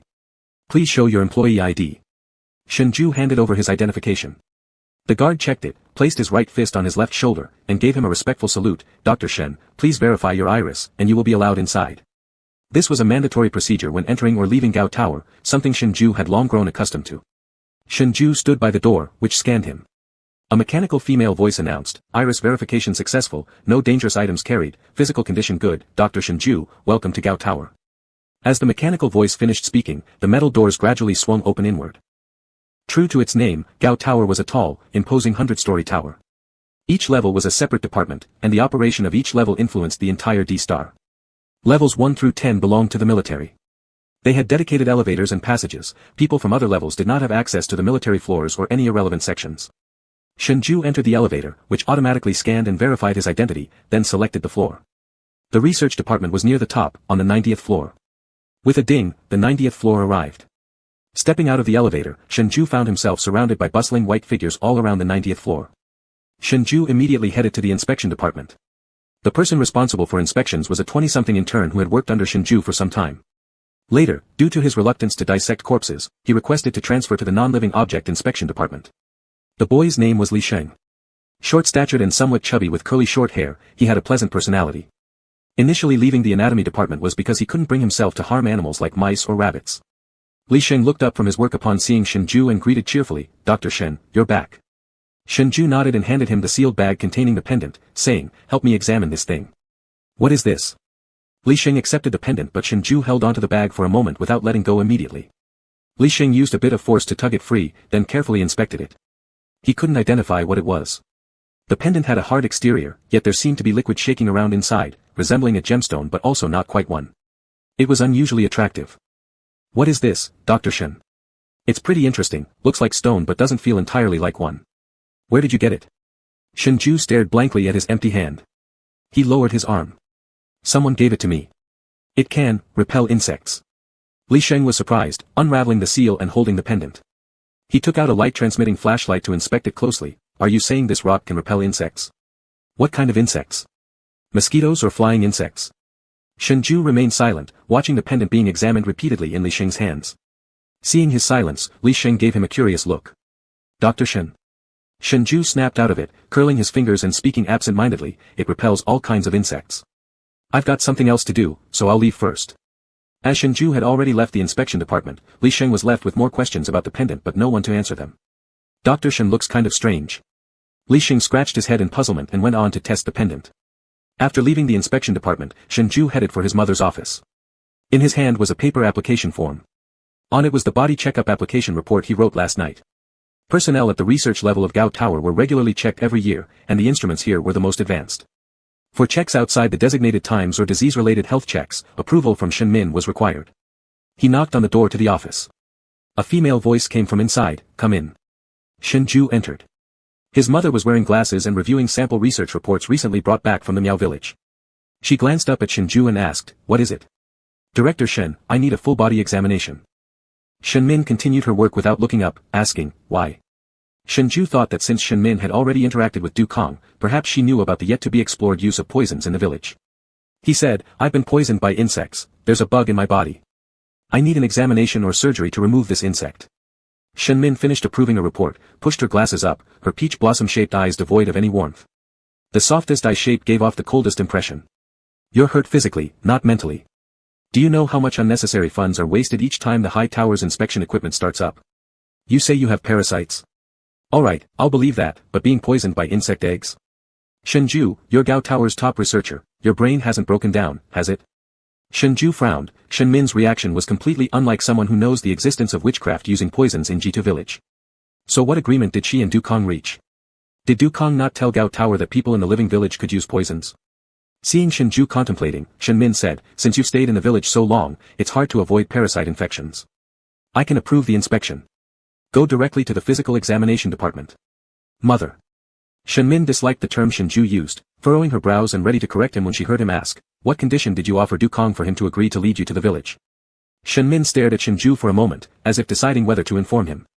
After a while, she pushed her glasses up and said, "Once your backup positioning device was activated, I sent someone to investigate the location of the living village near the familiar village, but no one knew the address of the living village. It was Du Kong who approached me first.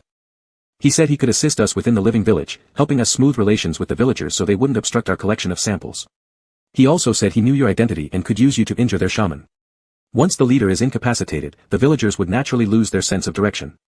Thus, we successfully entered the village." Just as Shengzhai suspected. His expression turned grim. Shenmin continued, "I said I wanted samples from the sacred tree in their village. He agreed." Shengzhai probed further, what did Du Kong want in return for his help? Why was Du Kong willing to go through such lengths, even killing his own adopted son, to cooperate with Shenmin? Why do you still care about this when you're already back? Shenmin narrowed her eyes suspiciously. Du Kong mentioned you were dating their shaman. Shengzhai, wasn't the positioning device malfunction due to you intentionally breaking it? You didn't want us to enter the village at all. It seemed everything was calculated by Shenmin, like she could see right through Shengzhai. When you were little, you dared to hide a cat from me. Now that you're grown up, you dare delay Gao Tower's research for personal reasons. They feel honored to contribute to Gao Tower and the new human race. I haven't done any harm to their village, merely taking some samples. But do you know how much time and energy we lost because of that tracking device you destroyed?" Shengzhu's face grew paler. "Sorry, mother. Why are you asking what Du Kang's goal was? Is it for that Miao boyfriend of yours?" Shenmin crossed her legs, propping her chin as she looked at Shengzhai. "Those are just disputes within their village, competing for the position of leader. Do you think your boyfriend will remain the shaman after our visit?" Chapter 59, The Eve of Storms. According to Shenmin's statement, Du Kong had used Gao Tower's intrusion into the village to accuse Ji Yanqing of inviting a wolf into their home to oust him. However, there was something that didn't add up.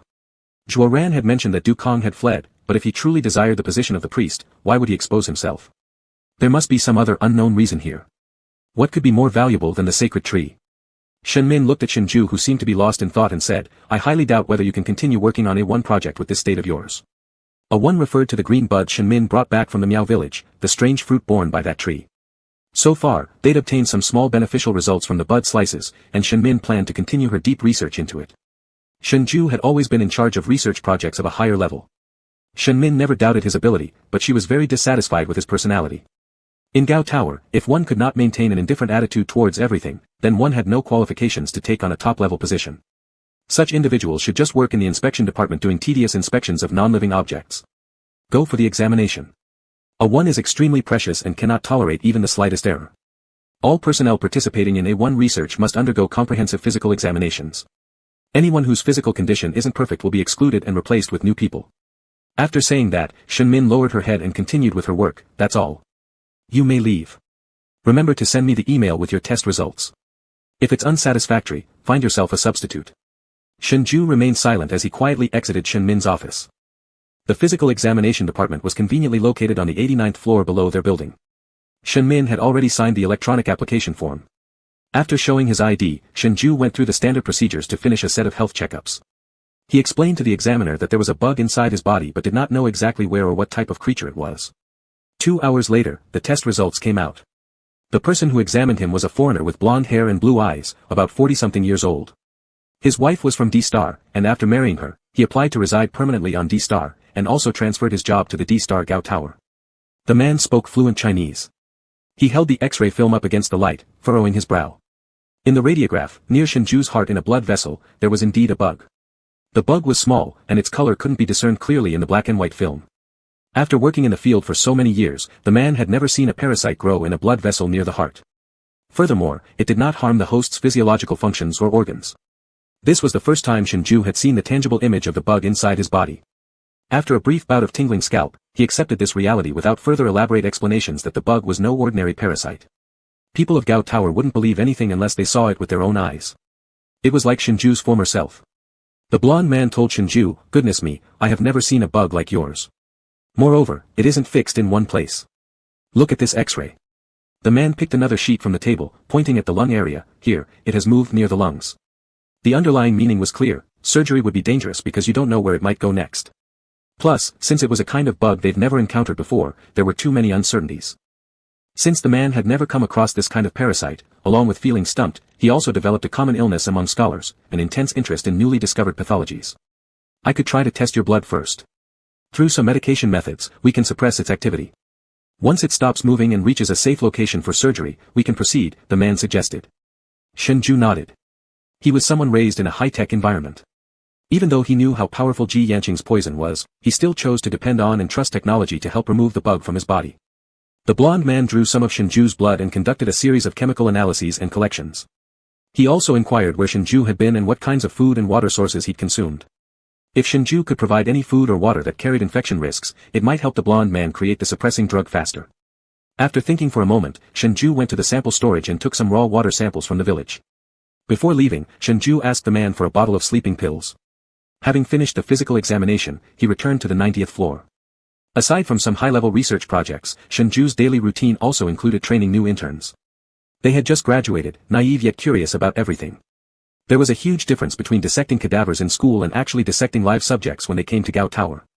Inside the dissection room, the walls were lined with jars filled with formalin preserving various animals and plants, arranged sequentially according to size, from small creatures like ants and ladybugs, to the largest artificial animal and plant specimens cultivated by the new humans.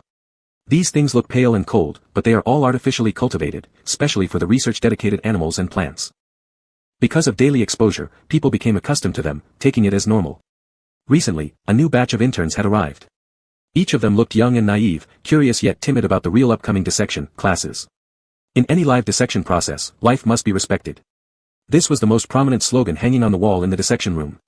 Respect life, pay tribute to all lives that have contributed to research and humanity. Shengzhu had already guided them for 2 days. For these 2 days, Shengzhu ate and slept inside the Gao Tower and did not return to his own cold house. For several days, he'd been explaining the rules of the Gao Tower to the interns, familiarizing them with the system. It wasn't until the 3rd day that they officially started practical operations. During these couple of days, the blonde man indeed managed to develop an initial version of a drug to suppress the activity of the bug for Shengzhu, who didn't hold much hope. According to him, it was formulated by combining samples from the spring water Shengzhu provided and his blood. The first version had Shengzhu as the guinea pig for the blonde man. Initially unwilling to drink it, Shengzhu finally did after the man gulped down a whole cup in front of him, assuring Shengzhu that even if the drug failed, it wouldn't harm him. So Shengzhu reluctantly drank it. It was clear this first version needed improvements. After drinking it, there was no reaction at all. The blonde man said, "Don't rush. Let me improve it a bit more. I'm sure I can come up with something useful for you. Trust me, will you, kid?" Shengzhu. The man continued to immerse himself in making the suppressant for Shengzhu, while Shengzhu normally led the new interns. Before beginning, according to custom, the students would vote on what dissection subject they wanted to learn about this class. This habit was left over by the previous doctor. The interns liked it, so Shengzhu never bothered changing it. The dissecting subject covered with a white cloth was wheeled up. For the first class, simple ones without vital signs were shown to the interns, small bodies. "There's no need for me to teach you again what should be done before dissection." Shengzhu donned the protective suit expressionlessly, put on gloves, completed all preparations, and bowed respectfully toward the white cloth-covered body. The interns followed Shengzhu in bowing as Shengzhu went to lift the covering white cloth. At the very moment he lifted it, Shengzhu's heart leapt. Under the white cloth lay a snake with white scales. The snake's eyes were open, its slender body coiled tightly, preserved so well that it looked alive at first glance. A sharp pain surged at the mark of the snake bite on his chest, uncontrollably paling Shengzhu's face. The interns exchanged glances. Some were curious why Dr. Shen, their first teacher at the Gao Tower, reacted so intensely to a snake waiting to be dissected. Regaining his senses belatedly, Shengzhai calmed down. Sorry. He tried hard to continue, but when his hand holding the knife touched the snake's belly, it couldn't help but tremble continuously. As if he feared the snake beneath his hand would suddenly come alive and bite him. Ji Yanqing's snake was also silver white. He felt his reaction was abnormal, but no matter how, he couldn't stop his hand from shaking. He had dissected snakes before, why did he have this reaction after returning from the Miao village? Shengzhai could not bring himself to make the cut. Clang. The crisp sound of the knife hitting the ground. Shengzhai, unknowingly, was drenched in cold sweat, wetting both sides of his hair. His breathing became labored, and his chest filled with palpitations and anxiety. That parasitic bug was reminding Shengzhai of things that had passed. The palpitations wouldn't subside. Shengzhai clung onto the table, barely standing firm.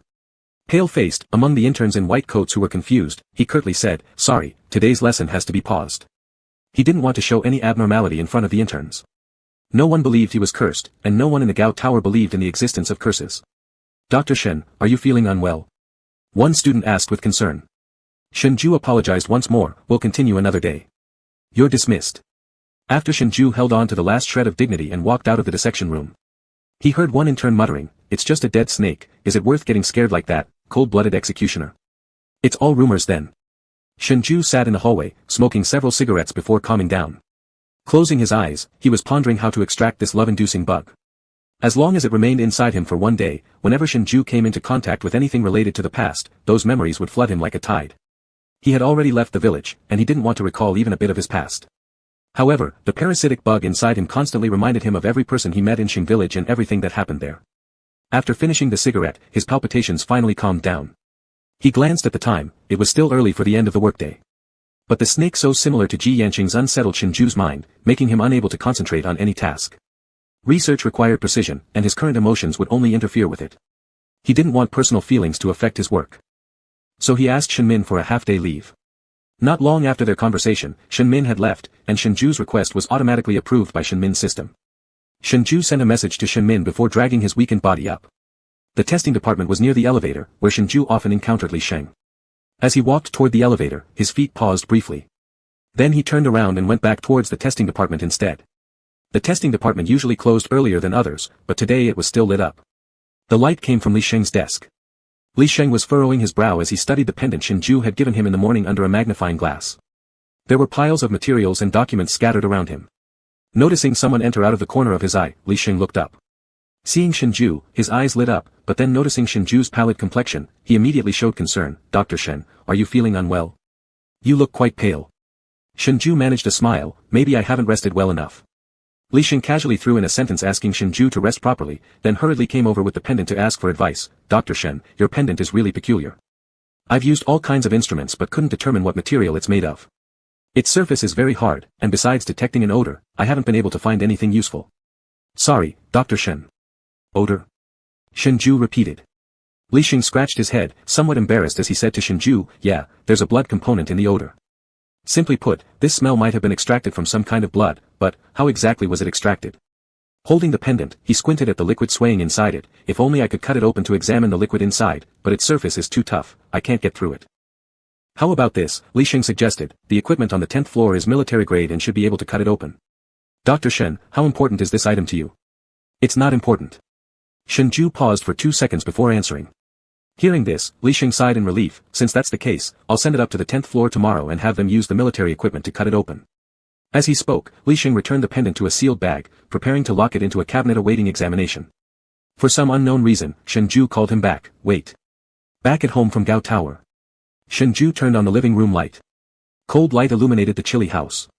Shengzhai raised his hand and examined the pendant he had taken back. He wasn't sure why he had thought of taking it back when he did. Nor could he figure out why, nor did he want to delve into it further. A damaged double knot charm could be repaired, but once this pendant was cut open, it could never be fixed again. Realizing this, Shengzhai froze. Then his brows knotted in frustration as he shut his eyes, desiring desperately to remove the parasite from his body right now. His mood, his life, his work, everything was being influenced by the love-inducing bug. The headache caused by lack of sleep thudded against his temples little by little, making his entire head feel congested and painful, so much so that he felt like banging his head against the wall. Shengzhai was utterly exhausted. Still wearing the white coat from Gao Tower, he placed his arm over his eyes to block out the glaring light and lay down on the couch nearby. He wanted to sleep soundly without dreaming. To avoid repeating the troubles he'd faced in falling asleep due to nightmares a few nights ago, Shengzhai took the second version of the medicine provided by the blonde man just before sleeping.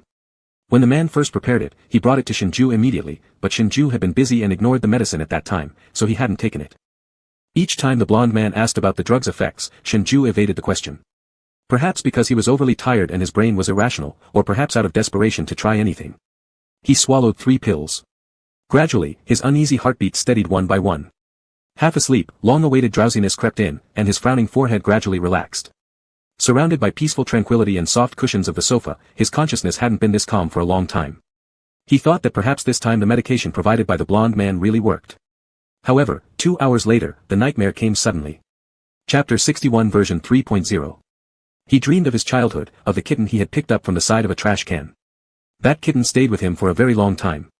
He thought corn could always be with him, but in the end, it became a cold and stiff corpse in Shenmin's hands. Later on, he grew up and also became a living cold corpse inside the Gao Tower. He received a mission to go to a Miao village where the villagers were known for their longevity. The sentient vines, the sacred tree with diamond-shaped leaves worshipped by the villagers during the Gutsang festival. And under the holy tree, a mysterious youth wearing a mask danced in the sacrificial ritual. Shengzhai stood among the villagers, looking up at the dancing youth. In an instant, the sunny village was hit by fierce winds. The scene changed again. Inside a stilt house, the half-open window showed a forest of trees in an eerie black stillness. In the corner was Shengzhai, naked, with a silver snake tightly coiled around his neck. The snake tightened more and more, as if trying to strangle him alive. Among its hisses, a human voice emerged. "A Jew." The snake called out to him in Ji Yanqing's voice. "A Jew, why did you go back on your vow?" Choked for breath, the sound of Ji Yanqing was more terrifying than the snake itself. Kneeling, tears streaming down his face, Shengzhui's throat produced sounds like that of a squeezed windbox. Forgive me, Yanqing. Yanqing. I shouldn't have deceived you, I shouldn't have taken the sacred fruit sample, please, please. The breathing in his chest cavity was gradually being squeezed out. Shengzhui's eyes rolled back, as if the next moment he would be strangled to death by the snake. The snake spoke again. It said Shengzhai hadn't deceived him. He knew Shengzhui's intentions all along, and if Shengzhai asked, he would give it to him. But Shengzhai had lied to him. Furthermore, he said since Shengzhui's heart was made of stone, then he would let the bug consume his heart and grow another tender heart for Shengzhai using the bug. Just when Shengzhai thought he was about to die, the force around his neck loosened, and fresh air rushed into his lungs. Clutching his throat, he coughed violently. Then the snake really bared its fangs and fiercely bit Shengzhui's heart position. Shengzhui's mind buzzed, his strong survival instinct caused his adrenaline to spike, tearing the snake off his body and rolling off the bed to run. However, before he ran a few steps, severe abdominal pain struck him. Pain made him vomit on the ground, curling on the floor, shaking all over. A pair of hands lifted him up, gentle yet unyielding. The embrace carried the chill of night dew, like a cage trapping Shengzhai firmly. Ji Yanqing leaned close to his ear, his warm breath akin to a snake's hiss near his ear. "A Jew, be good, stop thinking about leaving. You cannot leave. You cannot leave, you cannot leave." When he touched Ji Yanqing, he couldn't control himself, almost madly obsessed with Ji Yanqing's touch, his kisses, all of him. But that wasn't what he wanted, it was the bug. The bug was driving his body. The wound where the snake had bitten his chest was bleeding profusely, the piercing pain seemingly reaching directly to his heart. Ji Yanqing kissed the tear-streaked Shengzhai as if comforting him. "As long as a Jew listens, I won't make you feel uncomfortable." Shengzhai woke up gasping from the nightmare. Looking frantically around, it was already dark outside. Lights were on in nearby houses. The modern walls and furnishings gave Shengzhai a sense of security. But the intense pain in his chest felt so real, as if he had truly been bitten by a snake. Staggering to the bathroom, Shengzhai tore off the sweat-soaked clothes at his collar. His blurred vision showed him 2 blood holes right over his heart. Shengzhui's breath halted instantly. Dream and reality intertwined, he couldn't tell where he was at the moment. Shengzhai stepped back forcefully and accidentally knocked over a rack. Bottles and jars fell with a clamor. Ding-ling king-lang sounded in disorder. He rubbed his eyes hard and looked at the mirror again. The skin over his heart was intact, the long-healed bite mark now a pale pink scar. No blood. It was his hallucination. Shengzhui's tightly strung nerves still raced uncontrollably. Supporting himself against the wall, he staggered to the living room and rummaged for the capsules given to him by the blonde man before sleeping. He had consumed 3 of them. 3 was the maximum dosage. This medicine still wasn't enough to suppress the love bug. Its effects were too short-lived. Shengzhai woke up after less than 2 hours, his heart racing and nightmares already setting in. Yet Shengzhai desperately needed it to calm himself. Without even drinking water, he hastily swallowed 3 pills dry from his palm. The bitterness quickly spread over his tongue, and Shengzhai felt a slight sense of tranquility emerge from this bitter taste. With eyes closed, he slumped against the sofa, sitting on the ground. As the drug took effect, reality slowly crept back into his mind. He wasn't in the Miao village anymore, he had returned. He had retrieved the sample, left Gu Yanqing behind, returned to the Gao Tower, and was now back to a normal human life. A night breeze blew through the half-open window, making the curtains ripple loudly. The wind disarranged some papers inside a drawer, revealing a red pendant that glimmered mysteriously. To Shenzhou, that pendant seemed like the glowing red eyes of an unknown wild beast lurking in the darkness, eerie and unsettling. He closed the drawer and locked the pendant away inside. The next morning, as soon as Shenzhou arrived at the Gao Tower, the blonde man who had been waiting for him stopped him. His face aglow with excitement, holding a bottle of newly developed suppression medication 3.0, the man couldn't contain his enthusiasm. I found some imperfections in the previous version. You remember when you went to the Miao village and brought back lots of samples? I applied to search through discarded samples and discovered a substance that can perfectly suppress the parasite in your body. Thinking about the fact that last night, he'd only slept peacefully for 2 hours, Shenzhou stayed silent. Professor Yorl, you've already experimented on me with 2 versions, Shenzhou said helplessly. Yorl also looked slightly embarrassed. Well, because I was afraid of side effects, I didn't dare use heavy doses. No matter if it works or not, consuming it won't harm your body, it's like eating a few candies. But please believe me, this time it will definitely work. Shenzhou smiled without comment, accepting the bottle handed by Yorl. Yorl urged him again to trust him and try this new medication. Shenzhou thought that aside from Gu Yanqing himself, perhaps only surgery could extract the parasite inside him. But Yorl had also mentioned that the operation was risky, if the worm moved along the blood vessels during surgery, transferring to another organ. Shenzhou no longer held much hope for that bottle of medicine. Even if it had some effect, it would be just like the 2.0 version, only providing some calming influence. Shenzhou believed himself to be psychologically healthy, his nightmares and palpitations must all be caused by the worm. That evening, after showering, Shenzhou saw the bottle of medicine on the bedside table, grabbed it casually, and swallowed 3 pills. The 3.0 version was improved by the blonde man in flavor. It was no longer bitter but instead had a sweet and sour apple taste. That night, Shenzhou dreamt nothing. The next morning, Shenzhou was surprised to find himself having experienced one of those rare peaceful nights of sleep. To be safe, he skipped taking the medicine for 1 night. As expected, he had a nightmare. When he took it again, he slept peacefully without dreaming. Remembering what the man had said, that it was made from a substance extracted from the sample Shenzhou brought back from the Miao village, he went to find the blonde man and asked which sample it came from. Chapter 62, Good and Bad News. Upon reaching the Gao Tower, the blonde man wasn't there. Asking his assistant, Shenzhou learned, Professor Yorl's wife has come with their child. Shenzhou silently nodded, indicating he understood. Not wanting to disturb their family reunion, Shenzhou decided to return to his own post to work first and would ask Yorl later when he had free time. His job remained the usual routine tasks. Grade A+ missions. Due to failing the physical examination, the parasite might have an uncertain impact on the research project Shenzhou was responsible for, so Shenmin hadn't allowed him to participate in any of them. Including the green spores Shenzhou originally brought back from the Miao village. No one knew exactly what happened with that project. It had been upgraded from a grade A level to an S-class top-secret study personally supervised by Shenmin.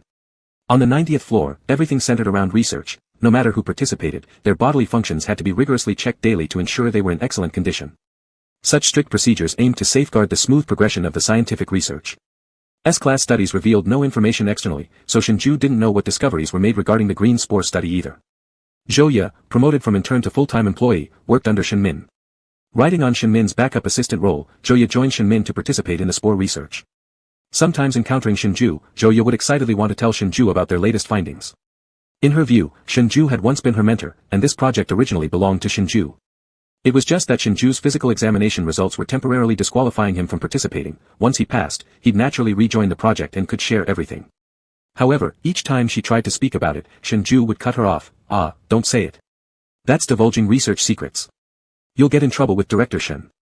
Zhou Ye pouted her lips, I'm telling my master, not anyone else. Once that parasite is removed from your body and you pass the health check, you'll be back anyway. Why can't we talk? And Director Shen is your mother. Shenzhou's expression became serious. Zhou Ye, the rules of the Gao Tower cannot be broken, even by me. Alright, then I won't tell you now. We can always discuss it once you return. Zhou Ye thought Shenzhou would be back into the project within a couple of days, smiling brightly as she consoled him. The technology in the Gao Tower is so advanced, it's just one parasitic worm after all. Dr. Shen, don't worry, it will definitely be solved soon. Shenzhou managed a faint smile. This scene felt ironically satirical. He remembered when they were in the Miao village, Zhou Ye and Chen Cheng had both been scared stiff seeing Ji Wen's abdominal cavity full of worms, especially hearing Abu claiming it was goo. They were terrified and criticized severely by Shenzhou for their superstitious belief, claiming such things as goo simply didn't exist in this world. Now Zhou Ye no longer believed in it, but Shenzhou himself had fallen victim to the love bug. After venting a bit to Shengzhai when she came out for fresh air, Zhouya casually took out a chocolate bar. Complaining about the new intern giving her chocolates every day, something she hated most, she handed the chocolate over to Shengzhai and left. Afterward, Shengzhai also decided to find Yurl again. Passing near the inspection department close to the elevator, a little girl in a white dress bumped into Shengzhu's leg.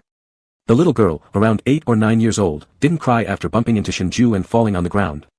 She opened her dark and puzzled eyes and stared at him. Does it hurt? Shengzhai went to help her up. During the motion, Shengzhai noticed that the little girl was wearing a metal tag on her wrist inscribed with a number and name. Her number was 6331.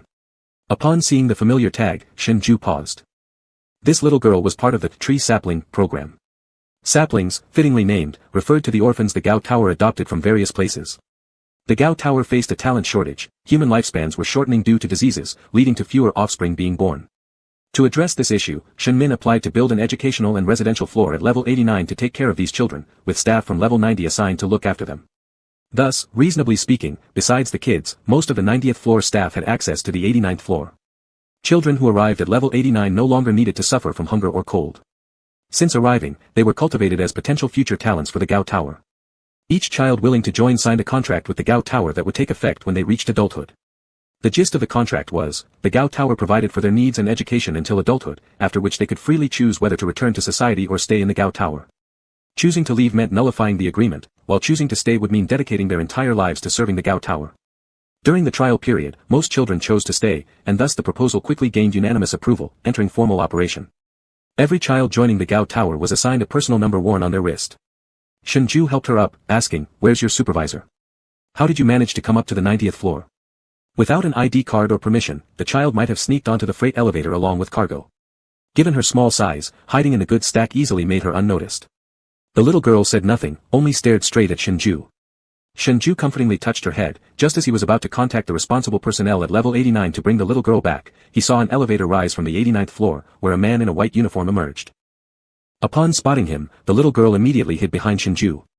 The man explained his identity kindly, revealing he was indeed the girl's guardian, apologizing for her playfulness which led her to hide inside a shipping box and come to the 90th floor. After apologizing, he intended to lead the girl away. The little girl seemed unable to speak, being pulled like a doll by her guardian.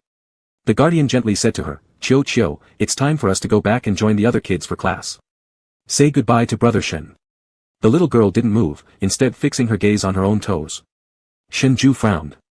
The guardian quickly explained, "This child just arrived, she's not yet adapted, can't speak, and is very introverted. We sincerely apologize for causing Dr. Shen any trouble." Shengzhai glanced at the little girl, sensing something off, though it seemed like just his intuition. In the past, there had been children who wanted to leave in the first few days after coming to the Gao Tower but eventually stayed after adapting. He waved a hand dismissively, no trouble at all. He felt around in his pocket and found the chocolate bar Zhouya had given him, handing it over to the little girl. "Go back with your sister nicely, and don't run off again next time." The guardian led the little girl into the elevator. Just before the door closed, the girl turned her head one last time to look at Shengzhai. Shengzhai waved goodbye as the elevator doors shut, and the floor returned to level 89. The blonde man asked Shengzhai how the 3.0 capsule was working. After a moment's thought, Shengzhai nodded, indicating that he hadn't experienced palpitations in several days. The man had him take radiographs for 3 consecutive days. The worm that had previously shifted position daily now remained still, staying dormant near one of Shengzhu's ribs. The blonde man was thrilled. "Wonderful, my dear. The bud you brought back truly is a treasure. It contains substances that can suppress that parasite, it's just unfortunate that it only inhibits, it cannot kill it. Observe for another 3 days. If the parasite doesn't move, we can schedule surgery immediately. Is my medicine extracted from the bud sample?" "Exactly. There are special substances within the bud. You can think of it as a sedative that keeps the parasite sleeping quietly in place." For Shengzhai, this was rare good news. However, good news always came hand in hand with bad. Before the Gao Tower could develop an effective treatment, D-Star was struck by a much more severe disease than ever seen before. It wasn't just shortening lifespans, it was also inducing various immune system diseases and increasing the risk of hereditary illnesses among infants. Soon, all the hospitals on D-Star were filled to capacity, with long queues at neonatal units every night. Chapter 63, Desperate Hope. D-Star suffered a disease outbreak never seen in recent years. Vomiting, high fever, chronic muscle atrophy, hospitals were packed to bursting with patients. Assistance requests kept pouring into the Gao Tower by fax, requesting aid from them. In no time, the atmosphere in the Gao Tower grew tense. Everyone was fully focused, working tirelessly. After so many years, the Gao Tower had still not developed an effective solution for the disease causing reduced human lifespan. This new epidemic wave targeting young children became the spark igniting public condemnation of the gout tower through media headlines. The long-standing suppression and fear of disease, combined with the gout tower's failure to provide solutions, became the straw that broke the camel's back. In their despair, people began acting recklessly, ignoring laws and regulations, leading to one riot after another on D-Star. The gout tower mobilized its military forces to suppress the unruly crowds. Outside, chaos reigned. Inside the gout tower, the atmosphere was stiflingly tense. Countless white-clad figures moved rapidly through the 90th floor. Shengzhai immediately applied to join the Bud research project. Given the urgency, D-Star desperately needed the gout tower to quickly produce an effective cure. However, Shenmin rejected Shengzhai's application once again. The reason was that Shengzhai's physical examination did not meet the required standards, and thus he was still disqualified. Shengzhai tried to approach Shenmin to explain that the parasite in his body was non-contagious and currently dormant, meaning he could definitely participate in the research efforts. Persistently, he resubmitted application after application, only to be rejected each time. Eventually, Shenmin completely ignored his applications. Inside the gout tower, day after day passed in busy tension. People outside suffered greatly. Shengzhai wasn't allowed to participate in the research, and everyone else had their own tasks to handle. Only Shengzhai stood aside, helplessly watching as innocent children died one after another. The air was filled with endless wails and cries of pain across the entire D-Star. Currently, the only available effective drug came from substances found in the samples retrieved from the Miao village. All the samples brought back from the Miao village were listed as S-level highly restricted research projects. Shengzhai camped out in front of Shenmin's office for 24 hours. He had to see Shenmin. 3 days. A full 3 days. Shengzhai never even caught a glimpse of Shenmin. Shenmin had spent nearly half a month locked away in the laboratory with a team. Finally, the tightly sealed lab doors opened. Shenmin emerged with the research results. It was 10 boxes of special effect injections. Shenmin announced publicly that they had discovered a peculiar radioactive material from a meteorite inside one of the buds, which precisely addressed humanity's current predicament. Since this was the first batch of medicine produced and came with some risks, it would be prioritized for those willing to test it. If there were no adverse reactions, then it would be supplied to hospitals. When people are desperate, they will cling tightly to even a little hope. There were many volunteers for drug testing, but most of them were destitute and pitiful wanderers. The results of the drug trials came out quickly. Everything was normal. The wandering testers who used the drugs quickly returned to normal. There were also some middle-aged patients, on whom the special effect drug worked equally well. It seemed as if people saw a glimpse of dawn's light in the darkness. In the overwhelming despair of the sky and earth, there finally was a glimmer of hope. Mass production of the special effect drug began. However, there was only one bud, and thus the amount of special effect drug that could be produced was limited. Moreover, large quantities of the drug were maliciously purchased and monopolized by the rich, who resold them at high prices. Many ordinary people went bankrupt but still couldn't afford even a single dose. Every day Shengzhai went to work, crowds gathered on the road near the gout tower entrance. They held their barely alive children in their arms, pleading with the gout tower soldiers. Some even grabbed onto Shengzhai, begging the gout tower to save them. Please develop more of the drug. You can't find a single dose on the market now. My poor child will die without it. A woman knelt down and hugged her child while crying her eyes out, pleading with Shengzhai. The gout tower wasn't neglecting to suppress the monopoly behavior of the rich, but in the face of absolute evil, all efforts could ultimately do was alleviate the symptoms rather than curing the root cause. The buds had been exhausted, and they couldn't produce even a single more dose of the special effect drug. Shengzhu's heart was heavy with a mix of emotions. The gout tower soldiers came over to drag the woman away, blocking the path of these desperate and pitiful people. Shengzhai clenched his fists, looking back at the people blocked outside the gates by the soldiers, feeling as if his heart was in turmoil. The gates were closed, cutting off the entreaties and cries from outside. Back in his office, Shengzhai, with his head throbbing faintly, thought deeply about where else apart from Jiteng Village there might be such meteorites.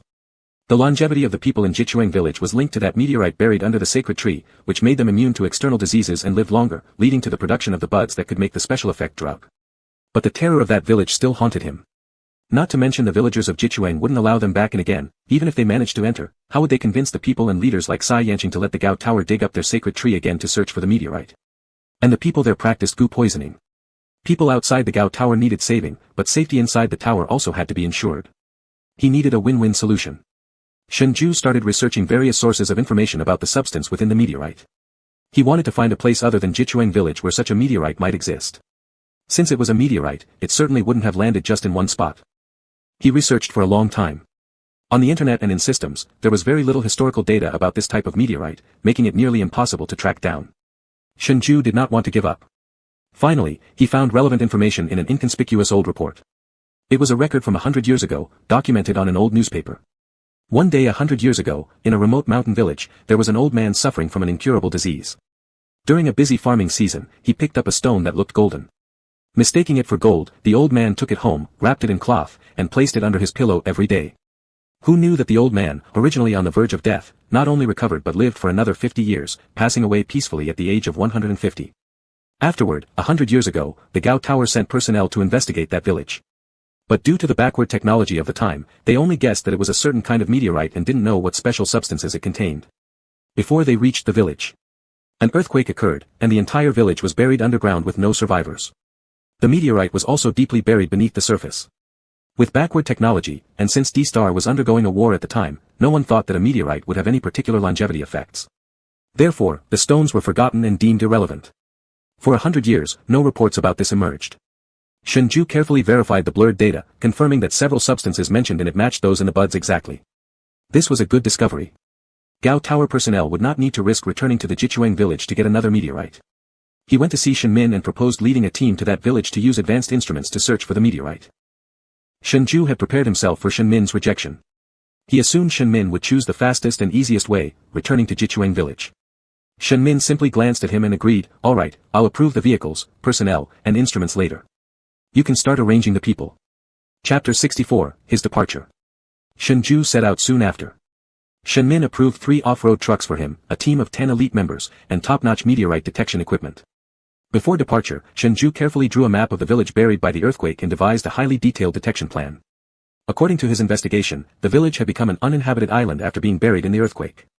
The earthquake had cut it off from the sea, with a long and deep sea trench isolating it from any visitors since then. The meteorite was very likely still buried in that island's village. Since the village was far out on a remote island, Shenzhou arranged for drivers to take turns resting while driving. It was expected they would reach the destination within 2 days. They observed the island using satellites but found no place for helicopters to land. They could only use the most primitive way, reaching it by off-road truck and then arriving by motorboat. Everything went smoothly along the way. Shenzhou sat alone in the lead vehicle, while the other team members were in the other 2 cars. Having stayed awake all night before departure, Shenzhou didn't feel tired at all, fully focusing on finding the meteorite fragments as soon as possible. Not long after setting out, just as Shenzhou was about to review the route map again, he suddenly caught a slightly irritating fragrance. Assuming it was the driver smoking, Shenzhou frowned slightly but said nothing. However, the next second, a wave of drowsiness hit him. He initially tried to fight it off, holding his eyelids open to take another look at the map. But the following moment, he lost consciousness and fell asleep. An unknown amount of time passed.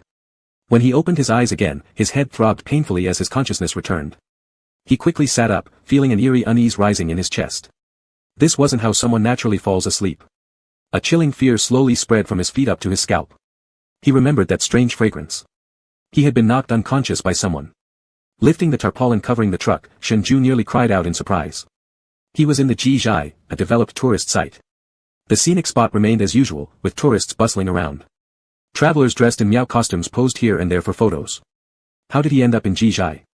He jumped off the car and questioned the driver, who expressed cold indifference. The driver repeated emotionlessly, "This is Director Shen's command." Shenzhou froze. Immediately, he guessed the possibility. He felt an intense chill creep through his legs, gradually enveloping his entire body. Before Shenzhou could react, Shen's mother, seemingly expecting this from high tower, made a phone call. Shenzhou's hands and feet were icy cold, trembling uncontrollably. His voice sounded as though squeezed beyond measure, full of restraint and resentment. "Mother, why did you do this?" On the other end, Shen's mother spoke casually, "There's no point in going too far when something close is available. The village you mentioned has already been buried for over 100 years. Even if a meteorite really exists, how much time would it take to search for such an uncertain factor? I don't have that much time, nor do I want to waste words arguing with you. It's better to agree to your plan superficially and then bring you here directly." Shenzhou gripped the phone tightly. "Mother, do you know how dangerous Shengzhai is? We've already taken so many samples from them. Do you think their villagers will allow us into the Zhai? Have you considered whether there might be risks, and whether our team members could get hurt?" Shenmin didn't believe in the existence of poison bugs, so Shenzhou had no way to convince her. The tone on the other side was quite indifferent. As long as the final result is good, some sacrifices during the process don't matter. Every soldier of the Gao Tower must be prepared to sacrifice themselves at any time. Sacrifice is honorable. Shenzhou couldn't agree with this. "I never do anything without a sure outcome or that wastes time. Of course, I've already taken what you've mentioned into consideration. Don't worry, you won't need to take risks entering the Zhai. I've sent messages to the Zhai via equipment. Someone will come out to meet you and negotiate. Shenzhou, you must retrieve the meteorite from the Zhai within the timeframe I specify. Shen Min used electronic devices, pre-planning routes in advance and spreading translated Miao language leaflets throughout Shengzhai. She employed unconventional means, claiming that the Gao Tower wanted to purchase their Zhai and divine tree, causing unrest and confusion among the villagers. This negotiation ensured that whoever their leader was, they had to come out and meet Shenzhou. I do everything for the Gao Tower. For all of humanity, if their leader hasn't changed, you were closely connected with their shaman before, so wouldn't negotiations be much easier? Even if the leader has changed, given the unease among their people now, they would still come to meet you. The Gao Tower awaits your good news. With those words, the call ended. Shenzhou's knuckles turned bluish-white from gripping his phone too tightly. Was the leader Yanqing Ji? He hadn't expected they'd meet again under such circumstances. Given the situation, Shenzhou had no other choice. Everyone outside the Gao Tower was still waiting for that meteorite to save lives. Even if he had to see Ji Yanqing again, Shenzhou must go and negotiate with him. He quickly drafted a new plan, intending to devise a strategy during negotiations, either with Ji Yanqing or someone else. Before Shenzhou could refine this plan, people from Jiteng arrived. The team reported that the people from Jiteng were waiting for him in an inn. As he approached the inn's entrance, Shenzhou's heart pounded twice uncontrollably. Before entering, he swallowed a few suppressant capsules. If the bugs were dormant, Ji Yanqing should no longer be able to control him with them. After exhaling twice, Shenzhou pushed open the door. To his surprise, it wasn't Ji Yanqing but elder Zhuo Ran, and a 4 or 5-year-old little girl. Shenzhou recognized her. She was Zhuo Ran's sister's daughter, Zhuo Yao. Surprised, Shenzhou asked, "Why is it you?" He had prepared himself for another meeting with Ji Yanqing. Not seeing Ji Yanqing relieved Shenzhou somewhat. Elder Zhuo came straight to the point. I'm the elder in the Zhai. Since Ji Yanqing has left, I naturally have to take over managing affairs. Why shouldn't I come?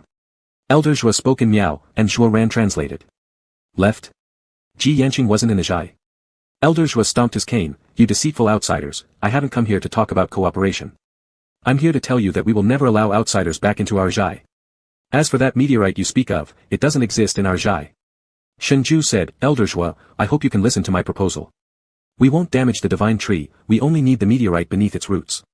Of course, I understand this goes against your beliefs, but the Gao Tower can agree to any condition. Whatever request you make, we will fulfill it. Shenzhou added, do you know there's a meteorite buried under that tree?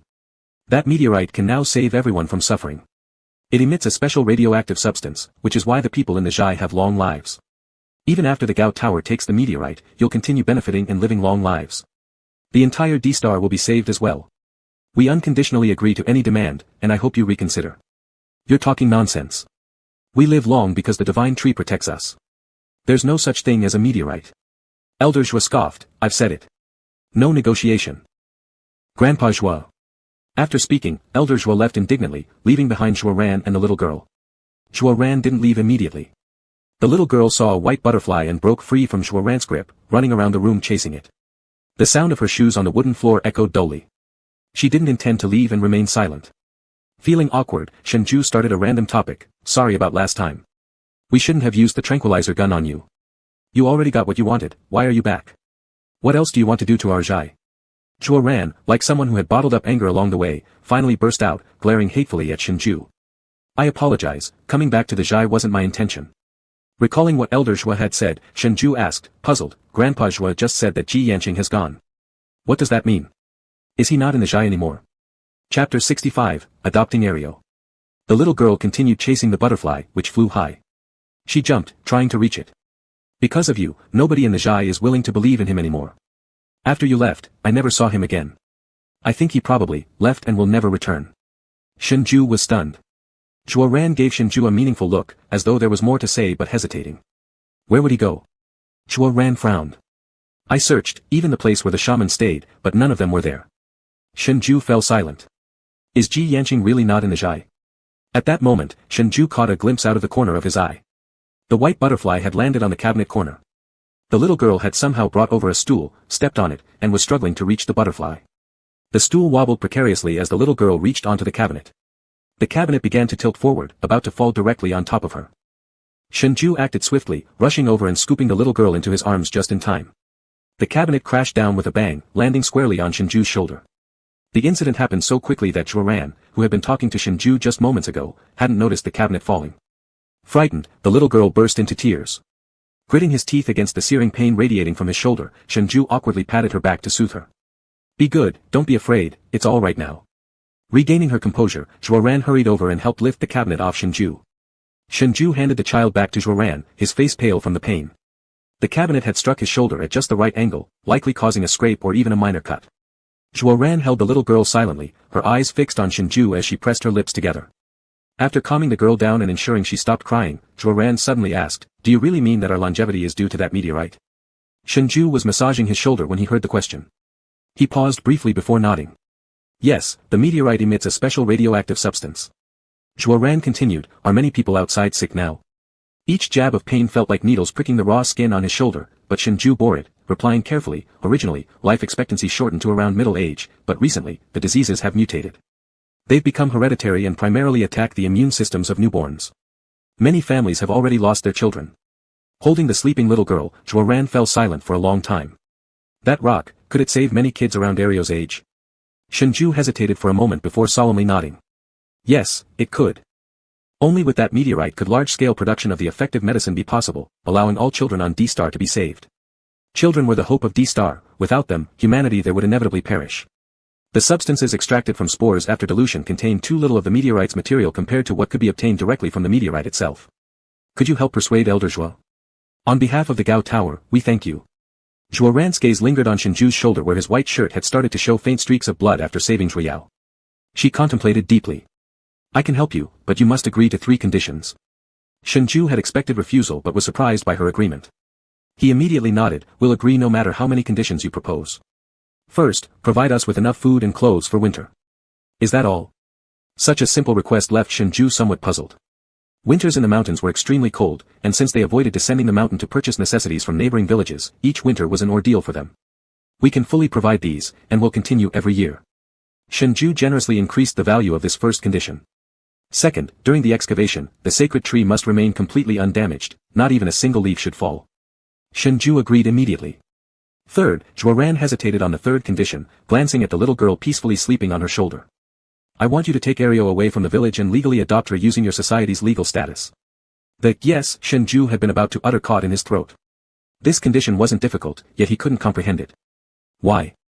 He had only met this child a few times, and she was the last remnant of Zhuoran's older sister. How could Zhuoran wish for him to adopt her? Zhuoran looked out the window, her eyes filled with indescribable sorrow and nostalgia for her late family. I don't want her to be swallowed by this great mountain, like my sister. I want her to see the world outside. Her elder sister had spent her entire life trapped in this mountain. Later, seeing a faint glimmer of light not meant for her, she had desperately clung to it, only to have herself and Zhu Jiwen eventually swallowed by the mountain. Elder Zhuo didn't like Zhuo Yi, and thus didn't like her child either. Without listening to Zhuoran's objections, Elder Zhuo had already arranged the marriage of Ario, who was barely 5 or 6 years old, to a 30-year-old man in the village. The dowry had been accepted, and Ario would be married as soon as she reached adulthood. Just like their sister years ago. Zhuoran didn't want her sister's child to follow in her footsteps. Snapping out of her memories, Zhuoran looked at Shengzhai. If you don't agree, I won't help you. Shengzhai hesitated. But how can you trust me to take care of this child properly? And will Elder Zhuo agree? Ario is my sister's child, his permission isn't needed. Besides, I've implanted a co-feeling bug inside her. If you treat Ario poorly, I'll know. Shengzhai realized that Zhuoran had some unspoken troubles, but he wasn't interested in prying into other people's privacy. He pondered for a while about the future plans with an additional child. He nodded. All right, I agree. I promise to treat this child as my own and provide her with the best education and quality of life. Zhuoran lowered her gaze. After I go back, I will try to persuade my father. Since the village needs to survive the winter, if you agree to our conditions, he will comply. On the day you leave, I'll bring Ario over. Shengzhai agreed fully and added, okay, I'll prepare all necessary living supplies for the little girl. Zhuoran said before leaving that she would give Shengzhai a reply the next day and asked him to wait patiently. On the other side, Elder Zhuo returned to the village even earlier than Zhuoran. He was furious, and the villagers who happened to pass by avoided Elder Zhuo, fearing bad luck. Since the disappearance of Jia Yanqing, Elder Zhuo had been in control of the village. Elder Zhuo didn't return to his residence, instead, he went to a maple leaf forest behind the mountain. In the middle of the maple forest was a path meant for one person to walk on. Elder Zhuo squatted down, sweeping off the accumulated maple leaves with his hands, which were full of creases, revealing a wooden panel with a hidden latch. He lifted the wooden panel, uncovering a dark, bottomless tunnel beneath. As he descended the stairs, he carefully covered the wooden panel again. After he closed it, the autumn wind blew through the maple forest, and falling leaves gently floated down, completely covering any trace of the panel once more. As soon as he entered the tunnel, a peculiar aroma of blood filled the air, spreading throughout the passage. Elder Zhua held a fire starter in his hand, stepping cautiously down the narrow staircase until he reached the deepest part. Chapter 66, Unknown Reason. At the very bottom, a faint kerosene lamp was lit. The dim light from the kerosene lamp vaguely illuminated the underground space. A man with his torso bare, long hair draped over his shoulders, head bowed, unsure whether he was awake or unconscious, was shackled in the corner by iron chains binding his hands and feet. By the young man's side, Du Kong had already escaped. Du Kong was dressed head to toe in black, as if it were his constant wardrobe year-round, never exposing his limb skin. He was holding a jar, collecting the blood from the young man's wrist. The deeper they went underground, the stronger the strange fragrance became. Elder Zhua covered his nose, irritated by the pungent smell, and asked, "What do you need so much of his blood for? If you keep letting it out like this, won't he die?" Du Kong laughed after filling the entire jar with blood. "No, he won't." He sealed the jar of blood and placed it with a row of similar jars. Elder Zhua, exhausted from walking, sat down and poured himself a cup of tea. "Anyway, do you really think no one will notice what we're doing? This place isn't visited often, but it still feels somewhat risky." Du Kong also sat down and leisurely poured himself a cup of tea. "What's there to fear? That parasite will gradually devour his senses and memories day by day. After some time, when all his senses are lost, even if he wakes up, he'll be just like a zombie. He won't pose any threat to your position in the village. I am not of the shaman lineage, I can't truly become a shaman." This thought infuriated Elder Zhua. "You may not become a real shaman, but you can replace him, can't you? As long as Jia Yanqing doesn't reappear, does it matter whether you're the shaman or not? Your status and prestige in the village, what difference is there between them and a shaman? Sometimes, you must expand your thinking. Aren't all the people in the village now only listening to you?" Elder Zhua thought for a moment, agreeing with Du Kang's words, and felt instantly cheerful. "My elder brother speaks reason, it was I who limited my thinking." Elder Zhua and Du Kang had known each other for a long time, not being blood brothers but sharing a bond better than siblings. Du Kang even helped him become a shaman, without asking for anything in return. "By the way, brother Du Kang," Elder Zhua remembered what Shengzhai said about the meteorite bringing longevity, and couldn't help laughing. That outsider said that the longevity of our villagers was due to a meteorite buried under the sacred tree. What a joke. Our clan clearly lives longer because of the blessing of the sacred tree. What nonsense about a meteorite, it's just an excuse for them to come back for samples. There's no way I'll let them in again." Du Kang paused slightly, showing a glint of cunning in his eyes, and lifted his tea. "Right, we are blessed by the sacred tree, and we don't need any meteorite." Putting down his teacup, Du Kang smiled maliciously. "Here's what we should do, let them in. You know well that there are many snake nests behind the mountain. It wouldn't be strange if they get bitten by venomous snakes while digging up the tree." Elder Zhua suddenly understood and almost cheered at the brilliant plan. "Still, you, my elder brother, have the best solutions." "I understand. I'll make the arrangements immediately." Elder Zhua left eagerly. After Elder Zhua left, Du Kang chuckled coldly, "Humph, fool." In the corner of Du Kang's eye, Ji Yanqing remained still and quiet, her head lowered. The worm inside Ji Yanqing was eating the mother worm in her body. And once it consumed the mother worm, the child worm would die as well. With the death of the child worm, Shengzhai would certainly not survive either. It was fortunate that Ji Yanqing was an uncommonly devoted lover. For the sake of protecting the mother worm, she had no choice but to abandon her memories and senses. He stood up and walked to Ji Yanqing's side. Feeling particularly cheerful, he squatted beside her and pinched her chin. He looked at her pale face, clicked his tongue twice, and said mockingly, "Never would have thought, you're just like Shui Yi. But Shui Yi is a woman while you are a man. You're even willing to give up your life for another man, how laughable." Du Kang had been racking his brains on how to dig out the meteorite from beneath the divine tree without Shui Elder and the villagers noticing, but now it was perfect since Shengzhai had come of his own accord. Why not take good advantage of this situation? After your researcher boyfriend helps me dig out the meteorite, I'll kill them instantly. Now, I bet you've already forgotten his name. Although the venomous worm inside Ji Yanqing's body was nearing its death due to being counterattacked by Ji Yanqing's blood, as long as there were 2 more days, Ji Yanqing's memory would be wiped clean, and she wouldn't remember anything anymore.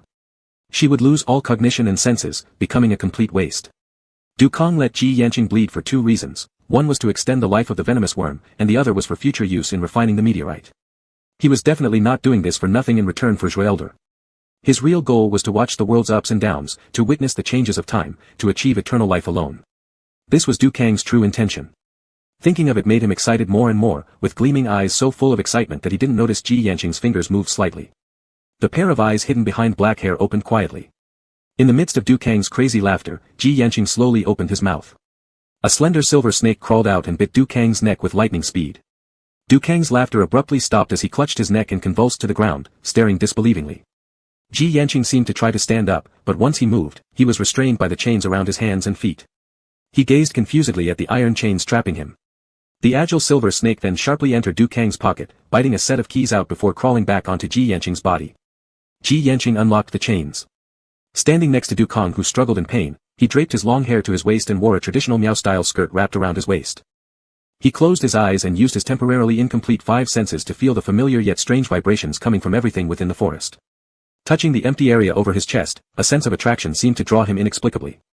So he stepped forward, following his instincts, heading toward the source of that feeling, the familiar village. In the dead of night in the familiar village, a gentle breeze rustled through the silence. The sound of leaves swaying accompanied by an unidentified species chirping formed an odd lullaby.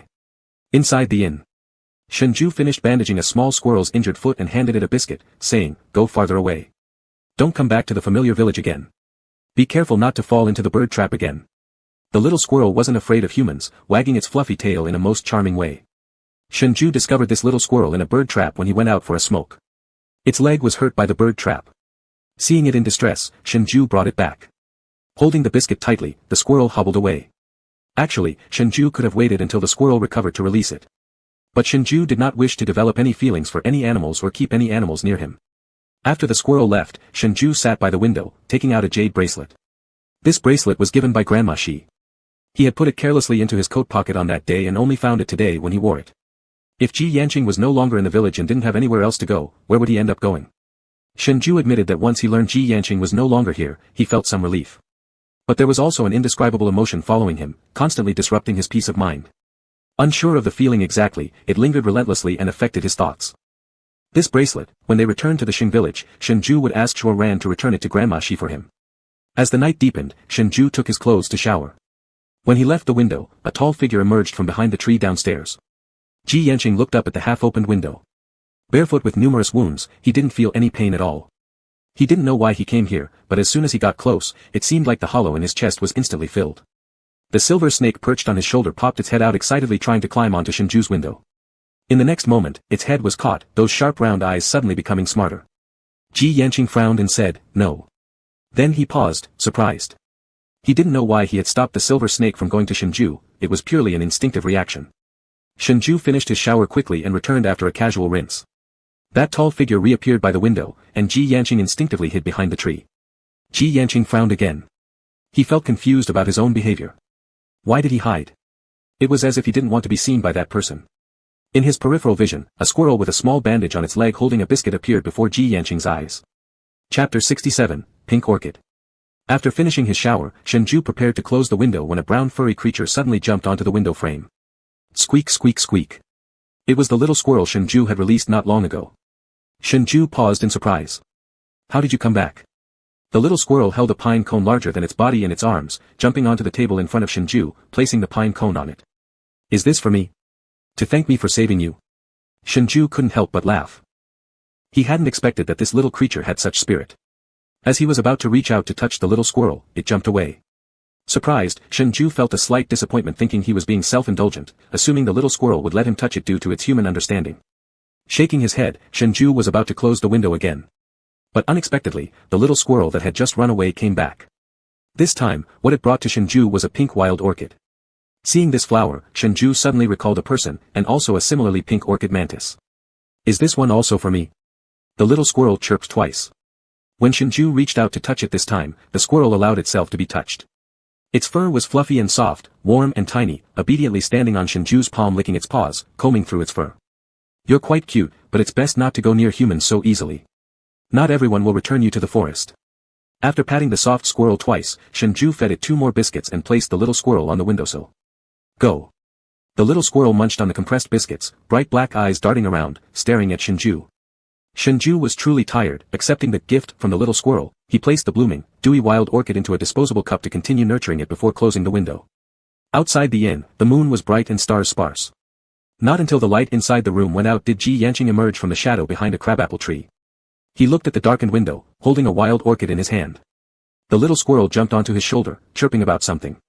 After listening to it finish, Ji Yanqing gently hummed an acknowledgement. "Listen to him, don't go near strangers anymore." Ji Yanqing raised his hand, the squirrel climbed onto it, and he placed the squirrel on a pine tree, where it happily scurried away. Once the squirrel left, the silver snake crawled out from nearby grasses and climbed up to the nearest tree to Ji Yanqing. It greedily stared at the fleeing squirrel. Ji Yanqing called it, but it showed no response. If snakes could drool, it must have soaked Ji Yanqing completely. Such a fat squirrel. So much like eating. But the master doesn't allow. Hatred. Ji Yanqing tapped its head lightly yet firmly, causing the silver snake to hiss in discontent, clearly showing annoyance due to Ji Yanqing forbidding it from eating the squirrel. Do you remember him? Ji Yanqing asked the silver snake, lowering his gaze. The silver snake shook its head. It was the Qi Yu Gu, the companion poison of the high priest, connected to the priest's 5 senses. Since Ji Yanqing had lost his memory, the silver snake wouldn't remember who Shengzhai was either. But similarly, both the man and the snake were intrigued by that familiar yet strange person. The next morning. As soon as Shengzhai opened his eyes, he found another orchid identical to the one last night sitting on the windowsill upon opening the window. He smiled, feeling pleased by the squirrel's antics. Placing the orchid together with the one from the previous night, Shengzhai headed to wash up. In the morning, Zhuo Ran came to find Shengzhai, saying Elder Zhuo had agreed for them to enter the village again. When? Shengzhai was overjoyed. Once you deliver what we need, Zhuo Ran said. Shengzhai immediately reported this requirement to the tower for application. Shen Min agreed, stating that as long as they could get the meteorite, all conditions would be accepted regardless. Looking at the time, Shengzhai estimated the supplies delivery vehicle should have already been expedited and reached by now. True to expectation, a sound of engines echoed outside, delivering everything Zhuo Ran needed. They successfully entered the village. Before entering the village, Shengzhai had reminded the team members not to eat or drink any water or food from the village, they should use only what they had brought with them. This was a precautionary measure. When the truck drove into the village, it drew quite a crowd of curious villagers. Fortunately, Zhuo Ran had given prior explanations. They arrived under the sacred tree. Their advanced equipment made it easy to uproot the sacred tree, but in order to ensure no damage to it, extra patience and meticulousness were required. The detector beeped sharply as it pinpointed the meteorite. There were no villagers around, Zhuo Ran had dispersed them beforehand. Present at the scene were Elder Zhuo, Shengzhai, Zhuo Ran, and the rest of the team. A cloud drifted across the clear blue sky, covering the sun and casting shadows beneath their feet. Shengzhai glanced upward at the gradually changing sky. With the unpredictable weather in the village, Shengzhai worried about rain and urged everyone, let's hurry. Elder Zhuo stared menacingly at the busy crowd before silently stepping back. He waved his hand, signaling for the pre-prepared poisonous snakes to be released into the grass. Hundreds of venomous snakes slithered out from the burlap bags, making their way towards the sacred tree under Elder Zhuo's guidance. Standing in the shadows, Elder Zhuo let an eerie smile curl on his lips as he waited for the anticipated disaster. Found it. A shout of excitement echoed from the team. Shengzhai held up a brown gold meteorite. The meteorite seemed to possess some peculiar force that made Shengzhai, holding it, feel as though his body was infused with an invisible oxygen, his chest unburdened, and his nerve endings exhilaratingly tingling. All the surrounding team members felt the same way. Elder Zhuo froze in shock. Where did all the poisonous snakes go? How did Shengzhai really manage to dig out the meteorite from under the sacred tree? Not a single poisonous snake could be seen, as if they had vanished into thin air. Stunned, Elder Zhuo failed to notice that Zhuo Ran was staring at his actions with wide, trembling eyes, completely disbelieving. Elder Zhuo clenched his teeth and hurried anxiously to find Dukong. Zhuo Ran followed closely behind. After they left, a figure stepped out from beside a tree. Ji Yanqing had changed into a tidy indigo blue Miao outfit, with neatly combed hair and silver jewelry adorned. These items he found in a stilt house deep in the mountains. The furnishings inside, clothes, and even a Miao wedding dress all felt strange yet incredibly familiar to him. His gaze fell upon a patch of grass nearby, where a group of poisonous snakes of various colors lay entangled and trembling, guarded by the silver snake. The silver snake raised its body, issuing a warning hiss, causing them to shiver collectively and scatter in panic. On the other side, stumbling back through the maple forest, Elder Zhuo awkwardly brushed aside the falling maple leaves only to be shocked again. The hidden door was wide open. Not daring to delay further, he quickly dived into the underground passage. Brother. Elder Zhuo's astonishment grew with each revelation. Dukong lay sprawled on the ground, one leg rotted to mush. The smell of Ji Yanqing's blood under his control was like a perfume bottle knocked over, intense enough to make people want to cough continuously. At a glance, Elder Zhuo almost gasped at the sight of the empty chains. Hastily helping Dukong up, Elder Zhuo's voice trembled, brother, what happened? Where's Ji Yanqing? Chapter 68, Preparing to Depart. Dukong looked as pale as a corpse. He closed his weak eyes. His clothing was covered in Ji Yanqing's blood, which he'd taken intending to refine the meteorite. Now he had to waste it all to save his own life. As expected, Shengzhai had taken the meteorite. Thinking of this, Dukong gnashed his teeth in hatred. Yet Elder Zhuo still buzzed in his ears like an annoying fly, asking incessantly, brother, Ji Yanqing escaped. But you said there's no meteorite. So how did those outsiders actually dig it out from under the sacred tree? Dukong repressed a surge of bloody rage and closed his eyes. The Qi Yu Gu was always within Ji Yanqing's body. I didn't realize in time, and he managed to injure me. If he hadn't prepared so much of Ji Yanqing's blood beforehand, losing just a leg would have been the least of his concerns. He likely would have suffered complete organ failure and died of bodily decay. What should we do now? Will Ji Yanqing come back for revenge? Elder Zhuo lost all composure. Du Kong wished desperately to send a venomous bug to silence the useless Elder Zhuo beside him. He endured the excruciating pain of the flesh rotting on his leg, thinking rapidly. Don't panic. If he wanted to take revenge, we'd both be dead by now. That poison insect must have genuinely caused harm to Ji Yanqing. He couldn't remember himself, nor Elder Zhuo, perhaps not even Shengzhai. If Jia Yanqing's blood wasn't let out, the poison bug in his body would be counteracted by the toxins in Jia Yanqing's blood and die quickly. But it was already enough. Even if the poison bug died, the memory loss and sensory trauma Jia Yanqing suffered wouldn't be recoverable in a day or two. There was ample time for Du Kong to recuperate. Once he recovered, he would kill Jia Yanqing and reclaim the meteorite. You arrange someone tomorrow to take me somewhere. Remember, it must be a secret operation, don't let anyone find out. After listening to Du Kang's explanation, Elder Zhuo's uneasy heart eased slightly. Just returning from the maple forest and about to reach the door, he saw a person standing by his house with a white dog. His heart had been frightened countless times that night. Upon recognizing the visitor, he immediately scolded, "Why are you standing here deliberately trying to scare me?" Zhuo Ran's eyes were filled with grief as she tightened the leash of the sea dog at her feet. "A father, why did you use poisonous snakes to harm Shengzhai and others? You clearly accepted their clothes and promised them." Elder Zhuo paused for a moment and then realized the missing poisonous snakes might have been stopped by Zhuo Ran. Anger surged in his heart, and he slapped her. "Slap. You're taking sides with outsiders now." Holding her face, tears welled up in Zhuo Ran's eyes. "Father, was the chief priest driven away by you and Du Kong?" Elder Zhuo felt uneasy. Could Zhuo Ran have discovered the maple forest? No, Zhuo Ran hadn't found it. She was merely guessing based on seeing him releasing the venomous snakes to bite Shengzhai and the others. So what if I did? How much peril has Jia Yanqing brought to the village? Does he still deserve to be the priest? Zhuo Ran shook her head, deeply disappointed. "Father, the one bringing peril to the village is you, conspiring with Du Kong to harm the village in order to drive Jia Yanqing away." The joy in Elder Zhuo after Jia Yanqing left couldn't be concealed, it was the pride and satisfaction of newly gained power. Zhuo Ran had sensed something wrong earlier, but only today had she witnessed it firsthand. "Father, this mountain consumes people, this village devours people, you've all been consumed by it." After saying this, Zhuo Ran gave one last look at her father who used to love her the most since childhood. She said resolutely, "Father, I don't want to stay here anymore." Elder Zhuo thought she was spoiled and didn't take her seriously, telling her casually to go as far as she wanted. Wiping away her tears stubbornly, Zhuo Ran decisively went downstairs to pack her belongings. Nai. Her clothing was gently pulled by a small hand, and Zhuo Ran turned around to see little A Yao's tender face. Zhuo Ran smiled and picked her up. Yao, Nai is going to a very faraway place. It's dangerous on the way, and Yao can't follow." A Yao listened innocently, and through those black eyes similar to Zhuo Yi's, Zhuo Ran seemed to see her elder sister. She was leaving the village, heading afar, traveling, seeing every mountain and river her sister hadn't seen, looking for Jia Yanqing. The journey was perilous, she couldn't allow Zhuo Yao to endure hardships by following her. "Nai, would you like to take you to meet the older brother we met yesterday? Do you like him?" After pondering carefully, remembering how Shengzhai saved her yesterday, A Yao nodded. Rao likes. Having lost her parents, she was more introverted than children her age but also matured early. It seemed she felt something. Using her soft baby voice, she lightly touched Zhuo Ran's swollen cheek and blew, as if trying to help relieve her pain. "Nai won't come to see Rao for a long time, will she?" Struggling not to cry, Zhuo Ran shook her head. "No, once Nai finds the chief priest, I'll come to see Yao." A Yao didn't respond. Zhuo Ran held her tightly and looked for Shengzhai, who was preparing to leave. Shengzhui's team had neatly parked their vehicles by the side of the road. He was directing the crew in loading the instruments onto the truck. Upon seeing Zhuo Ran, Shengzhai stopped his work and ran over. Noticing the redness and swelling on Zhuo Ran's face, Shengzhai hesitated but didn't say anything. Zhuo Ran only quietly whispered a few farewell words to Zhuo Yao and then handed the child to Shengzhai.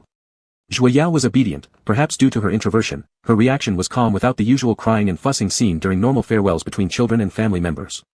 "If you dare to treat her poorly, I won't forgive you." Zhuo Ran warned Shengzhai fiercely, though the tears in her eyes and her swollen cheeks made her threat less convincing. "I will take care of her." Shengzhai took out candies prepared in advance from his pocket, and the colorful wrappers soon attracted Zhuo Yao's attention. Shengzhai unwrapped a candy and gave it to Zhuo Yao. Receiving the candy, Zhuo Yao remembered to express her gratitude with halting and babyish Mandarin. "Thank you, big brother." Shengzhai was momentarily stunned. Zhuo Ran explained, her Mandarin is not yet proficient. "After you go back, you need to find her another teacher. I've only taught her some simple things."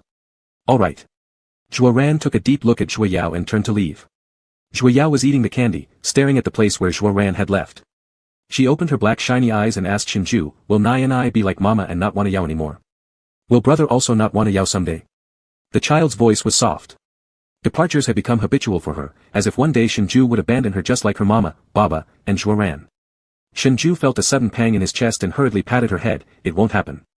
Your mama has just gone to a very far away place, and your aunt Zhuoran won't abandon you either. He didn't know why Zhuoran had entrusted Zhuoyao to him, but he was certain Zhuoran hadn't abandoned Zhuoyao. Perhaps one day in the future, Zhuoran would appear in the city where he was and meet with Zhuoyao. Once the equipment had been packed away, Shengzhou prepared to set off. After Shengzhou carried Zhuoyao away, Ji Yanqing quietly released a spider to make the crew guarding the equipment temporarily fall unconscious. Chapter 69, Why So Familiar? The journey back to the high tower was peaceful. Autumn winds carried fallen leaves, which slowly scattered along the road they had traveled. Zhuoyao fell asleep in Shengzhou's arms. Upon arrival at their destination, Shengzhou immediately carried the child into the room to rest, and after assigning an A-class robot to watch over her, he went to handle his own work. The meteorite storage box was transported to the highest level secret laboratory for research and preservation. He was still not permitted to participate in the project. The equipment needed to be returned to the warehouse, so Shengzhou put aside his faint sense of disappointment and went to the basement where the vehicles were parked to take stock of the instruments. Lifting the tarpaulin, Shengzhou crawled inside. One by one, he checked and counted each item before bending down to write on the registration form. Splash. The truck bed was large and spacious, and suddenly, there came an odd noise from deep inside.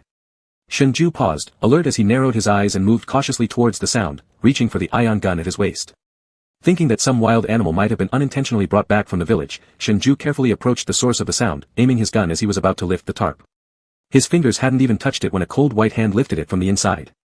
In the next moment, Shengzhou froze completely. His body reacted faster than his brain, the ingrained fear triggering an instinctive swift retreat. The one who had caused the commotion wasn't an animal, it was a person. It was Ji Yanqing, the person who kept appearing in his nightmares. Ji Yanqing. Shengzhou's hand holding the gun trembled uncontrollably. There were traces of dirt on Ji Yanqing's clothes and face from the tools and tarpaulin, smearing her once exquisite attire and beautiful complexion, and her hair was disheveled. She seemed embarrassed about showing up in such a state, fidgeting nervously with the strands of hair near her chest. Ji Yanqing. How did you end up here? Shengzhou watched her warily, his fingertips shaking violently. Ji Yanqing. Is that my name? Ji Yanqing's melodic voice struck a chord in Shengzhou's heart, making him shiver. But soon he noticed something strange about Ji Yanqing. Because in her eyes, there was unfamiliarity and confusion, as though she didn't recognize him at all.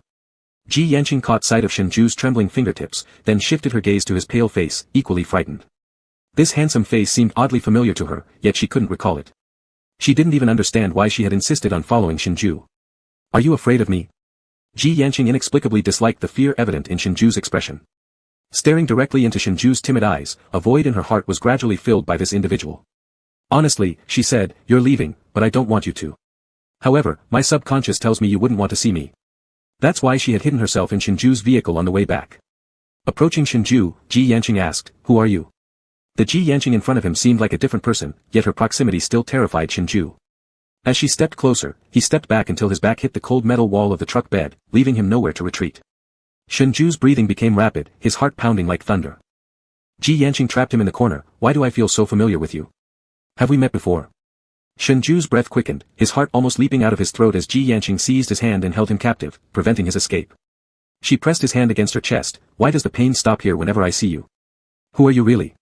Chapter 70, Shengzhou's home. Ji Yanqing gripped Shengzhou's hand tightly. Scars covered its surface, especially at the wrist where ghastly knife wounds had not healed as they usually would. Instead, they remained like grotesque centipedes clinging to his forearm. Shengzhou was momentarily stunned. Amidst the erratic pounding of his heart, Shengzhou noticed something abnormal about Ji Yanqing. Struggling to keep his trembling voice under control due to sheer terror, Shengzhou stammered, you don't remember me. Ji Yanqing stared intently at Shengzhou and slowly shook her head. Though still skeptical, Shengzhou found no hint of pretense on Ji Yanqing's face. You haven't answered me yet. Who are you? Why do I feel so familiar with you? Ji Yanqing lowered her gaze, her voice clear but gentle. At a loss for words, Shengzhou was subjected to Ji Yanqing's piercing glare, as though she wouldn't rest until he provided an answer. The commotion in the truck caught the attention of someone outside. A patrolling soldier from the tower, gun in hand, approached cautiously. Upon hearing the footsteps, Shengzhou hastily pushed Ji Yanqing back beneath the tarpaulin and quickly covered her. The soldier lifted the tarpaulin from the outside, surprised to see Shengzhou there. Dr. Shen. Shengzhou calmly replied, I'm inventorying the equipment to be returned. Assured, the soldier said, oh, sorry for interrupting, Dr. Shen. No problem, Shengzhai responded.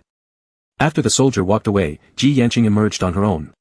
She glanced down at her dirty clothing and furrowed her brow. With people constantly passing by, Ji Yanqing couldn't linger. Before the soldier returned for another patrol, Shengzhai hesitated for a few seconds and tentatively asked, "Do you really not remember me?"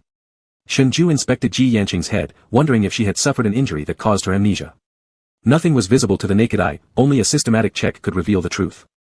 "I don't remember, but I should know you," Ji Yanqing said. With amnesia clouding her mind, all past memories, including the affection charm that once bound them, were gone. Subduing his fear, Shengzhai rummaged through the cargo and pulled out a new set of white lab coats. These coats were designed to protect against corrosive substances, allowing Ji Yanqing to hide her distinctive tribal attire and long hair. Shengzhai handed it to her, determined to take her away regardless of the circumstances. "Put it on." Ji Yanqing frowned, evidently not fond of the garment. But she accepted it nonetheless. "I don't know how to wear this kind of clothes." Time was pressing for Shengzhai. He worried about someone else discovering their visitor and pondered how to smuggle a living person out of the area. Seeing an abandoned container of discarded experimental equipment in the corner of the truck, an idea struck him. This one-time use equipment was supposed to be sent to a designated location for disposal after use, which happened to be outside the tower. Shengzhai and Ji Yanqing, now fully disguised, pushed the container of discarded equipment out together. On the way out, they encountered the same patrolling soldier again, who was surprised to see an unfamiliar person next to Shengzhai. "The equipment is too heavy, so I got some help," Shengzhai smoothly explained. Deeply respectful towards researchers from the 90th floor, the soldier stepped aside, letting them pass. Shengzhu's performance was impeccable, while Ji Yanqing peeked sideways at Shengzhu's profile from beneath the white protective suit. Once they successfully exited the tower, Shengzhai hurriedly led her to his home. Ji Yanqing removed her protective suit. Shengzhai exhaled deeply. "I'm not supposed to be seen by others?" Ji Yanqing asked, confused about Shengzhu's actions. Realizing the gravity of whom he had brought home, Shengzhu's heart tightened once more as he re-established his guard toward Ji Yanqing. Before him stood the same beautiful figure he remembered, elegant, cold, her previously dark eyes now brimming with bewilderment. There was no deceit in Ji Yanqing's eyes, and why would she bother deceiving Shengzhai, already under her affection charm? If Ji Yanqing had wanted to, she could have sought him out long before using her charms to bind him to her side. Shengzhu's mind raced furiously. Could it be true that Ji Yanqing remembers nothing? With amnesia, Ji Yanqing forgot everything, even herself. This could also mean an opportunity for Shengzhai to sever all ties with Ji Yanqing, right? He shouldn't have brought her home. He could have easily concocted an excuse to send her far away. The city was not a forest, not a village, though Ji Yanqing possessed remarkable skills, she felt powerless within the urban landscape. But instead of acting impulsively, she brought the person back home first. Shengzhai closed his eyes momentarily. He recalled the anguished look in Ji Yanqing's eyes on the day he left and remembered Zhuo Ran telling him how no one in the village believed in her anymore, which was why she had departed. After Shengzhai left, something must have happened to Ji Yanqing, something that caused her sudden loss of memory. Silent, Shengzhai only stared at Ji Yanqing. Glancing at Ji Yanqing's dangling arm, where dense scars from old and new cuts mixed with dirt and grime, Shengzhu's lips tightened, an indescribable bitterness piercing his heart. In the end, he owed Ji Yanqing. But did he really want to keep Ji Yanqing by his side? Ji Yanqing was full of instability. Even if she didn't remember herself now, it didn't mean she would never remember again. And when she did remember, what actions might she take then? Shengzhu's head throbbed with pain. What's wrong? Ji Yanqing continued observing Shengzhai. This person by her side made her feel calm and peaceful, as if a desert traveler had finally found an oasis. Shengzhai showed the slightest discomfort, and even the smallest sign wasn't missed by her. Her body reacted faster than her mind, reaching out to touch Shengzhu's furrowed brow. As soon as she touched him, Shengzhai recoiled like a reflex, stepping back several paces. Ji Yanqing's hand froze in the air. She didn't understand why this person before her seemed so afraid of her. Shengzhai needed a moment to escape, some personal space and time to sort through his thoughts. Remembering that Zhuo Yao was still in his dormitory inside the high tower, Shengzhai found the perfect excuse to leave. "I need to go out for a bit, stay here, and don't wander around." With that, Shengzhai fled as if escaping. Instinctively, Ji Yanqing wanted to follow but Shengzhai didn't give her the chance, shutting the door from the outside directly. The indoor environment was simple but filled with unfamiliar gadgets Ji Yanqing had never seen before, the rectangular black box hanging on the wall, or the white object about half a person's height that automatically emitted comfortable, moist water mist when they entered. Looking around, Ji Yanqing could feel this was Shengzhu's place, as his presence permeated everywhere. This was Shengzhu's home. If it was his home, he would surely return. Ji Yanqing looked down at her dirty self and eventually chose to sit cross-legged on the floor by the window, quietly waiting for Shengzhu's return.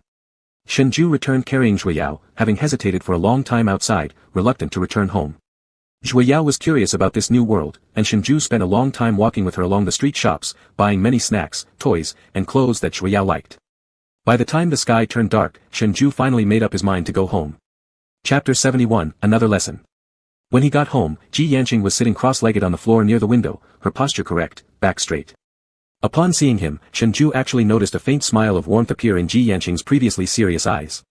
Ji Yanqing stood up. I'm dirty, so I can't sit anywhere else. Her gaze fell on Yao cradled in Shengzhu's arms, who was also looking at her with bright eyes. Both big and small gazed at each other with both familiarity and estrangement. Yao, because of her young age, barely remembered seeing Ji Yanqing.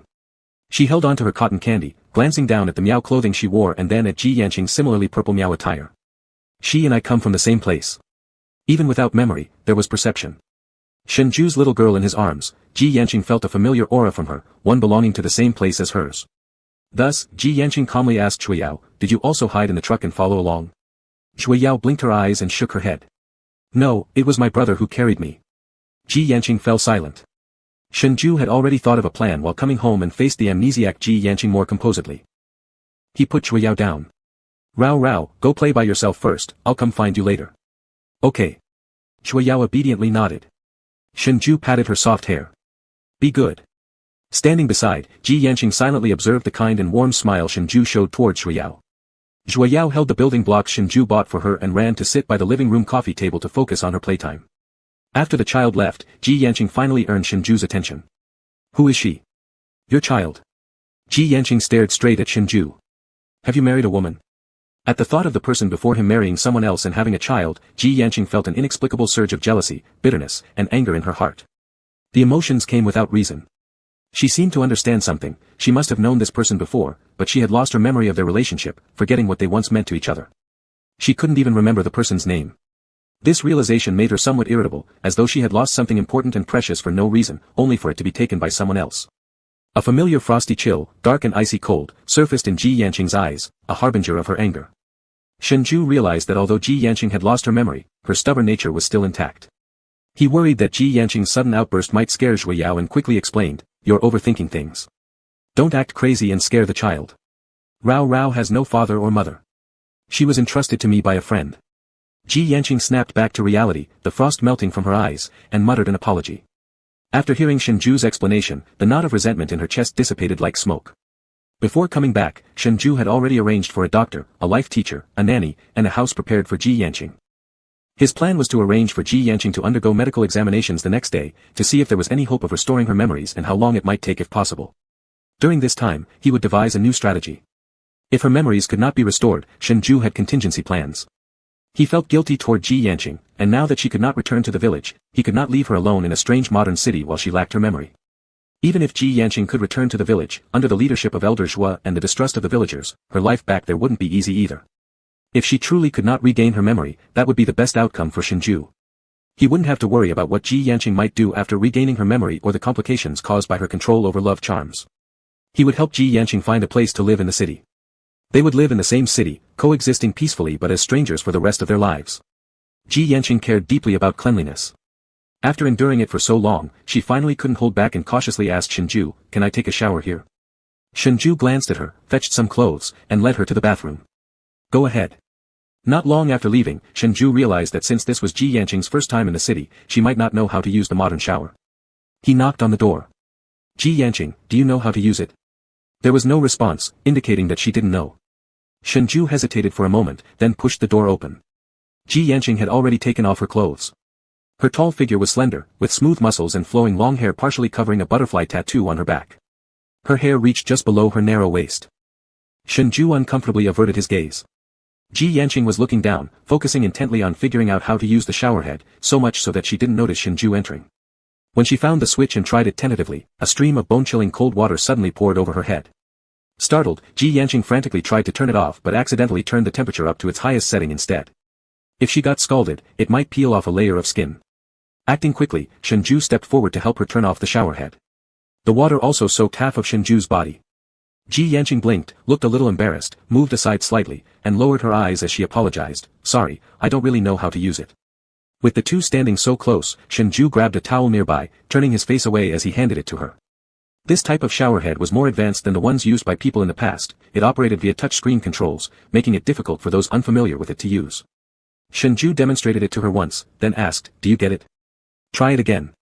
Between the touchscreen buttons for hot and cold water, Ji Yanqing hesitated for a few seconds and then chose the cold water. Afraid of being drenched on the other side of his body, Shenzhou hurriedly pressed Ji Yanqing's hand to stop her. Not that one. The warmth of Shenzhou's palm against Ji Yanqing's hand drew her attention. She looked at their hands pressed together and softly said, "Sorry, can you teach me again?" Shenzhou also noticed that his hand was still on Ji Yanqing's and quickly pulled it away, his cheeks flushing red, whether due to the heat of the steamy, enclosed bathroom space or for another reason. He distanced himself from Ji Yanqing, walked over to the bathtub beside her, turned on the faucet, and filled the tub with warm water. He took shampoo, conditioner, and body wash, explaining carefully to Ji Yanqing which to use first and how to apply them. Ji Yanqing listened attentively, like a diligent student. But when it came to practice, the sight of her trying to rinse her hair lathered with shampoo nearly 10 times left Shenzhou utterly disheartened. Finally avoiding further mishaps, Shenzhou helped fill a bathtub with warm water and instructed Ji Yanqing on proper usage of each item. In the end, her serious attitude during instruction followed by repeated failures and practical attempts only highlighted the absurdity of the situation. How could losing her memory result in not even knowing how to wash her hair? He clearly wasn't expecting Ji Yanqing to finish washing herself properly without help. Shenzhou felt a mix of annoyance and resignation as he drained the water again, inviting Ji Yanqing, who was already disheveled with foam, to lie down in the bathtub. Ji Yanqing obediently followed his instructions. It took Shenzhou 5 full rinses to finally get all the excessive shampoo out that he himself had applied generously. Her long hair was difficult to clean, and he wondered vaguely how Ji Yanqing managed it alone back in the village. Shenzhou worked up a sweat scrubbing Ji Yanqing thoroughly until she was finally spotless from her dusty state. After washing, Shenzhou asked Ji Yanqing to change into his clothes. Ji Yanqing seemed somewhat reluctant. He didn't like these garments. He glanced at his dirty original clothes, thought about it for a moment, and then reluctantly put on what Shenzhou gave him. With modern t-shirts on, Ji Yanqing's height and long legs were accentuated even more. A set of oversized t-shirts and shorts Shenzhou had bought and hardly used transformed Ji Yanqing into a model-like figure. Shenzhou noticed his reluctance. Perhaps because the amnesiac Ji Yanqing looked too harmless, it became difficult to associate this person with the old Ji Yanqing they once knew. There's only this choice. If you don't like it, you still have to wear it. Chapter 72, Can We Be Reconciled? To save time, Shenzhou decided against teaching Ji Yanqing how to use the hairdryer and simply dried his hair directly. Without her Miao ethnic costume, the scars on Ji Yanqing's exposed arms stood out gruesomely, some of them had been soaked in water and hadn't healed yet, looking ghastly white.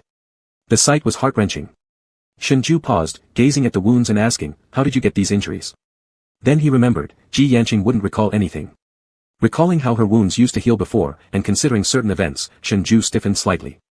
Dukong had given him a charm which might explain why Ji Yanqing could no longer self-heal her wounds. Clutching the hairdryer tightly, he fell silent. Ji Yanqing stared at the injury on his wrist, shaking his head, "I don't remember." He didn't mention being confined, something instinctively told him not to speak of it to Shenzhou. Although the wound didn't hurt, it looked ugly, and short sleeves couldn't cover the scar. Ji Yanqing thought Shenzhou found it hideous, so he uncomfortably rested his arm across his knees. As Shenzhou left the room, Ji Yanqing followed. An empty room was prepared, and Shenzhou brought out a medical kit. He instructed Ji Yanqing to sit by the bed, and Ji Yanqing obediently complied. If left untreated after contact with water, Ji Yanqing's wounds could become inflamed or infected. "Give me your hand." Shenzhou located cotton swabs, disinfectant, and bandages. Holding Ji Yanqing's arm in his hand, Shenzhou gently cleaned the mud and grime out of his wounds with a cotton swab soaked in antiseptic. While doing this, Shenzhou deliberately collected 2 pieces of gauze stained with Ji Yanqing's blood. This action triggered a fleeting memory fragment in Ji Yanqing's mind, making his arm twitch, startling Shenzhou who assumed he caused pain. Ji Yanqing frowned, deep in thought. Shenzhou paused his movements, instinctively asking, "Does it hurt?" The atmosphere grew more familiar. Ji Yanqing suddenly questioned, "Did I ever bandage you like this before?" Shenzhou's heart leapt but denied outright, "No." Ji Yanqing frowned, attempting to say something else. At that moment, a small figure darted through the door, holding a crimson-red pendant in their hands. "Brother, I found this. It's so beautiful." Shenzhou's heart jolted. Ji Yanqing also hesitated momentarily. That pendant stirred an unfamiliar familiarity within Ji Yanqing, even more pronounced than Shenzhou had evoked in him. It was as if it originally belonged to him. The liquid inside the pendant swung freely when Zhui Yao brought it into the room, gleaming red under the light, seeming alive. Shenzhou's heartbeat quickened. Afraid the pendant might trigger Ji Yanqing's memories, he hurried to take it from Zhui Yao's hand but was beaten to it by Ji Yanqing. Holding the pendant, Ji Yanqing closed his eyes, sensing the connection between the pendant and himself. "Shenzhou, you." When he reopened his eyes, Ji Yanqing fixed his gaze on Shenzhou. Zhui Yao watched curiously from the side. Ji Yanqing stared intently at Shenzhou's flustered eyes and said, "This pendant belongs to me. I can feel it's important to me. Since it is, I wouldn't give it away easily unless the person means more to me than this pendant." Were we lovers in the past? Shengzhu's breath hitched. Denying it now would seem unreasonable. But he didn't know how to respond, his lashes fluttered slightly, and his pupils dared neither to move away easily nor to make eye contact with Ji Yanqing. It was as if Ji Yanqing could peer into his inner thoughts. Ji Yanqing stopped pressing the question and instead shifted his gaze to the pocket of Shengzhu's suit jacket. Inside was a work ID card. Ji Yanqing took it out and looked down at the name on it. Shenzhou. The sudden utterance of his name made Shenzhou's nerves jump. Shenzhou, tell me, were we lovers in the past? Ji Yanqing, holding the pendant, asked again. Shenzhou took 2 deep breaths. Yes, but we broke up. Ji Yanqing paused in surprise. Did you initiate it? Since Ji Yanqing remembered nothing, Shenzhou spoke freely. It was an amicable breakup. Ji Yanqing furrowed his brows. Why did we break up? To avoid revealing his fabricated lies through direct eye contact, he bent down to tidy up the medical kit and said, our feelings didn't align, neither of us could stand each other, so naturally, we split up. Ji Yanqing fell silent for a moment, as if pondering whether Shenzhou's words were true or trying to recall the past, but he remembered nothing. Without memory, when Ji Yanqing had first met Shenzhou, the fear Shenzhou showed towards him needed explaining. Shenzhou tidied up his things, picked up the medical box, and prepared to leave with Shui Yao when his arm was caught by Ji Yanqing. When I first saw you, you were very afraid of me. Did I do something that made you hate me? Shenzhou turned back, gathering his courage. Yes, you put a love charm on me. Ji Yanqing appeared perplexed. What is a love charm? Shenzhou also fell silent. With no recollection, Ji Yanqing's body still housed the insect that couldn't be dispelled, but he wouldn't manipulate it anymore. He thought about it and decided to skip the topic of the love charm. In short, we broke up. You did things that made me hate you, and I did things that made you dislike me. If we have to compare, I owe you more. Therefore, I won't abandon you. Tomorrow, someone will come to check your head, and there will also be a life teacher coming to teach you modern daily common knowledge. You should study well. He had spoken quite a lot, not sure whether Ji Yanqing could fully understand. From his words, Ji Yanqing only gleaned key information. You mean our breakup was serious? Shenzhou sounded like he was brainwashing the amnesiac Ji Yanqing. Exactly. Ji Yanqing lapsed into silence for 2 seconds before adding, this doesn't make sense.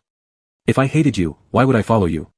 It seemed as though he had made a decision, his eyes black and determined as they locked onto Shenzhou's. So, Shenzhou, I don't hate you. There must have been another reason for our breakup. After leaving the maple forest, the hollow within Ji Yanqing grew bit by bit until he found the calming, mysteriously attracting presence from all living things in the forest. Following that presence, he found Shenzhou, which filled that void. How could such a feeling exist if he hated Shenzhou? Due to the lost memories, Ji Yanqing didn't know what had transpired between him and Shenzhou in the past. All he knew was that only beside this person, only when he could see and touch him, his heart wouldn't ache or feel empty. Thus, his tone softened, and looking up at Shenzhou with newfound gentleness, he softly asked, I can't remember what happened between us in the past, but I'm certain of my heart. I refuse to break up with you, Shenzhou. Can we reconcile? Shenzhou felt a tremor in his heart tip, his wrist caught by Ji Yanqing felt as if branded by hot iron, and his heartbeat went haywire.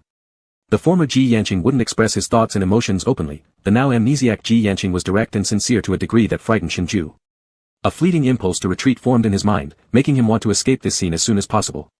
He abruptly pulled his hand back and fled the room without looking back. Chapter 73, Whimpering. Shenzhou sat on the balcony smoking. Ji Yanqing watched him through the balcony glass. He was thinking, regardless of whether it was before or after losing his memory, he was unwilling to break up with Shenzhou. He may not remember the reasons, but his intuition would not deceive him. He liked this person before him. Otherwise, everything done subconsciously could not be explained.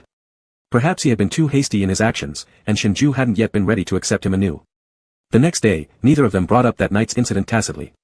Last night, Shenzhou had thrown Ji Yanqing's set of Miao costume into the washing machine, cleaned it thoroughly, and hung it on the balcony to dry. When he woke up in the morning, he found Ji Yanqing had taken it down and dressed himself. He combed himself neatly, the shining silver jewelry just as when he first arrived, jingling as he wore it all over his body, complicated yet beautiful.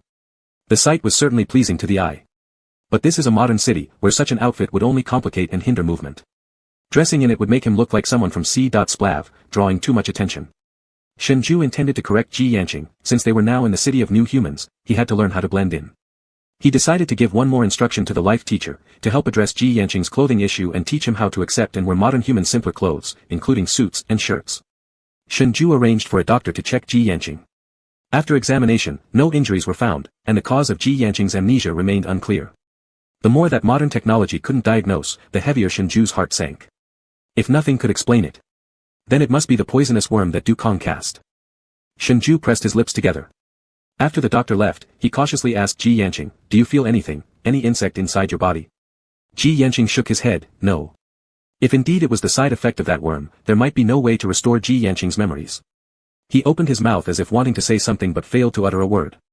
A knock on the door interrupted them. It was the life teacher Shengzhai arranged for Ji Yanqing. Ji Yanqing had no experience with modern life.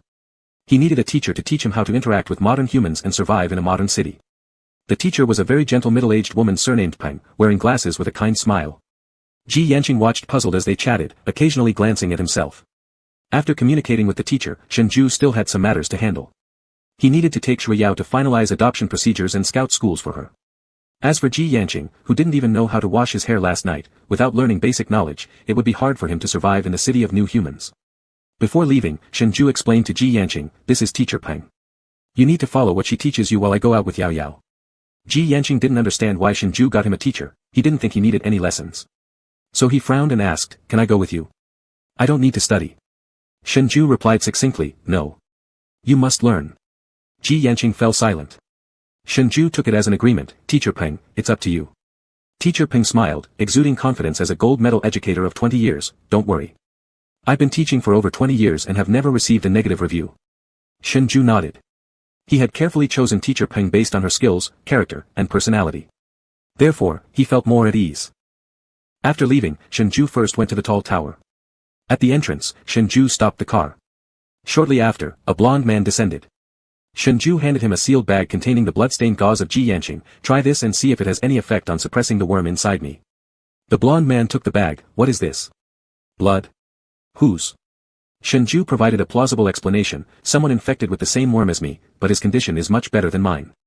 I suspect he may have antibodies or some immunity." The man immediately became interested and hastily bid farewell to Shengzhai before rushing back to the lab.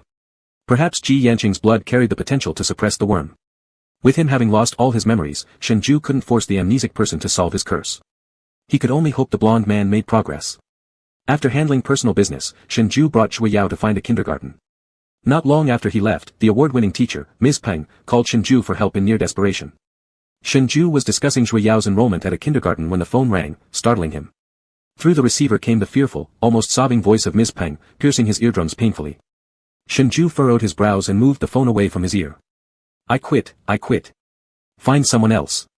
Her tone shifted dramatically from moments ago when she had been poised and professional. "What? What happened, you?" Beep beep beep. Before Shengzhai finished speaking, the call was hung up. Alarmed, he apologized to the kindergarten director and rushed home with Shui Yao. As soon as Shengzhai arrived home, he met the disheveled Ms. Peng face to face. She almost tripped, losing a shoe in the process, so Shengzhai quickly supported her. "What's wrong? What happened exactly?"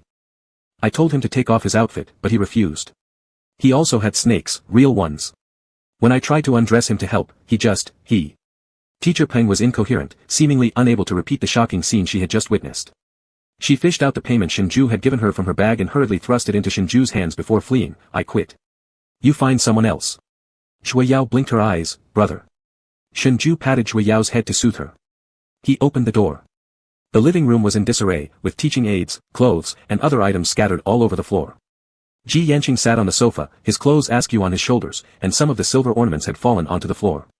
His complexion was sullen, and there was a suppressed anger in his eyes, while his jaw was tightly clenched. Seeing the mess, Shengzhai was at a loss for words and exclaimed irritably, "What did you do? Why did you scare Teacher Peng like that?" Teacher Peng was someone Shengzhai had spent several days carefully selecting. She originally didn't teach adults, but after much persuasion and paying 3 times the usual wage, she had finally agreed. "So what exactly did Ji Yanqing do?" "I told you I didn't want to change." Ji Yanqing paused, his eyelids blushing red with shame and annoyance. "She tried to undress me and forced me to wear something else." Ji Yanqing clenched his jaw, his fists balled up on his knees, looking both angry and aggrieved. Upon hearing this, Shengzhai became even angrier. "That's your life teacher, and she was teaching you how to wear modern clothing. Your outfit is not convenient to wear in the city. You." He thought about the snakes Teacher Peng mentioned, causing his scalp to tingle. Teacher Peng talked about snakes. Did you use your snakes to scare her? Where did the snakes come from? Shengzhai hadn't noticed any snakes on Ji Yanqing, assuming the silver snake had been left behind in the village. Ji Yanqing remained silent, his gaze cast downward. With a child still at home, it was concerning that Ji Yanqing could carry snakes so carelessly. Shengzhai glared at Ji Yanqing and pressed on, "This is a city. How can you bring snakes around casually? What if someone gets bitten?" Ji Yanqing stubbornly retorted, "It won't harm anyone without reason." Shengzhai felt a wave of irritation in his mind. Calming himself down, he tried to communicate with Ji Yanqing as gently as possible. If you really don't want to change into modern clothes, I won't force you anymore. But you must tell me where the snake is. His gentle tone seemed to work. Ji Yanqing looked at Shengzhai through reddened eyelids, then slightly opened his lips, allowing a long silver-white snake to crawl out of his mouth and onto his palm. He held the snake up in front of Shengzhai, and the silver snake happily flicked its tongue at him. Shengzhai drew in a sharp breath and quickly stepped back 2 paces. Setting aside how Ji Yanqing managed to hide the snake in his mouth, Shengzhai now understood why Teacher Peng had been so terrified. On the side, Zhuiyao saw the little snake and instead of being scared, her eyes lit up as she ran up to Ji Yanqing, asking eagerly, "Can I touch it?" Chapter 74, Pathetic. Before Shengzhai could stop her, the silver snake turned around, glancing at Ji Yanqing for permission. Upon receiving it, the snake slithered into Zhuiyao's cupped hands. Zhuiyao loved it, showing no fear at all and gently stroking the small snake's head. The silver snake closed its eyes blissfully under her petting. "Can I take it to play with my friends?" Zhuiyao looked expectantly at Ji Yanqing. Zhuiyao's friends were a bunch of dolls and stuffed animal toys. Ji Yanqing nodded, "Sure." Zhuiyao thanked him and excitedly ran off to the living room with the little snake in her hands. Unsettled, Shengzhai prepared to go and tell Zhuiyao to return the silver snake to Ji Yanqing. As he was about to leave, Ji Yanqing, who had his head bowed, spoke up, "It won't hurt anyone. Don't worry about Zhuiyao getting bitten."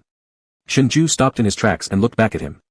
He suddenly realized that the silver snake indeed obeyed Ji Yanqing well and was able to stay hidden inside his mouth unnoticed, suggesting it was far from an ordinary snake but possibly some kind of charm or sorcery. Yet, if Ji Yanqing had lost all his memories, why was the snake still by his side? "Do you know where that snake came from?" Shengzhai probed cautiously. Ji Yanqing's clothing was in disarray, the clasps of his Miao attire having come undone. His shoulder, torn during the dispute between him and Teacher Peng, revealed that his fine garment couldn't be worn again. His jaw was still clenched, his long lashes half covering his dark eyes. His lips were stubbornly pursed, his red-tinged eyelids contrasting against the mole at the corner of his eye. In this state, he looked as though he'd endured a great wrong, and despite it all, he exuded an inexplicably pitiful quality. He said, "It is as important to me as you are.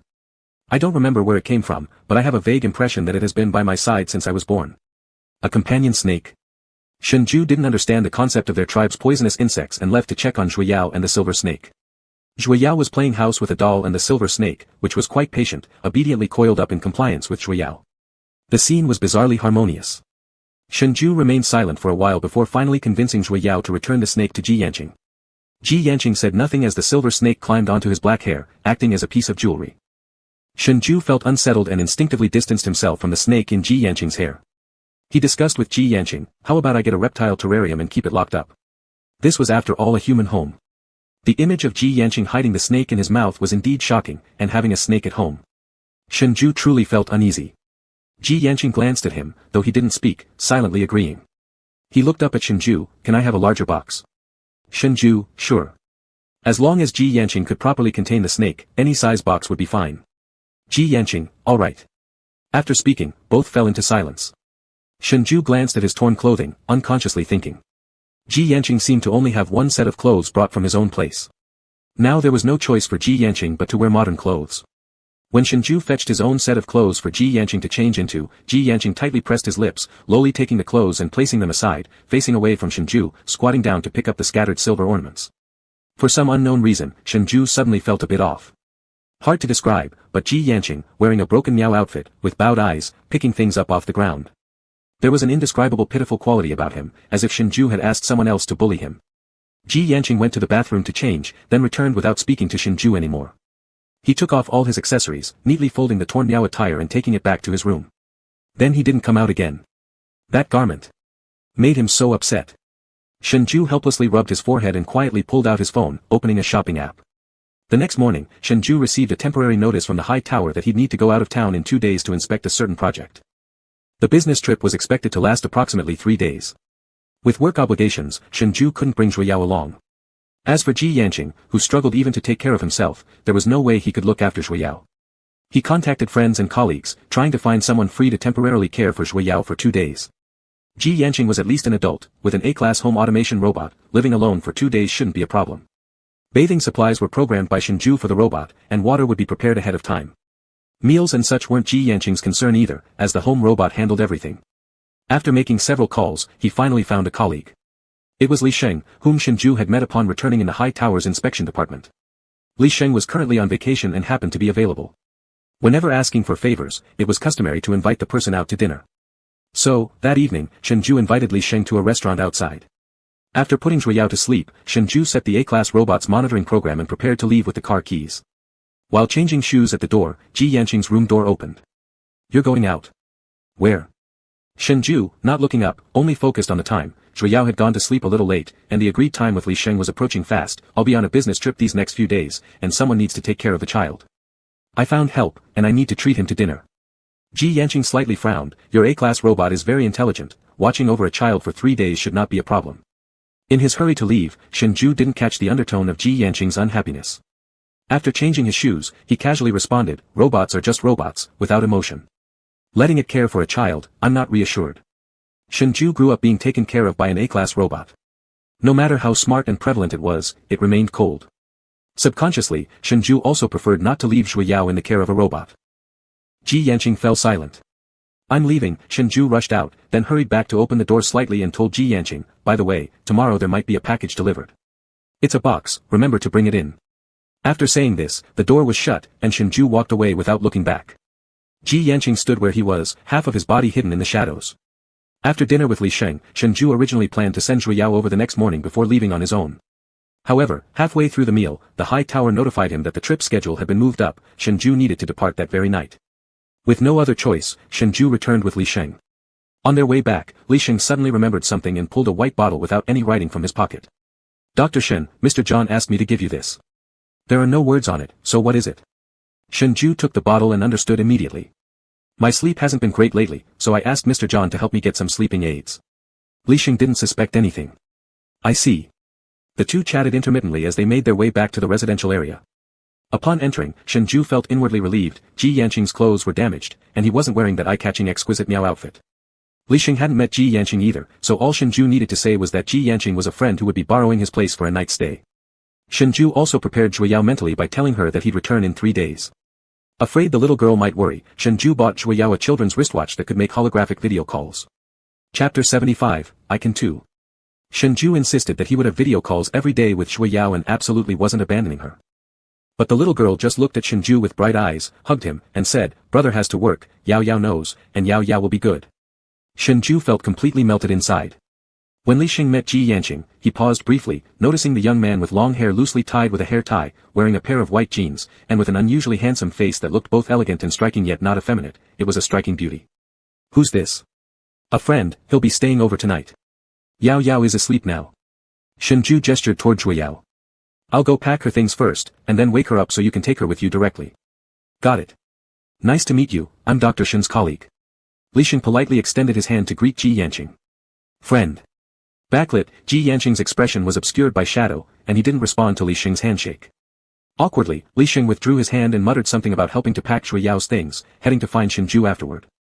Zhuo Yao's pink room was newly renovated and still airing out. She slept in another room.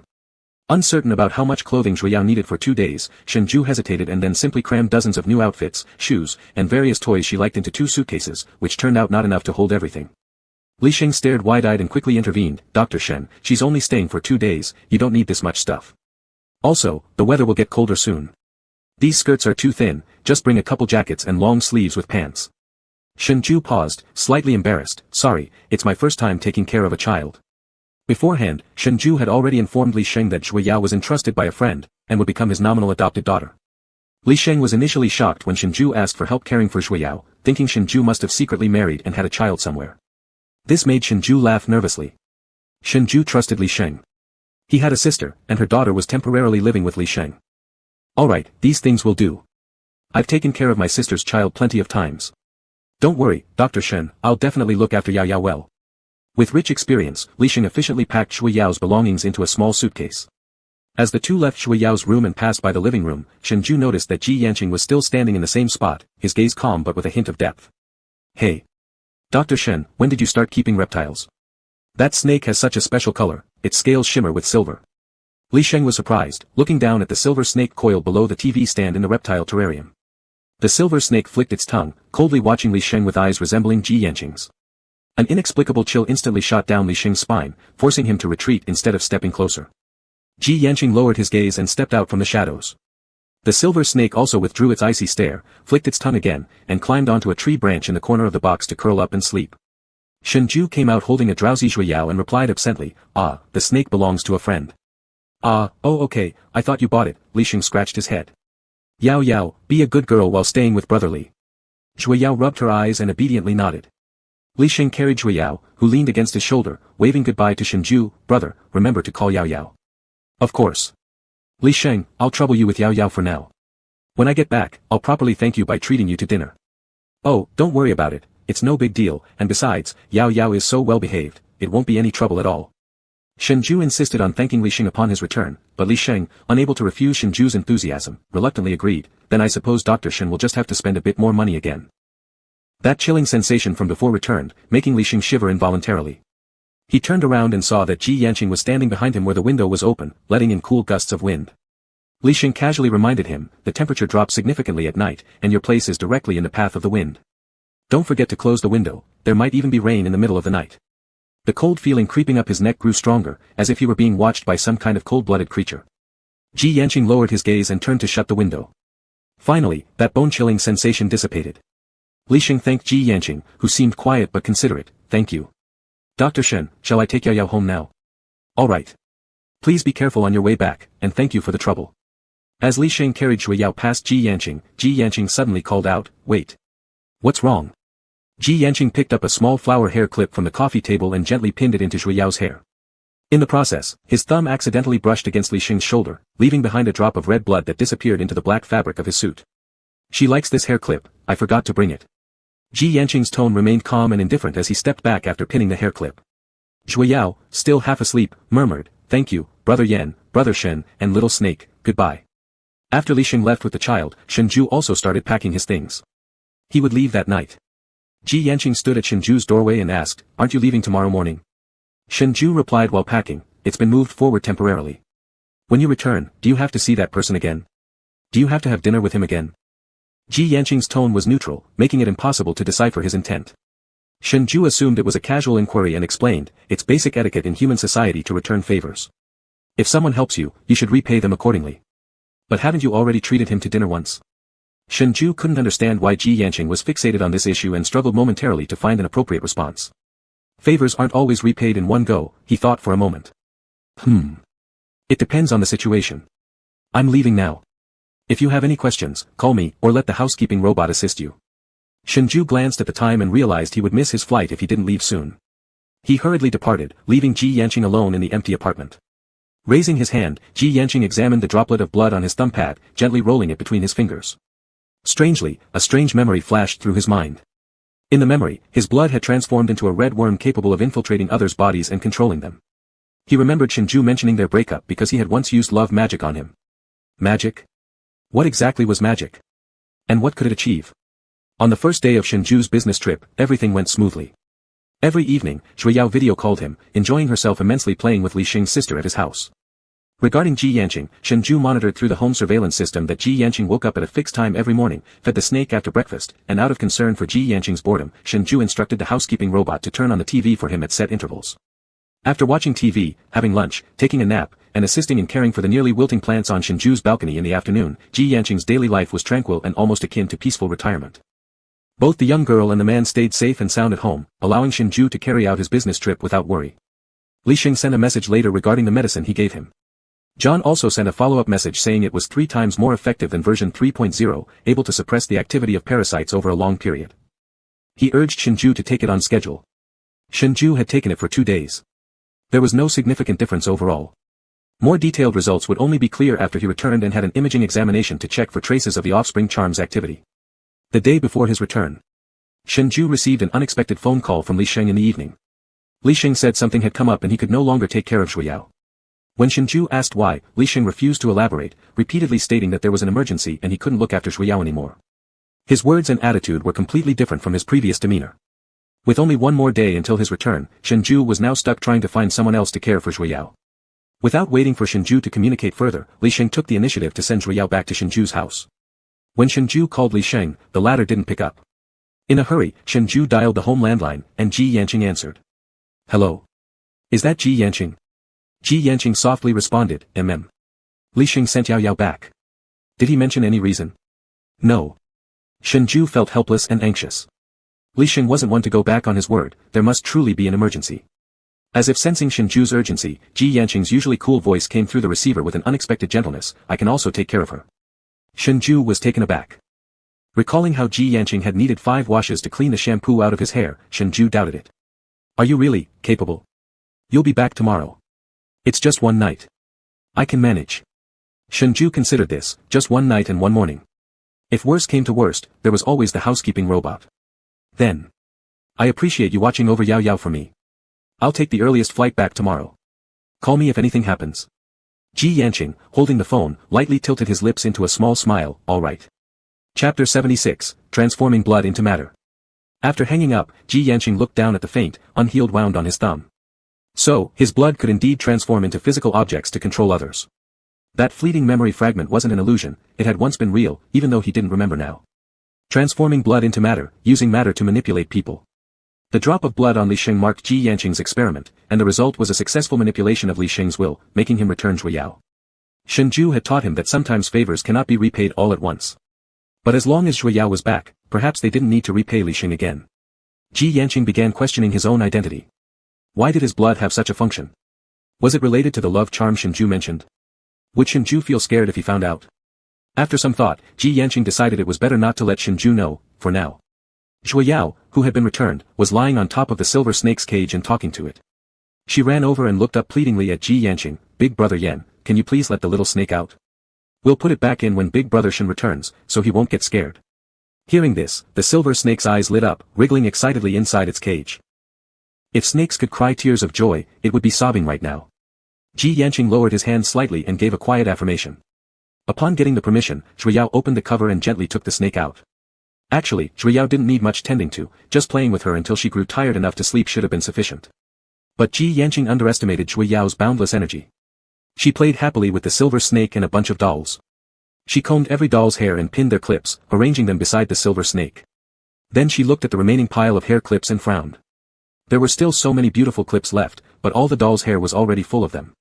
After pondering for a few seconds, an idea hit her. Her eyes brightened as she looked at Ji Yanqing's jet-black long hair and asked, Big Brother Yan, your hair is so long. All my dolls are done, but there are still lots of hair clips left. Can Yao Yao pin your hair too? Ji Yanqing pressed his lips tightly together without answering. He had promised Shenzhu to take good care of Zhui Yao, and this care probably included playing house with her. Closing his eyes briefly, he resigned himself to his fate, sitting in front of Zhui Yao, allowing her to grab a small comb and carefully comb through his hair strand by strand. A child's hands lack finesse, and while combing his hair, several strands were accidentally pulled out, causing slight stinging pain. Ji Yanqing endured everything, eyes closed. Continuing like this until 10 o'clock at night, after adorning all the hairpins, even those from the dolls' heads, on his head, only then did Zhui Yao finally feel drowsy. She yawned and said she was thirsty. Ji Yanqing exhaled almost unconsciously in relief. With colorful hairpins all over his head and his hair in disarray, he fetched water for Zhui Yao. By the time he returned, the little girl had already curled up on the couch and fallen asleep. He fetched a small blanket, wrapped it around the sleeping Zhui Yao, and carried her back to her room. Stepping out again, he heard a rustling sound near the door followed by the unlocking sound of the smart lock. The door opened, and Shenzhu walked in with his travel bag slung over his shoulder. Lifting his head, Shenzhu froze completely. Your hair. It's because I was playing with Yao Yao. Shenzhu couldn't help but find this amusing. Ji Yanqing's originally soft and sleek black hair was now a mess, looking as if it had gone through an electrostatic storm. On top of the messy hair were a bunch of colorful flowers and children's animal-shaped hair clips. Where's Yao Yao? Shenzhu suppressed his laughter and coughed awkwardly. She's asleep. Are you back earlier than expected? Yes, I finished my work overtime. I planned to return tomorrow morning, but when I saw there was still a flight tonight, I worried you might not be able to handle Yao Yao alone, so I came back.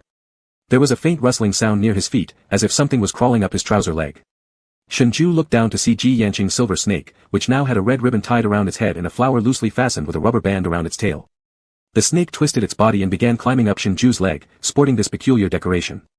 Ji Yanqing reacted quickly, catching the snake before Shenzhu could react, hiding it behind his back. He seemed a bit uneasy and apologized to Shenzhu in a low voice, I'm sorry, I didn't mean to take it out. Looking at the snake's adornments, it wasn't hard to guess that it was Zhui Yao's doing, probably Zhui Yao had begged Ji Yanqing to take the snake out. The sight of Ji Yanqing with all those children's hair clips and the silver snake with its butterfly knot gave off a vibe that was less intimidating and more unexpectedly funny and adorable. But Shenzhu quickly dismissed the thought of adorable regarding the silver snake. After all, he hadn't forgotten how, in the pitch-black stilt house, this snake used Ji Yanqing's voice and was controlled by him, strangling his neck and biting into his chest. Naturally, Ji Yanqing noticed Shenzhu's unusual reaction and returned the snake to its transparent glass box. Shenzhu hurriedly put down his bag and said to Ji Yanqing, "Let me help you remove all these things from your hair." "Okay." Ji Yanqing sat down obediently. It was genuinely tough to remove all those colorful hair clips, tangled with Ji Yanqing's hair. Afraid of hurting him, Shenzhu didn't dare to pull too hard. Removing them all took a great deal of effort. However, despite having removed the hair clips, due to Ji Yanqing's long hair, they couldn't comb through the ends properly. With no other choice, Shenzhu discussed with Ji Yanqing the idea of cutting the tangled ends with scissors, then planning to take him to a barber shop the next day for a proper haircut. Ji Yanqing didn't refuse, but Shenzhu still noticed his regret. Of course, Ji Yanqing cherished his appearance, and his long, shiny black hair was something special. If it hadn't been impossible to untangle, Shenzhu wouldn't have cut it either. After the haircut, Ji Yanqing stared at his damaged hair tips in front of the mirror, lips pressed tightly together, eyelids drooping. He looked like a girl who loved her appearance but had to cut off long-cultivated hair because of school. How pitiful. This made Shenzhu, the one responsible for this situation, feel rather guilty. Helplessly putting away the scissors, he repeated the words parents often said, "Don't worry, it'll grow back." Ji Yanqing didn't respond. Seeing the clumps of hair entangled in a pile of hairpins, Shenzhu sighed and said indifferently, "Next time, don't play such rough games with Yao Yao. Your hair, well, I messed it up, and it probably looks terrible. Tomorrow, I'll take you to a barber shop for another fix-up." Shenzhu's clumsiness was apparent. With his once beautiful long black hair now uneven and jagged, Ji Yanqing lowered his head and replied quietly, "All right." Then there was silence again. A corner box caught Shenzhu's attention. Recognizing what it was, his eyes brightened as he opened the box. Inside were several sets of male Miao ethnic costumes along with matching silver accessories. Various colors adorned these outfits, but their craftsmanship was exquisite. It was obvious they were handmade, making them very expensive items. Indeed, they were costly. Shenzhu had spent a lot of time choosing on the web that day. This shop sold suits priced at over 10,000 per set, so their sales weren't high. On top of the clothes lay a beautifully crafted tribal collar. Beneath it was a note. It read, "Free gift."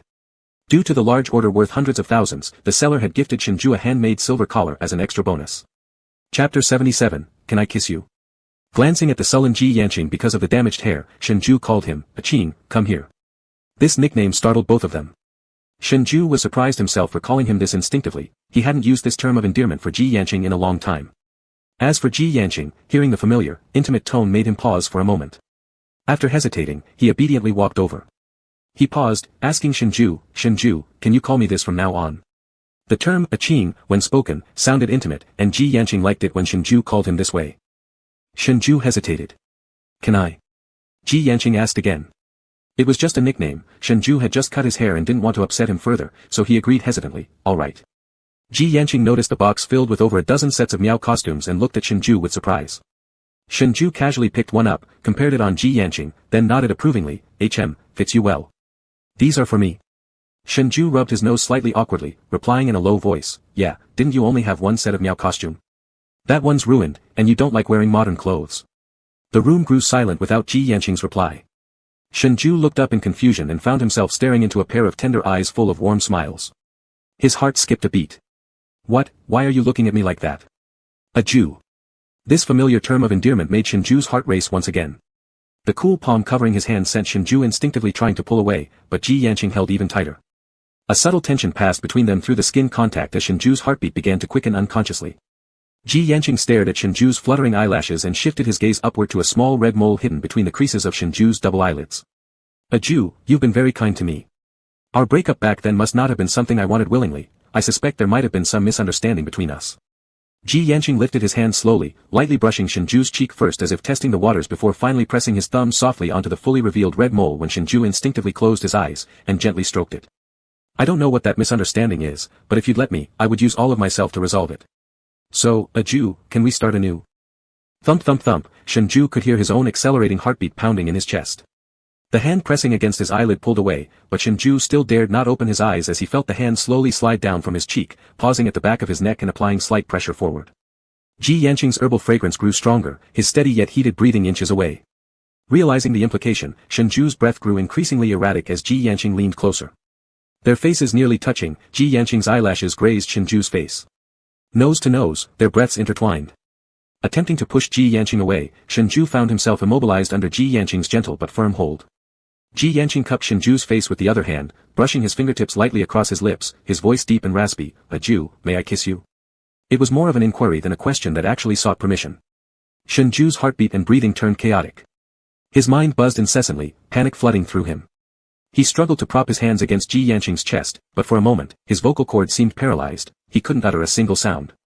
Ji Yanqing tilted his head, drawing near. The softest, feather-light kiss landed on Shenju's lips. Instantly Shenju's brain froze, only the drumming of his heart resounding throughout his skull. "Big brother." An innocent child's voice abruptly snapped Shenju out of his daze. Panic-stricken, he shoved Ji Yanqing away and fled clumsily. Ji Yanqing watched Shenju's retreating figure, touched his own lips where he had just kissed Shenju, and chuckled softly. Shenju ran to the living room, gulping down 2 large glasses of water but still couldn't calm his thunderous heartbeat. "Big brother." Zhuo Yao gazed at him curiously with clear eyes. Shenju's face burned with embarrassment. It wasn't ideal being seen by a child in such a state, and stammered, "Why are you awake?"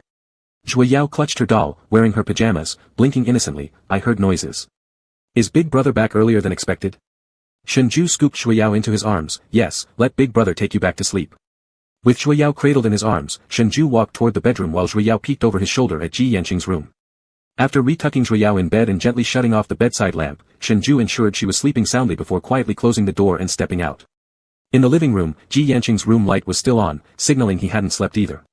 Recalling the events moments ago, Shenju could feel blood rushing back to his face, his lips burning with heat. His heart raced abnormally. Clutching his chest, he took a few deep breaths and moved to the coffee table, retrieving the bottle of suppressant capsules. He had taken his medicine daily and regularly undergone checkups. The parasitic bug rested quietly within him somewhere, never stirring. He no longer suffered nightmares or irregular palpitations, and both his life and body had returned to health. But ever since bringing Ji Yanqing home, his heart had begun its restless throbbing once more. The abnormal pounding penetrated through his chest, transmitted to Shenju through the palm. Could it be that being too close to Ji Yanqing had caused the dormant insect inside him to sense the presence of the mother bug, awakening as a result? Fortunately, Ji Yanqing remembered nothing, so even if the insect woke up, it wouldn't pose any threat to Shenju. Modern technology hadn't detected the injury in Ji Yanqing's head. Shenju wasn't sure whether the poison bug could make Ji Yanqing permanently forget everything. What if one day, Ji Yanqing remembered everything? Where would he go then? Would Ji Yanqing let him off easily, or both of them forgive each other?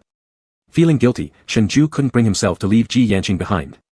But he was also concerned about Ji Yanqing regaining his memory. For a moment, he couldn't think of a way to have it all. He closed his eyes and pressed his hand firmly on his chest, feeling his thoughts tangled into a mess. After that kiss, Shenju deliberately kept his distance from Ji Yanqing.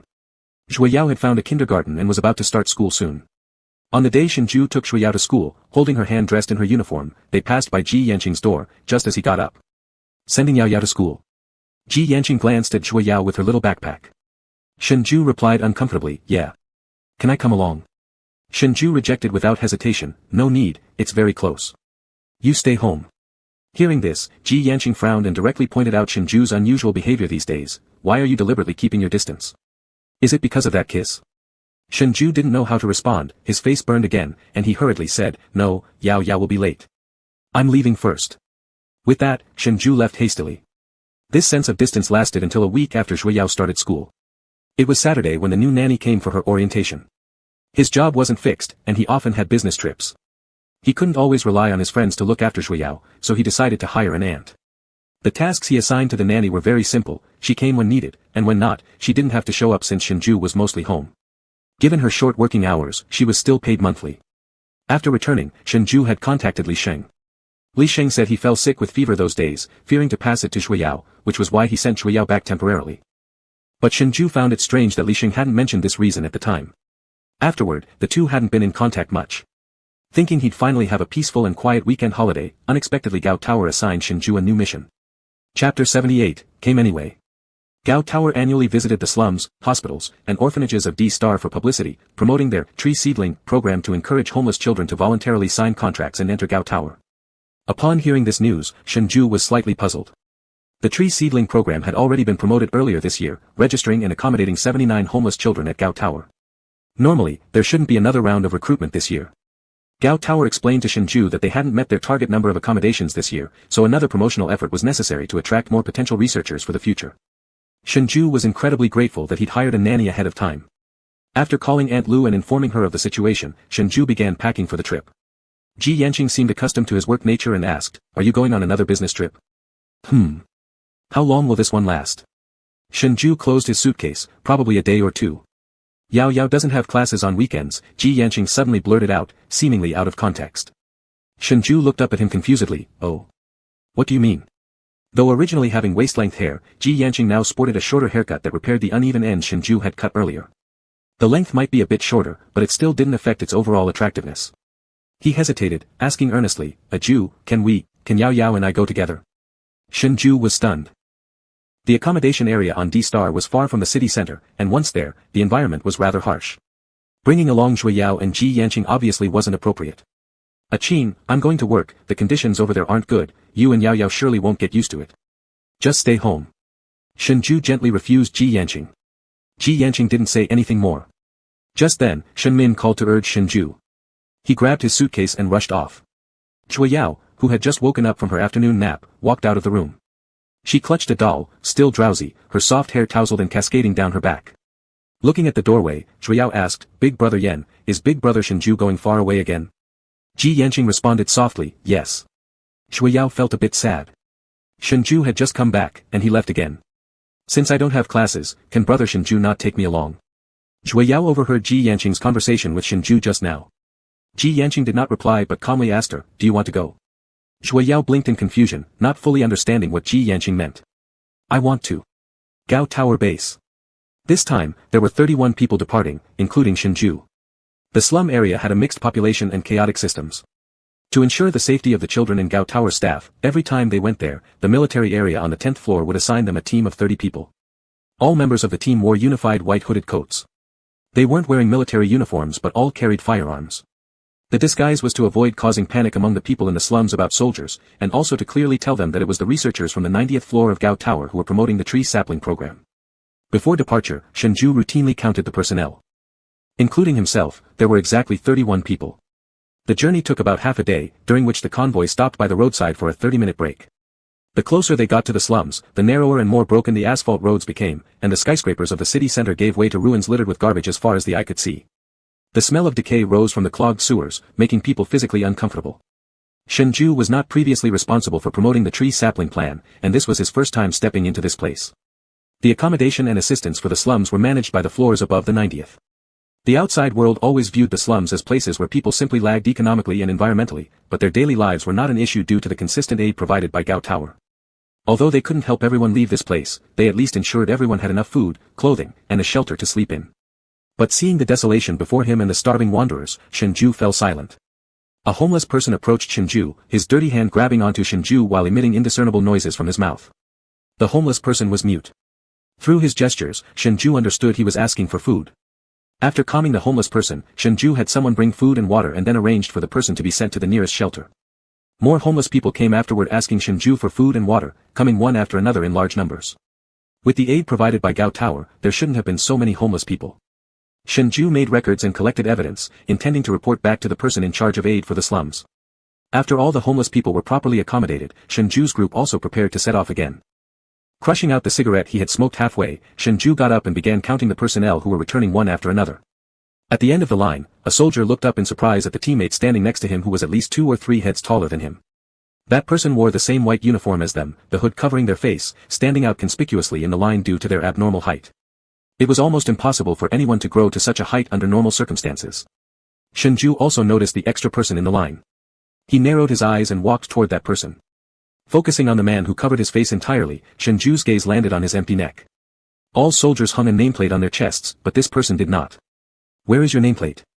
That person seemed nervous, moving awkwardly beneath the white hood. I'm asking you, speak. Still, that person remained silent. A soldier walked over, his expression alert as he whispered to Shengzhai, Dr. Shen, our team has 31 people, but now there are 32. An unknown person had joined. Shengzhai waved his hand to indicate he understood. Who are you? What do you intend to do sneaking into the team?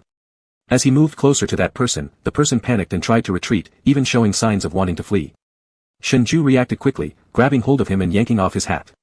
Then Shengzhai froze. Rao Rao. Brother. Zhui Yao sat on Ji Yanqing's neck, embarrassedly smiling at Shengzhai. No wonder this person was abnormally tall, 2 people stacked together. Shengzhai looked at Ji Yanqing in disbelief.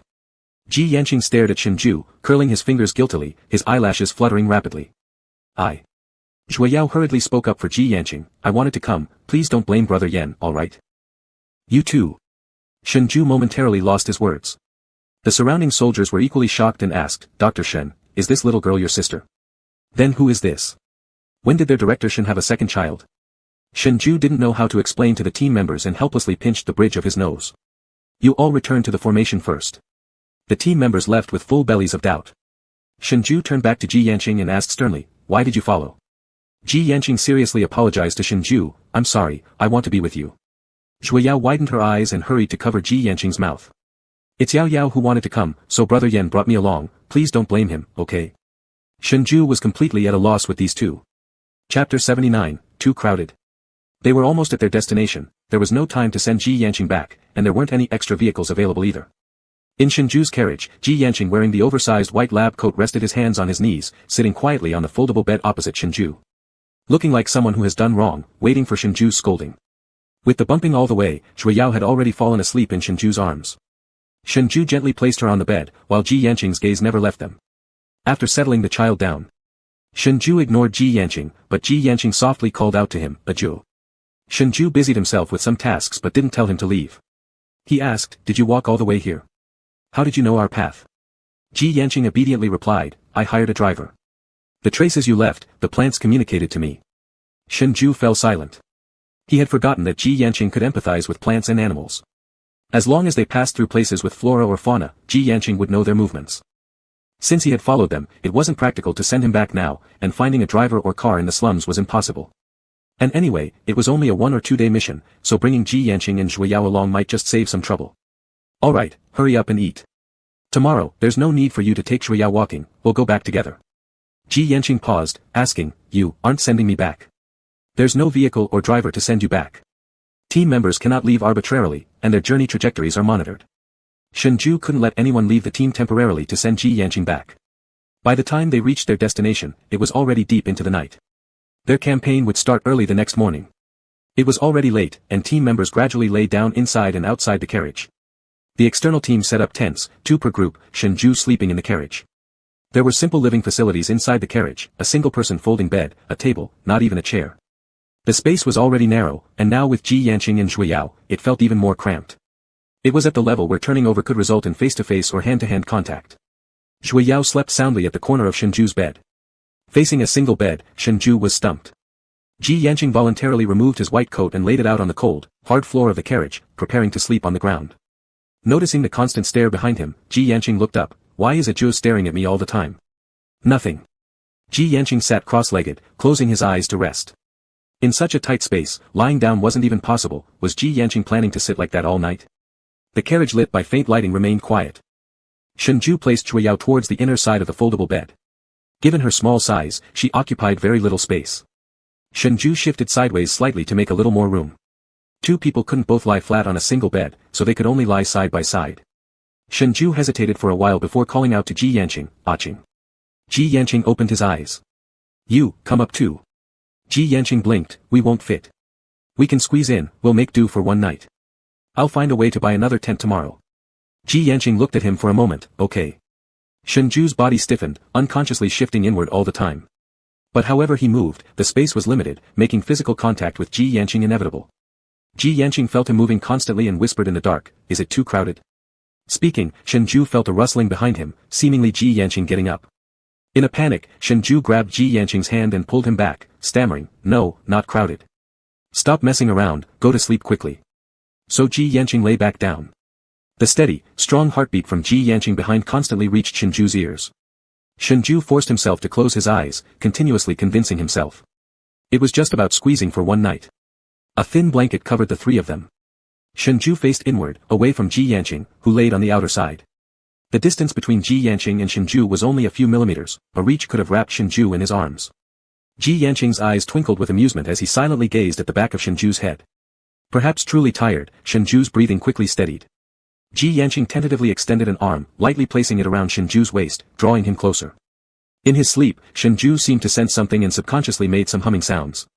Ji Yanqing then dared not move anymore, holding his breath. Shengzhai did not wake up. Ji Yanqing let out a sigh of relief and embraced Shengzhai, feeling at peace. He softly whispered to the sleeping Shengzhai, Adieu, good night. Ji Yanqing closed his eyes, contently hugging the person in his arms, and had a restful night. Early the next morning, Shengzhai woke up hazily only to find something heavy pressing on his waist. Opening his eyes, all he saw was Ji Yanqing's chest. He was firmly held in Ji Yanqing's embrace, with his leg resting on Ji Yanqing. Ji Yanqing's hand tightly encircled his waist, their pose intimate like lovers. He gasped involuntarily, instinctively wriggling out of Ji Yanqing's embrace. Awoken by this movement, Ji Yanqing also opened his eyes. His beautiful eyes were sleepy and blurry, filled with drowsiness. His cheeks flushed unconsciously. Ji Yanqing cleared his mind further and explained, last night you kicked off the blanket, I was worried that you and Zhuya would catch cold, so I hugged you. Shengzhai excused himself to wash up and hurriedly got out of bed. Ji Yanqing lowered his gaze, still feeling Shengzhu's warmth beside him. That warm sensation seemed to gradually envelop Ji Yanqing's senses. As he was about to get out of bed, he suddenly felt an intense pain on his back. The butterfly tattoo felt like it was burning, pricking Ji Yanqing painfully for several seconds. Along with the pain came fragmented images in his mind. The blooming divine tree, Shengzhai dressed in splendid Miao traditional attire, unbearable pain during the full moon when bitten by countless insects. These images flashed like a lantern, becoming pieces that couldn't be put together. In a relatively complete image, he cut off Shengzhu's hair, dried it in a pot, and made it into a blood-red charm. Finally, the red mark of that charm appeared on Shengzhu's neck. Ji Yanqing clenched his fingernails tightly on the corner of the table, frowning heavily. When the pain subsided, Ji Yanqing broke out in a cold sweat on his forehead. He took a few deep breaths with a pale face, closing his eyes to recall the details of the last image. The charm. Shengzhai said before, he cast a love charm on him. Did the red bug he made using Shengzhu's hair constitute the love charm? Who exactly was he? Why did he give Shengzhai the love charm? After washing up, Shengzhai returned to see Ji Yanqing sweating profusely and looking pale. Qing, what's wrong? Ji Yanqing shifted his gaze from Shengzhu's neck to a red dot identical to the fragmented memory he remembered. Chapter 80, Full Moon Hanging High. Taking his eyes off Shengzhu's neck, Ji Yanqing lowered his gaze, looking somewhat weak. I suddenly feel a bit unwell. What's wrong, where does it hurt? Ji Yanqing shook his head, it's fine now.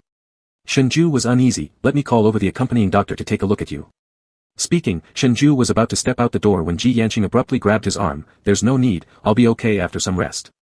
Are you sure you're fine? Yeah. Shengzhai stared at him for a moment, alright, then you rest in the carriage. Shengzhai still had work to do.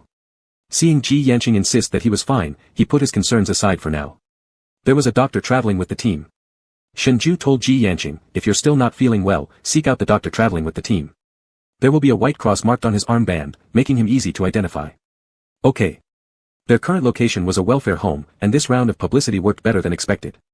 After listening to his explanation, quite a few children were willing to join the tower willingly. It only took half a day and 2 spots for Shengzhai to complete the recruitment quota for the sapling plan. The process could be said to have been extremely smooth. But there was a strange point. Shengzhai noticed that, no matter where their publicity team went, there was always a furtive figure following them. Judging by the stature, it didn't look like an adult, but more like a child. Thinking it might be a stray person, Shengzhai ordered his team to place some food and water in a visible spot for that individual.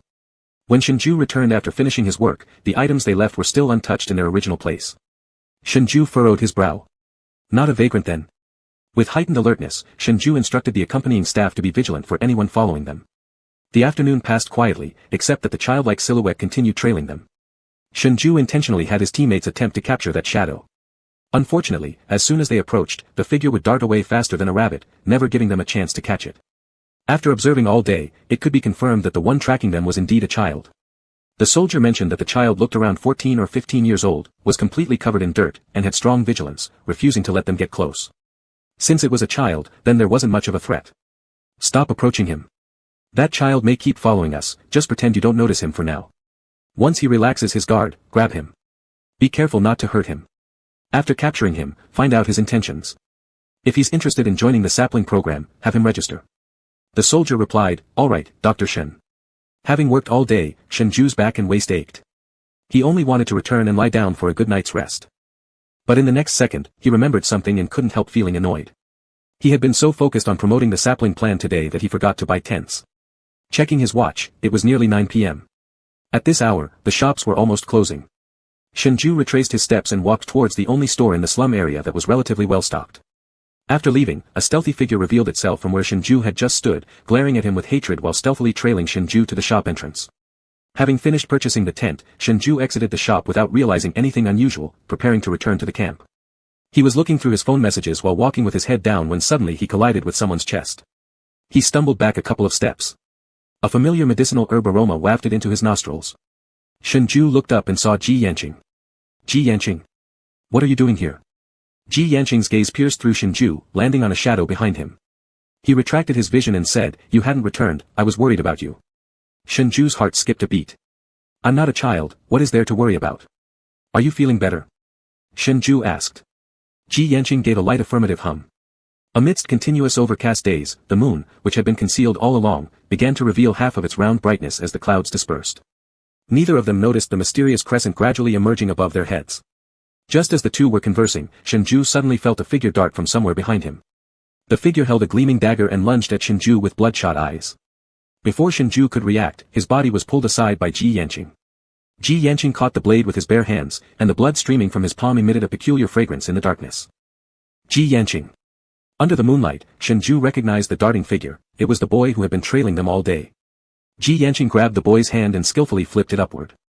In pain, the boy dropped the blunted dagger, which clattered to the ground and was kicked far away by Ji Yanqing. The dagger spun on the ground for a moment, sliding a distance until it hit the wall with a crisp sound and stopped. Holding his dislocated wrist, the boy broke free from Ji Yanqing and fled as fast as he could. A dark shadow flickered in Ji Yanqing's eyes, with killing intent spreading within them. He took a few steps forward, picked up the dagger from the ground, and made another cut on his palm that had already ceased bleeding, allowing the blood to flow again. Then with 2 fingers of his other hand, he dipped them in the blood and lightly flicked it onto the ground. Upon touching the ground, the drops of blood immediately bubbled and turned into numerous scarlet spiders. The spiders followed the direction the boy had run off to and quickly scurried after him. Shenzhou was shocked into silence at this sight. Turning blood into a charm insect, when did Ji Yanqing think of using this technique? The boy hadn't run very far, and the group of spiders quickly caught up to him. The largest one climbed up the boy's neck, ready to bite him. "Hold on, Yanqing, no!" Shenzhou cried urgently. At the same time as Ji Yanqing's dark ink-like gaze steadied, the red spiders on the boy disappeared like a puff of bloody mist. Terrified, the boy froze and collapsed on the ground, unable to move. "Don't kill him." Ji Yanqing's eyes sent a shiver through Shenzhou. That bloodthirsty, icy sensation made Shenzhou momentarily think that the former Ji Yanqing had returned. "He wanted to hurt you." Ji Yanqing looked at Shenzhou with incomprehension. His murderous gaze was entirely absent, as if what happened just now was merely Shenzhou's hallucination. Shenzhou instinctively feared Ji Yanqing, and his face became uncontrollably pale. A terrifying thought rose in his mind. "You just used your blood to create those spiders, didn't you? Did something come back to you? Why can you suddenly do this?" Ji Yanqing stared at him blankly, then glanced down at his palm which was still bleeding. "I don't know, it feels like muscle memory, an instinctive reflex."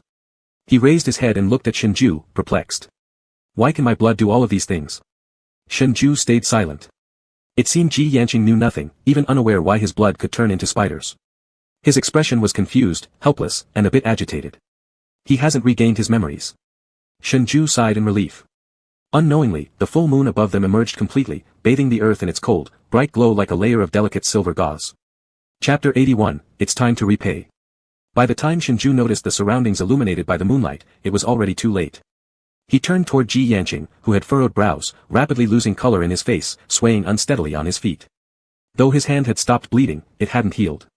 Shenzhou quickly held him up. When he touched Ji Yanqing's hand, it was scorching hot. His skin temperature felt like gradually boiling water, transferring heat to Shenzhou bit by bit. Ji Yanqing gritted his teeth tightly, his body shaking. Shenzhou looked up at the moon and formed a bad guess. Pulling aside Ji Yanqing's collar, he indeed saw the butterfly tattoo on Ji Yanqing's shoulder blades, which had turned crimson red. Ji Yanqing had mentioned it before. Every 3 months, the parasitic poison would retaliate. His heart pounded heavily as Ji Yanqing's complexion grew whiter and white beads of sweat began forming.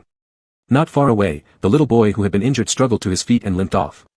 With clenched eyes, Ji Yanqing suffered intensely, feeling as though he was being cut by a blade on his back, and the excruciating pain of countless insects gnawing at his internal organs made him stumble and kneel down. Shenzhou supported him gently.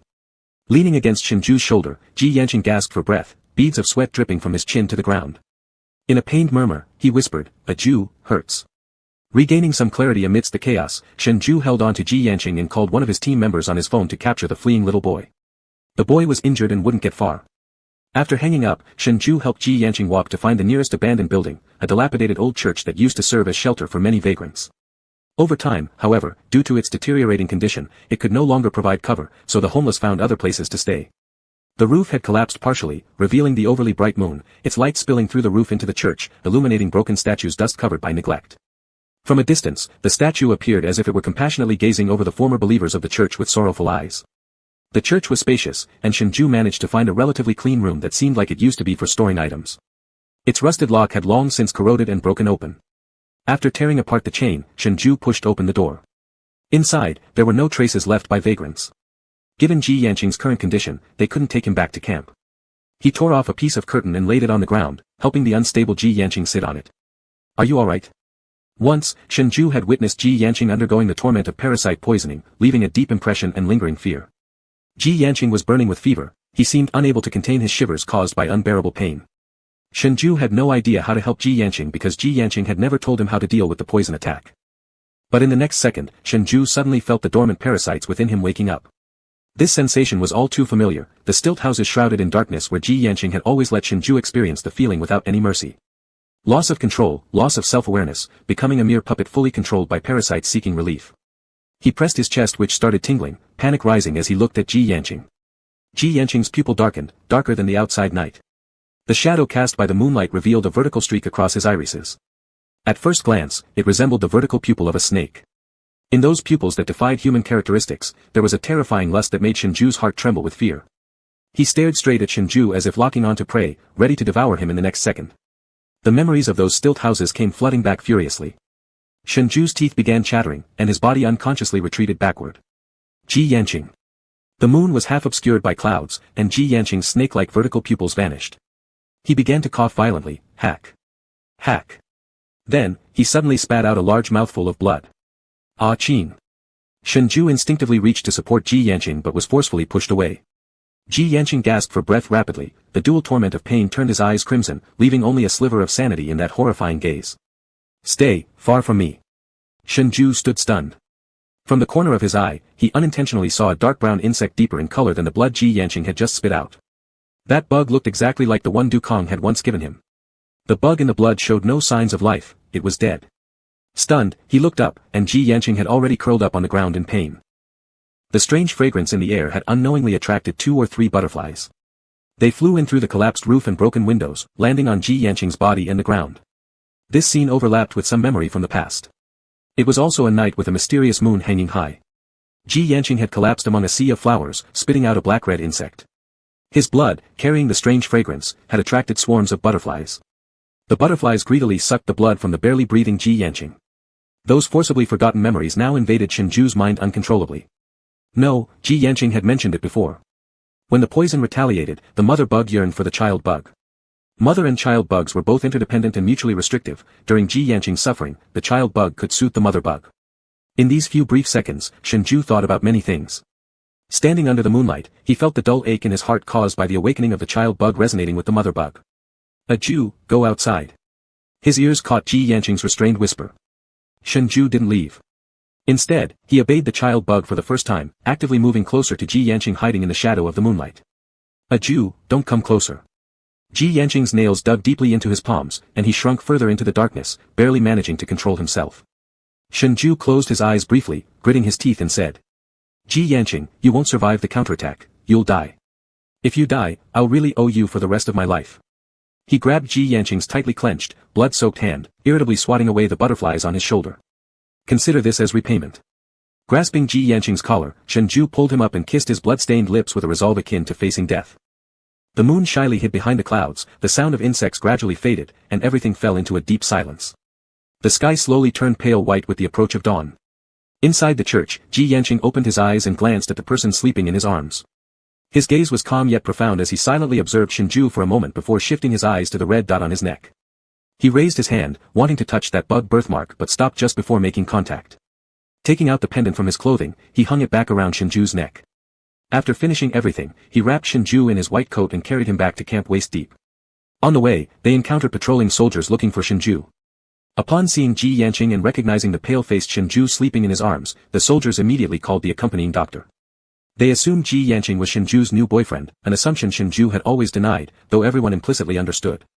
As for that little girl, Shengzhai explained she was a friend's child left in his care. While the explanation of being entrusted with a child seemed credible, not being the new boyfriend was doubted.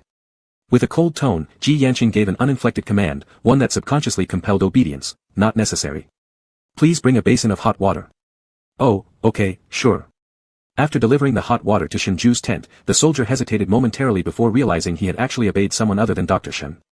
Chapter 82, Next Time Don't. At noon. The female doctor who accompanied them led Zhui Yao to find Shengzhu. Shengzhu hadn't returned last night. The patrol soldier said he only came back at 4 or 5 in the morning, apparently injured. Sister, is Brother Shen's injury serious? Zhui Yao spent the night with the accompanying doctor. The doctor was a young woman with a gentle personality and the surname Zhuang. Zhuang Yan smiled and ruffled Zhui Yao's small head. He should be fine. If it were serious, she would have called me last night. She led Zhui Yao to the entrance of Shengzhu's tent and was about to ask if Shengzhu had woken up when the tent flap was suddenly pushed aside from the inside by a long, pale hand, revealing a handsome youth dressed in Miao clothing. Zhuang Yan had not seen Ji Yanqing before and paused in surprise as he emerged from Shengzhu's tent. However, Zhui Yao reacted first, rushing to Ji Yanqing's side and calling out sweetly, "Big brother Yan. Is big brother Shengzhu feeling better?" Ji Yanqing responded softly, "He's still resting, don't disturb him." Zhuang Yan had heard during their journey that there was an exceptionally good-looking youth leading Zhui Yao to Shengzhu. She'd met Zhui Yao but had not yet encountered Ji Yanqing. Rumors circulated within the group that the handsome youth who favored wearing combat gear was Shengzhu's pretty young boyfriend. After all, Shengzhu had been known for his flirtatious reputation. Everyone remembered that once, at the gate of the tall tower, the boys waiting for Shengzhu changed every week. He's fine now, there's no need to disturb him. Ji Yanqing glanced indifferently at Zhuang Yan. Despite the calmness of his tone, Zhuang Yan instinctively replied, "Yes, yes." It was an innate commanding aura of superiority, naturally compelling others to obey. Zhuang Yan couldn't figure out why Ji Yanqing gave her this impression. Shengzhu only woke up at 2 p.m. Ouch. A movement sent a wave of indescribable soreness through his limbs. His memory returned.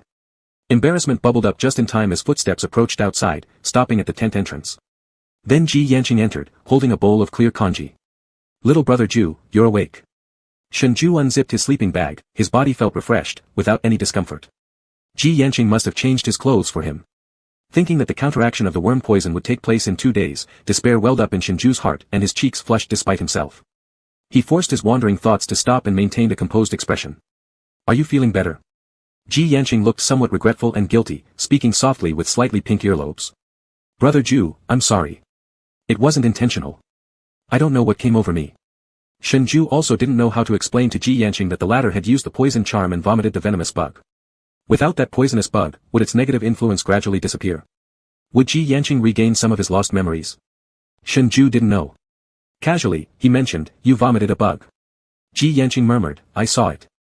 Shengzhu observed his reaction, "That bug was one I placed on you before." Ji Yanqing froze. "Brother Ju gave it to me. Why? What effect did that bug have on me? Are my lost memories, because of it?" Shengzhu fell silent. Ji Yanqing's response remained utterly clueless regarding the past. If Ji Yanqing recalled these events, he would probably hate Shengzhu for giving him the charm, unlike his current state of indifference when reminded. Unanswered, Shengzhu stood up intending to freshen up with a wash, but something dangling lightly against his chest caught his attention. It was the pendant Ji Yanqing had taken away, now returned to hang around Shengzhu's neck again. Shengzhu gazed at Ji Yanqing, who looked down with trembling lashes and a slightly flushed face. "This pendant originally belonged to you. Last night, while you were asleep, I reattached it for you." He raised his eyelids lightly, cautiously asking Shengzhu, "Brother Ju, can you promise not to remove it carelessly?" After Ji Yanqing's attitude changed last night, their relationship seemed to have become more intimate. The pendant, touching Shengzhu's skin, became warm. Shengzhu stuttered, "I already returned it to you, why do you give it back?" Ji Yanqing earnestly looked into Shengzhu's eyes, "What I gave you, I won't reclaim." Shengzhu neither agreed to keep it again nor refused outright. Compared to the pendant, his current mood was more complicated. The awakening of the charm profoundly affected him, he didn't want to live perpetually in fear of being manipulated by the charm. His medicine had run out. For the remainder, he'd have to go retrieve them from the high tower. For the remaining 2 days, Shengzhu didn't know how to face Ji Yanqing. He couldn't bring himself to open his mouth and talk. All he wanted to do was escape, but at the same time, he didn't want to owe Ji Yanqing any more. "You mustn't use that blood charm in front of people again, if you don't want to get caught like a lab rat." Ji Yanqing obediently complied. "All right. Ju, the congee is going to get cold." Ji Yanqing extended his right hand holding the bowl of congee toward Shengzhu. His left hand remained hidden inside the sleeve of his Miao robe. Shengzhu took the congee and drank it. As he finished, he saw Ji Yanqing flash a charming smile. The awakening of the charm made him feel his chest tighten with just a smile from Ji Yanqing. Pursing his lips, Shengzhu left the tent. Ji Yanqing gazed at Shengzhu's retreating back, and the faint smile on his lips gradually faded. His eyes became dark and inscrutable, as though they were an unfathomable abyss, dead silent and profoundly deep. Ji Yanqing raised his left hand, the wounds from yesterday had healed completely, and the old scars on his arm had also smoothed over, leaving not a trace. He looked down at his palm for a long while. On the other side, Shengzhai exited the tent, where a patrolling soldier approached him. "Mr. Shen, are you feeling better? Yesterday, your friend carried you back here all wrapped up tightly. Your face was quite pale, and I thought you were injured. But your friend said it was nothing and only asked me to bring in a basin of hot water." Shengzhai was taken aback by the question, then realized something, blushing furiously before even opening his mouth. Had Ji Yanqing really returned carrying him so openly? And what nonsense about needing a basin of hot water? He should be grateful that this young soldier seemed clueless about everything last night, or else Shengzhai would never have been able to show his face again. "No, it's fine. Just a minor injury." Shengzhai quickly changed the subject. "What about that boy? Did you catch him?" The soldier successfully followed Shengzhui's redirection. "We caught him and locked him up in a carriage." "Take me there." The soldier led Shengzhai to the carriage where the boy was detained. Shengzhai prepared to lift the tarp, but the soldier interrupted him, his expression slightly concerned. "Mr. Shen, please be careful. The boy might have some mental issues, and he's aggressive too. We questioned him why he attacked you, but he kept repeating that we killed his sister." Chapter 83, The Sapling Plan. "Sister. Mr. Shen, please be cautious. Although tied up with ropes, don't get too close." Shengzhai lifted the tarp and stepped in, followed closely by the soldier. In the dim light of the carriage, there was a chair, with the boy tied securely to it. The boy, about 14 or 15 years old, had unkempt hair, ragged clothes, and visible skin covered in injuries. Long-term malnutrition made him look thin and dark. The boy was tied up as tightly as a mummy, with a piece of cloth stuffed in his mouth. His wounded wrist, which hadn't received timely treatment, had swollen significantly. As soon as Shengzhai entered, the boy flinched out of caution, then stared at Shengzhai with extreme hatred, as if he wanted to tear Shengzhai apart with his eyes. The boy muttered unintelligibly, prompting Shengzhai to frown. "Remove the cloth from his mouth." The soldier pulled the cloth out, and the boy immediately began cursing. "You despicable tower people, you killed my second sister and captured my younger sister. Let my younger sister go." The chair rattled loudly due to his movements, and the soldier tapped the iron carriage with his gun, scolding him. Hey, settle down." The boy's thin chest rose and fell violently, filled with unrelenting hatred. "You say our people killed your second sister and held your younger sister captive. Kid, do you have any evidence?" Shengzhai, towering above the boy, scrutinized him. The boy snarled fiercely. "Last time, you came for propaganda, appearing so benevolent. All the children here were tricked by you. You lured them with food and clothing. I was deceived too, and I sent my sisters over. But one day, my second sister called me, crying and begging me to save her and my younger sister. She said the younger sister was locked up, and it was very scary there. The call lasted only 3 seconds before disconnecting. After that, your group of white-clad people came looking for me, wanting to kill me to shut my mouth. When I tried calling my second sister again later, you told me she had died of illness. How could that be possible? My second sister was perfectly healthy before coming to you, you must have killed her to keep your secret hidden." The soldier couldn't bear the kid's nonsensical ramblings. "You little brat, stop making things up." Shengzhai naturally didn't believe him. "Every child we took from here has a record in the archives, and every call made to relatives is recorded. If a child unexpectedly dies and they have family, someone will notify them of the death. The people who came looking for you weren't there to kill you, but rather to inform you. If your second sister really called you and told you that we had captured your younger sister, what are your sisters' names? I can look up the evidence for you." But the boy refused to say anything. "Are you afraid that if you reveal your younger sister's name, we'll kill her too?" Shengzhai hit the boy's sore spot, causing him to clench his teeth and remain silent. "Kid, even fabricated stories need logic. The sapling plan by the high tower aims to cultivate future tower technology talents.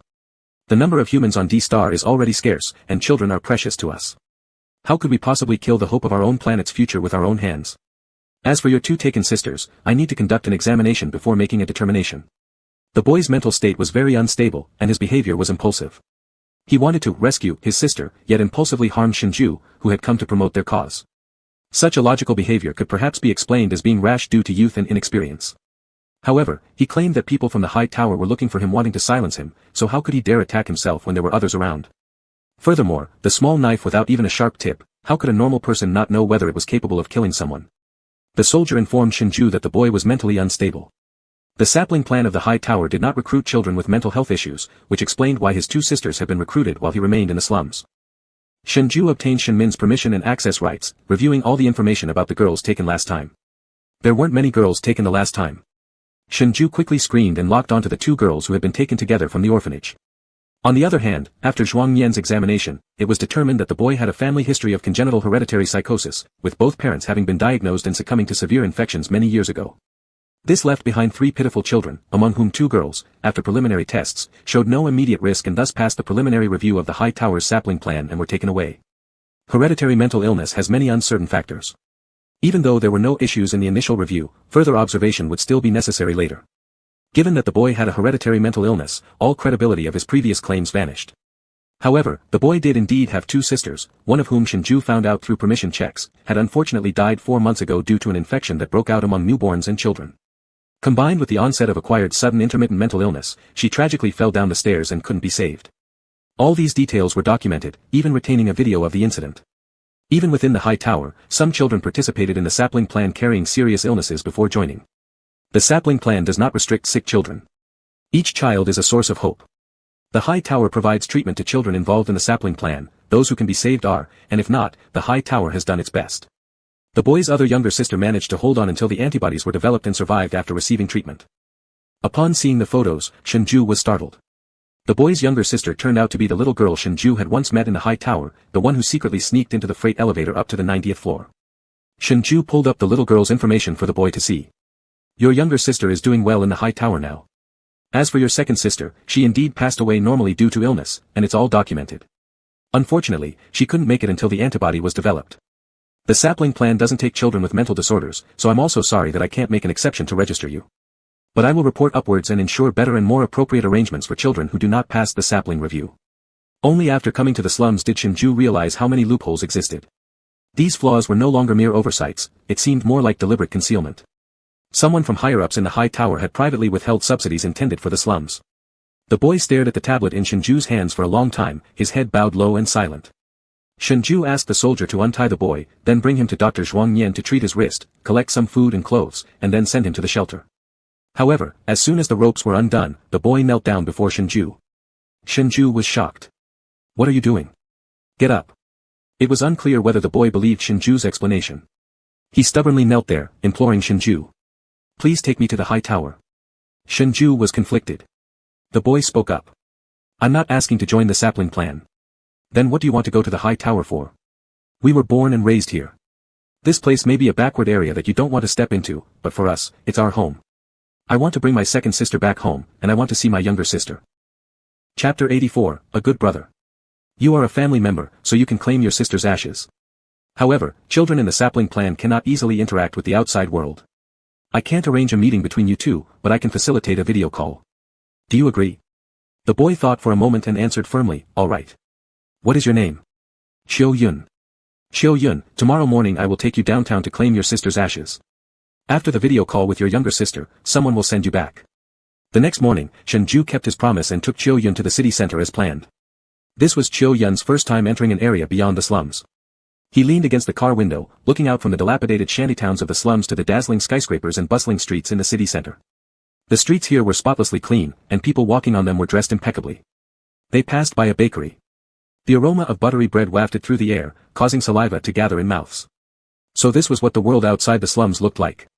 Shengzhai seemed lost in thought during the ride, occasionally staring blankly at the calendar on his phone.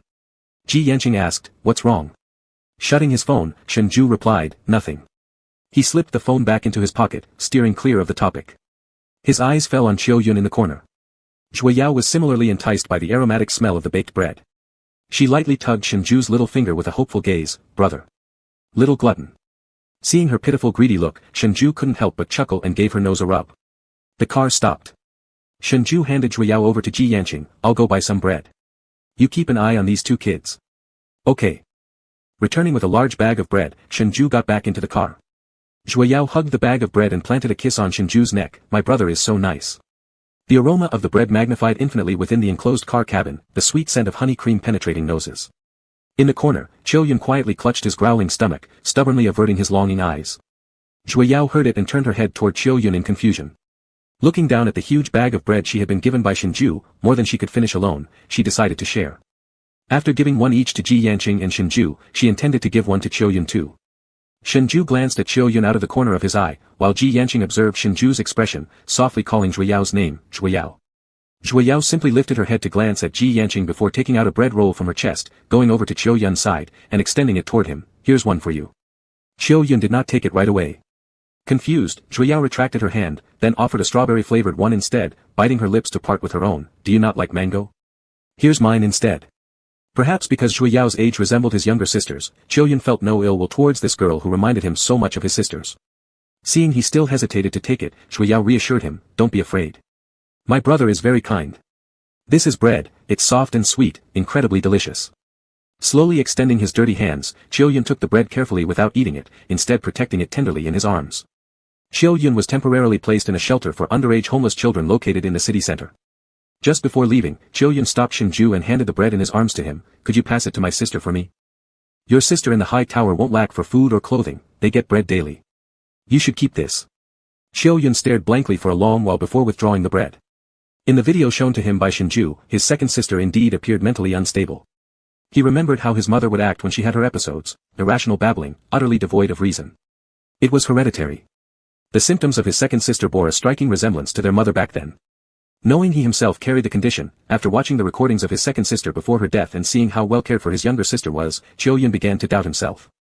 Shengzhai initially intended to let Ji Yanqing take Zhui Yao home first, but Ji Yanqing insisted on waiting for Shengzhai. Since it was just a work report and a quick search for Qiu Yun's two sisters, which wouldn't take too long, Shengzhai went along with Ji Yanqing. Leaving the homeless children placement center and heading towards the high tower, the prosperity and peace of earlier vanished, replaced by civilians surrounding the high tower, making it impossible for anyone to pass. This scene had even more people than the last time when there wasn't enough dosage of special medicine. The soldiers stood like cold statues, forming a wall of steel nets that surrounded the high tower so tightly not even air could pass through. When Shengzhu's car approached, someone immediately recognized him, and soon an overwhelming crowd blocked the front of his car. You said you got the sample to develop antibodies, why hasn't the medicine been produced yet? Our children are still in the hospital waiting for medicine to save their lives. Some pleaded, others were emotionally agitated. There were also those who suspected and cursed the high tower for disregarding the lives of the D-star humans, intending to abandon them. The intense atmosphere was like the butterfly effect, quickly infecting everyone surrounding the car. Their hands reached in through the windows, trying to grab onto Shengzhai. Ji Yanqing took out a book from somewhere unknown, rolled it up, and deftly pried open each hand that had intruded into the car. Then he calmly but quickly closed the window for Shengzhai and locked it. The soldiers noticed the disturbance and quickly dispersed the crowd. Only then was Shengzhu's car able to smoothly enter the high tower. Everyone in the car, except Shengzhai, couldn't leave the parking lot. Shengzhai got out of the car. You two wait here in the car. Don't wander around. I'll be back soon. Zhui Yao was frightened by the recent turmoil, shrinking into Ji Yanqing's arms and obediently nodding. Ji Yanqing stroked her head to soothe her. After Shengzhai left, Zhui Yao looked through the car window at the towering, frigid steel structure and the restless crowd outside the high tower, muttering, Yan Gage, why are these people surrounding here? Ji Yanqing's gaze was deep, answering lightly, because humans want to survive. Zhui Yao seemed to understand but not fully, but they're alive now, aren't they? Ji Yanqing stopped answering. On the other side, as Shengzhai stepped into the elevator, his mind became a jumble of confusion. It had been a long while since the meteorite was retrieved from the high tower. There shouldn't be no special medicine yet. That was an entire block of raw meteorite, capable of repeatedly duplicating and diluting the drug, sufficient to distribute to 5 times the current population of D-star. In the situation where the drug is no longer rare or precious, the wealthy businessmen monopolizing the market naturally would lose their monopoly significance. However, the people encircling outside the high tower just now clearly didn't receive treatment. He took out his phone, attempting to search for news of the new drugs released by the high tower. Unfortunately, Shengzhai saw nothing he expected. Moreover, all information related to the meteorite has been suppressed. The continuous events over the past few days, witnessed realities, have been overturning Shengzhu's perceptions. The destitute areas haven't been properly settled, large-scale street sleepers unable to feed themselves among the vagrants, outside the high tower, commoners waiting helplessly for the life-saving drug. Chapter 85, Want to go home? Shengzhai leaned against the elevator, closing his eyes. Vaguely sensing some things going out of control, Shengzhai refused to believe that there could be loopholes in the high tower that would neglect human lives. Arriving at Shen Min's office. After handing over the files of newly recruited children, Shengzhai hesitated but still handed over evidence collected from the slums about the improper settlement of vagrants to Shen Min. Surprisingly, Shen Min acted as if he already knew. I know. Just one sentence of knowing without any mention of resolution methods or intention to listen to Shengzhu's suggestions. Shengzhai was slightly taken aback. Sir Shen, did you know much earlier that the high tower failed to properly settle those vagrants? Shen Min pushed his glasses, avoiding answering directly. I will report this to higher-ups. Is there anything else? A single sentence cut off all of Shengzhu's subsequent proposals regarding the wandering homeless in the slum areas and child settlement without approval. He clenched his fists. Director Shen, did you see the people outside the high tower? Shenmin lowered his head to read through the documents Shenju had just submitted. After reading, he placed them down satisfactorily before lifting his head again to answer Shenju. Seen them. Did the meteorite fail to produce any medication? It has been such a long time. Shenju, this is the S-class top-secret project of the high tower. You don't have clearance to inquire. This sentence felt like the final straw breaking Shenju's back, causing the emotions accumulated over many days to burst suddenly. My health check doesn't affect anything, that insect won't spread infection either. That project was originally mine in charge. Now, you unilaterally don't let me participate in the research. So many people outside are waiting for the medicine to save their lives. Why does the high tower delay making the medicine? Director Shen, I think you need to give an explanation to the people of D-Star. Shenmin looked quietly at Shenju for a moment. Are you suspecting that the high tower is deliberately doing this? Realizing his personal emotions might be getting out of hand, Shenju loosened his tightly clenched fists, softening his tone somewhat. Sorry, it was my personal feelings. Shenmin put down his pen. The meteorite has been handed over to the top floor. The medicine research will no longer be handled by the 90th floor. Shenju was surprised. Top floor. Shenju had lived here for 25 years and never met anyone from the top floors, but the top floor controlled the entire high tower. No one had seen the leader of the high tower, not even Shenmin. The top management said there was an accident during the process of making the medicine, so it can't be produced temporarily. That data is incomparably greater than the energy of fruits grown with absorbed radioactivity, so naturally the medicine cannot be developed so fast. There are rumors outside, but everything will calm down once the medicine is developed. You, as a member of the high tower, if you cannot fully trust the top floor or follow the high tower's orders, then you don't deserve to be part of this high tower. The meteorite wasn't comparable to diluted holy fruits. Accidents were indeed common in its research process. This seemed like a reasonable explanation, but Shenju could no longer agree with Shenmin's words. In Shenju's mind, the image of the high tower was like a piece of rusted iron armor on a battle-scarred general, weathered by time, corroded until finally exposing its inadequate interior. Shenmin knew long ago that the vagrants in the slum areas were not properly settled, but he didn't report it to the upper level, which might mean this was done under the instruction of the top floor. Anything else? Shenmin didn't want to talk anymore and started dismissing him. Shenju looked at the calendar on Shenmin's desk. Mother, today is his Memorial Day. Shenmin paused for a moment. Then reacted indifferently, I don't want to waste my time on a dead man. I also strongly disagree with his kind-hearted education towards you. 3 years after his death, the system automatically judged us divorced, so I have no need to commemorate a dead person. Shenju stopped speaking. By bringing up Chiu Yun's sister, Shenmin gave him access permission to the 89th floor. The 89th floor was like a huge school. Exiting the elevator revealed transparent building structures. This was special glass, people could see inside from the outside, but those inside couldn't see out. Through the transparent glass walls, children of similar ages were grouped into a classroom, wearing identical white uniforms, each with a wristband. Those children listened attentively to their teacher, like little unopened buds full of hope. They were hope, D-Star's hope for the future. After explaining the purpose to the supervisor brought out girl number 6331. The girl was named Chiu. During the video call, Chiu Yun requested her younger sister speak alone, without anyone else around. Shenju agreed, but in reality, there was no privacy on the 89th floor, and communication with family must always be retained. Shenju took out 2 cigarettes, asking the person recording to step out for a while, giving the 2 children some space to chat. Real-time records were still saved regardless of whether someone was watching. The supervisor had worked previously on the 90th floor and was somewhat acquainted with Shenju, who was the son of Director Shen from the 90th floor, thus having a bit of privilege. In the video, Chiu Yun asked if her little sister had been bullied. Chiu answered there hadn't been any bullying. Really? Little sister, you don't need to be afraid. If anyone bullies you, your brother will definitely save you.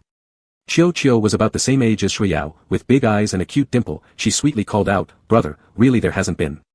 Little sister, tell me, was second sister's death an accident?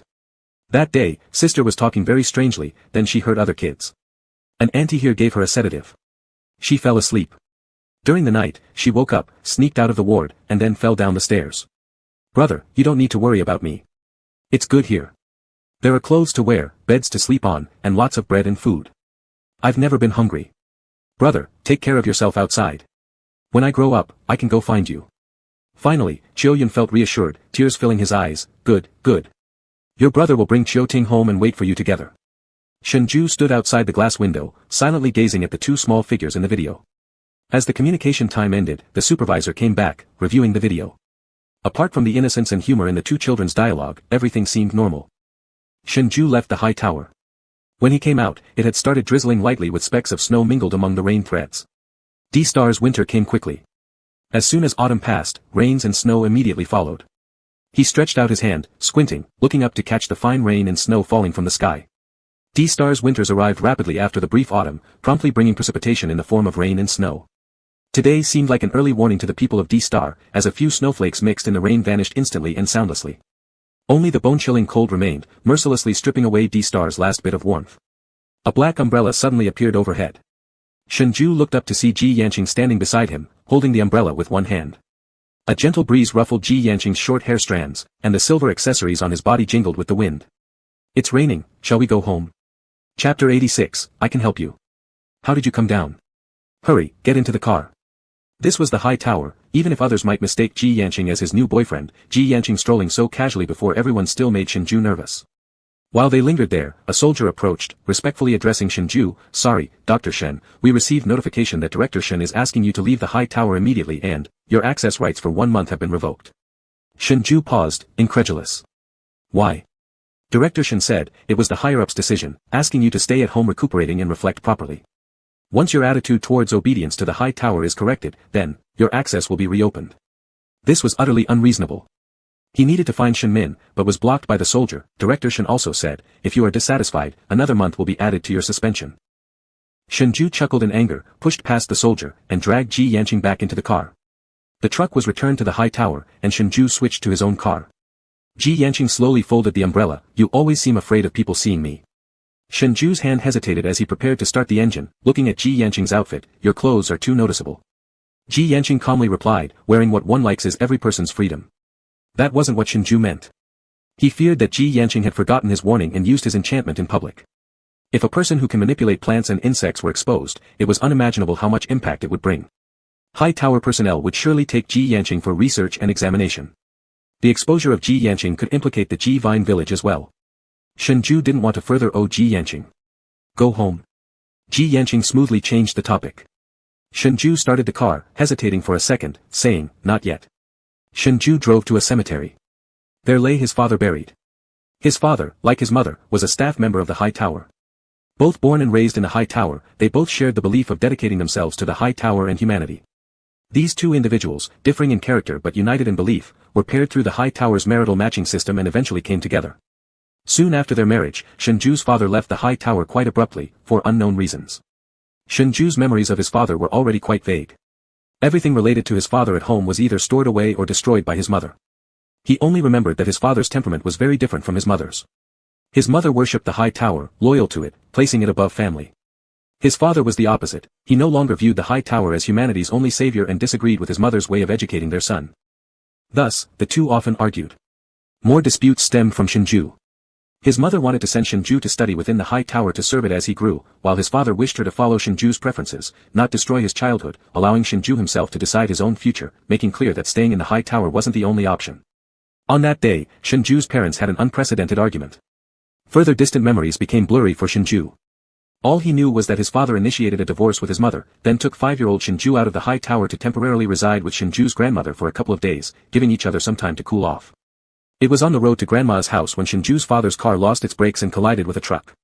Shengzhai was saved by being shielded under his father, who sacrificed his life for him. Arriving at his father's grave, Shengzhai placed a bunch of chrysanthemums, wiping off the dust from the tombstone photo. In the photo was a gentle-faced, handsome young man. Ji Yanqing followed Shengzhai along. Shengzhai didn't intend to stop him and let him follow.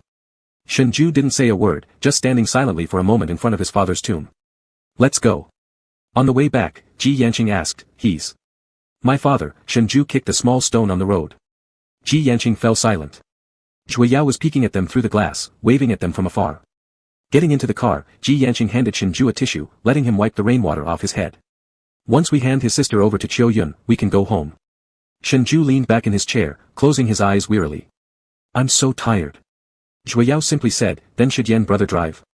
Shengzhai burst out laughing, "Your Yen brother doesn't have a driver's license and can't drive." "What is a driver's license?" Ji Yanqing asked with the same clear tone as Zhui Yao.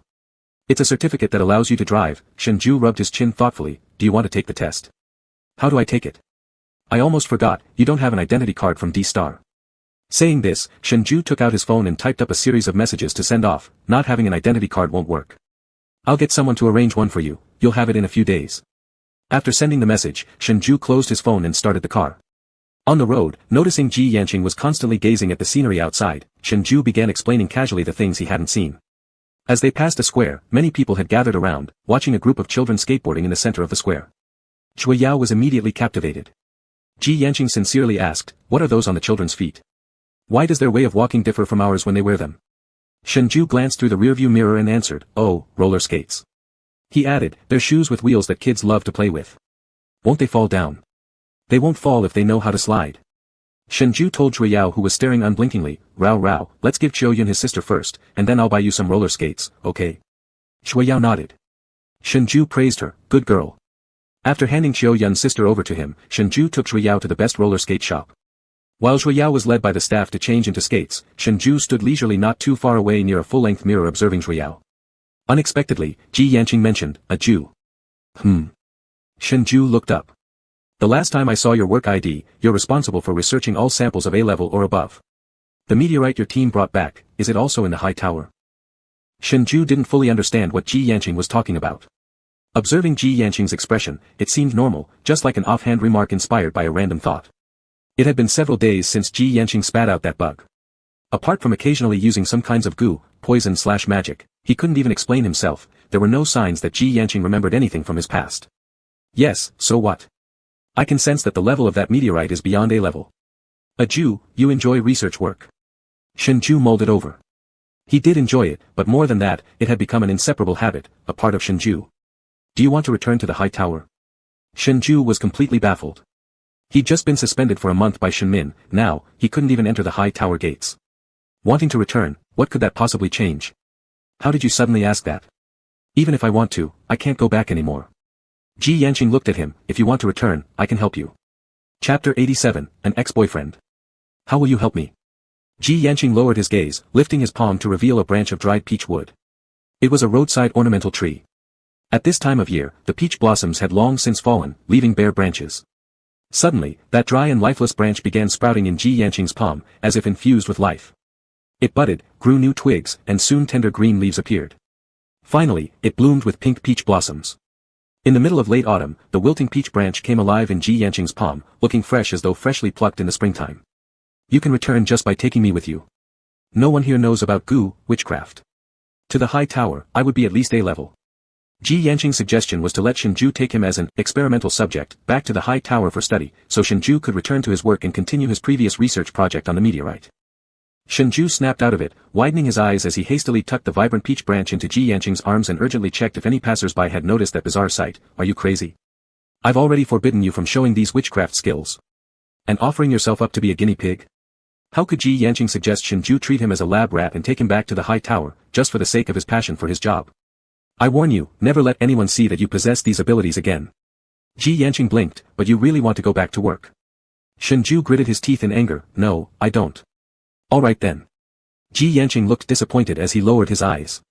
Shengzhai was barred from entering the high tower, which amounted to a month-long forced vacation.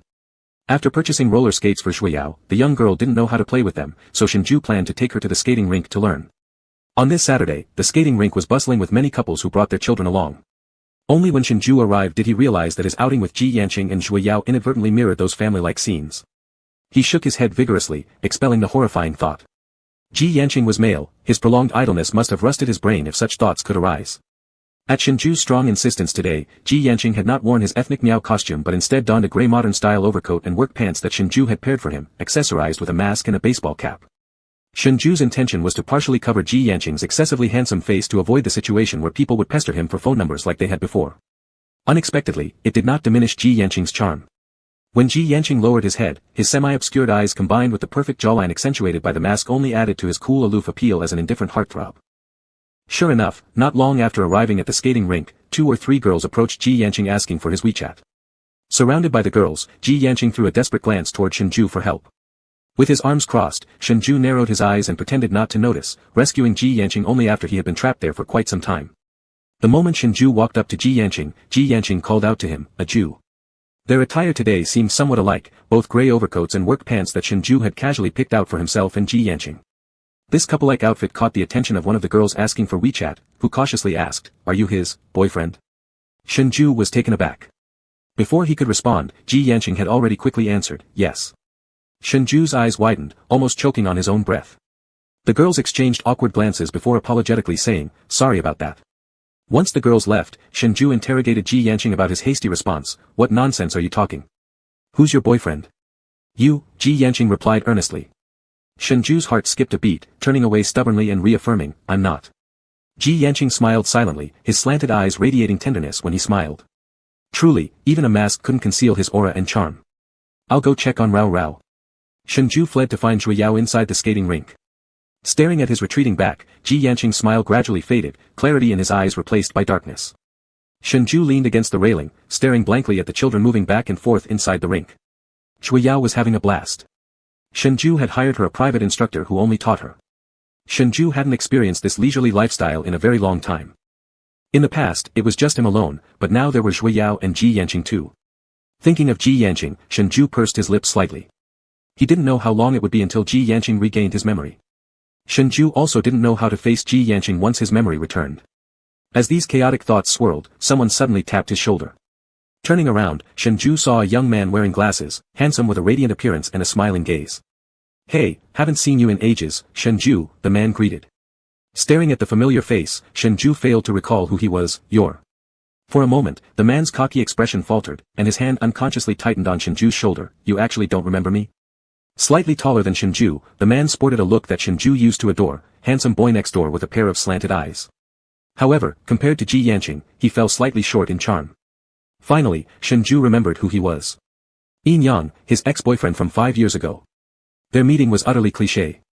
At a former classmates' reunion 5 years prior, Shengzhu was heavily drunk, and Yin Yang came to the rescue. Being the same age and graduating from the same university in the same year, Yin Yang worked in the medical field as an intern at the time. They exchanged contact information, with Yin Yang being Shengzhu's preferred type in terms of looks, coupled with his aggressive confession leading Shengzhu to accept without hesitation. However, less than a week into their relationship, Shengzhu proposed a breakup to Yin Yang. Shengzhu could hardly recall the exact reason for their split. "Oh, it's you." Shengzhu appraised Yin Yang with a glance, dressed neatly in a suit and looking the part of a cultured gentleman. He brushed off Yin Yang's hand that rested on his shoulder and responded dismissively, "It seems Dr. Yin is doing pretty well after these 5 years. Are you here with your wife and child to learn roller skating?" "Child? Wife?" The mask on Yin Yang's face finally cracked. "Are you married?" Shengzhu neither confirmed nor denied this. "Where is your wife and child?" Yin Yang gritted his teeth. "I'm not married." "Well then, why are you here alone, Dr. Yin?" "I came inside when I saw you." Shengzhu appeared surprised. "What, Dr. Yin wants to catch up on old times? I don't think we have much to talk about, do we?" He said, half laughing and half sighing. "After all, we were only together for a week, and I could barely remember who you even were." Shengzhu remembered why he broke up with Yin Yang. Yin Yang was too clingy, always waiting for him at the high tower and inviting him to dinner every day. At first, Shengzhu would tolerate it a few times, but after 2 or 3 days, Shengzhu became annoyed. The more enthusiastic the person, the quicker Shengzhu wanted to break things off. Chapter 88, I advise you to shut up. "Sorry, Dr. Yin, I need to pick up my child now." Shengzhu had no intention of continuing the conversation with this long-forgotten ex-boyfriend and walked away with one hand in his pocket to pick up Shui Yao. His figure was stylish yet indifferent. This was Shengzhu, though notorious for being a player, he possessed an irresistible charm. For 5 years, Yin Yang hadn't stopped hating Shengzhu's heartlessness. But the more he hated, the harder he thought about that person. Suddenly, Yin Yang grabbed Shengzhu's arm, suppressing his emotions. "Shengzhu, what happened 5 years ago can't just be forgotten like that. It was your unilateral decision to break up." "You." Shengzhu got annoyed, frowning as he resisted the urge to curse. Just as he started speaking, another person suddenly yanked him by the wrist and pulled him aside. Yin Yang looked at the man who had just arrived, startled for a moment, and then completely mesmerized upon seeing Ji Yanqing's face, more beautiful than any woman. Ji Yanqing tightly held on to Shengzhu, and Yin Yang immediately noticed the unusual intimacy between the two. "What is he talking about concerning something from 5 years ago? Do you know him?" Ji Yanqing asked coldly, his expression neutral. His frost-like gaze fixed on Yin Yang while he addressed Shengzhu. Shengzhu inexplicably felt nervous, though he couldn't understand why. He was confused as to why he felt nervous in front of Ji Yanqing after seeing his ex-boyfriend. Yin Yang, upon hearing this, replied knowingly, "You're his current boyfriend? Did you get divorced?" "Shengzhu, why is your taste getting worse and worse? Now you're into effeminate men?" As he spoke, he stepped closer and disdainfully jabbed a finger into Ji Yanqing's thin chest. "So skinny. Would Shengzhu be able to hold you down during?" Ji Yanqing's eyes narrowed slightly. Shengzhu sensed Ji Yanqing's anger and silently sweated for Yin Yang, warning him, "I advise you to shut up right now." Shengzhu's protective stance further enraged Yin Yang. Ji Yanqing hadn't retaliated despite appearing frail, so Yin Yang jabbed harder, thinking, I won't shut up, what will you do? Ah! Ji Yanqing grasped Yin Yang's hand tightly. The pale, elegant fingers revealed unexpected strength as if they intended to snap Yin Yang's hand clean off. Yin Yang broke out in cold sweat, and people around them began looking their way. Shengzhai quickly pulled Ji Yanqing, "Qing, let go." Ji Yanqing did not release Yin Yang but instead tightened his grip even further. "Qing."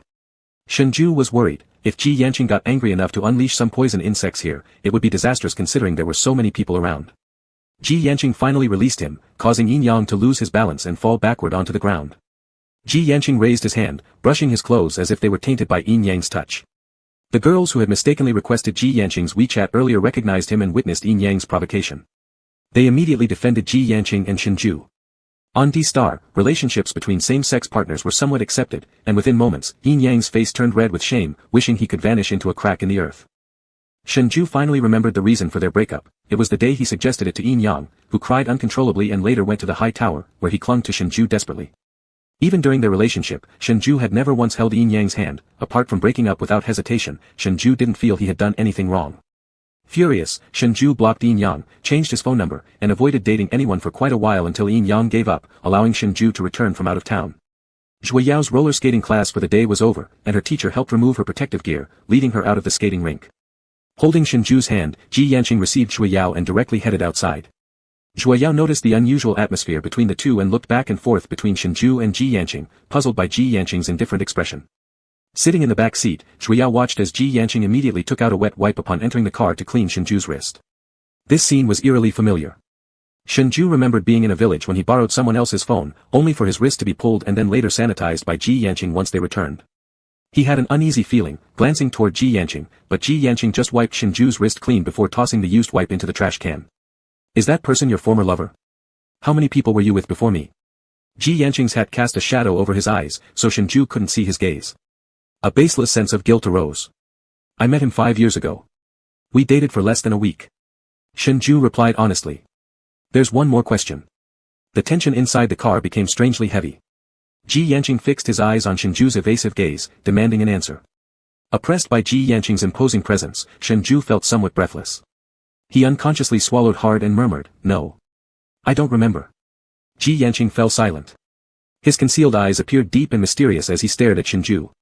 He reached out to touch Shengzhui's cheek, tracing his jawline upward until his thumb finally came to rest on the mole near Shengzhui's eye. Shengzhai belatedly realized that Ji Yanqing had forgotten everything. They weren't in any relationship now, so why did he feel guilty? Why did he bother explaining? And inexplicably, he felt slightly afraid of Ji Yanqing. Had he gone mad? Shengzhai wanted to pull away from Ji Yanqing's hand, but Ji Yanqing grabbed his chin instead, forcing him to tilt his head up. Squinting his eyes, he asked again, after me, have there been others? The faint pain in his chin reminded Shengzhai how strong Ji Yanqing's possessiveness had always been, even after losing his memory. His overwhelming pressure compelled Shengzhai to truthfully respond, no, there hasn't been anyone. The hand pinching his chin loosened. Shengzhai held his sore chin, annoyed yet powerless under Ji Yanqing's grip, whether in memory or in forgetfulness. Once we've parted ways, you should avoid seeing him again.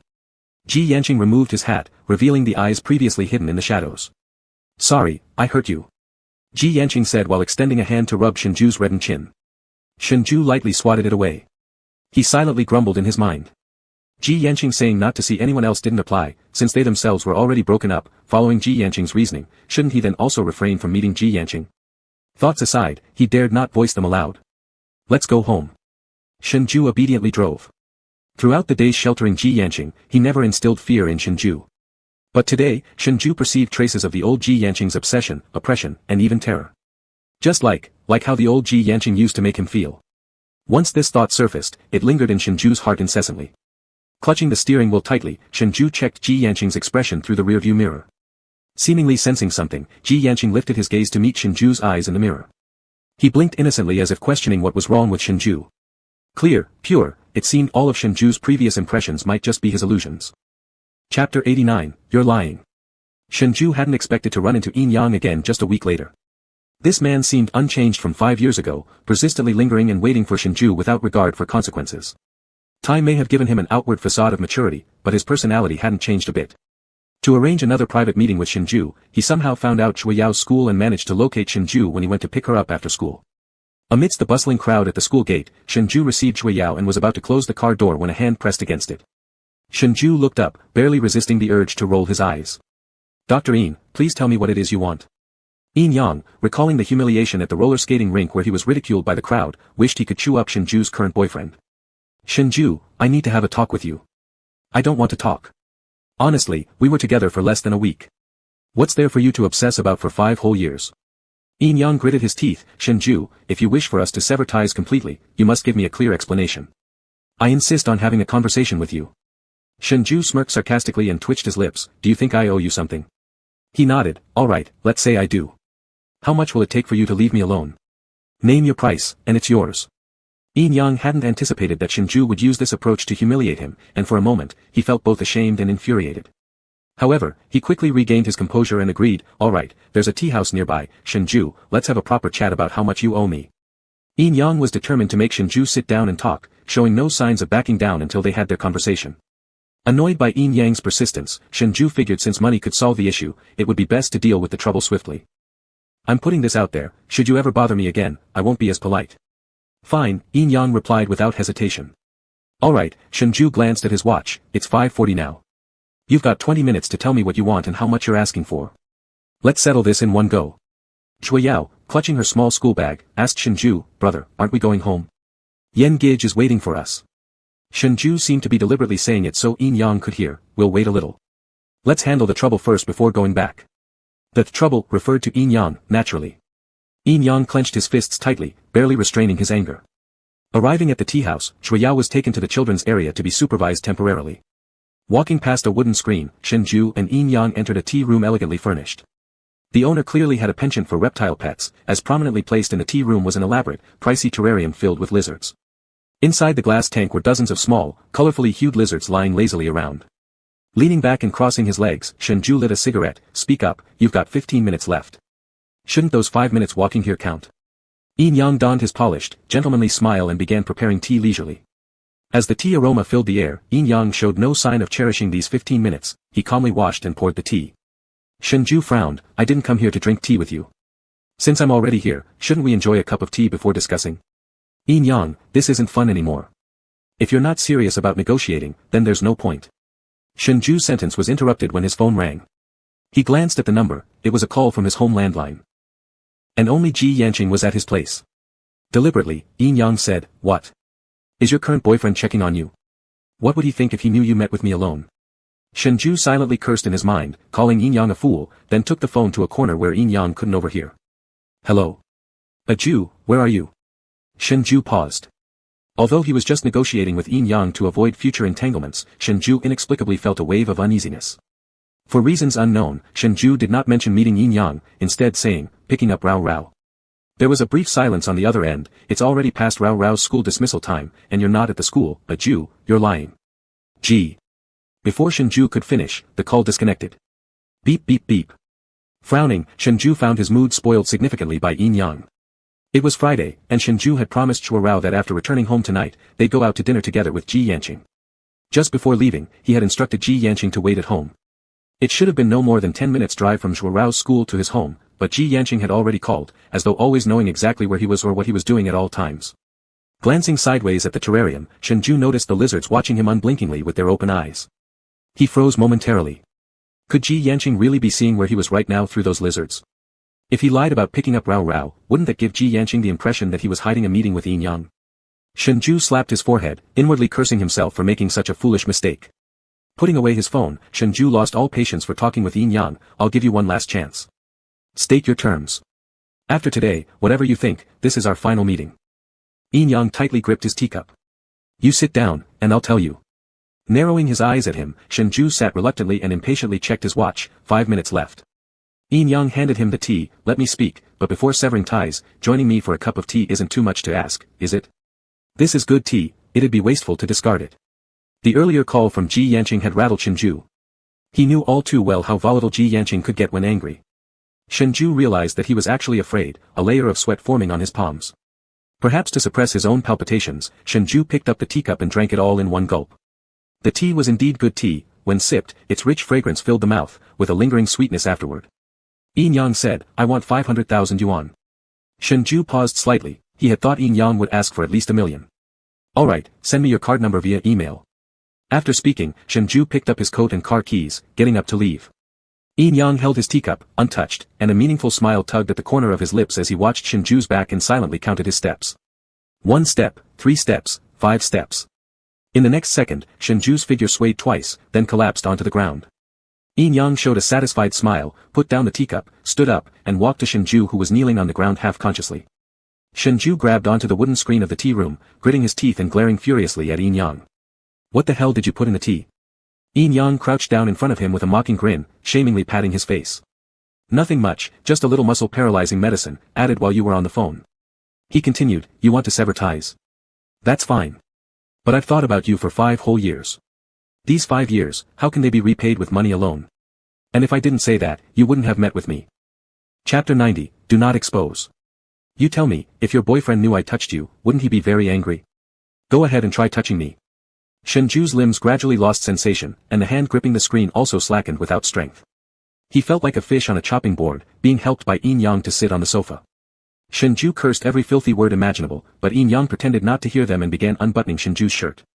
Yin Yang passionately caressed Shengzhu's face. I promise, after today, I will no longer pester you. Clang. Outside came the sound of a chaotic commotion and screams, followed shortly by the crash of the glass doors breaking. Ji Yanqing, dressed in Miao traditional clothing, wearing a somber expression, stepped over the shattered glass pieces and entered. Ji Yanqing's gaze swept across the room, finally landing on Shengzhai lying motionless on the couch with signs of paralysis and disarrayed clothes. His eyes remained calm yet icy cold. Upon seeing Ji Yanqing shift his focus away, Shengzhai slowly raised his hand, aiming toward the terrarium inside the tea room, instantly realizing what Ji Yanqing intended to do.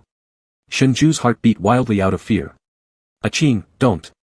His protest was drowned out by the deafening sound of plants rapidly growing inside the terrarium and shattering its glass. Ji Yanqing merely looked at Shengzhai indifferently, disregarding his opposition, driving the lizards to bite Yin Yang. Dozens of lizards crazily chased and bit Yin Yang, almost tearing him alive. Bystanders watched helplessly as Ji Yanqing manipulated plants and lizards, screaming non-stop. Some fled in panic, some pulled out their phones to take photos, and others called the police. Shengzhu's ears were ringing, sounds and images before his eyes turning muted as if someone hit the mute button, leaving only noiseless chaos in the scene. Ji Yanqing calmly locked eyes with Shengzhai lying motionless on the sofa amid the turmoil.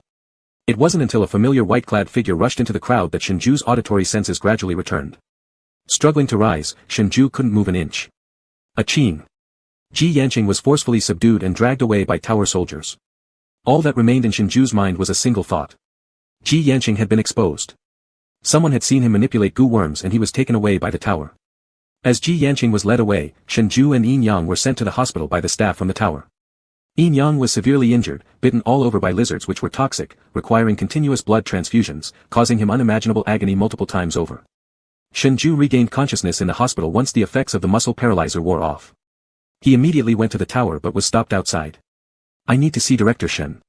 Sorry, Dr. Shen, please do not make things difficult for us. On his way to the tower, Shengzhai saw news reports on the side of the road. The report stated that on D-Star, a person with the ability to control plants and animals had appeared. The tower had now controlled this psychic individual and escorted him there for research. Psychic person. That term applied to humans brought only terror. People feared everything beyond their control. The soldier blocking Shengzhai received a communication and stepped aside, saying a few words through the radio, then told Shengzhai, Dr. Shen, Director Shen asks you to come in. Entering the tower quickly, Shengzhai was still wearing the clothes from yesterday, his coat standing out awkwardly against the uniform white lab coats inside. On his way to Shen Min's office, he was stopped again by her assistant. The assistant's expression remained calm. Dr. Shen, Director Shen is very busy at the moment and might not have time to see you.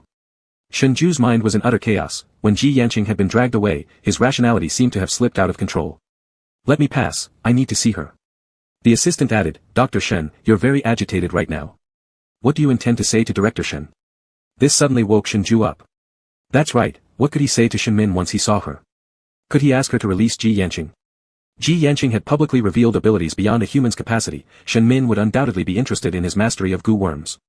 Pulling one thread affects the whole. Ji Yanqing's exposure would inevitably impact the Jiteng Village. And if a village capable of witchcraft and goo sorcery were revealed to the world, it would cause unimaginable panic. Seeing him calm down, the assistant continued, Director Shen already knows about your connection with that Mr. Ji. She has also found out that he comes from the Jiteng Village. She requests that you go speak to him and persuade him to cooperate with the tower's research work. In return, the tower won't take action against their village. Shengzhai clenched his fists tightly. Once calmer, Shengzhai let the assistant guide him to meet Ji Yanqing. Ji Yanqing was being held in an isolated laboratory. The lab also featured specialized glass walls. From the outside, Shengzhai saw Ji Yanqing within the lab. He was sitting with his eyes closed, a shock collar around his neck and chains bound to his feet. Sitting on an iron bed, the entire room contained only this bed, with four sides sealed by nanotech walls. It was as though he sensed Shengzhu's presence. His closed eyes slowly opened, his gaze passing through the one-way glass to lock with Shengzhu's outside. "I want to talk to him," Shengzhai said, gazing at Ji Yanqing, who appeared trapped like a prisoner. Ji Yanqing must have struggled fiercely. There were fresh blood marks on his exposed wrists and ankles, glaring vividly against his pale skin. "Of course." The assistant smiled and used Shen Min's clearance to open a communication channel, handing the earpiece to Shengzhai. "Dr. Shen, we hope you can properly persuade Mr. Ji to cooperate with our work." After speaking, the assistant left the room. Only Shengzhai outside and Ji Yanqing inside the lab remained. Ji Yanqing knew he was here. Holding the earpiece, Shengzhu's throat went dry. Aching. Ji Yanqing didn't respond, silently staring at the mirrored wall showing only his own reflection. "You shouldn't have revealed yourself like that, now." His words of reprimand were cut short when he noticed Ji Yanqing stand up, dragging heavy chains toward him step by step. The chain wasn't long enough, so he stopped halfway, still a few steps away from the wall closest to Shengzhai. Shengzhai momentarily couldn't think of anything else to say, his heart felt both heavy and stifling. Taking a deep breath, he urged, "Just try to go along with them." This remark was meant for the people monitoring them. He knew Ji Yanqing could perceive his expressions through plants, so while in the surveillance blind spot, Shengzhai mouthed to the green potted plant in the corner, "Don't reveal your blood goo. I'll find a way to get you out." As far as the tower was concerned, Ji Yanqing's greatest ability was controlling plants and lizards. The less Ji Yanqing revealed, the more advantageous it was for him. Ji Yanqing remained silent. His gaze penetrated the isolating walls, meeting Shengzhu's anxious eyes. Shengzhai, not wanting to waste any more time, placed his palm on the glass wall and finally took one last look at Ji Yanqing before leaving.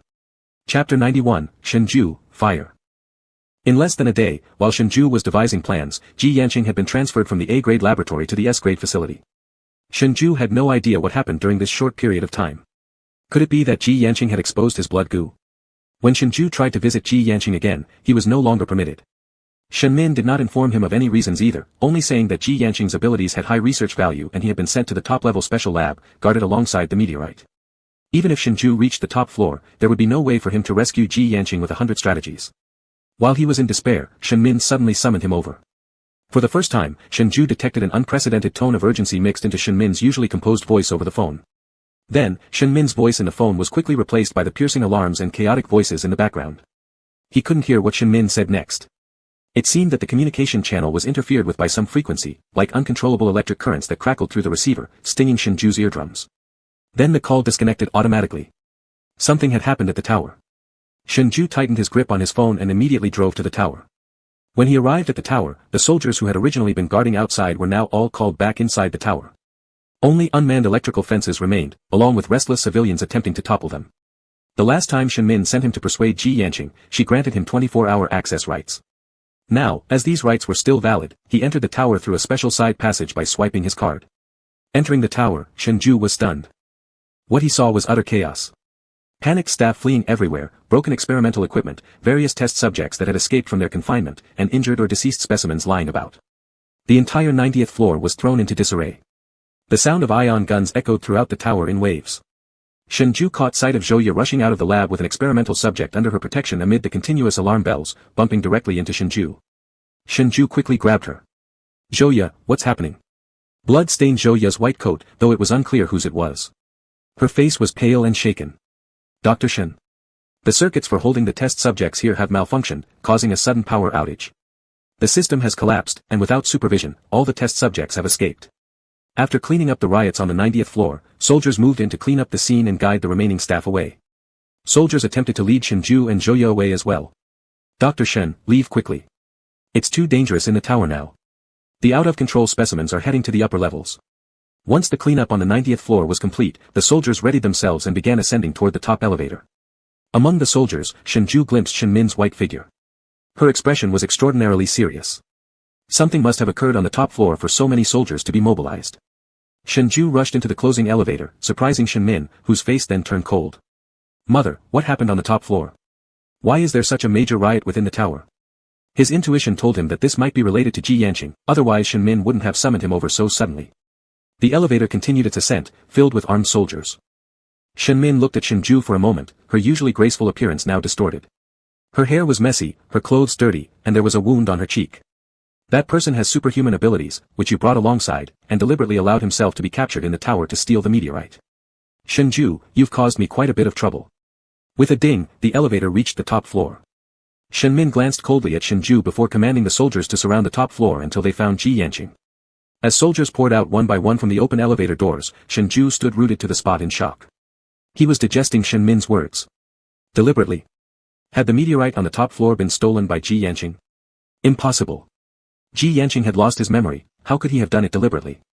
A terrible thought flashed in his mind. Could it be? Ji Yanqing had already regained his memory.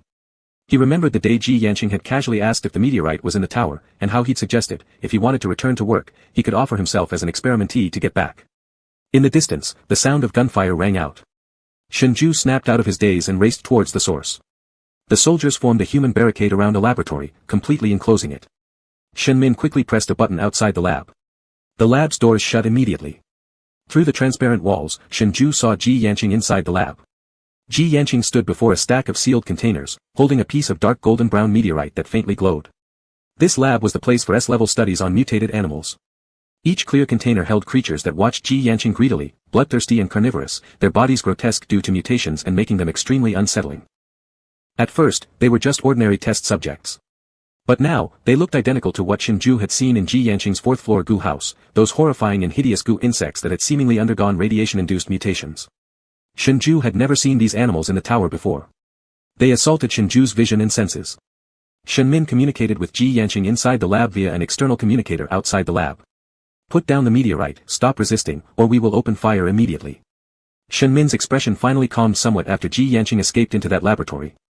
That laboratory contained only S-level experimental subjects, some were failed experiments that couldn't be destroyed, while others had mutated during their trials and no longer held research value but posed a hazard to deplanet humans. Thus, the construction of this laboratory was particularly robust, its doors could withstand bullets, let alone just Ji Yanqing alone. Ji Yanqing calmly scanned the barrels of the guns pointing at him, and his gaze eventually rested on Shenzhou standing aside. The moment Shenzhou met those deep eyes, he realized Ji Yanqing had already regained his memory. The fingers gripping his gun began trembling uncontrollably. Inside, Ji Yanqing's gaze remained fixed on Shenzhou's face. His lips parted slightly as he spoke in a voice as icy and clear as the first snowfall of deplanet. Piercingly cold, yet frigid. You can't contain me. He slowly lifted his hand, revealing the blood dripping from a wound on his palm, drop by drop. The familiar scent seeped through the door cracks and reached the noses of everyone outside. All of them became instantly dizzy and disoriented. Only Shenzhou remained conscious, watching as every drop of Ji Yanqing's blood transformed into a crimson spider. Shenmin quickly covered her nose and mouth but was still weakened by the strange allure of the blood's aroma. Within the lab, the spiders split into two groups, one heading toward the containers behind Ji Yanqing, the other toward the metal door. With their corrosive mouths, they soon ate away at the metal door until a hole appeared. Simultaneously, the vessels containing the mutated specimens behind Ji Yanqing shattered in response. The countless test subjects, greedy and frenzied, charged toward Ji Yanqing. However, as soon as they touched the edge of his robe, they fell limp like soulless beings, obediently bowing on the ground. In no time, the metal door was corroded until only a precarious third of it remained intact. Shenmin collapsed to the floor, too weak even to lift her weapon, gasping, "Gas masks. We need gas masks." Soldiers who retained some strength and sanity scrambled to put on their gas masks. But it would take them a while to regain their strength fully. Shenzhou. Shoot. Shenmin watched as Ji Yanqing prepared to escape with the meteorite and urgently shouted at the only man still standing. Chapter 92, Not Butterflies. Ji Yanqing stepped out steadily. Shenzhou aimed his gun. Aching, put down the meteorite. Ji Yanqing directly stared into Shenzhou's eyes, his deep pupils reflected Shenzhou holding the gun with trembling, pale fingers. He continued forward as not a single soldier had the strength to get up. Shenzhou raised his gun and warned loudly, "Ji Yanqing, stop moving forward." Ji Yanqing acted as if he were testing whether Shenzhou would shoot, and moved ahead calmly. Bang! Ji Yanqing froze in place. Shenzhou panted, the muzzle of his recently fired gun emitting smoke, its tip still hot. Ji Yanqing glanced down at the spot where the bullet had pierced through the floor beside him. "I said, stop advancing and put down the meteorite." On the side, Shenmin regained some strength. She had ordered Shenzhou to shoot Ji Yanqing multiple times, but each shot missed its mark. Clutching her teeth, Shenmin used all her remaining strength to grab a nearby gun. The next second, she swiftly aimed at Ji Yanqing's back and fired off several dozen rounds. Bang bang bang. The sound of bullets ricocheting off metal rang endlessly in their ears. Unexpectedly, none of the bullets intended for Ji Yanqing made contact. Instead, they were blocked by the hardened scales of a mutant pangolin that had emerged from the experimental apparatus. Its armor was tough as iron, with the bullets embedding deeply into its shell, yet neither Ji Yanqing nor the creature sustained any injury. Shen Min couldn't believe what she saw. The mutated pangolin shook the bullets off its back with a rattle as they clattered to the floor. While everyone paused in shock, a purple blur flashed, and suddenly Ji Yanqing appeared behind Shenzhou. Shenzhou himself hadn't noticed how Ji Yanqing managed to get so close. When he realized, the herbal bitterness unique to Ji Yanqing filled his nostrils in overwhelming waves. Ji Yanqing's cool hand clasped Shenzhou's neck, the other holding the meteorite, and he used him as a shield to slowly retreat. Behind him, Ji Yanqing's steady breathing fell on Shenzhou's nape like being licked by a venomous snake, familiar fear seeping through his bones. Shenzhou's body shuddered involuntarily. Ji Yanqing noticed his trembling, his gaze slightly lowering as the hand around Shenzhou's neck tightened ever so slightly, holding but not strangling. He lightly touched the red blemish on Shenzhou's neck, whispering close to his ear, "Even though we've spent so long together while I had amnesia, why are you still so afraid of me?" Shenzhou's breath faltered, involuntarily stepping backward in sync with Ji Yanqing. As the soldiers gradually regained their strength, they re-aimed their guns at Ji Yanqing. "When did you remember?" Shenzhou gripped the gun tightly in his hand. Right now, this Ji Yanqing felt entirely like the old one to Shenzhou. Every touch from the recovered memory Ji Yanqing filled Shenzhou with dread. That was the deep-rooted shadow he could never forget. When did he remember? Was it when he casually asked about the meteorite, or even earlier? If he had remembered all along, then these past days, his innocence, his amnesia, were all an act. Perhaps even intentionally provoking yin yang. Ji Yanqing wasn't impulsive, yet he did something impulsive, which didn't fit his character. The only explanation was that after regaining his memory, he wanted to take back the meteorite, so he deliberately provoked yin yang, revealed the forbidden sorcery before everyone, and allowed himself to be captured by the tower. Shenzhou closed his eyes and asked, "So, you were intentionally asking me whether the meteorite was in the tower?" "Yes." His heart twitched faintly, a pain that passed too quickly for Shenzhou to grasp its cause. Shenzhou was held hostage by Ji Yanqing, and as the two approached the elevator, the soldiers became anxious, hesitating whether to open fire.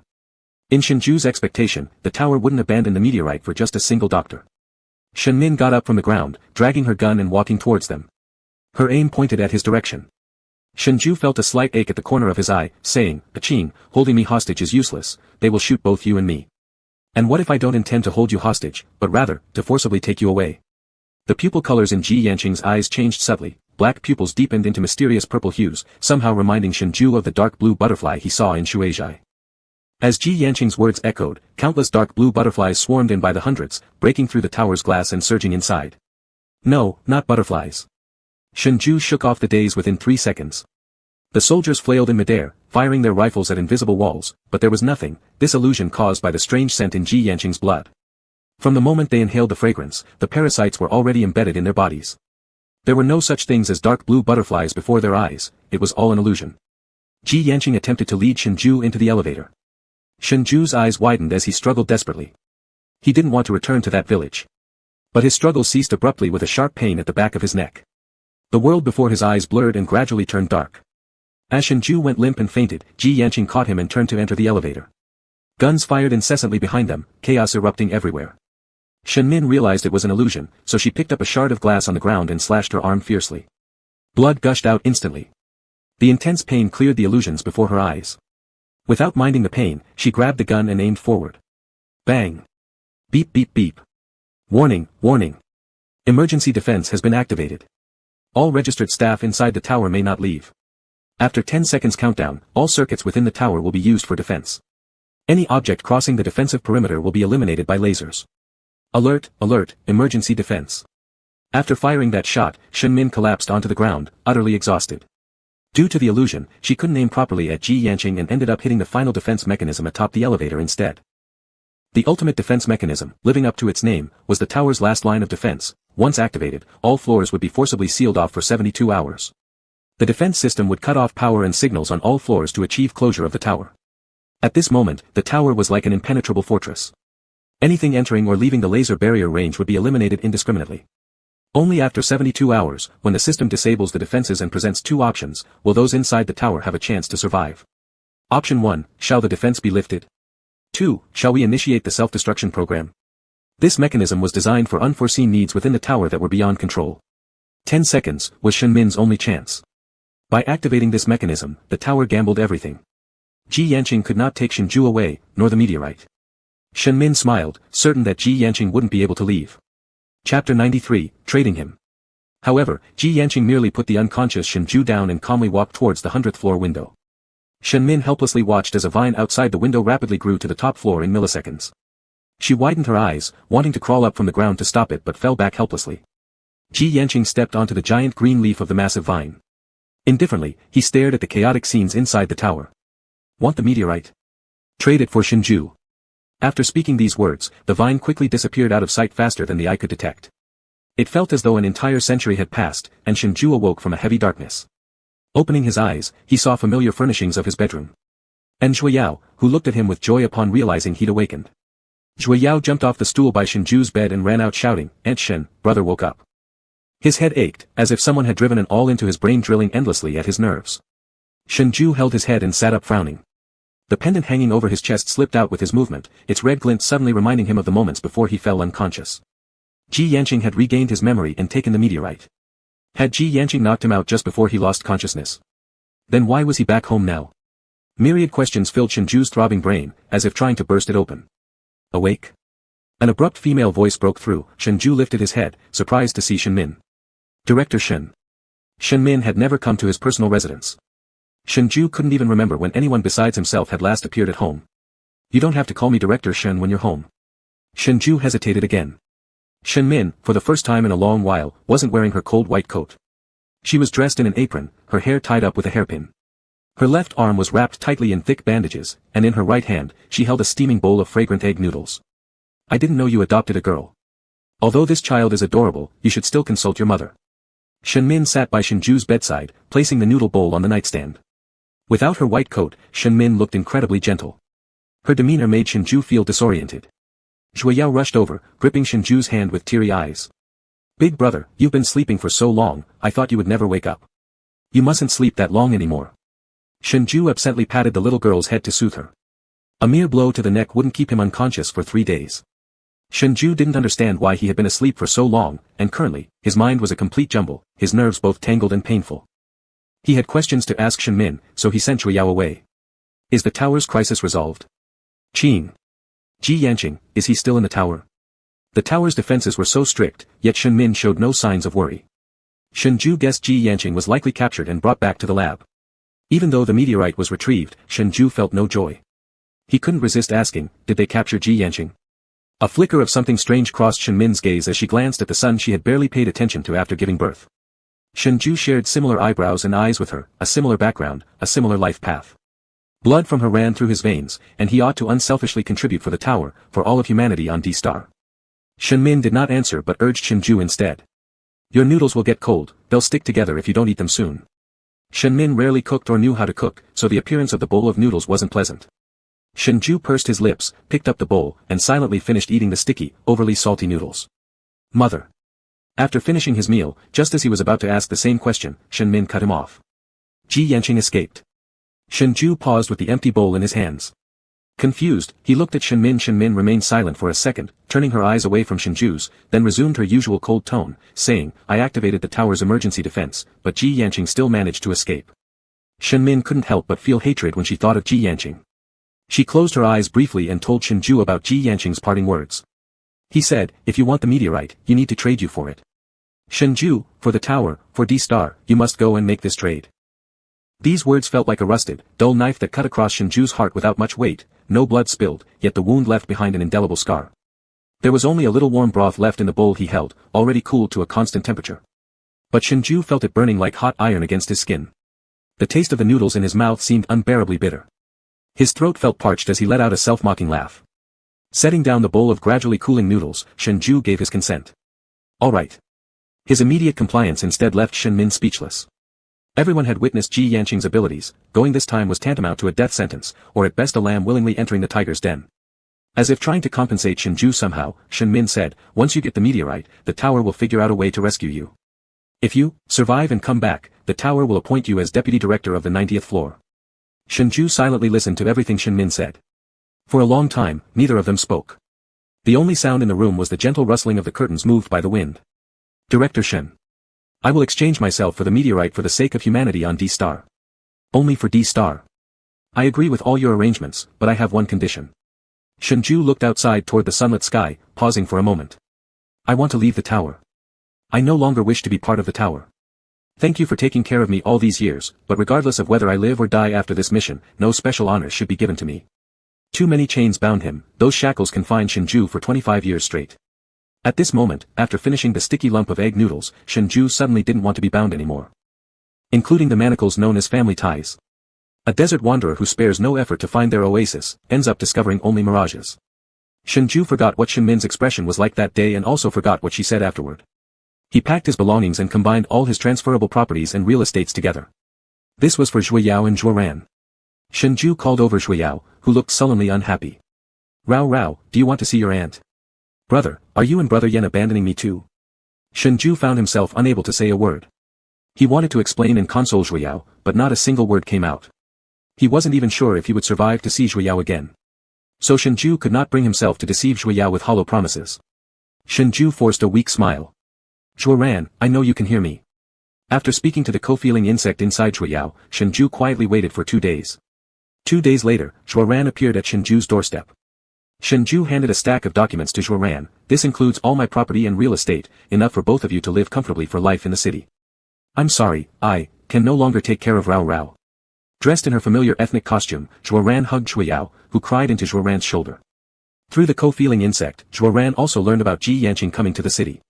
Although the great shaman retrieved the meteorite, he hasn't returned to the village. I don't know where he is. The village is currently managed by my father now. I think he may not return. Zhuoran stared at Shengzhai, furrowing her brows.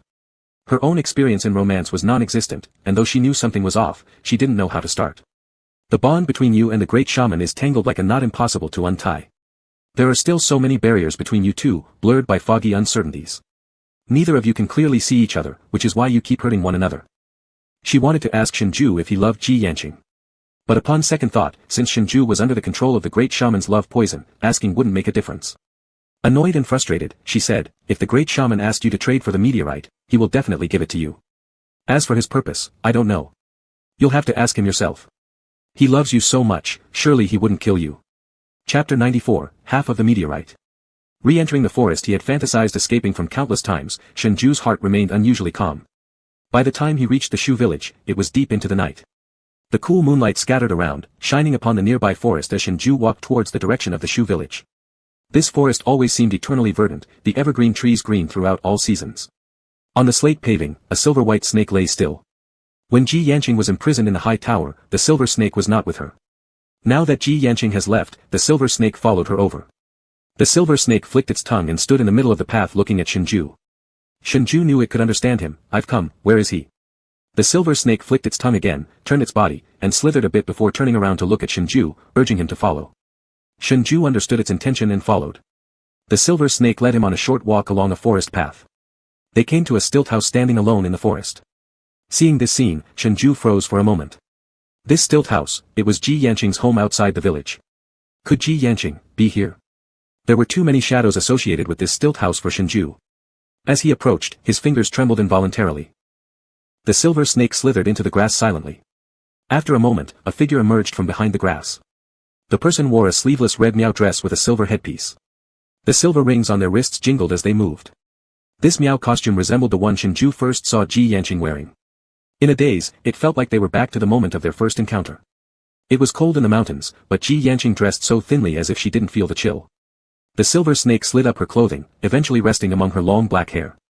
Shengzhai clutched his hands unconsciously, his legs heavy as if filled with lead, staying rooted in place while staring directly into Ji Yanqing's eyes.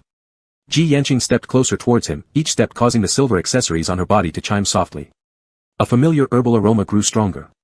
Shengzhu's heartbeat quickened out of control. With slight tension, he swallowed and mustered the courage to look up. I've come, where's the meteorite? Ji Yanqing remained silent, gazing down at his pale face. Her hand lightly gripped his chin and drew near him until their breaths intertwined. The meteorite, I will only give you half of it. And temporarily, I still cannot hand it over. She was too close. It seemed like the next second, Ji Yanqing would kiss him. Startled, Shengzhai muttered, half. Ji Yanqing applied a bit more force on her grip, tilting his head upward. She leaned in and focused her gaze on the small fold between his eyelids. There was a minuscule pink mole that blinked nervously in and out of sight. The meteorite doesn't belong to you all, you can't expect to have all of it. Ah Ju, do you know what are the consequences of exchanging for the meteorite? Yet you dare to come alone. Ji Yanqing continued talking, getting closer to Shengzhu's lips. He certainly knew. Ji Yanqing would never let him go, leaving him merely from one prison to another crafted by Ji Yanqing. With the love poison still active, the moment Shengzhu stepped into this forest, his life was already controlled by Ji Yanqing. Striving to appear calm, Shengzhu tried not to appear nervous. However, just as Ji Yanqing was about to kiss him, fear and tension made him close his eyes. But Ji Yanqing did not kiss him, stopping millimeters away from his lips. Opening his eyes, Shengzhu looked into Ji Yanqing's mischievous eyes. Realizing he had been teased, Shengzhu's face flushed red with embarrassment like an apple. Ashamed, Shengzhu struggled to release himself from Ji Yanqing's grip on his chin, but she held firm, forcing him to continue looking at her. She said to Shengzhu, after you dug out the meteorite, the divine tree gradually withered. Since you were once acknowledged by it, your blood together with mine will nourish it for 3 days. 3 days later, when the divine tree revives, I'll give you the other half of the meteorite. After saying that, Ji Yanqing released her hold on Shengzhu's chin, nonchalantly retracting her gaze from him as if it were just a spur-of-the-moment tease. Her attitude made Shengzhu feel a bit unfamiliar, and somewhat, indescribably distant. Before leaving, Ji Yanqing said, rest here tonight, we'll return to the village early tomorrow morning.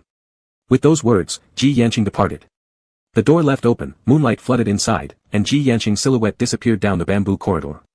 This was slightly beyond Shengzhu's expectation. Ji Yanqing didn't treat him with obsessive fervor as before but instead had become more distant and remote. He couldn't read through Ji Yanqing nor guess her thoughts. To revive the divine tree would take 3 days, and Ji Yanqing intended to return to the village. But no one in the village trusted her anymore. Could she still return? Would anyone welcome her back? Ji Yanqing's current attitude gave Shengzhu the feeling that 3 days later, she would certainly hand over the meteorite to him and let him leave. But, would it really turn out as he expected? Shengzhu didn't know. The next morning, Ji Yanqing set out with Shengzhu to the village early in the morning. On the way, Ji Yanqing walked ahead while Shengzhu followed behind. Ji Yanqing's pace was always a few steps faster than his. Shengzhu struggled to keep up, but Ji Yanqing had no intention of waiting for him.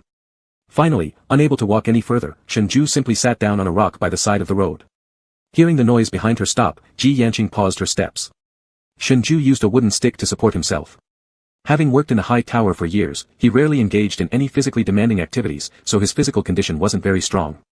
By this point, just 2 hours of climbing mountain paths had left him drenched in sweat, with a bright red face, panting heavily, and his legs shaking uncontrollably. I can't walk any further. Ji Yanqing looked at him indifferently, not saying anything but waited there for him. It seemed that since they had met, Ji Yanqing hadn't initiated any conversation with him.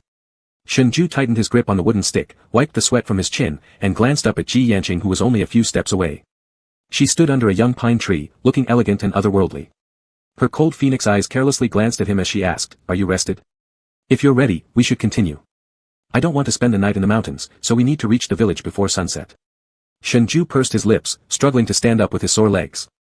After hesitating for a moment, he asked the question he had been thinking about since last night, "You, the villagers of your tribe, they no longer trust you, are you really going back?" Ji Yanqing appeared completely calm about returning to the village, without any trace of concern about being rejected. A drop of sweat slid down Shengzhu's forehead into his eye, stinging painfully. Instinctively, Shengzhu closed his eye to rub it. His left eye remained shut due to the pain, and after rubbing it for a while, Shengzhu finally managed to force it open. Ji Yanqing stared at his tear-filled, reddened eyes and asked, "Do you worry about me?" Chapter 95, Redemption. Shengzhu didn't know what to say. His eyes still hurt, and he instinctively lowered his head and rubbed them again.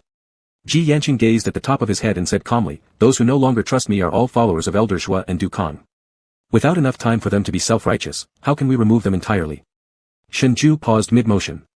So, Ji Yanqing had already planned to get rid of Elder Zhua and the other remnants in the village. After he had escaped and recovered his memory, he began planning, concealing the fact that he had regained his memory, using him to retrieve the meteorite, then return to the village to trap them all. When did Ji Yanqing acquire such cunning schemes? How could he have these thoughts when he clearly... Shengzhu subconsciously rebutted in his mind, realizing only too late what he was thinking about. His heart sank deeply. No, he had never truly understood Ji Yanqing. He was deceived by the amnesiac version of her, mistakenly equating the Ji Yanqing who remembered everything with the one who didn't. Like this forest, Ji Yanqing was ever-changing and inscrutable, hiding secrets within.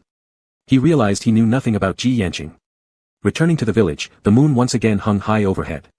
There were some subtle changes in the village.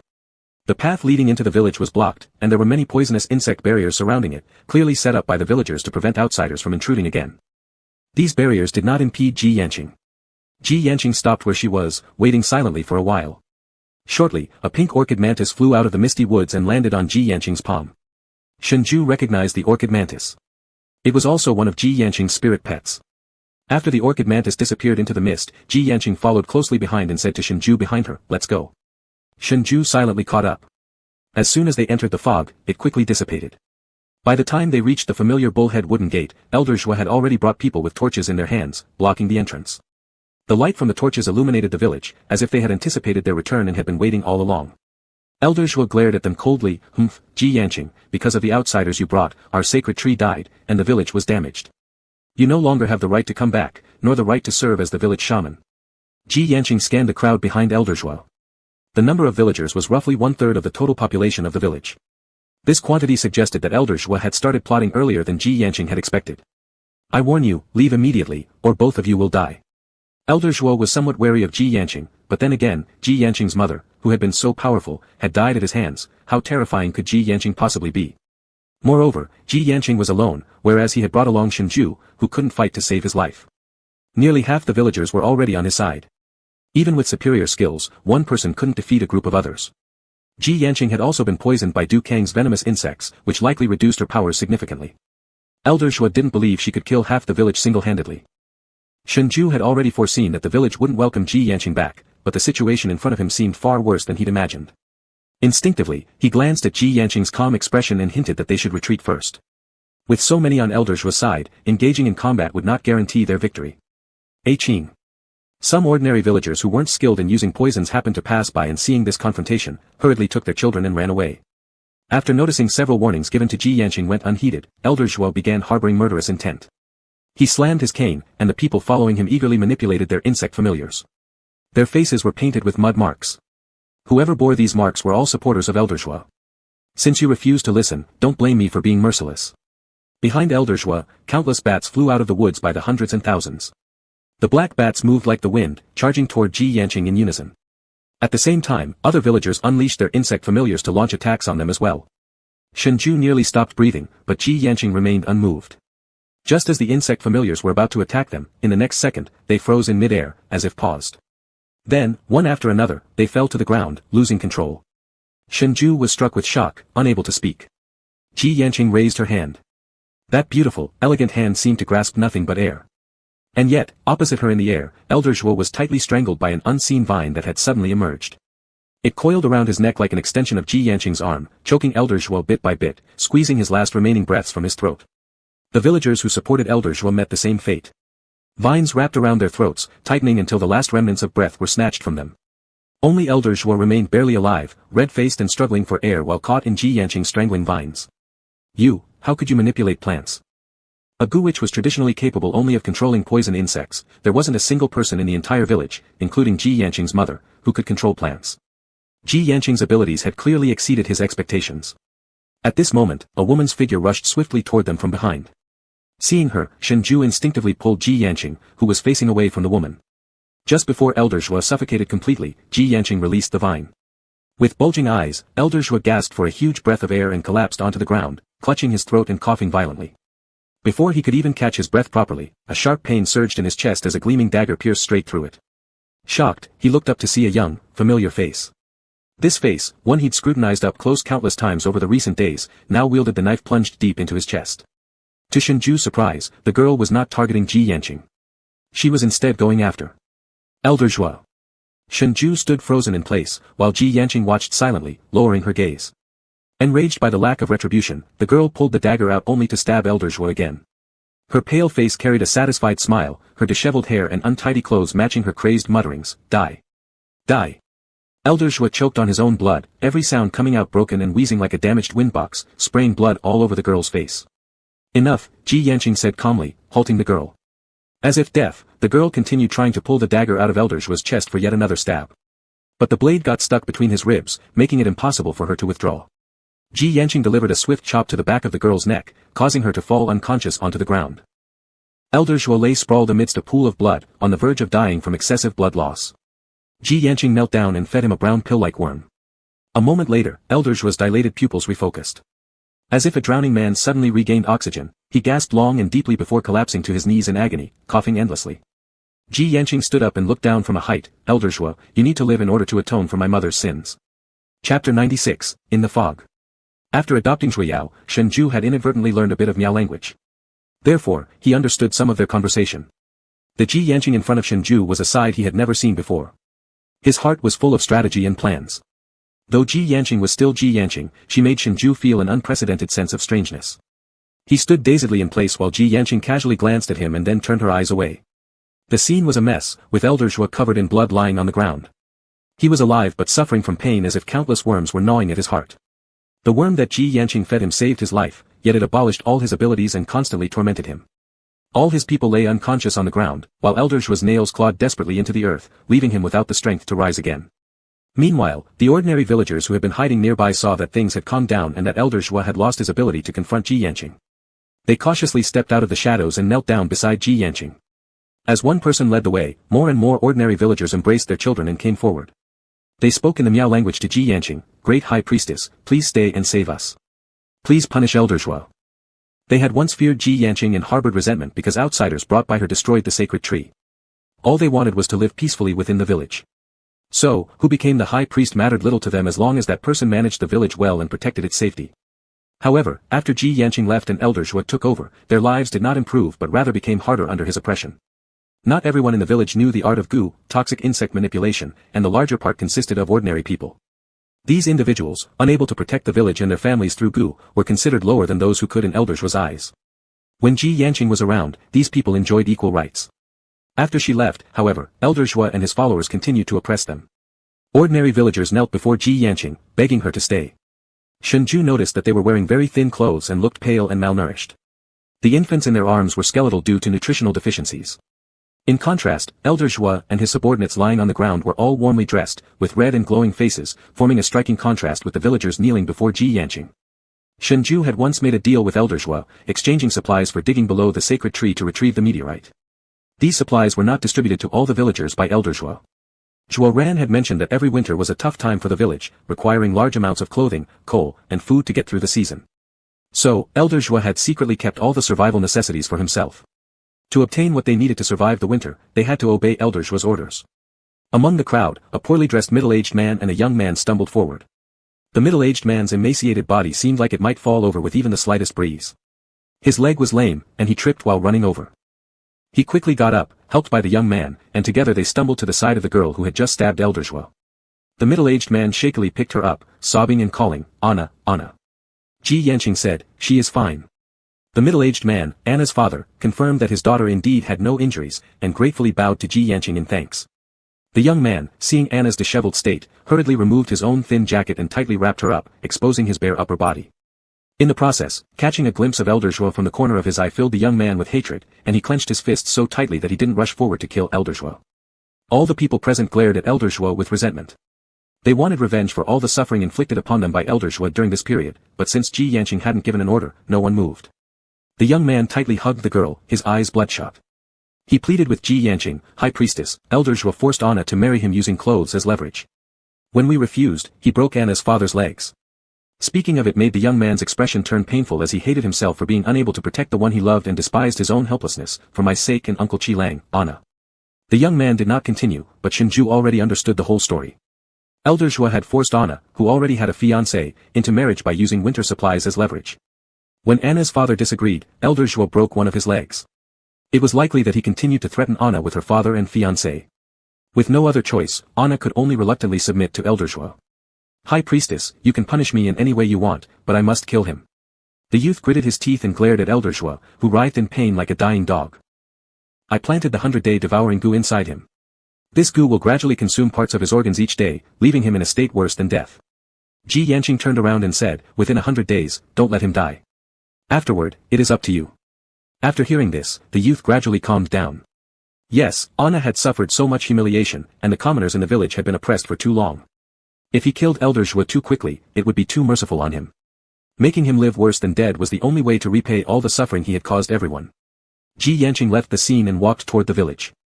Shengzhai silently followed behind her. Ji Yanqing arrived at the back mountain. The back mountain was no longer as lush green as usual, the temperature at the mountaintop had dropped several degrees below zero. The mountain wind carried bone-chilling coldness straight into Shengzhu's marrow. He shivered from the cold. Ji Yanqing stopped in front of the withered sacred tree, raising her hand to cover the trunk. Shengzhai didn't know until now that without the meteorite, the sacred tree would die. Ji Yanqing explained, the meteorite is the nourishment for the sacred tree. Without its nourishment, the tree naturally withers gradually. You took the meteorite to save outsiders, and everything in the world has good and evil sides. The people outside are naturally the same. Your decision was right according to your stance, and my decision was also correct according to mine. Shengzhai curled his fingers slightly and listened silently. Yes, Shengzhai had gone through great lengths to take the meteorite from the village to help humans, while Ji Yanqing had retrieved it from the tall tower for the village. From their perspectives, on Shengzhai's side for the sake of humanity and on Ji Yanqing's side for the village, it seemed neither of them were entirely wrong. It was just a matter of different stances. You outsiders are not all malicious and greedy, so if you come here to trade for the meteorite, I agree to give you half. Shengzhai was somewhat surprised. Ji Yanqing raised her hand, vaguely grasping the rising mountain mist winding through the hills, saying profoundly, being amidst the fog, we cannot see the path ahead clearly. Only when the mountain fog dissipates can we continue forward. Ji Yanqing's words were somewhat profound, and the meaning behind them was difficult to immediately grasp what she truly wanted to express. Chapter 97, Not Intentional. Before Shengzhai could fully contemplate, Ji Yanqing lowered her hand and returned to the sacred tree. She cut her palm open and dripped blood onto the tree roots. Like a sponge absorbing water, the roots soaked up every drop of blood, and after soaking in Ji Yanqing's blood, the originally dried branches gradually recovered some vitality. After Ji Yanqing finished dropping her blood, she gestured for Shengzhai to come closer with her eyes. Shengzhai approached with furrowed lips, extending his wrist to Ji Yanqing. Ji Yanqing held a delicate dagger, looking down at him. Though he actually feared pain, he needed to follow Ji Yanqing's instructions. He had to nourish the sacred tree with his blood for 3 days until it revived. Only then could he reclaim the other half of the meteorite. It hurt when his palm was slashed, and his blood was absorbed by the roots. The branches of the sacred tree turned greener once more. Not having eaten breakfast, Shengzhai had also barely eaten during the past few days of travel. The dizziness from blood loss made his vision blur slightly. Ji Yanqing still held his hand, continuously letting the blood flow. His complexion became paler. A cloth bandage was wrapped loosely around his palm. Shengzhai looked over. The bandage was only loosely wrapped a couple of times, not properly secured. Shengzhai tightened the cloth himself, noticing brown stains on it where medicinal herbs had been applied. Surprisingly, he glanced toward Ji Yanqing, but she did not turn around, focusing intently and carefully plucking off a few wilted leaves from the sacred tree. Shengzhai pressed his palm, feeling inexplicably heavy-hearted. Ji Yanqing was right. Among the outsiders, there were indeed some who were greedy and malicious. The meteorite from Jiteng Village was needed in the high tower. However, even just half of it could produce enough medication to save D-Star. After obtaining the whole meteorite, the high tower had no intention of returning any portion or considering the impact of losing the meteorite on Jiteng Village. Even Shengzhai himself had never truly thought about the consequences for Jiteng Village. He had overly idealized the situation, thinking that even without the meteorite, the village would remain as usual. Once the high tower developed medicines to cure diseases and extend lifespans, the people of Jiteng Village could also benefit from them. The outcome might be good, but both Shengzhai and the high tower ignored how the villagers felt throughout the process. Shengzhai exhaled deeply, his breath heavy and slow.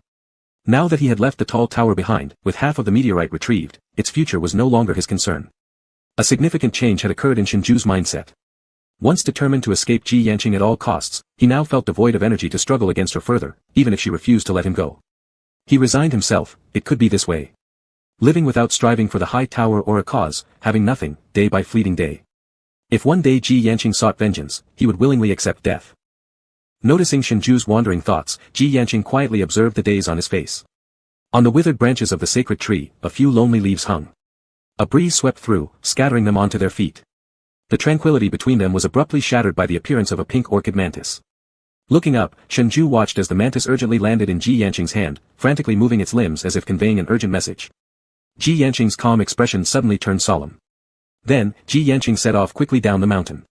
Her sudden shift into gravity alarmed Shengzhai, who realized something might have happened. Hurrying after her, he asked, "Qing, what's wrong?" Ji Yanqing moved swiftly. "Auntie, she is gravely ill." Shengzhai paused momentarily. Arriving at Auntie Shi's house, the once vibrant garden filled with blossoms now only held a solitary hydrangea, its bloom sparse, while other flowers were either neglected and withered or gradually overtaken by wild grasses. Inside the stilted building, the edges of the upstairs balcony still hung 2 festive red lanterns. Everything here remained the same as when Shengzhai had last departed, yet different. Memories surged uncontrollably, and Shengzhai instinctively looked towards Ji Yanqing. Her face revealed no emotion, as if nothing had ever transpired here. She pushed open the gate and stepped inside seriously. Following Ji Yanqing into the room, they heard Auntie Shi's continuous coughing. Next to Auntie Shi's bed sat a pink mantis, which flew over to Ji Yanqing's shoulder upon seeing her, waving its forelegs to express something. I understand, Ji Yanqing softly replied to the mantis. Auntie, she was emaciated, her body reduced to dry twigs. Tears welled in her eyes upon seeing Ji Yanqing, but she lacked the strength to speak.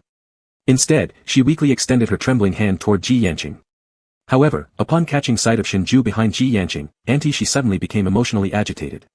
I will not see him. Let him leave, she said.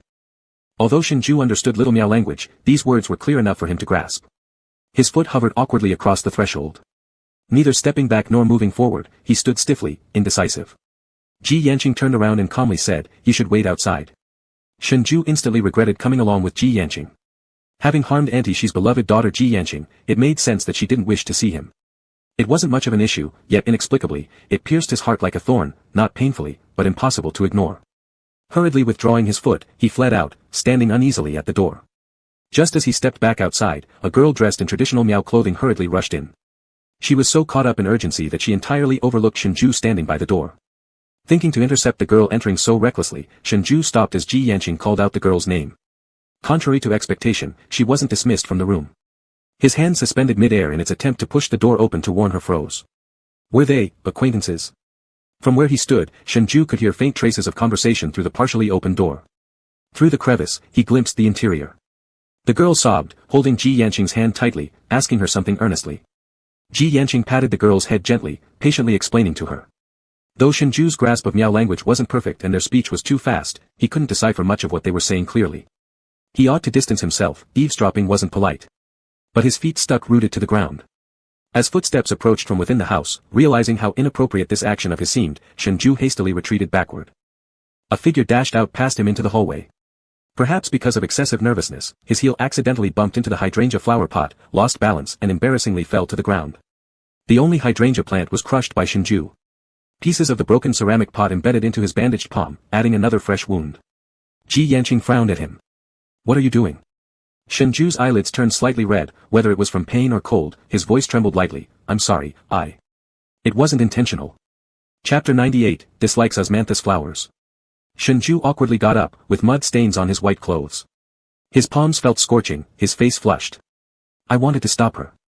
I didn't mean to eavesdrop. I didn't know you were acquainted with that girl.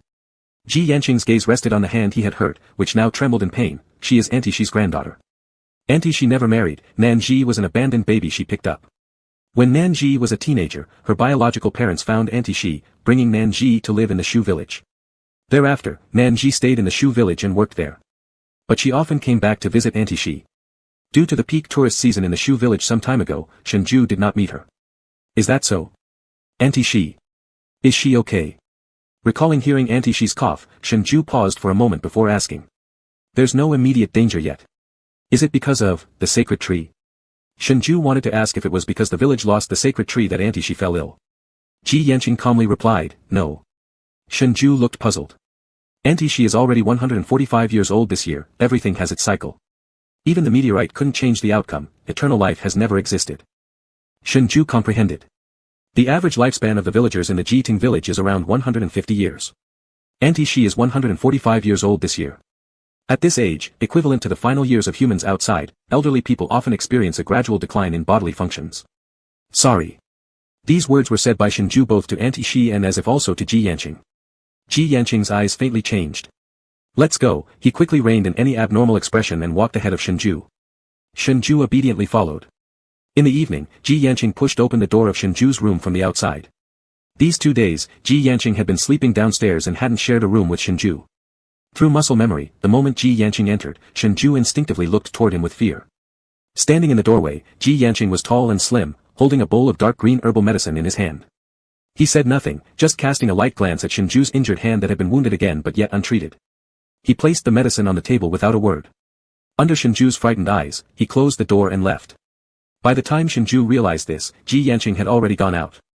On the table, that bowl of dark green herbal medicine gave off a faint bitter medicinal scent. The wound in his palm throbbed again. Curling up his palm, Shenzhou approached the table. During these days when he had come to exchange the meteorite, Ji Yanqing could be said not to have done anything to him as before, showing no intention of retaliating. All there was a distant and indifferent attachment, fluctuating between closeness and distance. It seemed as though Ji Yanqing had overnight curbed all his stubborn obsession toward Shenzhou. Shenzhou was no longer the one person Ji Yanqing insisted on guarding. For Ji Yanqing, after reviving the sacred tree, perhaps there would no longer be a need to keep Shenzhou around. This was what he had always wanted, wasn't it? Ji Yanqing no longer obstinately clung to him, and after the 3 days of receiving the meteorite, it might even end with him being driven far away and never allowed to return to Jiteng Village. If it really was like this, then this should already be the result he had once desired the most. Why couldn't he be happy? Shenzhou pressed against his chest, feeling it heavy as if filled with damp cotton, pulling down until he couldn't breathe properly. The next day. Today was the second day of reviving the sacred tree. As usual, Ji Yanqing took him to the mountain behind. The sacred tree, nurtured by blood, underwent another transformation. It sprouted tender new leaves and thin new branches, presenting an undeniably vigorous appearance. Shenzhou looked upward in slight astonishment at the towering tree in front of him. Whether or not it was an illusion, after applying the herbal medicine given by Ji Yanqing yesterday, when the cut was made today, the pain was less intense. Except for the dizziness brought about by blood loss, it was as if he had been administered with a layer of anesthesia. Today's process ended quickly. Shenzhou got up with support from the tree, vision blurred due to blood loss. Losing balance, he stumbled and started falling toward the ground. He was all set for a faceplant, but then a large hand firmly steadied his waist and held him upright. Thank you. Instinctively Shenzhou wanted to lean on Ji Yanqing's arm to stabilize himself. After uttering the first syllable of thank you, Ji Yanqing straightened Shenzhou's body, then let go and stepped back a few paces. Shenzhou's hand remained suspended in midair. You suffer from severe hypoglycemia. Have breakfast tomorrow before coming over. Don't let it affect the quality of your blood. Go home now. After finishing his sentence, Ji Yanqing walked directly past Shenzhou, leaving behind an aroma of medicinal herbs. Shenzhou felt another pang in his chest for no reason, withdrew his hand, and pursed his lips to follow. Arriving at Ji Yanqing's residence, they could already see a girl with a fluttering skirt standing by the fence in front of Ji Yanqing's house, waving at him. Shenzhou hesitated for a moment at the sight. The girl radiated a bright and cheerful smile, holding an elegant and delicate food box, rushing to Ji Yanqing and shouting, "Big brother Qing." Ji Yanqing responded gently, "Why did you come? Is Auntie she feeling better today?" The girl had 2 tiger teeth, mischievous eyes, and round dimples when she smiled. "Auntie is much better, thanks to the medicine you gave her. She can even eat an apple today. I have 2 more doses of medicine here. Take them back with you and continue to cook them for Auntie as I instructed yesterday." Nanji sweetly nodded, her dark eyes full of admiration for Ji Yanqing. "Okay. I cooked some osmanthus rice wine glutinous balls for Big Brother Qing. The osmanthus were picked by Auntie Shi in autumn and preserved in the cellar. They are as fragrant as if freshly plucked when cooked." As she spoke, Nanji opened the food box and eagerly reached to serve Ji Yanqing a bowl. Steam curled gently from the food box, filling the air with the sweet fragrance of osmanthus and rice wine. They continued their conversation while Shenzhou stood awkwardly on the side. The girl this time did not speak Miao language. Having stayed long in the familiar village, her Chinese was fluent. Osmanthus glutinous balls. This dish inexplicably triggered some unpleasant memories for Shenzhou. The girl seemed only just to notice there was someone behind Ji Yanqing. Familiarity flashed in her eyes as she stared at Shenzhou for a while before remembering seeing him at Auntie Shi's door that day. It was just that due to her hurry in returning from the familiar village to attend to her auntie, she didn't have time to greet Shenzhou. "Is he Big Brother Qing's friend?" Nanji asked, pointing at Shenzhou's modern clothing which was not typical of the Miao village. For some unknown reason, Shenzhou lifted his gaze and looked toward Ji Yanqing. As if waiting for his response too. Ji Yanqing said nothing. Nanji thought about not having served Shenzhou yet, so she took out an empty bowl, ladled a steaming bowl of dumplings for Shenzhou. Hesitant, Shenzhou did not immediately accept it. He doesn't like osmanthus. Ji Yanqing's voice pulled him back to reality. Doesn't like osmanthus. Ji Yanqing did not clarify Shenzhou's identity. And that phrase, he doesn't like osmanthus, carried a hidden deeper meaning. Chapter 99, It Doesn't Recognize Kin. Realizing Nanji had been holding the hot bowl of dumplings all this time, Shenzhou's hand, which had extended, froze upon hearing this. He awkwardly drew back his hand. Nanji said simply, "All right," and returned the dumpling bowl back into the food box. "A Big Brother Qing, please try it." Shenzhou was quickly ignored as Nanji, whose entire focus was on Ji Yanqing, urged him to taste her cooking. Ji Yanqing tasted a few bites as expected. Seeing him eat, Nanji beamed with a radiant smile again. Their casual conversations went back and forth while Shenzhou was left alone on the sidelines, both awkward and unsure what to do with himself.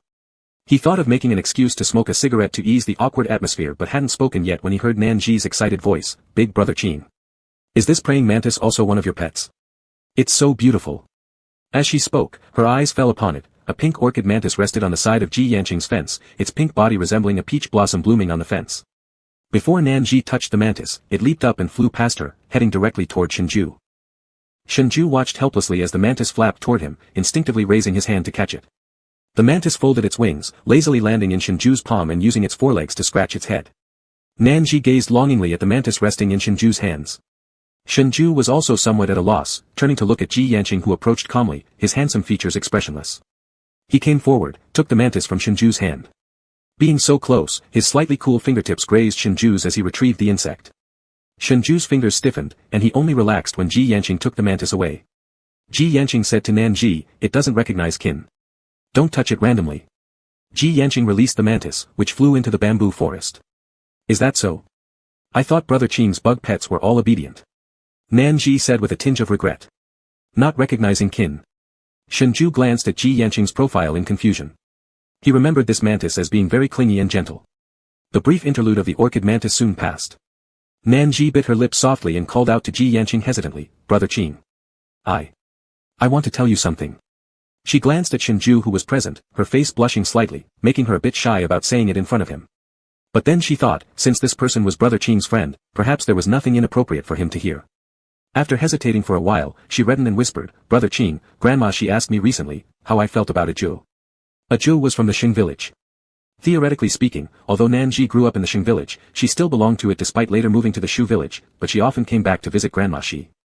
The villagers also considered Nanji a girl of the Sheng village, allowing her free love and marriage with young men from the same village. A Zhou couldn't practice witchcraft, but he was honest and the same age as Nanji. As a child, he always followed her around and played with her. Now his family was engaged in the caterpillar fungus business with the Shu village, making them one of the wealthier families. After Grandma Shi went on behalf of Nanji to propose, Zhou agreed immediately and quickly prepared gifts for Nanji's dowry, but Grandma Shi managed to delay the process by claiming they needed to ask Nanji's opinion first. Ji Yanqing nodded, "Zhou is a decent person." Upon hearing Ji Yanqing say this, Nanji became a little upset and hurriedly explained, "I told him, I already like someone else." As she spoke, her voice became quieter and quieter, her cheeks even redder, looking as though she had applied too much rouge. A maiden's springtime thoughts and her bashful glances at Ji Yanqing betrayed everything. Shengzhu suddenly realized that the person Nanji liked might be Ji Yanqing. If he could see it, then could Ji Yanqing see Nanji's feelings? He looked toward Ji Yanqing, who wore no special expression, calm as usual. Ji Yanqing did not answer. Nanji was waiting for him to ask whom she liked. Shengzhu seemed to be waiting for Ji Yanqing to speak as well. For a moment, an eerie silence fell over the three of them. This quiet was broken by a young man abruptly. The youth was Anna's fiancé, the one they met on the first day. The youth respectfully bowed to Ji Yanqing according to Miao custom and then said, "Master Diviner, Elder Zhua says he wants to see you, otherwise, he will never give you what you want." Ji Yanqing's eyes narrowed slightly. Shengzhu was bewildered. What did Ji Yanqing want? Ji Yanqing walked briskly after the youth, Shengzhu swiftly following behind. A completely confused Nanji called out after them asking where they were going. Nanji still had to go back and take care of Grandma Shi, so she did not accompany them. They arrived at an old shack in the village. As soon as the youth opened the door, a heart-wrenching cry of pain escaped from inside. This room was dilapidated, with wind leaking through its roof. Due to long neglect, it gradually became a place for storing various items and firewood. Elder Zhua, disheveled, crawled to the door upon hearing it open. He grabbed Ji Yanqing's pant leg, his voice raspy like a rusty old bellows, extremely harsh. "Ji Yanqing. Ji Yanqing, let me go, let me go. You don't know where your mother is, right? Untie my curse and I'll tell you." Ah. The curse inside Elder Zhua's body was torturing him every second. Every moment brought unbearable suffering that made life worse than death, yet he couldn't even die. Ji Yanqing's mother. Shengzhu looked at Ji Yanqing in disbelief. Ji Yanqing had never mentioned anything about his mother before. Ji Yanqing looked down disdainfully and smirked coldly, "I have many new curses that haven't been tested for their functions. You can remain silent, but I have plenty of ways to make you talk." Elder Zhua's eyes widened in shock. "If you speak now, I can reduce your pain a little each day." Ji Yanqing narrowed his eyes. Ji Yanqing's mother was buried at the foot of the most remote mountain in the Sheng village, under a barren tree. After finding out the location of his mother's grave, Ji Yanqing came to the place where she was buried. Digging into the soil, a small urn of ashes emerged. Ji Yanqing squatted down, using his sleeve to slowly wipe off the dirt on the urn. Shengzhu stood behind him, silently watching. He raised his hand, touching the spot where the Zigu lay in his chest. The Zigu must have sensed Ji Yanqing's sorrow, and that heavy-heartedness also affected Shengzhu. He remembered asking Ji Yanqing about his parents when they first met. At that time, Ji Yanqing had replied that his mother was gone and he had never seen his father. Shengzhu had never seen Ji Yanqing pay respects at his mother's grave. It turned out that Ji Yanqing had never found his mother until now. Chapter 100, Trembling Fingertips. While interrogating Elder Zhua, he was forced to recount in detail the past deeds he had done to sacrificial Yanqing's mother. He used the same method that drove away sacrificial Yanqing, accusing the holy maiden of committing adultery with an outsider and bearing an impure bloodline that would bring misfortune. This led to the pregnant holy maiden being expelled from the village just before childbirth. A holy maiden was supposed to dedicate her entire life to the village, her fate and freedom were completely controlled by the village. She was not allowed to fall in love with anyone she loved, could not marry outsiders, and her partner must be someone acknowledged by the villagers and approved by the sacred tree. Only children born from the priestess and a partner recognized by the sacred tree could inherit the lineage. Until then, all priests had always been female, so this belief was deeply rooted in the hearts of the villagers. It wasn't until sacrificial Yanqing became the new priest that this belief was broken. No matter how powerful the holy maiden may be, her abilities drastically decreased during pregnancy. After the holy maiden gave birth, elders harmed her, concealed her ashes, and claimed to the outside world that the holy maiden had eloped with an outsider and passed away shortly after. Perhaps some suspected this was merely elders' ruse, but no one was willing to defend a holy maiden who had supposedly committed adultery and given birth to a child destined for misfortune. From the day sacrificial Yanqing was born, he had never seen his mother. The pendant hanging on his chest suddenly felt unbearably heavy. This pendant might have been the only thing sacrificial Yanqing's mother ever left him. And yet, he gave the pendant to himself. Sacrificial Yanqing wiped clean the urn of ashes, placed it carefully in his bosom, stood up, and moved forward. Shengzhai followed him. They walked a long way and for a long time.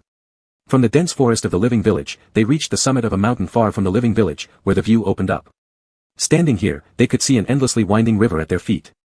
The river was long, wide, its surface green and clear. Drifting leaves fell onto the water and were carried away by the current toward a distant horizon. The sun came out today, and the wind atop the mountain was no longer bone-chilling. For the first time in a while, Shengzhai felt warmth. Sacrificial Yanqing stood at the forefront of the mountaintop. The wind lifted his Miao clothing, stirred his hair strands and silver ornaments, creating a pleasant sound, ding-ling, harmonizing with the wind. After guessing what sacrificial Yanqing intended to do, Shengzhai was somewhat taken aback.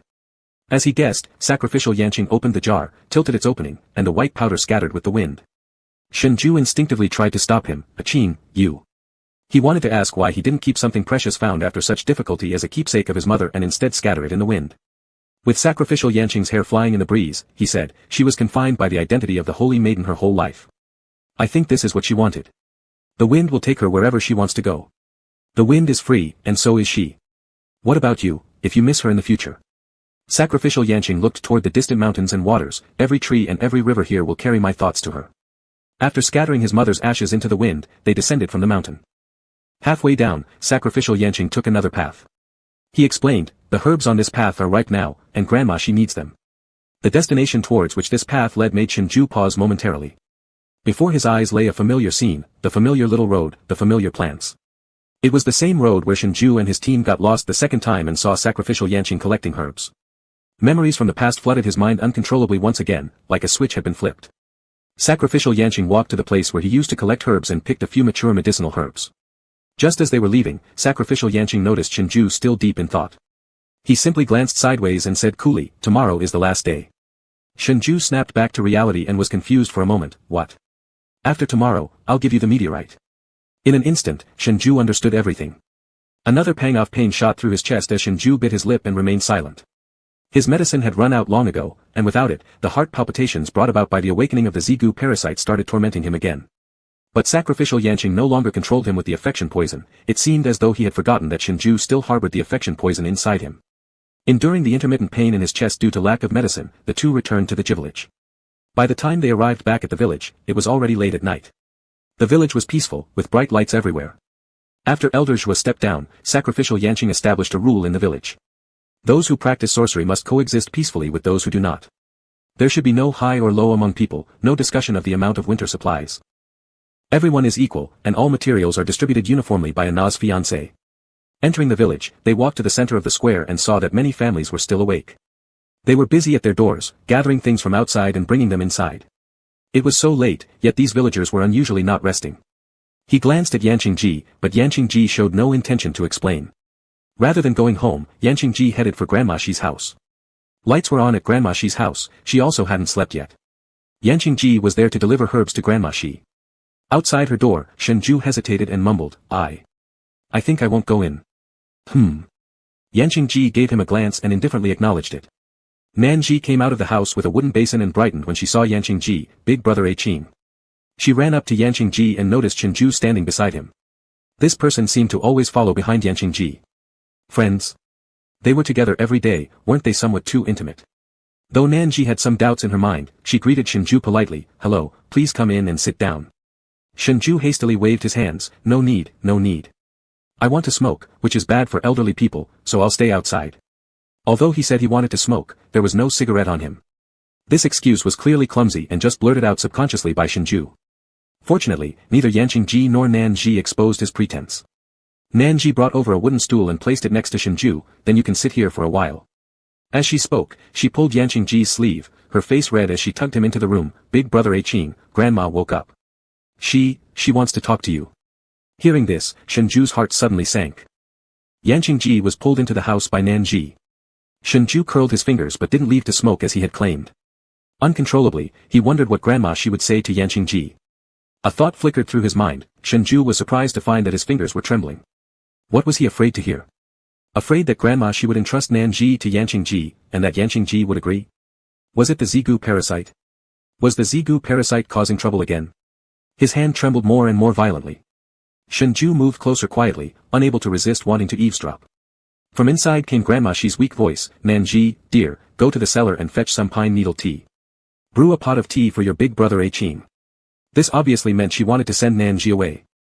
Nanji seemed to know what Grandma Shi intended to say to Yanqingji. Embarrassed to stay, she shyly agreed and hurriedly went out. Chapter 101, Heartfelt Agony.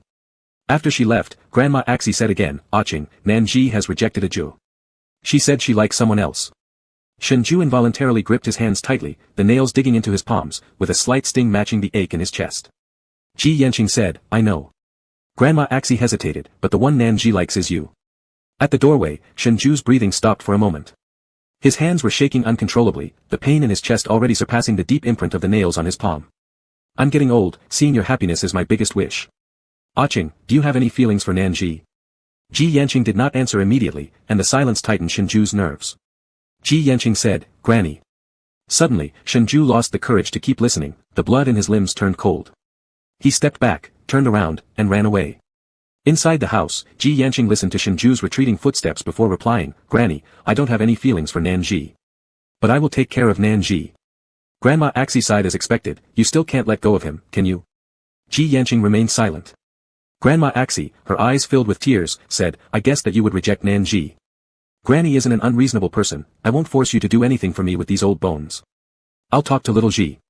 If you truly cannot forget about that child, then the two of you, resolve your issues on your own." Under the night breeze, Shengzhai sprinted wildly through the village center until his legs grew weak, leaving him breathless. His heart pounded furiously, like it wanted to leap out of his chest. The sharp pains stung his throat after intense physical exertion. Above, the moon hung high. Amongst tonight's night sky, there were no more stars, just one dazzling morning star far away guarding the moon in solitude. Shengzhai gazed at the morning star, unable to restore his chaotic heartbeat. Near the central area of the village, late at night, two villagers carrying items passed by the nearby square. The empty square was tranquil, amplifying every sound infinitely. Shengzhai overheard their conversation. "Little sister Nanji from Grandma Axie's house has returned." The other replied, "That girl hasn't forgotten Grandma Axie who raised her, she's a good girl. But alas, Grandma Axie is so old now that there aren't many years left. Do you think Grandma Axie might marry her little sister Nanji to our great shaman?" They probably got tired from lifting and set down their load, resting while continuing their chat, completely unaware of Shengzhai standing silently in the shadows beside them. "I think it's very likely. Recently, wasn't Grandma Axie trying to arrange a match for Nanji at Brother Aju's place? After Nanji knew, she went straight to find Aju and told him she already has someone she fancies. That girl has liked Ji Yanqing since childhood. You tell me, who could her ideal partner be other than the great shaman?" The other person hesitated after hearing this, "But, isn't the great shaman with the outsider? Hey, how about you reflect on what that outsider has done to our great shaman? Would the great shaman still love him? Haven't you seen how indifferent he has been to him these past few days? He brought him back only for the sake of our sacred tree." The other person thought it made sense, seems reasonable. After they had rested enough, they lifted the items again and said, "Let's go. Grandma Axie will surely handle everything between them before her passing. Perhaps Grandma Axie is even stitching their wedding dresses right now. All of us will attend their wedding celebration." Their laughter faded as they walked further away. Shengzhai stood in place, his mind continuously replaying those words spoken by the two villagers. Grandma Axie plans to entrust Nanji to Ji Yanqing, and Ji Yanqing will marry Nanji. Then the response from Ji Yanqing that he hadn't heard earlier, was it agreement? Did he agree to Grandma Axie? Shengzhui's heart felt struck by a wooden hammer, neither light nor heavy. The vibration from his heart spread to all his extremities. In the next instant came the sensation of pain, an unprecedented ache originating from his heart. It hurt so much that he bent over and knelt down, clutching his chest tightly, drenched in cold sweat. Instinctively, he reached for his pocket to get the medicine to suppress the Zigu poison, but he had already consumed all of it when he left the tower. Without the medicine, the pain amplified infinitely. For the first time, Shengzhai truly understood what it meant to feel as if his heart were being carved by a knife. Last night, Shengzhai didn't return all night. He sat outside under the heavy dew for an entire night.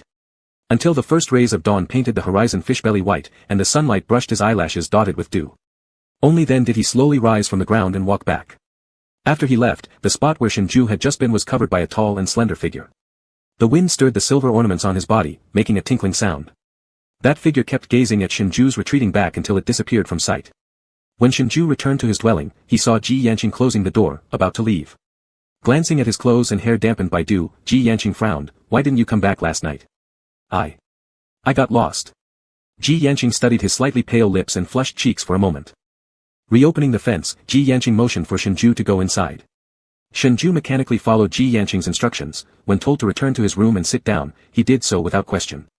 Caught in a chill from the previous night, he now felt heavy-headed and lightheaded, extremely dizzy with his brain devoid of any thinking capacity. A wave of drowsiness enveloped his entire body. He sat dazed on the stool when a dry towel suddenly fell over his head. Shengzhai pulled off the towel and saw that Ji Yanqing had brought him a clean set of Miao clothing. "Go change." Shengzhai hesitated for 2 seconds before taking the clothes. His eyelids were heavy, and his limbs felt as if filled with waterlogged cotton, clumsy and slow with every action dragging like a rusty spring. He couldn't remember how he changed his clothes in such a confused state or how he drifted into sleep in the haze. When he woke up, his body was tightly wrapped under thick blankets, much like being swaddled as a mummy.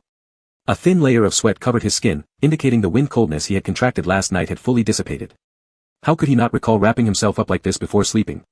Struggling hard, Shengzhai managed to free himself from the cocoon-like blanket. The sunlight outside shone brightly. It was already noon. Then he paused. Today was the third day, the final day to restore the sacred tree. The door opened, and Ji Yanqing entered, his cool eyes glancing at Shengzhai, briefly landing on his no longer unnaturally red face for a second before shifting away. "You're awake, come with me." Ji Yanqing was leading him to make one final blood offering to the sacred tree. Upon reaching the rear mountain, Shengzhai looked at the sacred tree which had been uprooted entirely from the soil and carefully bound with red ropes around its branches. Bewildered, he murmured, "This is... the sacred tree will be transplanted elsewhere." Transplanted. Ji Yanqing did not explain where it would be transplanted to but only instructed Shengzhai to step forward, slicing one last cut across his palm, allowing the drops of blood to fall onto the tree roots. All the new tender leaves on the sacred tree slowly unfurled, completely regaining their former appearance. The sacred tree had revived. Shengzhai stared blankly at the 3 neat cuts on his palm. Ji Yanqing said, "The sacred tree has been restored. Shengzhai, I'll honor my promise to give you the meteorite. Come with me." Chapter 102, The Love Poison has been lifted. Jiteng Village's weather is unpredictable. At noon, it was still bright and sunny, but in the afternoon, a hazy drizzle began to fall. The delicate raindrops moistened the earth, washing the distant trees green. The smell of soil mixed with the fresh scent of grass and wood, spreading around the village shrouded in rain mist. Leaving the village, the two stepped onto a winding path and moved forward under the drizzle. Ji Yanqing walked ahead holding an umbrella, while Shengzhai followed behind, also with an umbrella. Shengzhai looked up at Ji Yanqing in the rain. His back was upright, his steps slightly fast, as Shengzhai gradually fell further behind. Without realizing it, Shengzhai quickened his pace, trying to catch up with Ji Yanqing's rhythm, but Ji Yanqing always kept a few paces ahead, unattainable. They arrived at an old, narrow suspension bridge. The bridge was constructed of wood and rope, and due to time, some parts were already damaged. On the other side of the suspension bridge lay another forest, its base obscured by foggy mist that made one feel dizzy at first glance. As Shengzhai hesitated for a few seconds, Ji Yanqing had already stepped onto the bridge. Shengzhai looked at the swaying suspension bridge and Ji Yanqing's uninterrupted silhouette, a sense of indescribable grievance rising in his heart. He felt his illness worsen. It had intensified after running out of medicine. Or maybe, after seeing Ji Yanqing again upon returning to Jiteng Village. Ji Yanqing's coldness would sadden him, his distance would make his heart ache unbearably. Standing still, he stared at Ji Yanqing's walking figure, his heart contracting tightly. His vision blurred by the mist, Ji Yanqing's silhouette disappeared from sight. For a fleeting moment, Shengzhai panicked, but just as he was about to step onto the suspension bridge, the purple-clad figure returned from the fog. "Hold on if you're afraid." Shengzhai was startled as he saw Ji Yanqing return. His eyes welled up uncontrollably. He extended his trembling hand towards Ji Yanqing's, which was then firmly gripped. With their hands tightly held together, warmth flowed from Ji Yanqing's touch through Shengzhui's fingertips to every part of his body. Following Ji Yanqing's steps, they both retraced their way back onto the suspension bridge. Shengzhai raised his gaze, fixing it on Ji Yanqing's black tresses dripping with tiny beads of mist. Ji Yanqing didn't walk too fast, seemingly slowing down intentionally to let Shengzhai keep up. A foolish thought suddenly sprouted in Shengzhu's mind. This old creaky suspension bridge became less daunting under the firm grip of their intertwined hands. He wished this bridge could be longer, so they could walk more slowly. But all roads must eventually come to an end. They reached the terminus of the suspension bridge. Their clasped hands loosened, and the residual warmth quickly dissipated with the wind. Shengzhu's eyes fixed downward, blankly staring at the emptiness in his palm. Ji Yanqing continued onward as Shengzhai lowered his hands silently and followed. They entered a new forest. There was a long, winding trail within the forest, surrounded by lush greens. As it wasn't often traveled, thick weeds grew on either side of the path. Venturing deeper inside, the fog grew denser. The heavy swirling mist irritated the nose when inhaled, differing somewhat from the damp mist outside. The fog was too thick, so thick it clouded visibility, and Ji Yanqing's silhouette vanished into it shortly. Shengzhai felt a twinge of panic, fearing he'd lost Ji Yanqing. Hastily, he quickened his steps to catch up. Yet it seemed that at the very moment Ji Yanqing's silhouette disappeared, Shengzhai found himself trapped in a labyrinth of fog. The maze was filled with mist everywhere, and no matter what he did, he couldn't find a way out. The surroundings were silent when, unexpectedly, the tinkling sound of silver accessories caught his ears. Like finding a lifeline, Shengzhai followed the crisp sound of the silver jewelry toward its source. Finally, he broke free from the sea of fog. Before him, the view opened up. Concealed behind the mist and the forest lay a vast plain covered with reeds. Amidst the dried yellow reeds stood a clear river reflecting the blue sky, creating a deep blue mirror-like surface. A gentle breeze stirred, carrying reed seeds drifting gently into the river, taken away by the current. Ji Yanqing stood in front of the reeds, his dark locks fluttering in the wind. The deep purple Miao attire formed a striking contrast with the light-colored reeds behind him. Silver ornaments clinked softly with the wind as he stood there facing Shengzhai across the distance. The scenery and the person created a picturesque beauty. Shengzhai lost all movement. His vision started spinning inexplicably, and his limbs gradually lost strength. He swayed twice and finally fell weakly onto the soft reed ground. What lay white before wasn't mist but possibly some kind of poisonous haze. No wonder Ji Yanqing placed the meteorite here, the toxic fog served as a barrier, preventing ordinary people from easily entering. However, Ji Yanqing had not forewarned him, as if deliberately letting him inhale the miasma that would leave his entire body powerless. Shengzhu's head was spinning badly. He lifted his eyes and earnestly looked at Ji Yanqing, watching as he took deliberate steps toward him.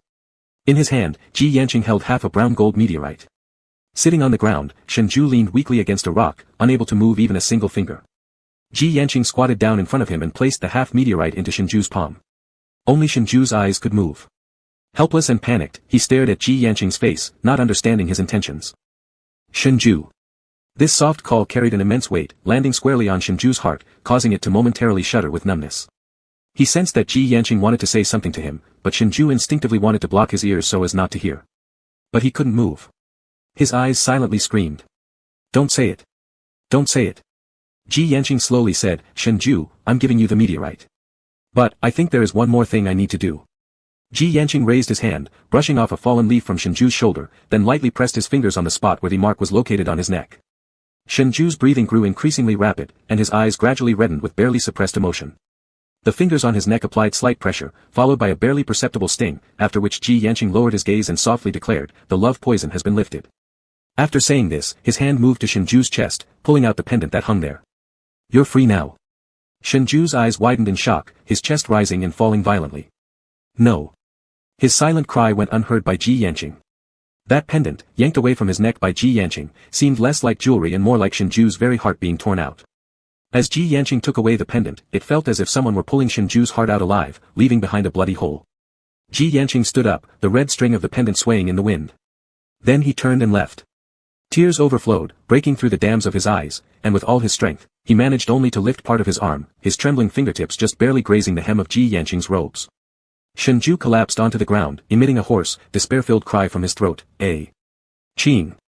Before losing consciousness, Shengzhu's final sight was of Ji Yanqing's retreating back. Chapter 103, The Village Emptied. Why did you risk your life to give me the item that saved yours? Does Aching really not know or is she pretending not to? It's because I like you.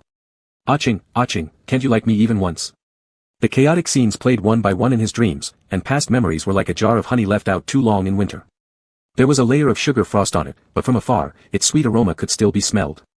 He dreamed of the first time he kissed Jian when her ears turned bright red with shyness, and her heart pounded loudly. In order to pretend to be drunk convincingly, he even broke the corner of Jianyi's mouth. Shengzhai involuntarily raised the corners of his lips. The scene changed again.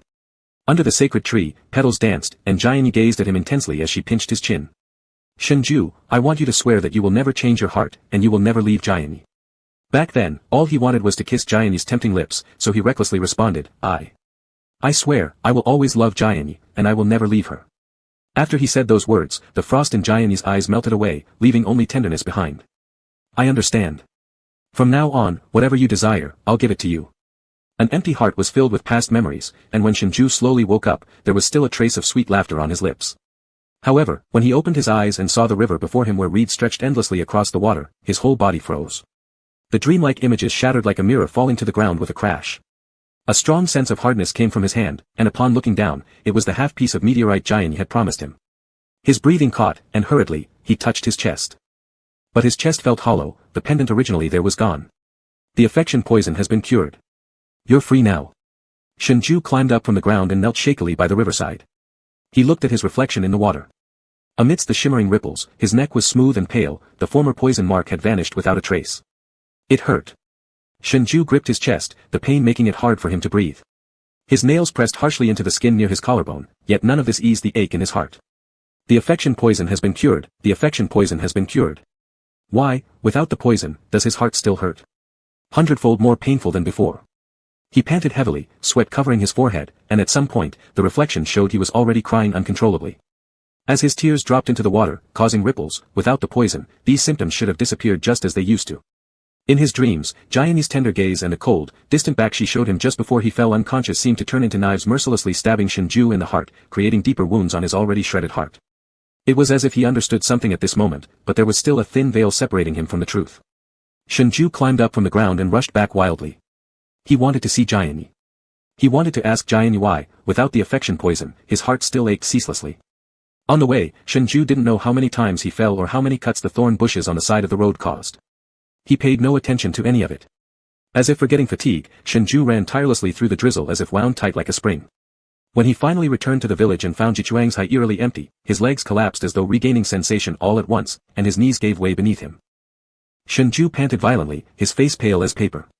Staring at the deserted village with every door firmly shut, it felt as if time itself had been paused. The village was empty. Everyone was gone. Shengzhai leaned on his knees to stand up. Having run for so long, his legs began to feel unstable, and every movement caused unbearable pain from the torn ligaments in his bent legs. But through sheer force of will, he bore the pain, step by slow step, walking toward Jianyi's home. Jianyi's house wasn't locked. Shengzhai sighed in relief and quickly pushed open the bamboo fence door, entering.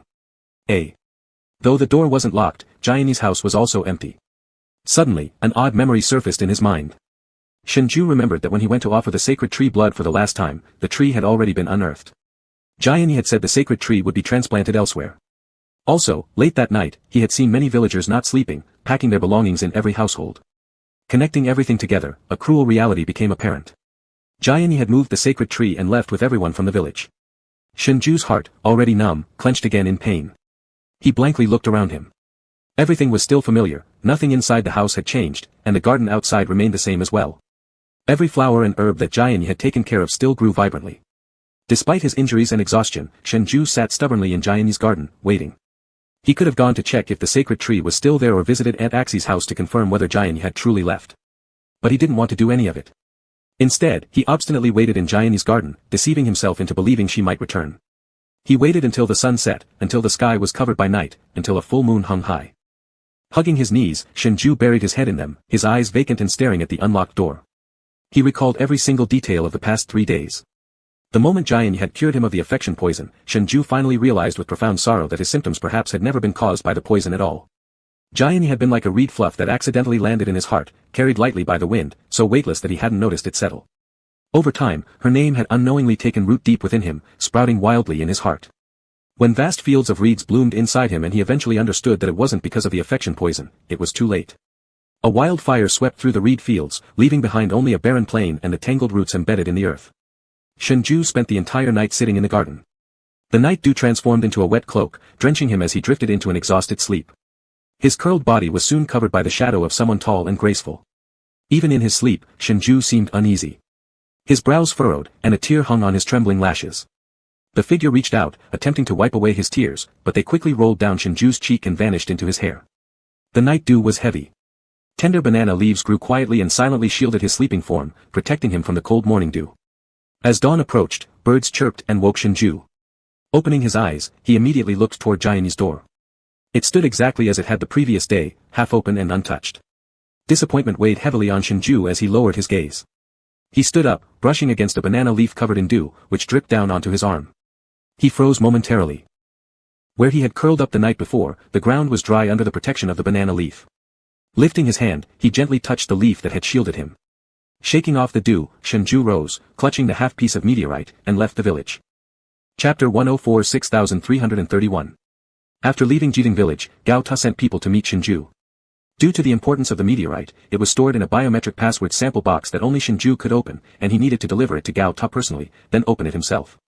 At the entrance of Jiteng Village, there were several cars from Gao Ta waiting. White-clad staff members got out of the car to greet Shengzhu, giving him a respectful salute. Dr. Shen. The staff member seemed familiar, she was female. Shengzhu remembered her, she was from the 89th floor and once returned a little girl numbered 6331 who had accidentally run to the 90th floor. According to principle, people from the 89th floor shouldn't be involved in receiving samples. Shengzhu said, I'm no longer a part of Gao Ta, so you don't have to call me Dr. Shen. Shouldn't the people coming to meet me be from the 90th floor or the military department on the 10th floor? His eyes carried a hint of suspicion. Gao Ta had just experienced some unrest recently, which is why Shengzhu had stored the meteorite in a sample box only he could open for safety.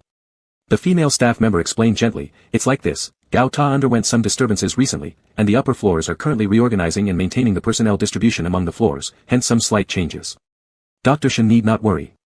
As she spoke, the staff member took out her credentials for Shengzhu to see, I've been transferred to the 90th floor. After completing this mission and returning, I will officially start work on the 90th floor. Mission? The mission the staff mentioned certainly wasn't simply meeting him. Because his reception didn't require so many transport vehicles. Yes, it's the last task of the 89th floor, the staff member smiled warmly. She walked to the side of a vehicle, pulling back the tarpaulin to reveal numerous innocent faces inside. Shengzhu was startled. All of them were children from the 89th floor. Each one looked either bewildered or fearful. Gao Ta has been damaged, the 89th floor suffering severe damage making it impossible for the children to live there anymore. The 89th floor received orders to transfer these children to Sub-Tower, where the future 89th floor will reside within Sub-Tower. Sub-Tower was once an auxiliary tower to Gao Ta, located in a more secluded position. Originally, Gao Ta wasn't within D-Star's borders but later relocated there. Its location conveniently passed by Jiteng Village. The sub-tower now handles less crucial astronomical research tasks, making it the best choice for placing the children there, the staff member said. During the unrest, these children experienced considerable frights. Watching their terrified eyes one by one, Shengzhu let down the tarpaulin, saying, comfort them well. Certainly, Dr. Shen. The staff member informed Shengzhu they would first send this group of children to the sub-tower before returning to Gao Ta. On the way to the sub-tower, Shengzhu gazed at the gradually receding Jiteng Village behind him, his gaze deep. When Jiteng Village finally disappeared from view, he withdrew his gaze. A hollow emptiness filled his chest, as if a hole had formed and wind was whistling through it. He exhaled deeply, leaning against the carriage and closing his eyes. Upon reaching the sub-tower, the children descended from the vehicles one by one, orderly passing through security checks to enter the sub-tower. The sub-tower, though called a tower, more closely resembled a 10-story residential complex built in the suburbs. Behind it stood the former Gao Ta, now unused, vacant. This place had already been abandoned long before Shengzhu was even born. Everything around still bore traces of its former prosperity. The children gradually entered the sub-tower. The last child exiting drew Shengzhu's attention. That was Qiu Yun's sister. Unlike the other children entering the main door of the sub-tower, she was required to go through another passage. She also wore a special necklace around her neck. The staff member explained that because the child was quite mischievous, the necklace and bracelet served both as location trackers and real-time monitors of bodily functions to avoid accidents or emergencies. In the future, every child would need to wear them. As she passed by Shengzhu, she paused and grabbed his sleeve. The staff wanted to take her away, but she firmly held on to Shengzhu's sleeve, as if wanting to say something. Shengzhu was the only person capable of keeping her connected with her brother outside. He guessed the little girl might want to ask him something. Wait a moment, I know this young lady. Let me speak with her a few words. The staff member taking the girl glanced at someone beside her, exchanging glances, then stepped aside. Dr. Shen, we still need to return to Gao Ta. Please hurry. 6331 tightly clung to Shengzhu. Those black eyes reminded Shengzhu inexplicably of Shuiyao. He patted the little girl's head gently. Are you asking about your brother? The little girl nodded under the gaze of the staff member behind her. I don't have time to visit your brother right now, but he contacted me some time ago. He's no longer in the slum area. I entrusted a friend to send him to D-Star's orphanage. At first, I could have placed him closer to you, but now you've been transferred to Sub-Tower. However, it's alright, you two will have the chance to meet again in the future. 6331 showed a smile and took out a half-eaten chocolate bar from her pocket, extending it to Shengzhai. This half is the one I saved for my brother.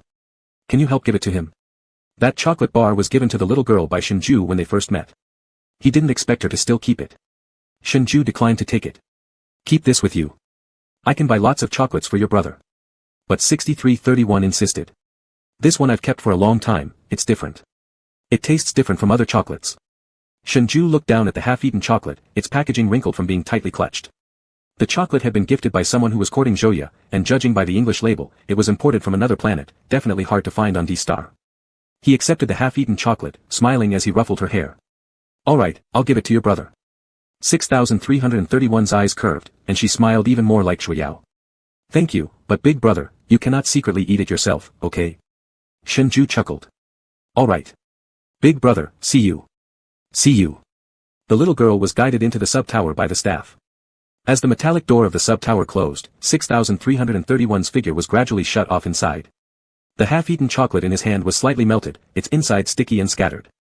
Shengzhai put it in his pocket, turned around, and climbed back onto the vehicle. When handing over the meteorite to Shenmin, Shengzhai said nothing. His final task was complete. A half meteorite would suffice for drug research. Shenmin suddenly called out to him, Shengzhai. Shengzhai paused mid-step. Gao Ta appreciates everything you've done, and I'm glad you came back safely. If you wish to return to Gao Ta.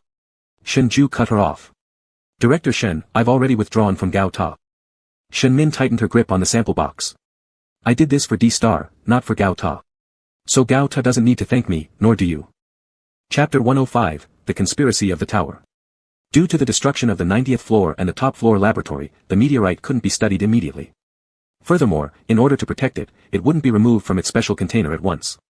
Upon the imminent repair of the lab, Shengzhai would have to return to the tower again to retrieve the sample. Shenmin intended for him to stay on and continue working at the tower, but Shengzhai refused her every time. After leaving the tower, Shengzhai bought some things and prepared to visit the brother of the little girl.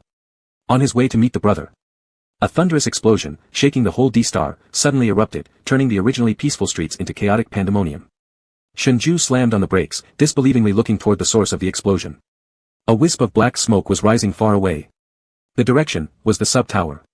Soon afterward, soldiers appeared to maintain order on the streets and rushed to assist at the sub-tower. An explosion occurred at the sub-tower. Shengzhui's heart sank heavily. He drove around the soldiers and arrived at the sub-tower. The sub-tower was ablaze with fire, children cried incessantly, and the scene was in utter disarray. A burning smell invaded the air while white uniformed workers moved about within the inferno. Everything happened too quickly, too abruptly. Shengzhai stood there, his breathing quickened uncontrollably. Soldiers were quick to come for rescue, gradually extinguishing the flames and dispersing the crowd. Children huddled together, their faces covered in soot, though luckily, the explosion occurred at the abandoned tower behind the sub-tower. The children had been led to a location further away from the high tower at the moment, sustaining only minor injuries without casualties. The great fire inside the sub-tower had spread due to the explosion of the old high tower. Why did the abandoned tower explode all of a sudden? What had happened? Shengzhai searched around and didn't find Xiao Yun's sister. He grabbed a disheveled staff member and asked, what happened? Where's a young girl, with the number 6331? The staff member was still flustered, barely able to say anything. Shengzhai went searching for 6331 but couldn't find her. The fire at the tall tower had been put out. The soldiers brought out a stretcher from the tall tower, carrying the exact child numbered 6331. The little girl suffered severe burns and was left with only a faint breath of life.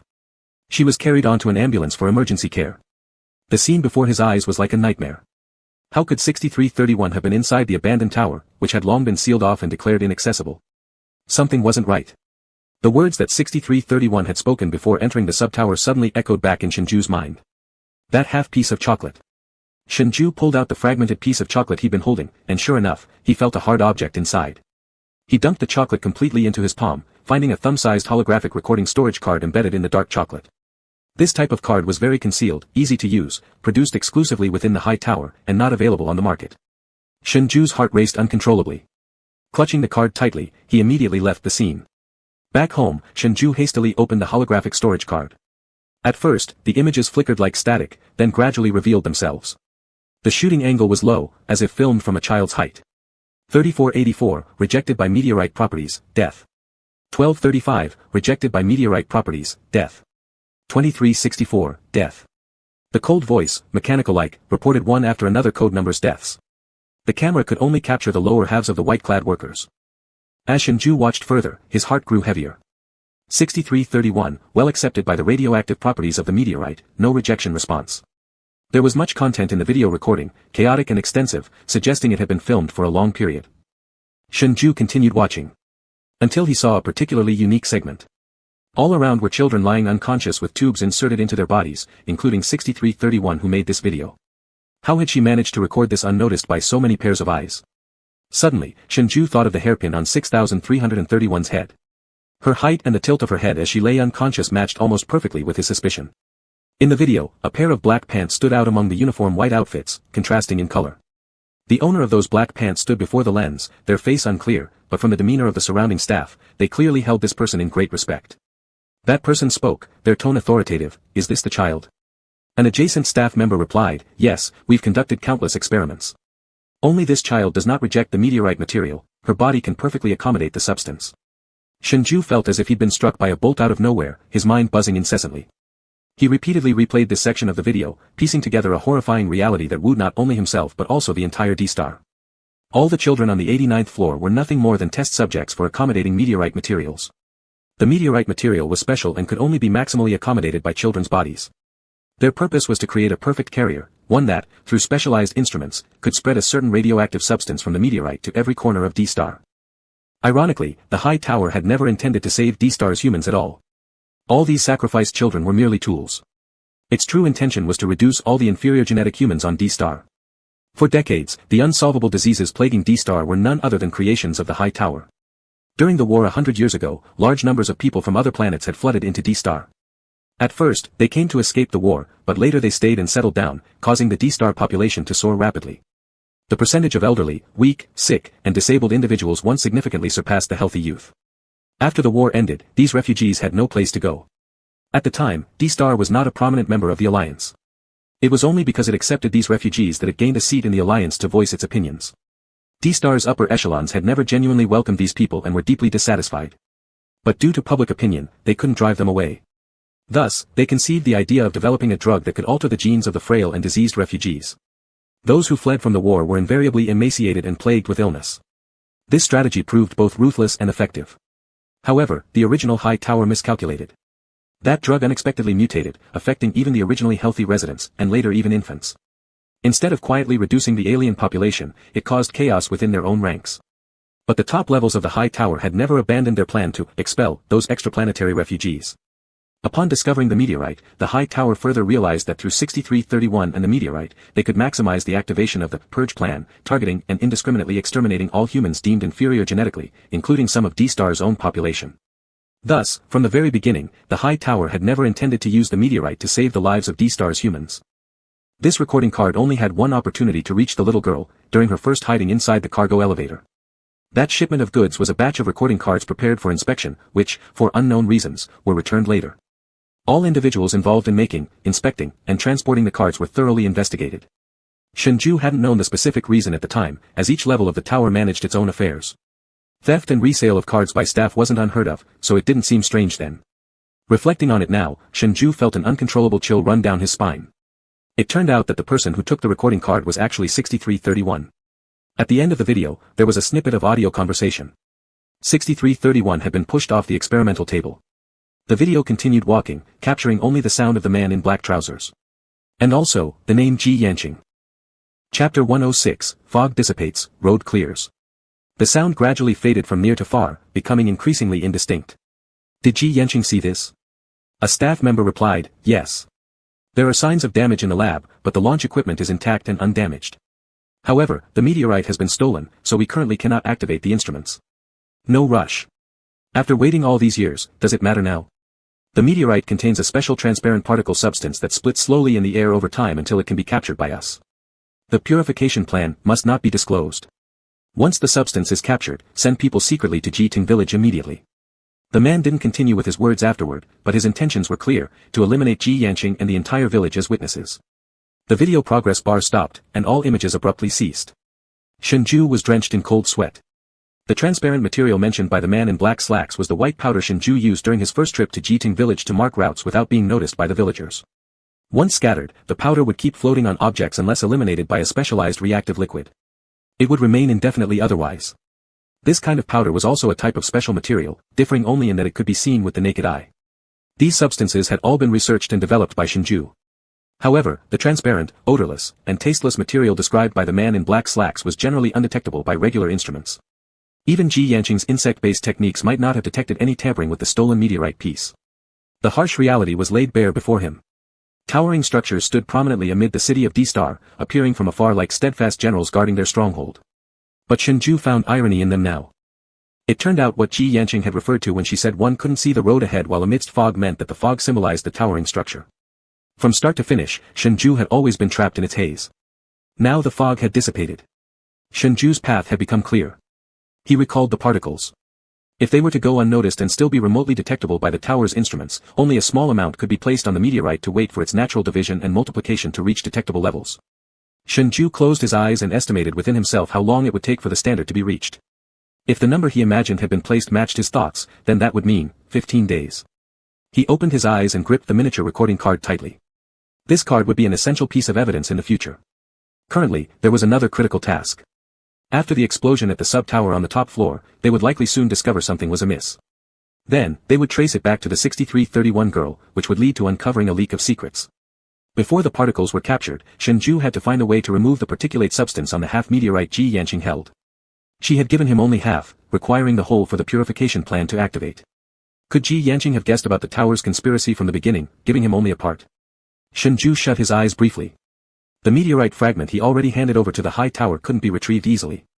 In addition to retrieving the meteorite, he needed to acquire the reactive liquid inside the high tower capable of removing the particles. The 6331 girl was the carrier of the meteorite. Only she could access the purification plan device to activate it. Currently, due to her severe injuries and hospitalization, the plan was suspended. Moreover, they were waiting for the opportunity to secure the other half. In the meantime, this pause offered Shenzhou his sole chance. There were 3 things he needed to accomplish. 1. Return to the high tower before the top floor realized the storage card was in his possession. He must retrieve both the meteorite and the reactive liquid needed to remove the particles from the other half in Ji Yanqing's possession. 2. After acquiring the reactive liquid, remove the 6331 girl from the hospital and surveillance. 3. Deliver the reactive liquid to Ji Yanqing within 15 days and inform her about the substances on the meteorite half she holds. Unless removed, it posed a danger to her and her village. To initiate the instrument for human eradication, both 6331 and the entire meteorite were necessary, neither could be missing. Shenzhou opened his eyes. The seedling program had always been managed by Shenmin. He wasn't sure whether Shenmin knew about this matter. Had she assisted willingly or had she been kept in the dark too?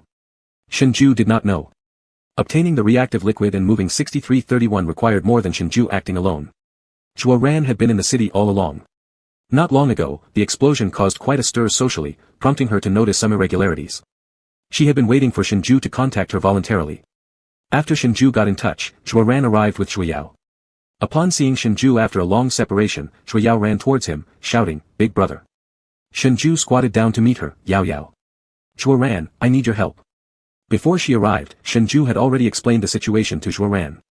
She handed over a goo charm to Shenzhou and taught him how to use it. The charm could induce brief hallucinations in people as well as temporarily manipulate their consciousness. Zhuo Ran and Shenzhou worked together in division of labor. Zhuo Ran would take the 6331 girl away, while Shenzhou, with the charm in hand, returned to the high tower to retrieve the reactive liquid. "I will leave with Zhuo Yao and the little girl safely. Be careful yourself." Without wasting time, Zhuo Ran lifted Zhuo Yao into her arms and gazed at the brightly lit cityscape outside the window, a city no different from the mountains she called home. Beneath its harmonious appearance lay extreme evil and cruelty. During her time in the city, she had seen many homeless children and those pitiful refugees fleeing war. They thought they had finally found a refuge free from conflict, only to discover that this place was even more brutal than war itself. Although Zhuo Yao didn't fully understand what was happening, the tense atmosphere weighed heavily on her heart. She looked at Shenzhou anxiously, "Brother, please stay safe." "All right."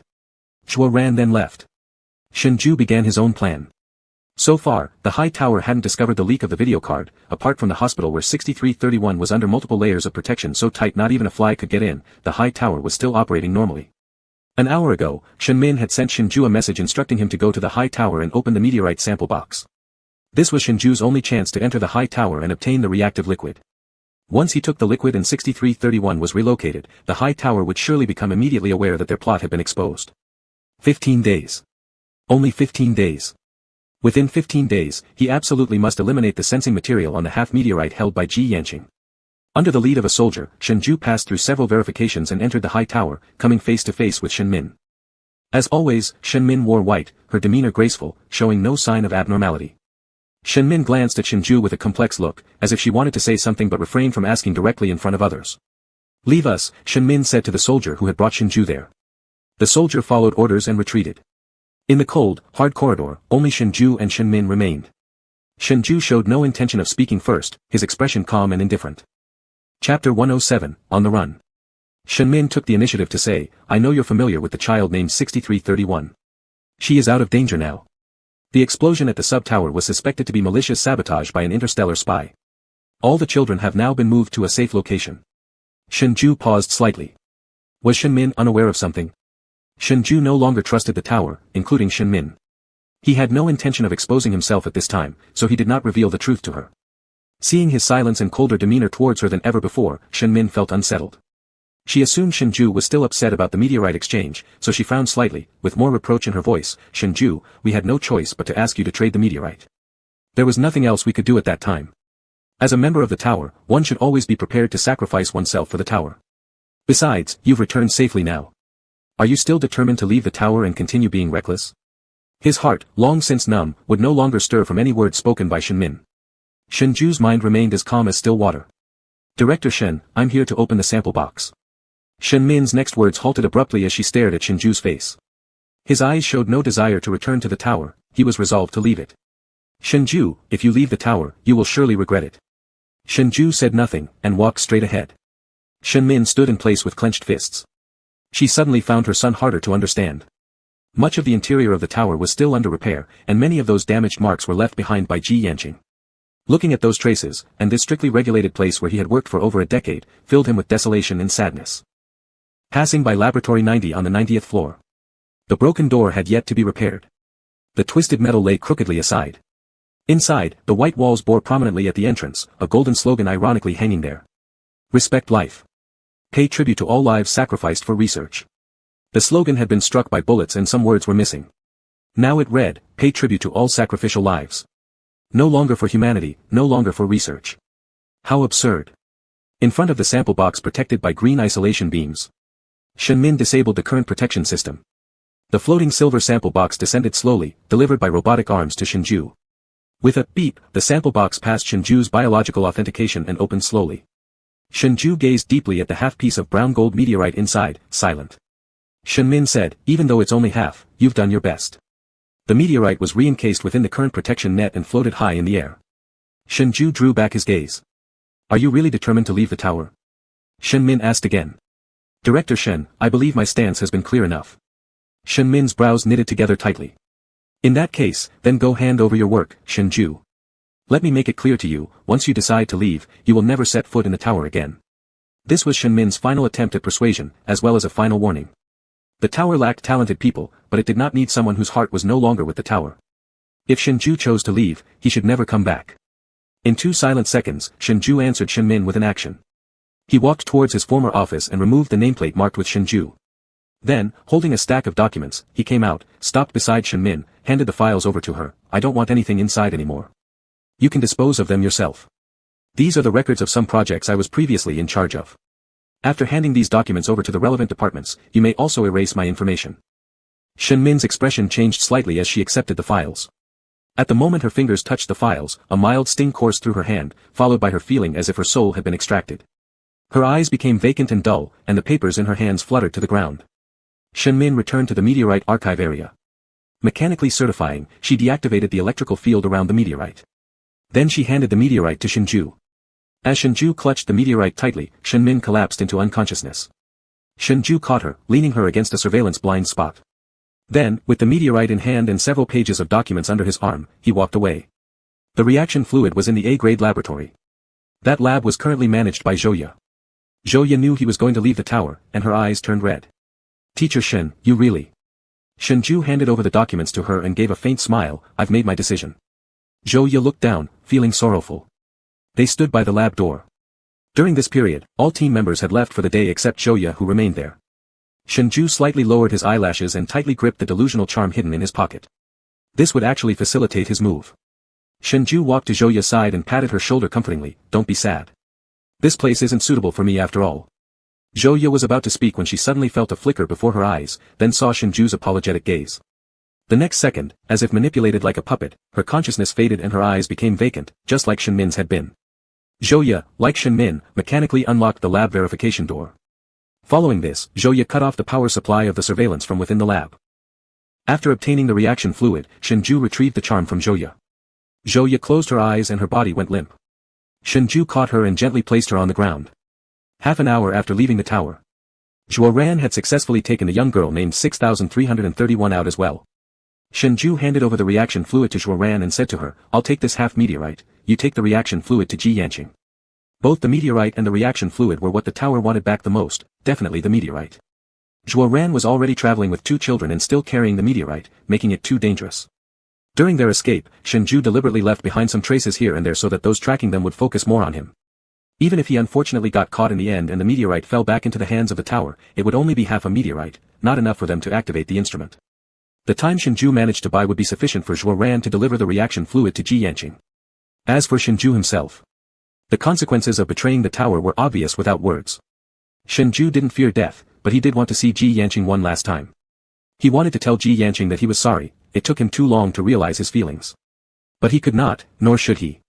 Seeing Ji Yanqing now would be no different than pushing Ji Yanqing into the inferno. Shengzhai fled along the way. Soon, his identity and permissions were banned from using any form of transportation, his bank cards and mobile phone were all being monitored by the tower. The moment he made a slip, his location would be immediately pinpointed. Chapter 108, Hand over the meteorite. High tower, top floor. A man in black trousers was standing with his back to a large floor-to-ceiling window, playing with a wine glass in his hand. Behind him stood a middle-aged man dressed in a black Miao outfit. The posture of the middle-aged man was odd, one leg was normal while the other was crippled as if it had suffered some serious injury and could no longer stand upright. Unceasing alarm bells rang from the floors below. The scene downstairs was chaotic while upstairs remained deathly silent. Dukong lowered his head and volunteered, "I'll go and bring the meteorite back." Shengzhai went toward Shuizhai. He will definitely look for Ji Yanqing. The man in black trousers turned around, his face hidden in shadows. He swirled the wine in his glass, the burgundy liquid gently rippling. In a calm tone, he said, "People from the high tower aren't familiar with Shengzhai, indeed, it would be more convenient for you to go." Dukong felt a twinge of joy in his heart, but on the surface, he appeared remorseful. "It was my fault that I couldn't bring the meteorite back last time. This time, I will certainly retrieve it." His words carried an undertone of atonement. The man chuckled, hinting openly and indirectly, "Last time? Was it really your failure to bring back the meteorite or were you planning to keep it for yourself? After all, the meteorite has many uses, and everyone wants it." Dukang's heart clenched, "You have already promised to give me part of the meteorite after the task is completed. Why would I rush?" The man curved his lips, his upper face obscured by shadow, revealing only the shape of his attractive lips and the faint grooves left by the passage of time on his cheeks. He said, "I was just teasing you, don't be so nervous. You've done work for me for over a decade. How could I not trust you? Go retrieve the meteorite. Just be careful not to hurt Shengzhai, he is one of the few young talents in the high tower." Dukong agreed willingly. As he bowed his head to withdraw, he scoffed inwardly. Indeed, outsiders are fools. No matter that he is the controller of the top floor, they are still fools. If he hadn't failed last time due to Ji Yanqing ruining his plan and losing the meteorite, would he be here kowtowing to people outside now? Yes, he had served that person like a dog for over a decade.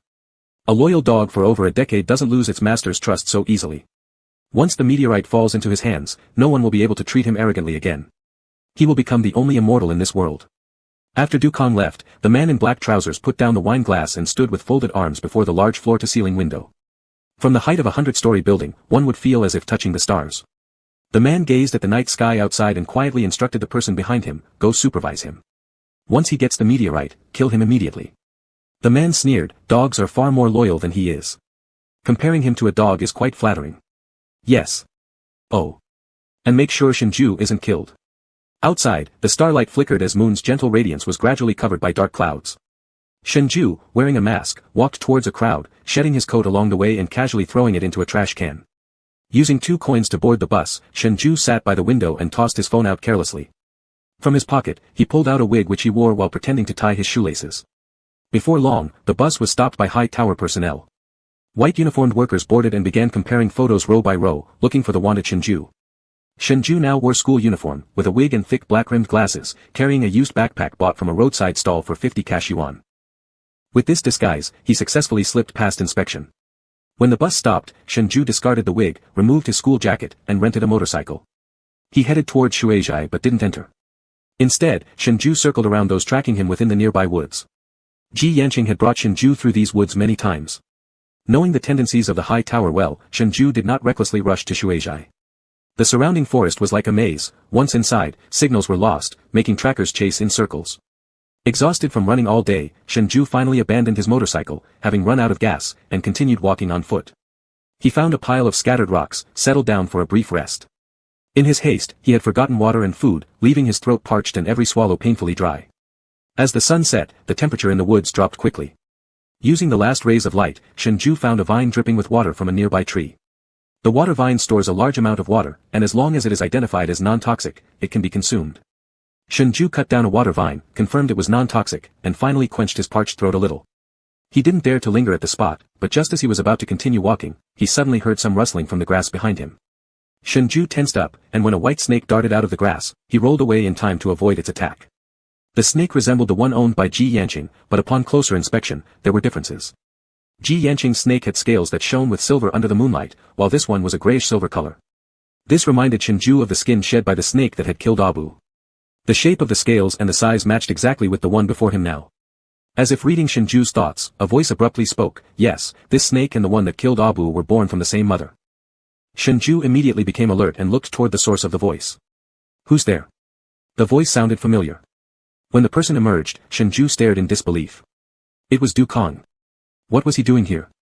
Against the people from High Tower, Shengzhou might have still had a chance to escape, but against Du Kong, a Miao man skilled in using insect toxins, the outcome was uncertain. "Hand over the meteorite obediently." Du Kong limped forward and extended his hand toward Shengzhou. Shengzhou clenched his teeth and gripped the delusional bug he had prepared. Seeing that Shengzhou wouldn't give it willingly, Du Kong took a step closer. "Since you won't give it to me, then I'll take it myself." Shengzhou's heart raced. He pulled out an ion gun from his pocket that had already run out of energy and pointed it at Du Kong, narrowing his eyes as a warning, "Stay back." Du Kong hesitated for a moment and then burst into laughter. "Do you think I'm stupid? Scaring me with an empty gun? I've been counting, your shots ran out long ago during your escape." Shengzhou's chest rose and fell violently as beads of sweat trickled down his face and dropped from his chin. "I don't have time to play these boring games with you. Hand over the meteorite obediently, or you'll die a very ugly death." As he said this, the white snake behind Du Kong bared its sharp venomous fangs and fixed its predatory gaze on Shengzhou, who was cornered. Shengzhou continued to sweat profusely. Just as Du Kong moved closer, Shengzhou threw the delusional bug directly toward Du Kang's face. Du Kong covered his face to block it. Apparently not expecting Shengzhou to use such tactics, Du Kong was bitten unexpectedly by the bug and momentarily fell into a hallucination. Taking advantage of Du Kong being in the hallucinatory state, Shengzhou ran as fast as he could. In his arms, he tightly clutched half of the meteorite and sprinted wildly through the forest. Chapter 109, Would he blame me? Du Kong was also a practitioner of the art of gu. Zhuo Ran's gu might not buy Du Kong much time. He might die at Du Kang's hands tonight, or he could fall prey to any wild beast in this forest. The howling wind whistled past his ears, before him stood a dense forest, and the moonlight above illuminated the path on which Shengzhou was madly sprinting. Ahead lay an unknown darkness. Suddenly, a buzzing sound akin to swarming bees appeared ahead. Shengzhou froze for a moment, then immediately broke out in a cold sweat. A thick swarm of tiger-head bees blocked his way forward. Behind him was Du Kang's white snake. Breathing heavily, Shengzhou turned and ran left as fast as he could. The tiger-head bees chased after him relentlessly. His speed couldn't match theirs, and soon he found himself surrounded layer upon layer by the frenzied bees. Before him flowed a river. Shengzhou desperately swatted at the bees flying around and stinging him, but was stung just under his eyelid. His eyes burned with intense pain that traveled all the way up to his forehead. Finally reaching the river, Shengzhou hugged his backpack tightly and jumped into the water. All the buzzing sounds were cut off above the water's surface. Shengzhou held his breath and hid beneath the small river. On the riverbank, a concealed sniper hesitated, saying to his partner, "Should we fire?" His partner aimed his sniper rifle at Du Kong. Through the scope, those tiger-head bees suddenly started being eaten by red-tailed butcherbirds, which came from somewhere unknown. In the lens, Du Kang's chest was abruptly pierced through by a sharp vine. Du Kong fell to the ground as the bees dispersed and the butcherbirds' red tails looked like flames burning brightly. In the crosshairs of the scope, an inconspicuous figure clad in Miao clothing emerged silently. It was a strikingly beautiful yet icy young man from the Miao ethnic group. The youth seemed aware of something and cast a chilling glance toward their direction. Then, where they were crouching, the ground beneath them began shaking violently. The soil started splitting, as if something was going to burst out from below. His partner pulled the other one away, yanking him off the spot that was about to be pierced by blade-like vines. Sitting on the ground, both soaked in cold sweat. If they hadn't moved just in time, they would have been impaled instead of whoever was there. The partner picked up the gun and said, "We've been discovered, let's go." Under the river, Shengzhai couldn't hold his breath any longer. He surfaced abruptly, gasping for fresh air. His swollen eyes blurred his vision, and the world around him looked pixelated, unclear. But there were no more buzzing sounds, and Dukong had disappeared. Climbing out of the river, soaked to the bone, Shengzhai collapsed by the riverside. After catching his breath twice, Shengzhai struggled to his feet, holding his backpack and limping forward. His head throbbed, and every part of his body felt as if it were being pricked by needles. He forced himself to keep moving with only one thought in mind: don't stay in place, the meteor mustn't fall into Dukong's hands. With his last bit of sight, Shengzhai spotted a dilapidated shrine. He didn't know who or what was worshipped inside. His eyes were too swollen to see anything further, so there was no choice but to stop. Dragging his water-heavy body, he staggered into the temple and curled up in a corner while still hugging his backpack. If Dukong found him again, Shengzhai feared he truly wouldn't escape this time. Clutching the damp backpack tighter, Shengzhai hung his head. Those tigerhead bees must have carried poison, certainly not ordinary bees, perhaps even goo. The toxin slowly infiltrated his consciousness and his nerves. Despite being cold, every inch of his skin felt like it was burning. His eardrums rang incessantly, and his temples throbbed. The pain was so severe that he barely dared to breathe. Suddenly, a clear, ringing sound of bells reached his ears, startling Shengzhai. Trying to open his puffy eyes proved futile since they were so swollen, obscuring his vision entirely. No matter how hard he tried, it was useless. He stopped moving, focusing carefully on listening. Except for the wind, all was silent. There was no tinkling of jewelry. Perhaps this was an illusion caused by the venom from the tigerhead bees. The goo of love had been neutralized. He and Ji Yanqing were no longer connected. Why would it be her? Shengzhai gave up. Leaning against the wall, he let out a bitter laugh and then allowed himself to slip into a heavy, unconscious darkness. The sound of silver bells rang again. This time it was crystal clear near Shengzhu's ear, but alas, Shengzhai failed to hear it. Ji Yanqing stood before him, seeing Shengzhu's pale and weakened face reflected in her own eyes. Leaning against the wall, his body began tilting dangerously to one side. Just as he was about to collapse onto the floor, Ji Yanqing caught him. The person in his arms seemed to sense his presence, her brows furrowed uneasily, and her fingers, upon touching him, clutched tightly at the corner of his clothes. Yanqing Ji lowered her gaze to look at Shengzhu's terribly swollen eyes. Supporting his trembling back with her palm, she pulled him closer toward her shoulder. She cradled the back of Shengzhu's neck, embracing him as if asking herself, or perhaps Shengzhai, if the mist clears, will you resent me? In response to Ji Yanqing, Shengzhai, in a whimpering murmur tinged with crying, mumbled incoherently, "Qing, don't, leave." Ji Yanqing closed her eyes, locking her neck together with Shengzhu's in an embrace. This long-awaited embrace contained countless emotions, perhaps restrained, perhaps frenzied, yet also filled with tender care. From several miles away from the shrine came footsteps. Ji Yanqing opened her eyes alertly. After listening carefully, she gently set Shengzhai down and once again melted into the darkness. Outside, Zhuoran saw an old shrine. Upon noticing footprints on the temple floor, her heart stirred and she quickly ran inside. Shengzhai lay on the ground, his breathing faint. Zhuoran let out a sigh of relief after checking his breath. Unwilling to leave Shengzhai alone, she had come looking for him after ensuring the two girls were settled. Expecting it wouldn't be easy to find Shengzhai, after all, not everyone shared Ji Yanqing's ability to commune with plants, she was surprised when, amidst the woods, she encountered her subordinate dog. The white dog barked twice toward the shrine. With renewed determination, she raced into the shrine. Shengzhai lay weakly on the ground. Zhuoran approached and checked his nostrils, then exhaled a breath of relief. Though there was no immediate danger to his life, she didn't know how to neutralize this particular venom, so she knew she had to bring him to the Grand Shaman. However, she had no idea where the Grand Shaman and the people of the village had moved to. Just as Zhuoran was at a loss, a familiar white, fluffy figure bounded into her view. Wang. Wang. When she left the village, she had left the subordinate dog behind. Xiao Bai, being the most spiritually attuned among the dogs, would have followed when the village relocated, and thus, he would know its location. Zhuoran squatted down and asked, Xiao Bai, do you know where the Grand Shaman has moved to? Wang. Alright, Xiao Bai, lead the way. Zhuoran swiftly picked up the unconscious Shengzhai and began making her way through the forest, one black, one white silhouette weaving forward and backward. However, instead of leading them to the new village, Xiao Bai took them to a stilt house hidden deep within the woods. The route seemed somewhat familiar, and when they finally reached their destination, Zhuoran discovered that it was actually Ji Yanqing's private residence outside the birth village. As Xiao Bai stopped by the entrance to the stilt house, Zhuoran looked up. Ji Yanqing stood gracefully at the edge of the fence, far off yet unmistakable. It dawned on Zhuo Ran why Xiao Bai had suddenly appeared and led the way. Chapter 110, Can't See Anymore. It hurts. This was the first sensation Shengzhai felt as he regained consciousness. First, it was the aching pain from the intense muscle workout in his limbs. Then came the needle-like pain from the skin and eyelids stung by the tiger head bee.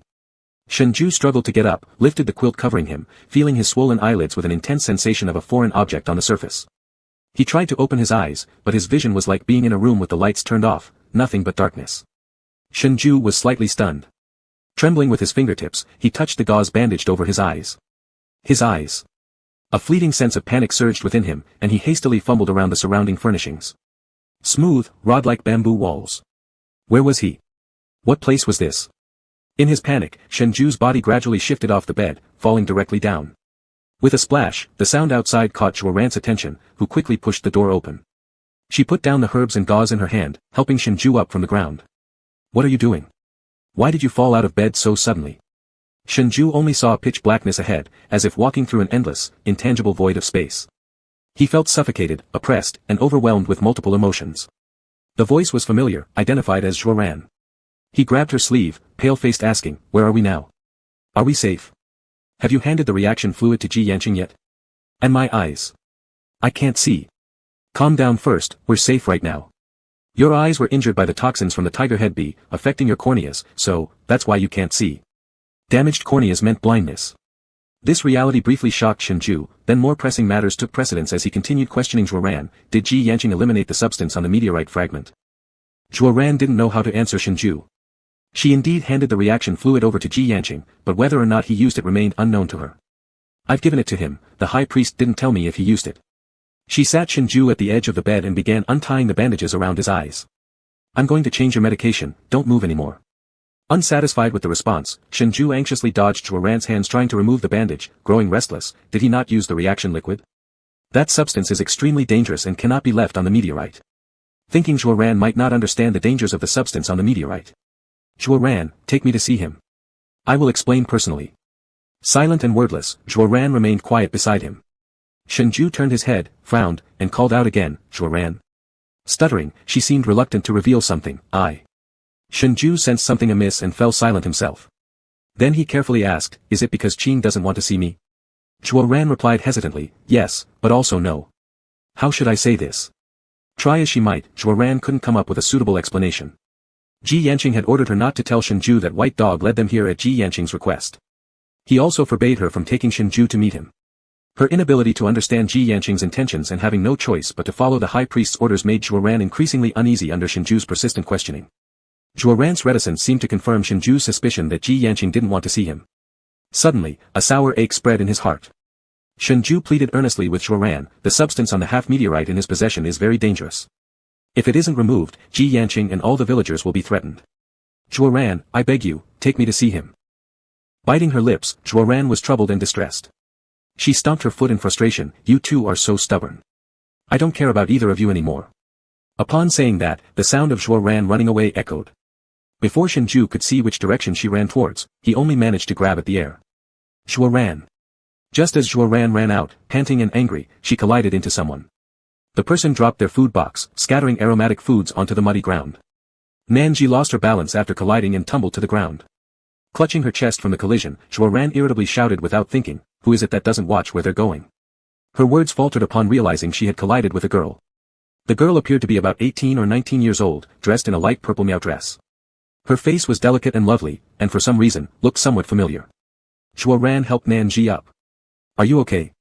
Nanji looked sorrowfully at the food scattered on the ground and her eyes welled up with tears. "My stuff."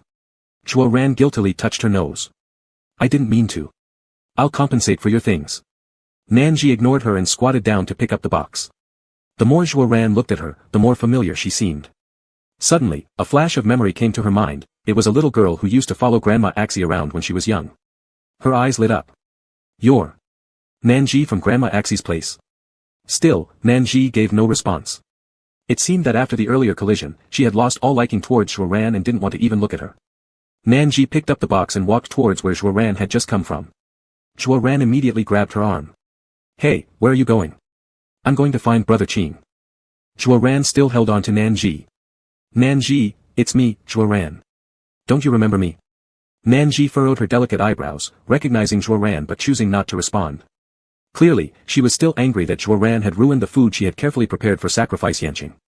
Never mind remembering. Nanji was determined to head to Sacrifice Yanqing's stilt house. Zhuo Ran grabbed her again. Why are you going to see the high priest? Nanji became increasingly irritated at being stopped. Grandma Axie made some food, so I'm here to check if Brother Qing has finished his work yet. Sacrifice Yanqing had instructed Zhuo Ran not to let anyone near his living area. Zhuo Ran guessed that Sacrifice Yanqing wanted to keep Shengzhu's existence from the village as discreetly as possible. So she pulled Nanji in the opposite direction. Don't bother checking on him.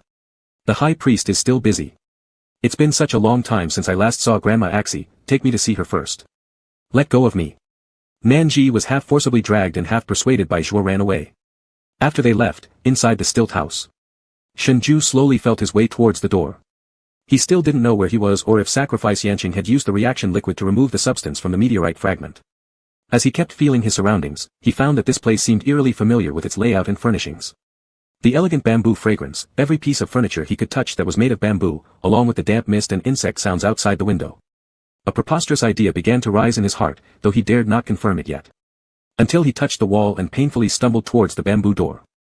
Chapter 111, Why Come Back? The bamboo door was left open by Zhuo Ran when he left. A faint breeze carrying the fragrance of herbal medicine brushed past Shengzhu's face as his foot stepped over the threshold. In an instant, his body collided with someone else's chest. At that very moment, the pleasant aroma of the herbal medicine suddenly became more intense around Shengzhu's nose. Almost instantly, Shengzhu froze completely. The wind blew lightly, and a strand of hair from the other person grazed against Shengzhu's cheek in a ticklish manner. Shengzhu's breath immediately halted. Qing, is that you? He did not hear the person's response. But Shengzhu's heartbeat had already recognized Ji Yanqing. At the same time, he also confirmed why this house felt so familiar to him. This was Ji Yanqing's residence outside the village. Shengzhu suddenly felt an urge to tear up. He tilted his head back, his eyes were covered by a layer of white gauze. Trembling, he reached out his hand to touch the person he couldn't see. He touched the unique silver ornaments belonging to Ji Yanqing and felt the familiar warmth of her skin. When he tried to feel Ji Yanqing's face, she suddenly grabbed his hand. Then, he heard Ji Yanqing's voice. As if it had been an entire century since he last heard it, it sounded both nostalgic and coldly pleasant. Ji Yanqing held on to Shengzhu's wrist, staring at his eyes which were covered by the gauze. She looked at him intensely and asked, Shengzhu, why have you come back again? Shengzhu was stunned for several seconds without answering. Ji Yanqing asked again, why have you come back again? Shengzhu came back to reality, his accumulated tears stinging the cornea of his eyes. He regained a little composure and explained, there's something on your half of the meteorite that the people from the tower placed there. This thing will gradually manifest itself over time. Within 15 days, they will be able to detect it using their instruments. You've seen what you shouldn't have, and the tower won't let you go. You must use the reactive solution to remove the substance on the meteorite so that they won't find the village. Ji Yanqing stared at him and asked, is this the only reason? Shengzhu had come to inform Ji Yanqing of the danger and to give her the reactive solution. He could no longer stand by and watch Ji Yanqing get hurt. Shengzhu urgently grasped Ji Yanqing and asked, Qing, has the substance on the meteorite been removed? Ji Yanqing didn't respond. Her silence made Shengzhu uneasy. Did you perhaps not know how to use the reactive solution? It's very simple, just pour it directly onto the meteorite, there's no need for anything. Shengzhu. Ji Yanqing suddenly interrupted him. Shengzhu paused, confused and looked up blindly. He heard Ji Yanqing say, you took the meteorite away from me before and now you've brought it back. Shengzhu, what do you plan to do? Shengzhu froze. Or have you found something even more valuable than the meteorite, and now the tower wants to exchange it with me for you? Each word spoken by Ji Yanqing pierced deeply into Shengzhu's heart like needles. No. It's not. Shengzhu wanted to explain but everything that had happened between them haunted his memory, leaving him unable to defend himself. What then? Ji Yanqing pressed on, not letting Shengzhu off easily. Shengzhu's heart was chaotic and painful. He was desperate to know whether Ji Yanqing had removed the substance from the meteorite, but she evaded his questions. Ji Yanqing's relentless interrogation left him disoriented. Everything he had done to her seemed to turn into his own bitterest punishment in the present moment. Struggling for air, his body unstable, Shengzhu called out weakly, Qing, you absolutely have to eliminate the substance on the meteorite, otherwise you'll all be in danger. We don't have time to waste, the tower could discover us at any moment. Breathing heavily and clutching his chest, he bent over painfully while catching his breath, holding on to Ji Yanqing's clothing. Ji Yanqing stopped pressing him further. After a pause, Shengzhu's breathing stabilized slightly. Shengzhu did not receive Ji Yanqing's response. And Ji Yanqing similarly didn't get the answer she was looking for. I'll treat the injury to your eyes from delivering the meteorite. Afterwards, I expect you to leave. The implication after that was clear enough. Shengzhai heard the sound of Ji Yanqing's footsteps walking away. In the darkness of his blindness, he followed instinctively by sound, trying to stop her, but only managed to brush against the edge of her sleeve. The door closed behind her. Though he couldn't see, in that moment, Shengzhai felt as though the light and Ji Yanqing herself had been completely blocked out. The room was spacious and quiet. Shengzhai stood in the same spot for a long time, until the bamboo door was pushed open again. Shengzhai suddenly came to his senses and instinctively called out for Ji Yanqing, "Qin. It's time to change the medicine." It was Zhuo Ran's voice. Not Ji Yanqing. Shengzhai felt a tinge of disappointment as he pressed his lips together. Zhuo Ran walked in with a bowl of brown medicinal liquid, which smelled of herbal medicine and an unusual fragrance, along with some gauze. Zhuo Ran removed the bandage from Shengzhui's eyes. The swelling on Shengzhui's eyelids had subsided, but he still couldn't open his eyes. The medicine was given to her by Ji Yanqing. The great priestess had the best medical skills in the village, so Zhuo Ran wasn't worried about Shengzhai going permanently blind. She soaked the gauze with the ointment and carefully wrapped it around Shengzhui's eyes. A mint-like coolness touched his eyelids, quickly relieving the stinging pain in his eyeballs. Zhuo Ran cut off the excess gauze with scissors, secretly stealing glances at Shengzhui's expression as she asked, "How did your talk with the great priestess go?" "What?" Shengzhai didn't quite catch what she said. Judging by his blank look, Zhuo Ran knew things hadn't gone well. She pouted slightly and muttered under her breath, "Two stubborn people." Shengzhai couldn't make out what she murmured. "Huh." Zhuo Ran explained, "It's nothing. The great priestess told me to let you know that the substance on the meteorite has been eliminated." Shengzhai froze in surprise for a moment. The heavy burden on his heart finally lifted, and Shengzhai couldn't help but sigh in relief. Thankfully, Ji Yanqing still trusted him. Thinking of Zhui Yao and the little girl with code number 6331, Shengzhai asked, "What about Yao Yao and that child?" "The girl was seriously injured, I couldn't save her. The great priestess took her away. Yao Yao is staying in the new village." Shengzhai nodded. He reached into his pocket and gently tightened his grip on the mini recording card there. "How long will it take before my eyes recover?" Even Zhuo Ran didn't have a clear answer to this question. She speculated, at least a month, perhaps even 3. Shengzhai should probably ask the great priestess instead, because her medical knowledge compared to Ji Yanqing was merely mediocre and couldn't give him a definite answer. Shengzhai fell silent. A month. The material on the meteorite had been successfully removed, and Ji Yanqing had also moved away from Jiteng Village. With Ji Yanqing around, the new settlement would not easily be found by the tower. His eyes were damaged, and he needed some time to recuperate. The thumb-sized recording card hidden in his palm weighed as if it were thousands of caddies, yet simultaneously felt like a small, red-hot branding iron searing deeply into Shengzhui's hand. This was the only piece of evidence that could expose the tower's conspiracy to the public. "Big brother Qing, are you home?" Suddenly, outside the door, a crisp female voice called out. Zhuo Ran rushed anxiously toward Nanji, who was pushing the door open, but it was already too late. Nanji had stepped inside and saw Shengzhai. Zhuo Ran quickly blocked the doorway. "Nanji.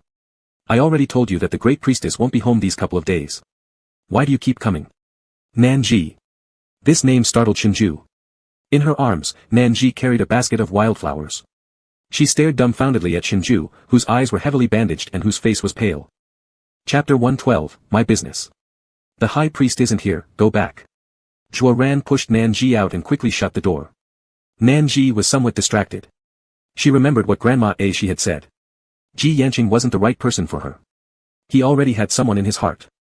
Ji Yanqing was loyal and stubborn. Once he decided on someone, he would never change. At that time, she had learned from the villagers about some past between Shengzhai and Ji Yanqing, including what Shengzhai had done to Ji Yanqing. Also, Ji Yanqing had been quite cold toward Shengzhai then. So, Nanji hadn't paid much attention to Grandma Shi's words. She thought that Ji Yanqing must have stopped loving Shengzhai after all those things. Even if Ji Yanqing couldn't make room for her now, with Shengzhai gone, she thought she had plenty of time to get closer to Ji Yanqing. She thought Shengzhai wouldn't return. But now, she saw Shengzhai again at Ji Yanqing's place. Why did Shengzhai appear at Ji Yanqing's home again? Yesterday, Zhuo Ran had stopped her from coming to find Ji Yanqing. Could it be that Ji Yanqing had arranged for Shengzhai to stay here? Zhuo Ran's mind was full of thoughts of failure. I haven't completed what the high priest ordered me to do. And Nanji has seen Shengzhai. Zhuo Ran closed her eyes despondently, then clasped her hands together. "Nanji, please don't tell the high priest that you've been here today, alright?" Nanji remained silent for 2 seconds. Why is that outsider in Big Brother Qing's house? He came back for the sake of the high priest and the village. His eyes were injured on the way, and the high priest is treating him.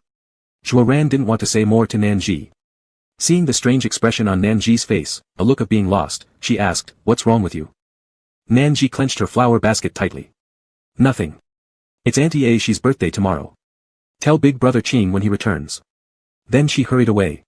Zhuo Ran stared at the retreating figure of Nanji, scratching her head in confusion. Ji Yanqing generally stayed in two places, his new residence in the village and this small house outside the birthplace of the clan. So whenever Nanji looked for Ji Yanqing, she could always find him in one of these two places. But today, she couldn't find Ji Yanqing in either place. When she returned to the new village and passed by Ji Yanqing's house, she found that he had returned without her noticing. Throughout the journey, Nanji was lost in thought. Seeing Ji Yanqing, Nanji jogged over and called out, "Big brother Qing." Ji Yanqing carried a bamboo basket filled with freshly picked medicinal herbs, obviously just returning from herb collection. Nanji noticed carefully that Ji Yanqing's clothes had been torn in several places, and there was also a thin but unhealed wound on his cheek. "Big brother Qing, how did your face get injured?" As Nanji reached into her pocket for a handkerchief to help clean Ji Yanqing, he tilted his head and took a couple steps back to avoid her.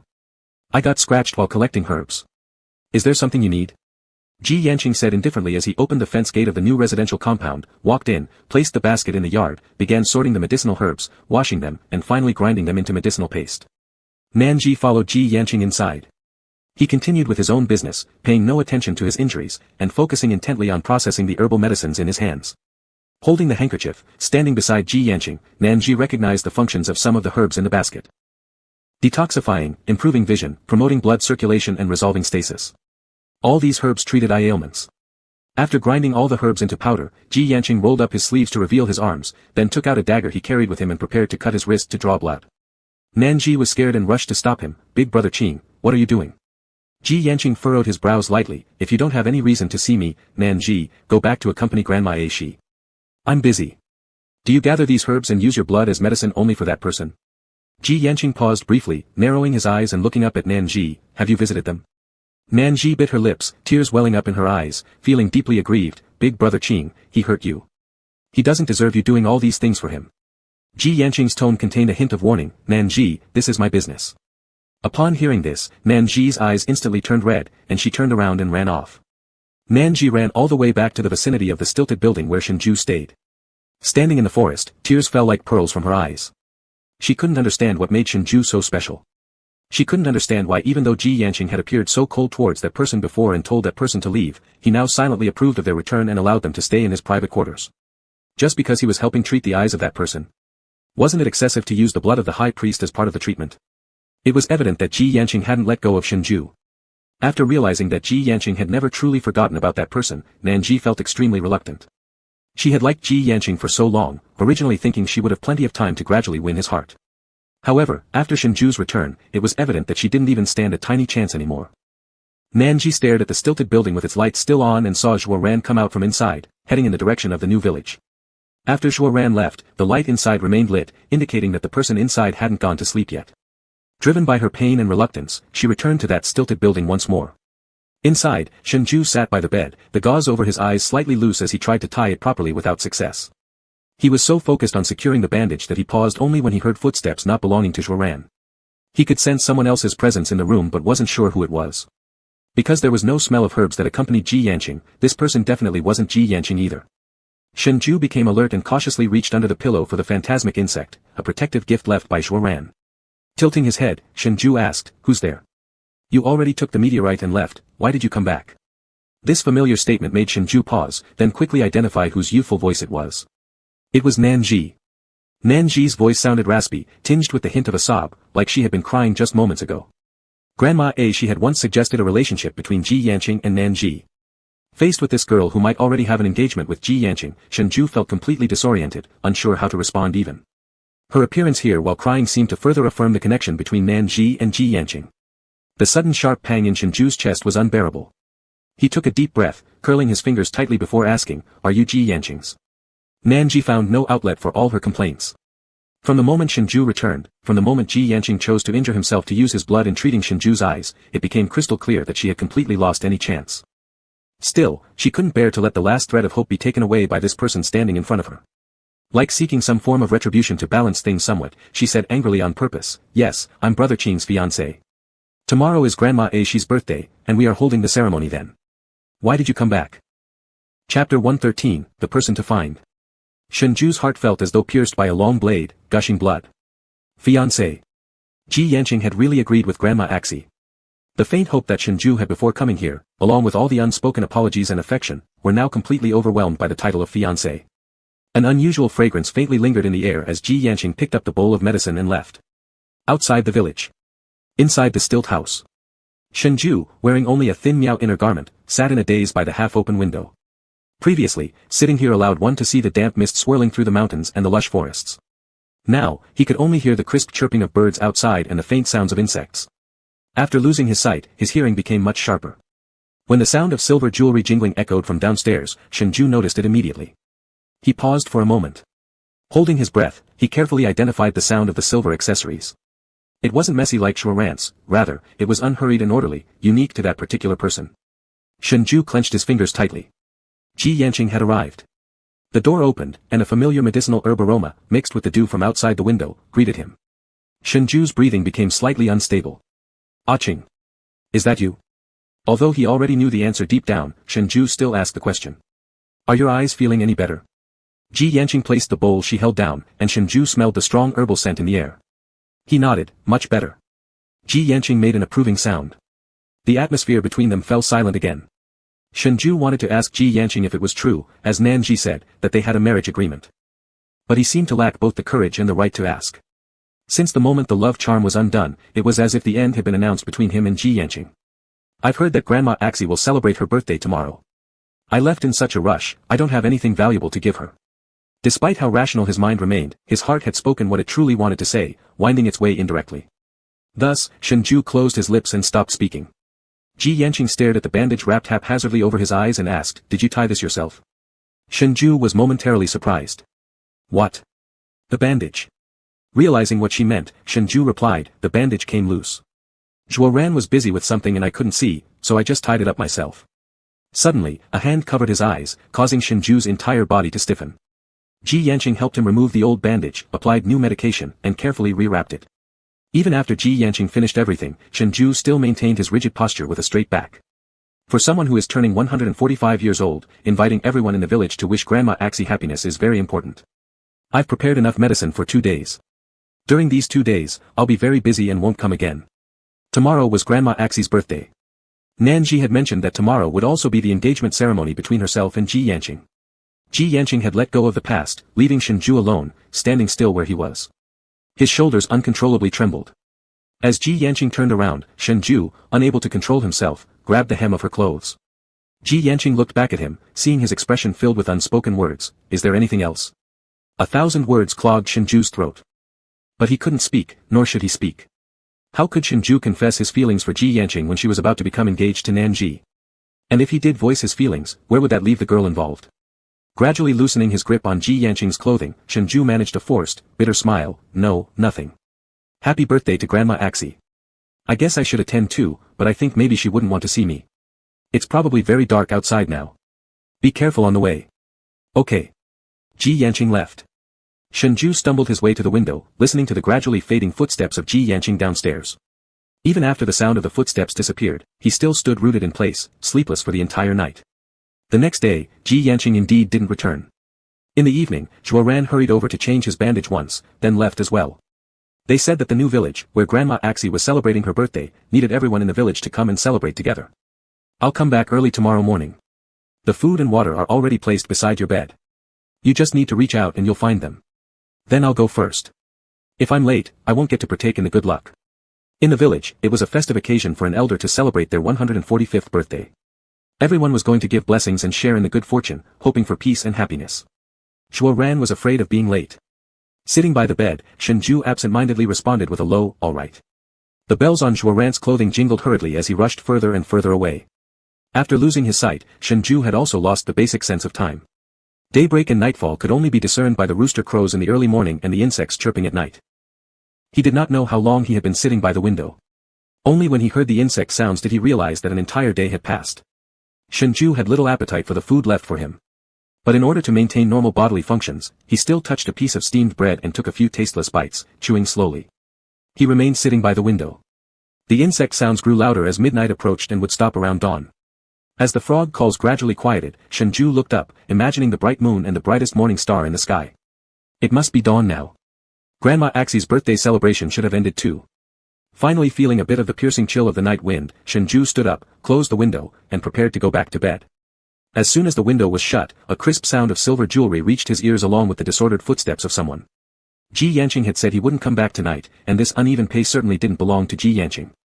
But the person who pushed open Shengzhu's door emitted an aura belonging to none other than Ji Yanqing. Accompanying the bitter aroma of medicinal herbs was a strong smell of alcohol. Although unable to see Ji Yanqing's face, Shengzhu knew he was heavily intoxicated, with unsteady steps. His gait seemed like he might fall any moment, so Shengzhu felt his way to support him. Yanqing. How did you come back, and, are you drunk? Wrong place. Ji Yanqing's voice carried a dizziness that made Shengzhu's heart constrict. You're drunk. No, I need to find someone.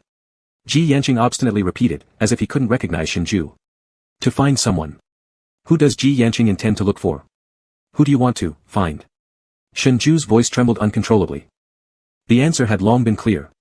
Having become engaged during Grandma Axie's birthday celebration, the only person Ji Yanqing could be looking for was Nanji. To find the person I'm searching for. Are you?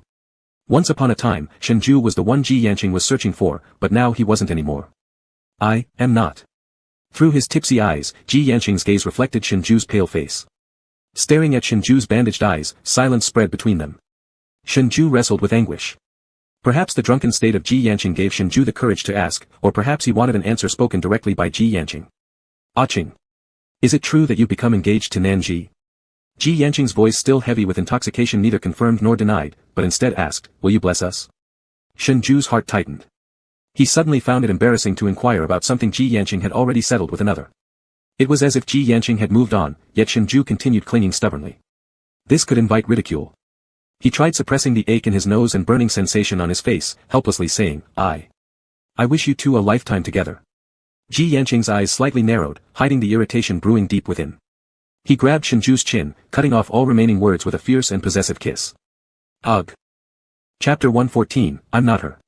Ji Yanqing kissed fiercely and roughly. Shengzhu pushed his chest in an attempt to struggle, but Ji Yanqing held her even tighter. Ji Yanqing, let me go. Ji Yanqing paid no attention at all. The smell of alcohol on him made Shengzhu's head spin. Ji Yanqing was drunk now, with impaired consciousness, not even knowing who Shengzhu was.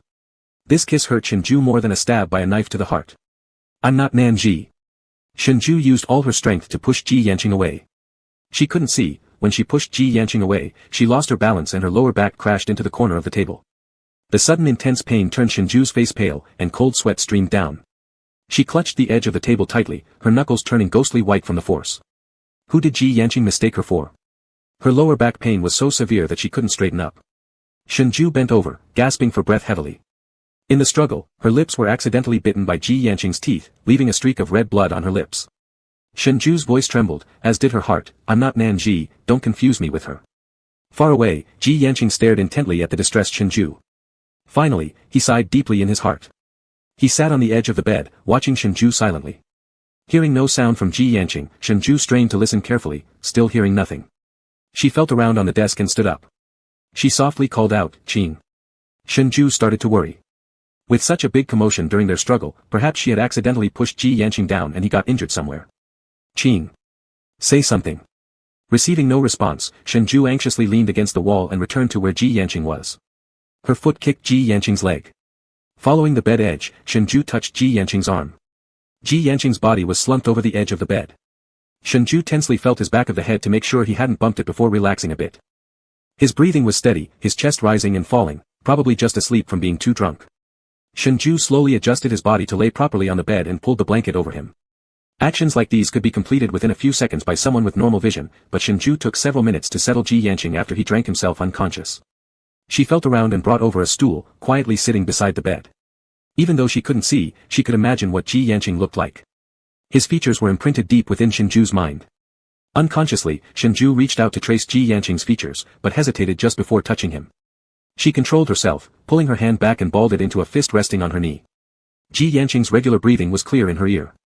Perhaps because he couldn't hear, wouldn't remember, Shengzhu finally found the courage to speak. Qing. It sounded like she was talking to herself, yet also as if she were really speaking to Ji Yanqing. Since you can't hear me, I'll tell you. I know. This might be selfish of me, but if I don't say this, I'll regret it for my entire life. Even if Ji Yanqing couldn't hear or would never know, Shengzhu wanted to tell him. These words, she owed them to the old version of Ji Yanqing. Sorry. She touched the spot on her neck where Ji Yanqing had once implanted a love charm, her thoughts sinking back into the past. Slowly, she said, I always thought that I loved you because of the love charm you placed on me, causing my heart pain and making me yearn for you, but when you lifted the charm, my heart actually hurt even more than it ever did before. A bitter laugh escaped her lips. That's when I finally realized it was never about the love charm, my heart simply aches for you. Now that Ji Yanqing has Nanji and a new beginning, Shenzhou shouldn't intrude on their happiness anymore. Once her eyesight is healed, she will leave. Shenzhou kept her head bowed the entire time. Suddenly, an arm landed on her knees, startling her into holding her breath, and her heart thudded loudly. Ji Yanqing seemed to have merely rolled over, accidentally placing his arm on Shenzhou's knee. After waiting for many minutes without hearing any sign of Ji Yanqing waking up, Shenzhou finally exhaled deeply. Carefully gripping Ji Yanqing's hand, she put his arm back under the blanket. After Ji Yanqing moved like that, Shenzhou didn't dare whisper again in front of him and prepared to sit further away. However, the moment she stood up, a sharp sting surged through her hand back, followed by an overwhelming drowsiness that swept through Shenzhou's whole body. Her body went limp, and she began to fall. Shenzhou's body was caught from behind by a large hand. Ji Yanqing squinted, gazing at the faint red dot on Shenzhou's hand. That was a short-acting sleep charm harmless to one's health with no side effects that would naturally wear off in a few hours. Ji Yanqing carried him back to bed and lay down himself afterward. There wasn't a trace of drunkenness in his eyes, only a deep and mysterious darkness lingered. He propped up his head with one hand, lightly touching with his fingers the spot where he remembered there being a red mole beneath the gauze covering Shenzhou's eye. He caressed it softly twice. If I hadn't been drunk, would you then not have had the courage to confess? Shenzhou, whatever you want, I will give it to you. But on the condition that you actually do want it. Ji Yanqing pulled Shenzhou close into an embrace and slowly closed his eyes. The next morning. Golden sunlight streamed into the room through the window, birds chirped joyfully outside, and the gentle breeze blew as a butterfly rested on the hanging orchid at the windowsill, slowly flapping its wings.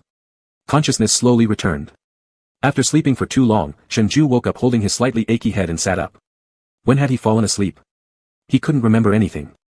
Last night, he seemed to have said a bunch of things to a drunk Ji Yanqing, but after that, he couldn't recall anything else. Wait a second. If he was in bed, where was Ji Yanqing? Shenzhou instinctively reached out beside him, but there was no warmth left. The pillow was still there though. Usually, Shenzhou only used one when sleeping alone, but now there were two pillows on the bed. Had he slept together with Ji Yanqing last night? Brother. It was Zhui Yao's voice. Shenzhou was surprised.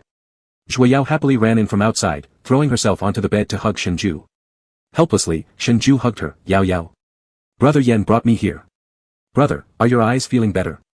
I'm fine. Shenzhou gently rubbed Zhui Yao's fuzzy head. Brother, the weather is so nice today. I want to go catch butterflies outside. Will you come with me? But, I can't see, Shenzhou said apologetically to Zhui Yao. That's no problem. Brother Yan can push your wheelchair while you stay with me. I'll help catch the butterflies for you. Shenzhou continued to feel troubled. Given their current awkward situation, he didn't quite feel right asking Ji Yanqing to both take care of his blindness and keep Zhui Yao company. But Ji Yanqing said nothing against it. Instead, he agreed, it's fine, going out in the sun might also be good for the recovery of your eyesight. Yes. Then let's leave now. Chapter 115, Strolling Through the Flower Sea. Shenzhou sat in a wooden wheelchair, being pushed by Ji Yanqing through the bamboo forest. Zhui Yao had stolen Zhuo Ran's pet dog, and two small figures, one white and one purple with similar build, happily trotted ahead. The warm sunlight shone on their bodies, gradually warming Shenzhou's cold hands and feet. The air was fresh in the bamboo forest, accompanied by the sweet fragrance of bamboo leaves, which was very soothing to the soul. Walking here felt as though it could settle all restless thoughts. Shenzhou scratched his palm slightly, still puzzled about how he ended up sleeping in bed last night. Did Ji Yanqing carry him there, or did he do it himself? It was Ji Yanqing who drank alcohol, yet it was Shenzhou who blacked out. Qing. As if sensing what he wanted to ask, Ji Yanqing responded slowly, I got drunk last night, so I rested at your place for the night. When I woke up, you were lying by the edge of the bed, so I helped move you onto the bed to sleep. This explanation was unnaturally reasonable. Shenzhou vaguely remembered sitting by the bed, but when exactly he fell asleep, he had no memory at all. The atmosphere became quiet again. Ji Yanqing continued pushing him forward. Shenzhou awkwardly curled his fingers. Fortunately, there were Zhui Yao's carefree laughter and the occasional loud barking of the white dog in his ears, easing the unexplainable and awkward tension between him and Ji Yanqing. He couldn't see where they had walked to, but the fresh scent of bamboo leaves in his nose was gone, replaced by warm breeze carrying the aroma of flowers. Flowers? It's winter now. How could there be flowers in the mountain? But then again, this great mountain had already brought Shenzhou countless mysteries. There might be flowers even in winter. Zhui Yao and the white dog ran into a sea of flowers. Ji Yanqing stopped the wheelchair with Shenzhou in the middle of the flower sea. Because of the natural hot springs, the climate of this mountain was much warmer than other places, and many wild flowers were still blooming. By Shenzhou's wheelchair, there was a cluster of blooming poppies. Shengzhai tentatively reached out his hand to feel the flowers beside his legs, touching that blossom. This is. Ji Yanqing glanced down, poppies, red ones. This mountain differs from others. The flowers die in summer and bloom in winter. Big brother Yan. Come help me catch some butterflies. In the distance, Zhui Yao called out to Ji Yanqing. Ji Yanqing let go of the wheelchair handles and walked toward Zhui Yao in the flower field. His clothing brushed against Shengzhu's hand, accompanied by the floral aroma, bringing a fleeting herbal bitterness. Shengzhai plucked the flower next to him, gently gripping it in his palm. This red poppy must be beautiful, and this sea of flowers blooming in winter must be astonishingly impressive. Unfortunately, Shengzhai cannot see them. He sighed slightly with regret, imagining the scene of Ji Yanqing and Zhui Yao catching butterflies in the flower sea. Zhui Yao wore a wreath of flowers on her head and held a jar full of butterflies. In the transparent glass bottle, the butterflies came in various colors and shapes. Ji Yanqing busied himself with his own task.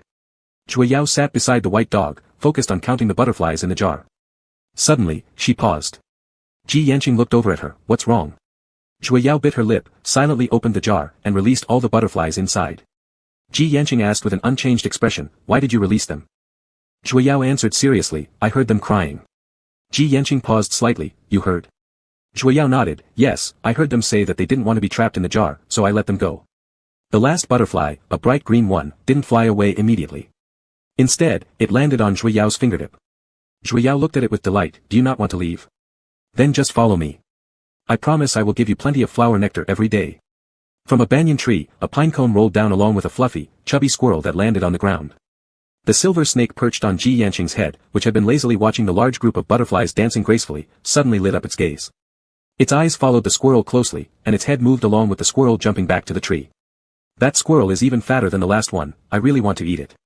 Zhui Yao looked up bewilderedly, glancing at the silver snake on Ji Yanqing's head, Big brother Yan, your little silver seems to have said that it wants to eat the squirrel. Little silver stiffened its body and hissed furiously at Zhui Yao. Ji Yanqing's eyes darkened slightly. Zhui Yao, at her current age, had developed the ability to communicate with animals. This was the only exception aside from the bloodline of the priests. Perhaps, certain things were destined to be so, predetermined by some unseen force. He said to the silver snake, the squirrels here are very spiritually awakened, almost reaching enlightenment. You are not allowed to hunt them. The silver snake coiled itself unhappily, no longer staying on Ji Yanqing's head, and grumpily crawled down, diving into the flowers to vent its anger by biting a handful of them. Ji Yanqing handed the flower wreath he had woven to Zhui Yao. Pointing to her head, Zhui Yao said, Big brother Yan, didn't you already make one for me? The next moment, Zhui Yao suddenly understood and took the wreath, I got it. A cheerful footstep ran toward him. Shengzhai recognized it as Zhui Yao's and extended his hand to catch her. Running over for what? Not catching butterflies anymore. Zhui Yao stood on tiptoe and placed the wreath on Shengzhu's head, butterflies have homes too, so I won't catch them anymore. Something heavy weighed on his head. Shengzhai reached up to touch it and found it was a flower wreath. Did Yao Yao make this? Yao Yao couldn't do that, Big brother Yan made it for brother, and Yao Yao already has one. Shengzhai froze. His fingertips trembled slightly as they brushed against the wreath. Perhaps Ji Yanqing had just been playing with Zhui Yao and casually made an extra one. He suppressed his wandering thoughts and removed the wreath. This wreath inexplicably felt as heavy as 1,000 caddies in his hand. Why doesn't brother wear it? As Shengzhai pondered what to say, the wreath was taken from his hand by another and replaced on his head. The faint herbal bitterness emanating from Ji Yanqing filled his nostrils. Shengzhu's spine stiffened as he let Ji Yanqing place the wreath back atop his head. Ji Yanqing said, Zhui Yao wants you to wear it. Don't upset the child. Yeah. Brother mustn't take it off. Wear it with Yao Yao. Shengzhai felt somewhat at a loss but didn't remove it again. Okay. Since Shengzhai couldn't see, Ji Yanqing's gaze lingered unblinkingly on him. In the distance among the trees, Nanji stood behind a pine tree, tears welling up in her eyes as she watched the harmonious scene in the flower sea. One man standing, another blindfolded sitting in a wheelchair, surrounded by a little girl who chased after a white dog. Flowers and butterflies complemented the setting. Ji Yanqing's eyes remained fixed solely on Shengzhai, and not even one single blossom from this colorful sea of flowers entered his line of sight. The peaceful picture was complete, leaving no room for anyone else. Chapter 116, Do you like him? Zhuo Ran returned from the new village, carrying a heap of food, roasted meat, and rice wine brought back from Grandma Axie's birthday celebration. Shengzhai did not get a chance to attend, so Zhuo Ran brought these things back for him to try as a way to comfort him. She was supposed to return early in the morning, but her white dog went missing, and she spent time searching for it. Eventually, failing to find it, Zhuo Ran gave up. Her dog was very spirited and not easily lost. It must have wandered off to play somewhere, and would naturally come back when it had had enough. Humming a song, Zhuo Ran headed toward Ji Yanqing's residence. Halfway there, she remembered a place in the mountains where flowers were now in full bloom. The flowers on that mountain were the brightest in color and the purest in fragrance. The perfume made from their petals smelled long-lasting.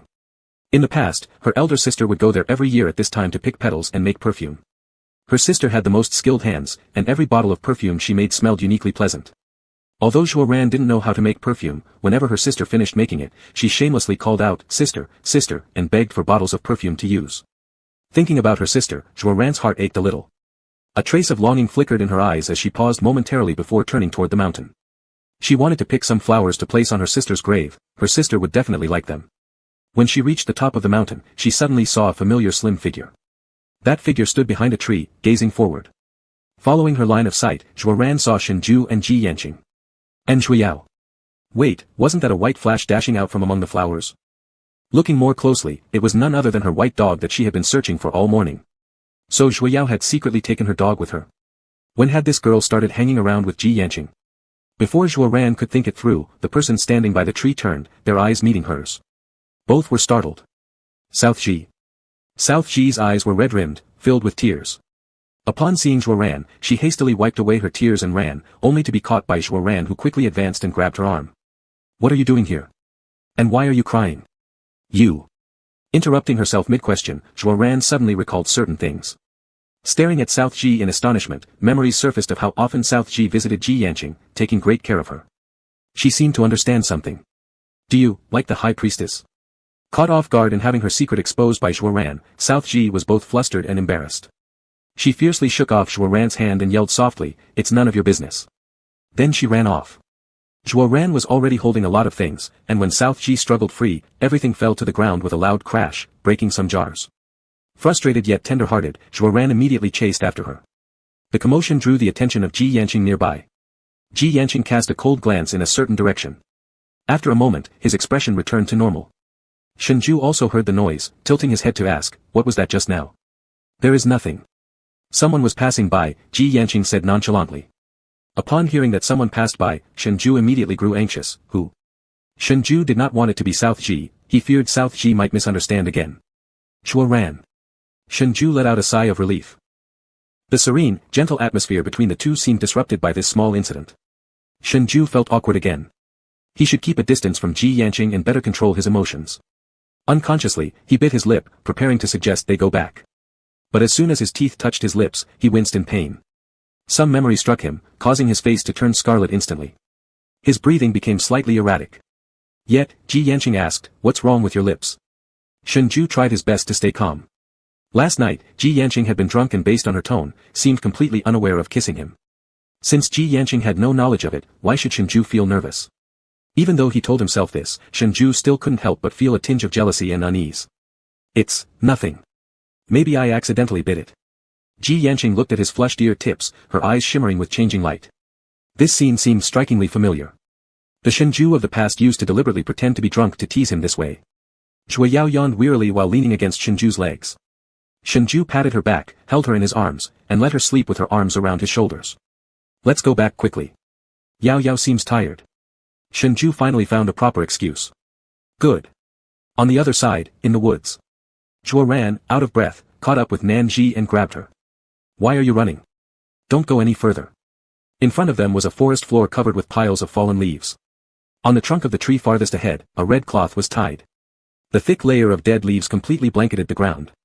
Nanji did not often live in the village and thus didn't know that the villagers placed traps in certain areas for hunting. To prevent children or others from accidentally stepping into these traps, they marked surrounding trees with red cloths as warnings. "Let me go." Zhuo Ran held tightly onto Nanji to stop her from moving forward, causing their feet to crush the dry leaves with a rustling sound. Before Zhuo Ran could warn Nanji that the area ahead contained villagers' trap zones, Nanji suddenly summoned unexpected strength and shoved Zhuo Ran away. Then she turned around and ran but barely took 2 steps before Zhuo Ran spotted something alarming. Beneath the pile of leaves just in front of Nanji lay a trap pit used to catch wild deer. Reacting quickly, Zhuo Ran dashed over, grabbed Nanji, and pushed her behind her. Under the force of momentum, Zhuo Ran stumbled backward and stepped right on those deceiving dry leaves. In an instant, she lost her balance. She landed at the bottom of the pit, wincing in pain as she massaged her sore backside. Fortunately, this pit wasn't too deep, and the bamboo spears intended to impale wild animals had already rotted away. Zhuo Ran's fall scattered them all. "Ouch, that hurts." Holding onto the wall, she attempted to stand up but discovered that she had twisted her ankle. Seeing her predicament, Nanji anxiously peered down from the edge of the pit. Are you alright? The pit wasn't very deep, and a normal person could easily climb out, but due to her twisted foot, Zhuoran couldn't even stand properly. I've twisted it, can't get up. Upon hearing this, Nanji jumped down into the pit. Standing in front of Zhuoran, she said guiltily, I'm sorry. Zhuoran didn't take it to heart nor considered her injury seriously. It's fine. This area used to be where the villagers hunted, with many traps laid out. If you see red cloth tied to the trees, don't go any further, it's a warning sign indicating traps. Nanji remained silent, biting her lips. Grandma Axie had also mentioned the red cloth marking system to her, but earlier in her impulsive rush, she hadn't paid attention. Had it not been for Zhuoran pulling her away just now, Nanji would have been the one to fall into the pit instead. If Zhuoran's fall had occurred onto unrotted bamboo spikes, the consequences would have been far worse. Tears welled up in her eyes as she thought about it, and she repeated her apology, I'm sorry. Chapter 117, Going to the Hot Spring. Hey, stop crying.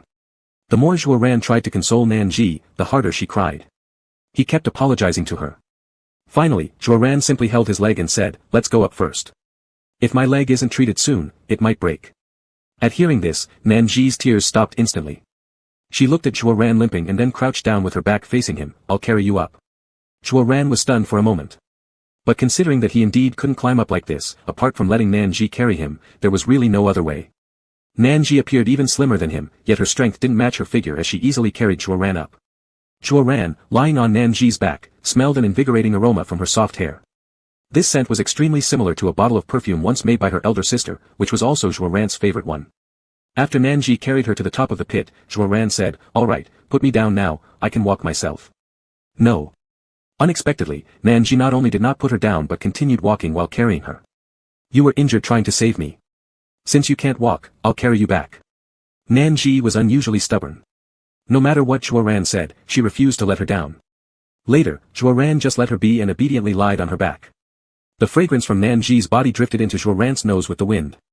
It was so much like a bottle of perfume her elder sister had once made. Zhuoran unconsciously leaned closer to Nanji's neck and took a deep sniff, asking, you smell so good. What flowers are used in your perfume? Nanji's body shook, as her neck was her most ticklish place. Zhuoran's sniff nearly caused Nanji to throw her off her back. Zhuoran was scared and tightly hugged Nanji's neck, carry me steadily, I almost fell. Nanji panted, don't move around.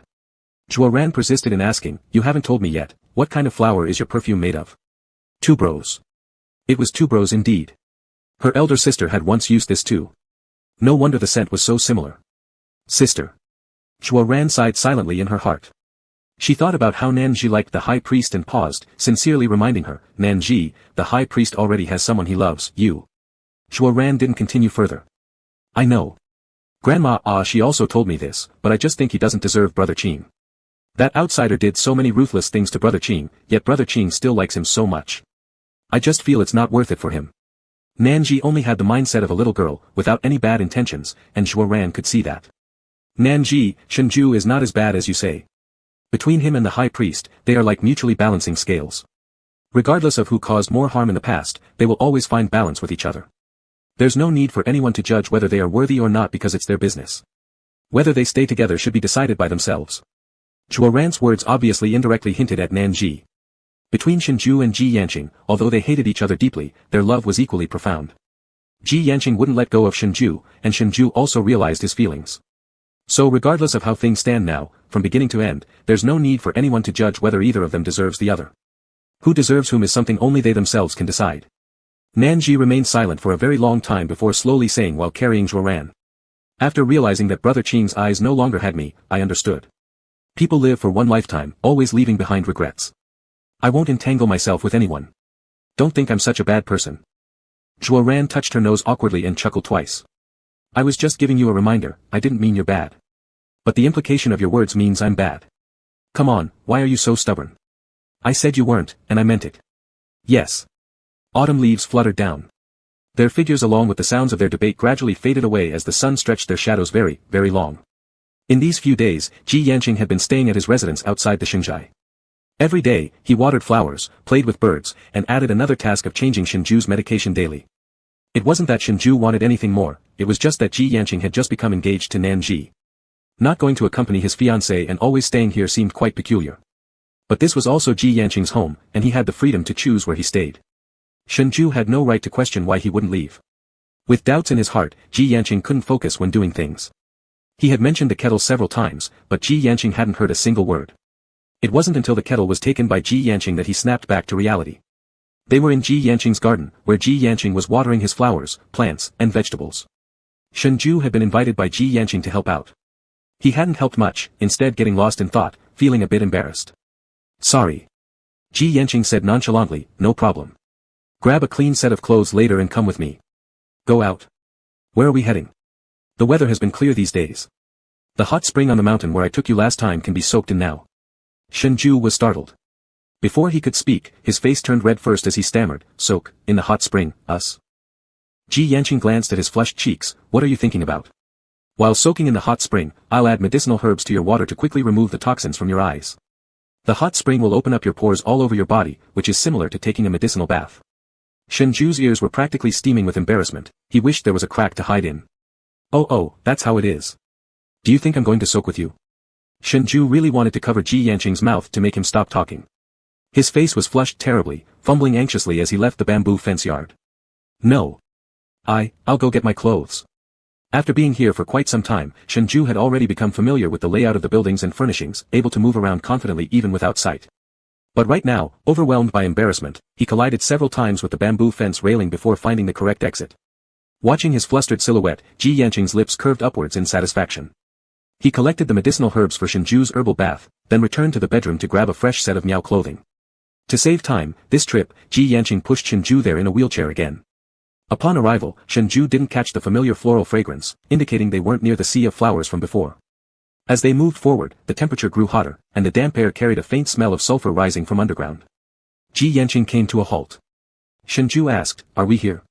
Yes. Nestled deep within the lush folds of the mountains, a natural hot spring concealed itself. Towering ancient trees surrounded it, their intertwining vines forming a green canopy above. The emerald green water of the hot spring bubbled gently with heat. The edges of the pool were scattered with rocks, and the surface was partially covered by verdant leaves. Dappled sunlight filtered through the treetops, casting shimmering patterns across the surface. The bottom of the hot spring consisted of smooth pebbles formed over centuries, its size approximately enough to hold 3 to 5 people. Shengzhai heard the sound of the water flowing gently in the hot spring, along with Ji Yanqing's footsteps moving past him. Tightening his grip on the wheelchair, Shengzhai felt uneasy. For someone who couldn't see, an unfamiliar environment always induced anxiety, especially one near an unknown body of water whose depth he couldn't tell.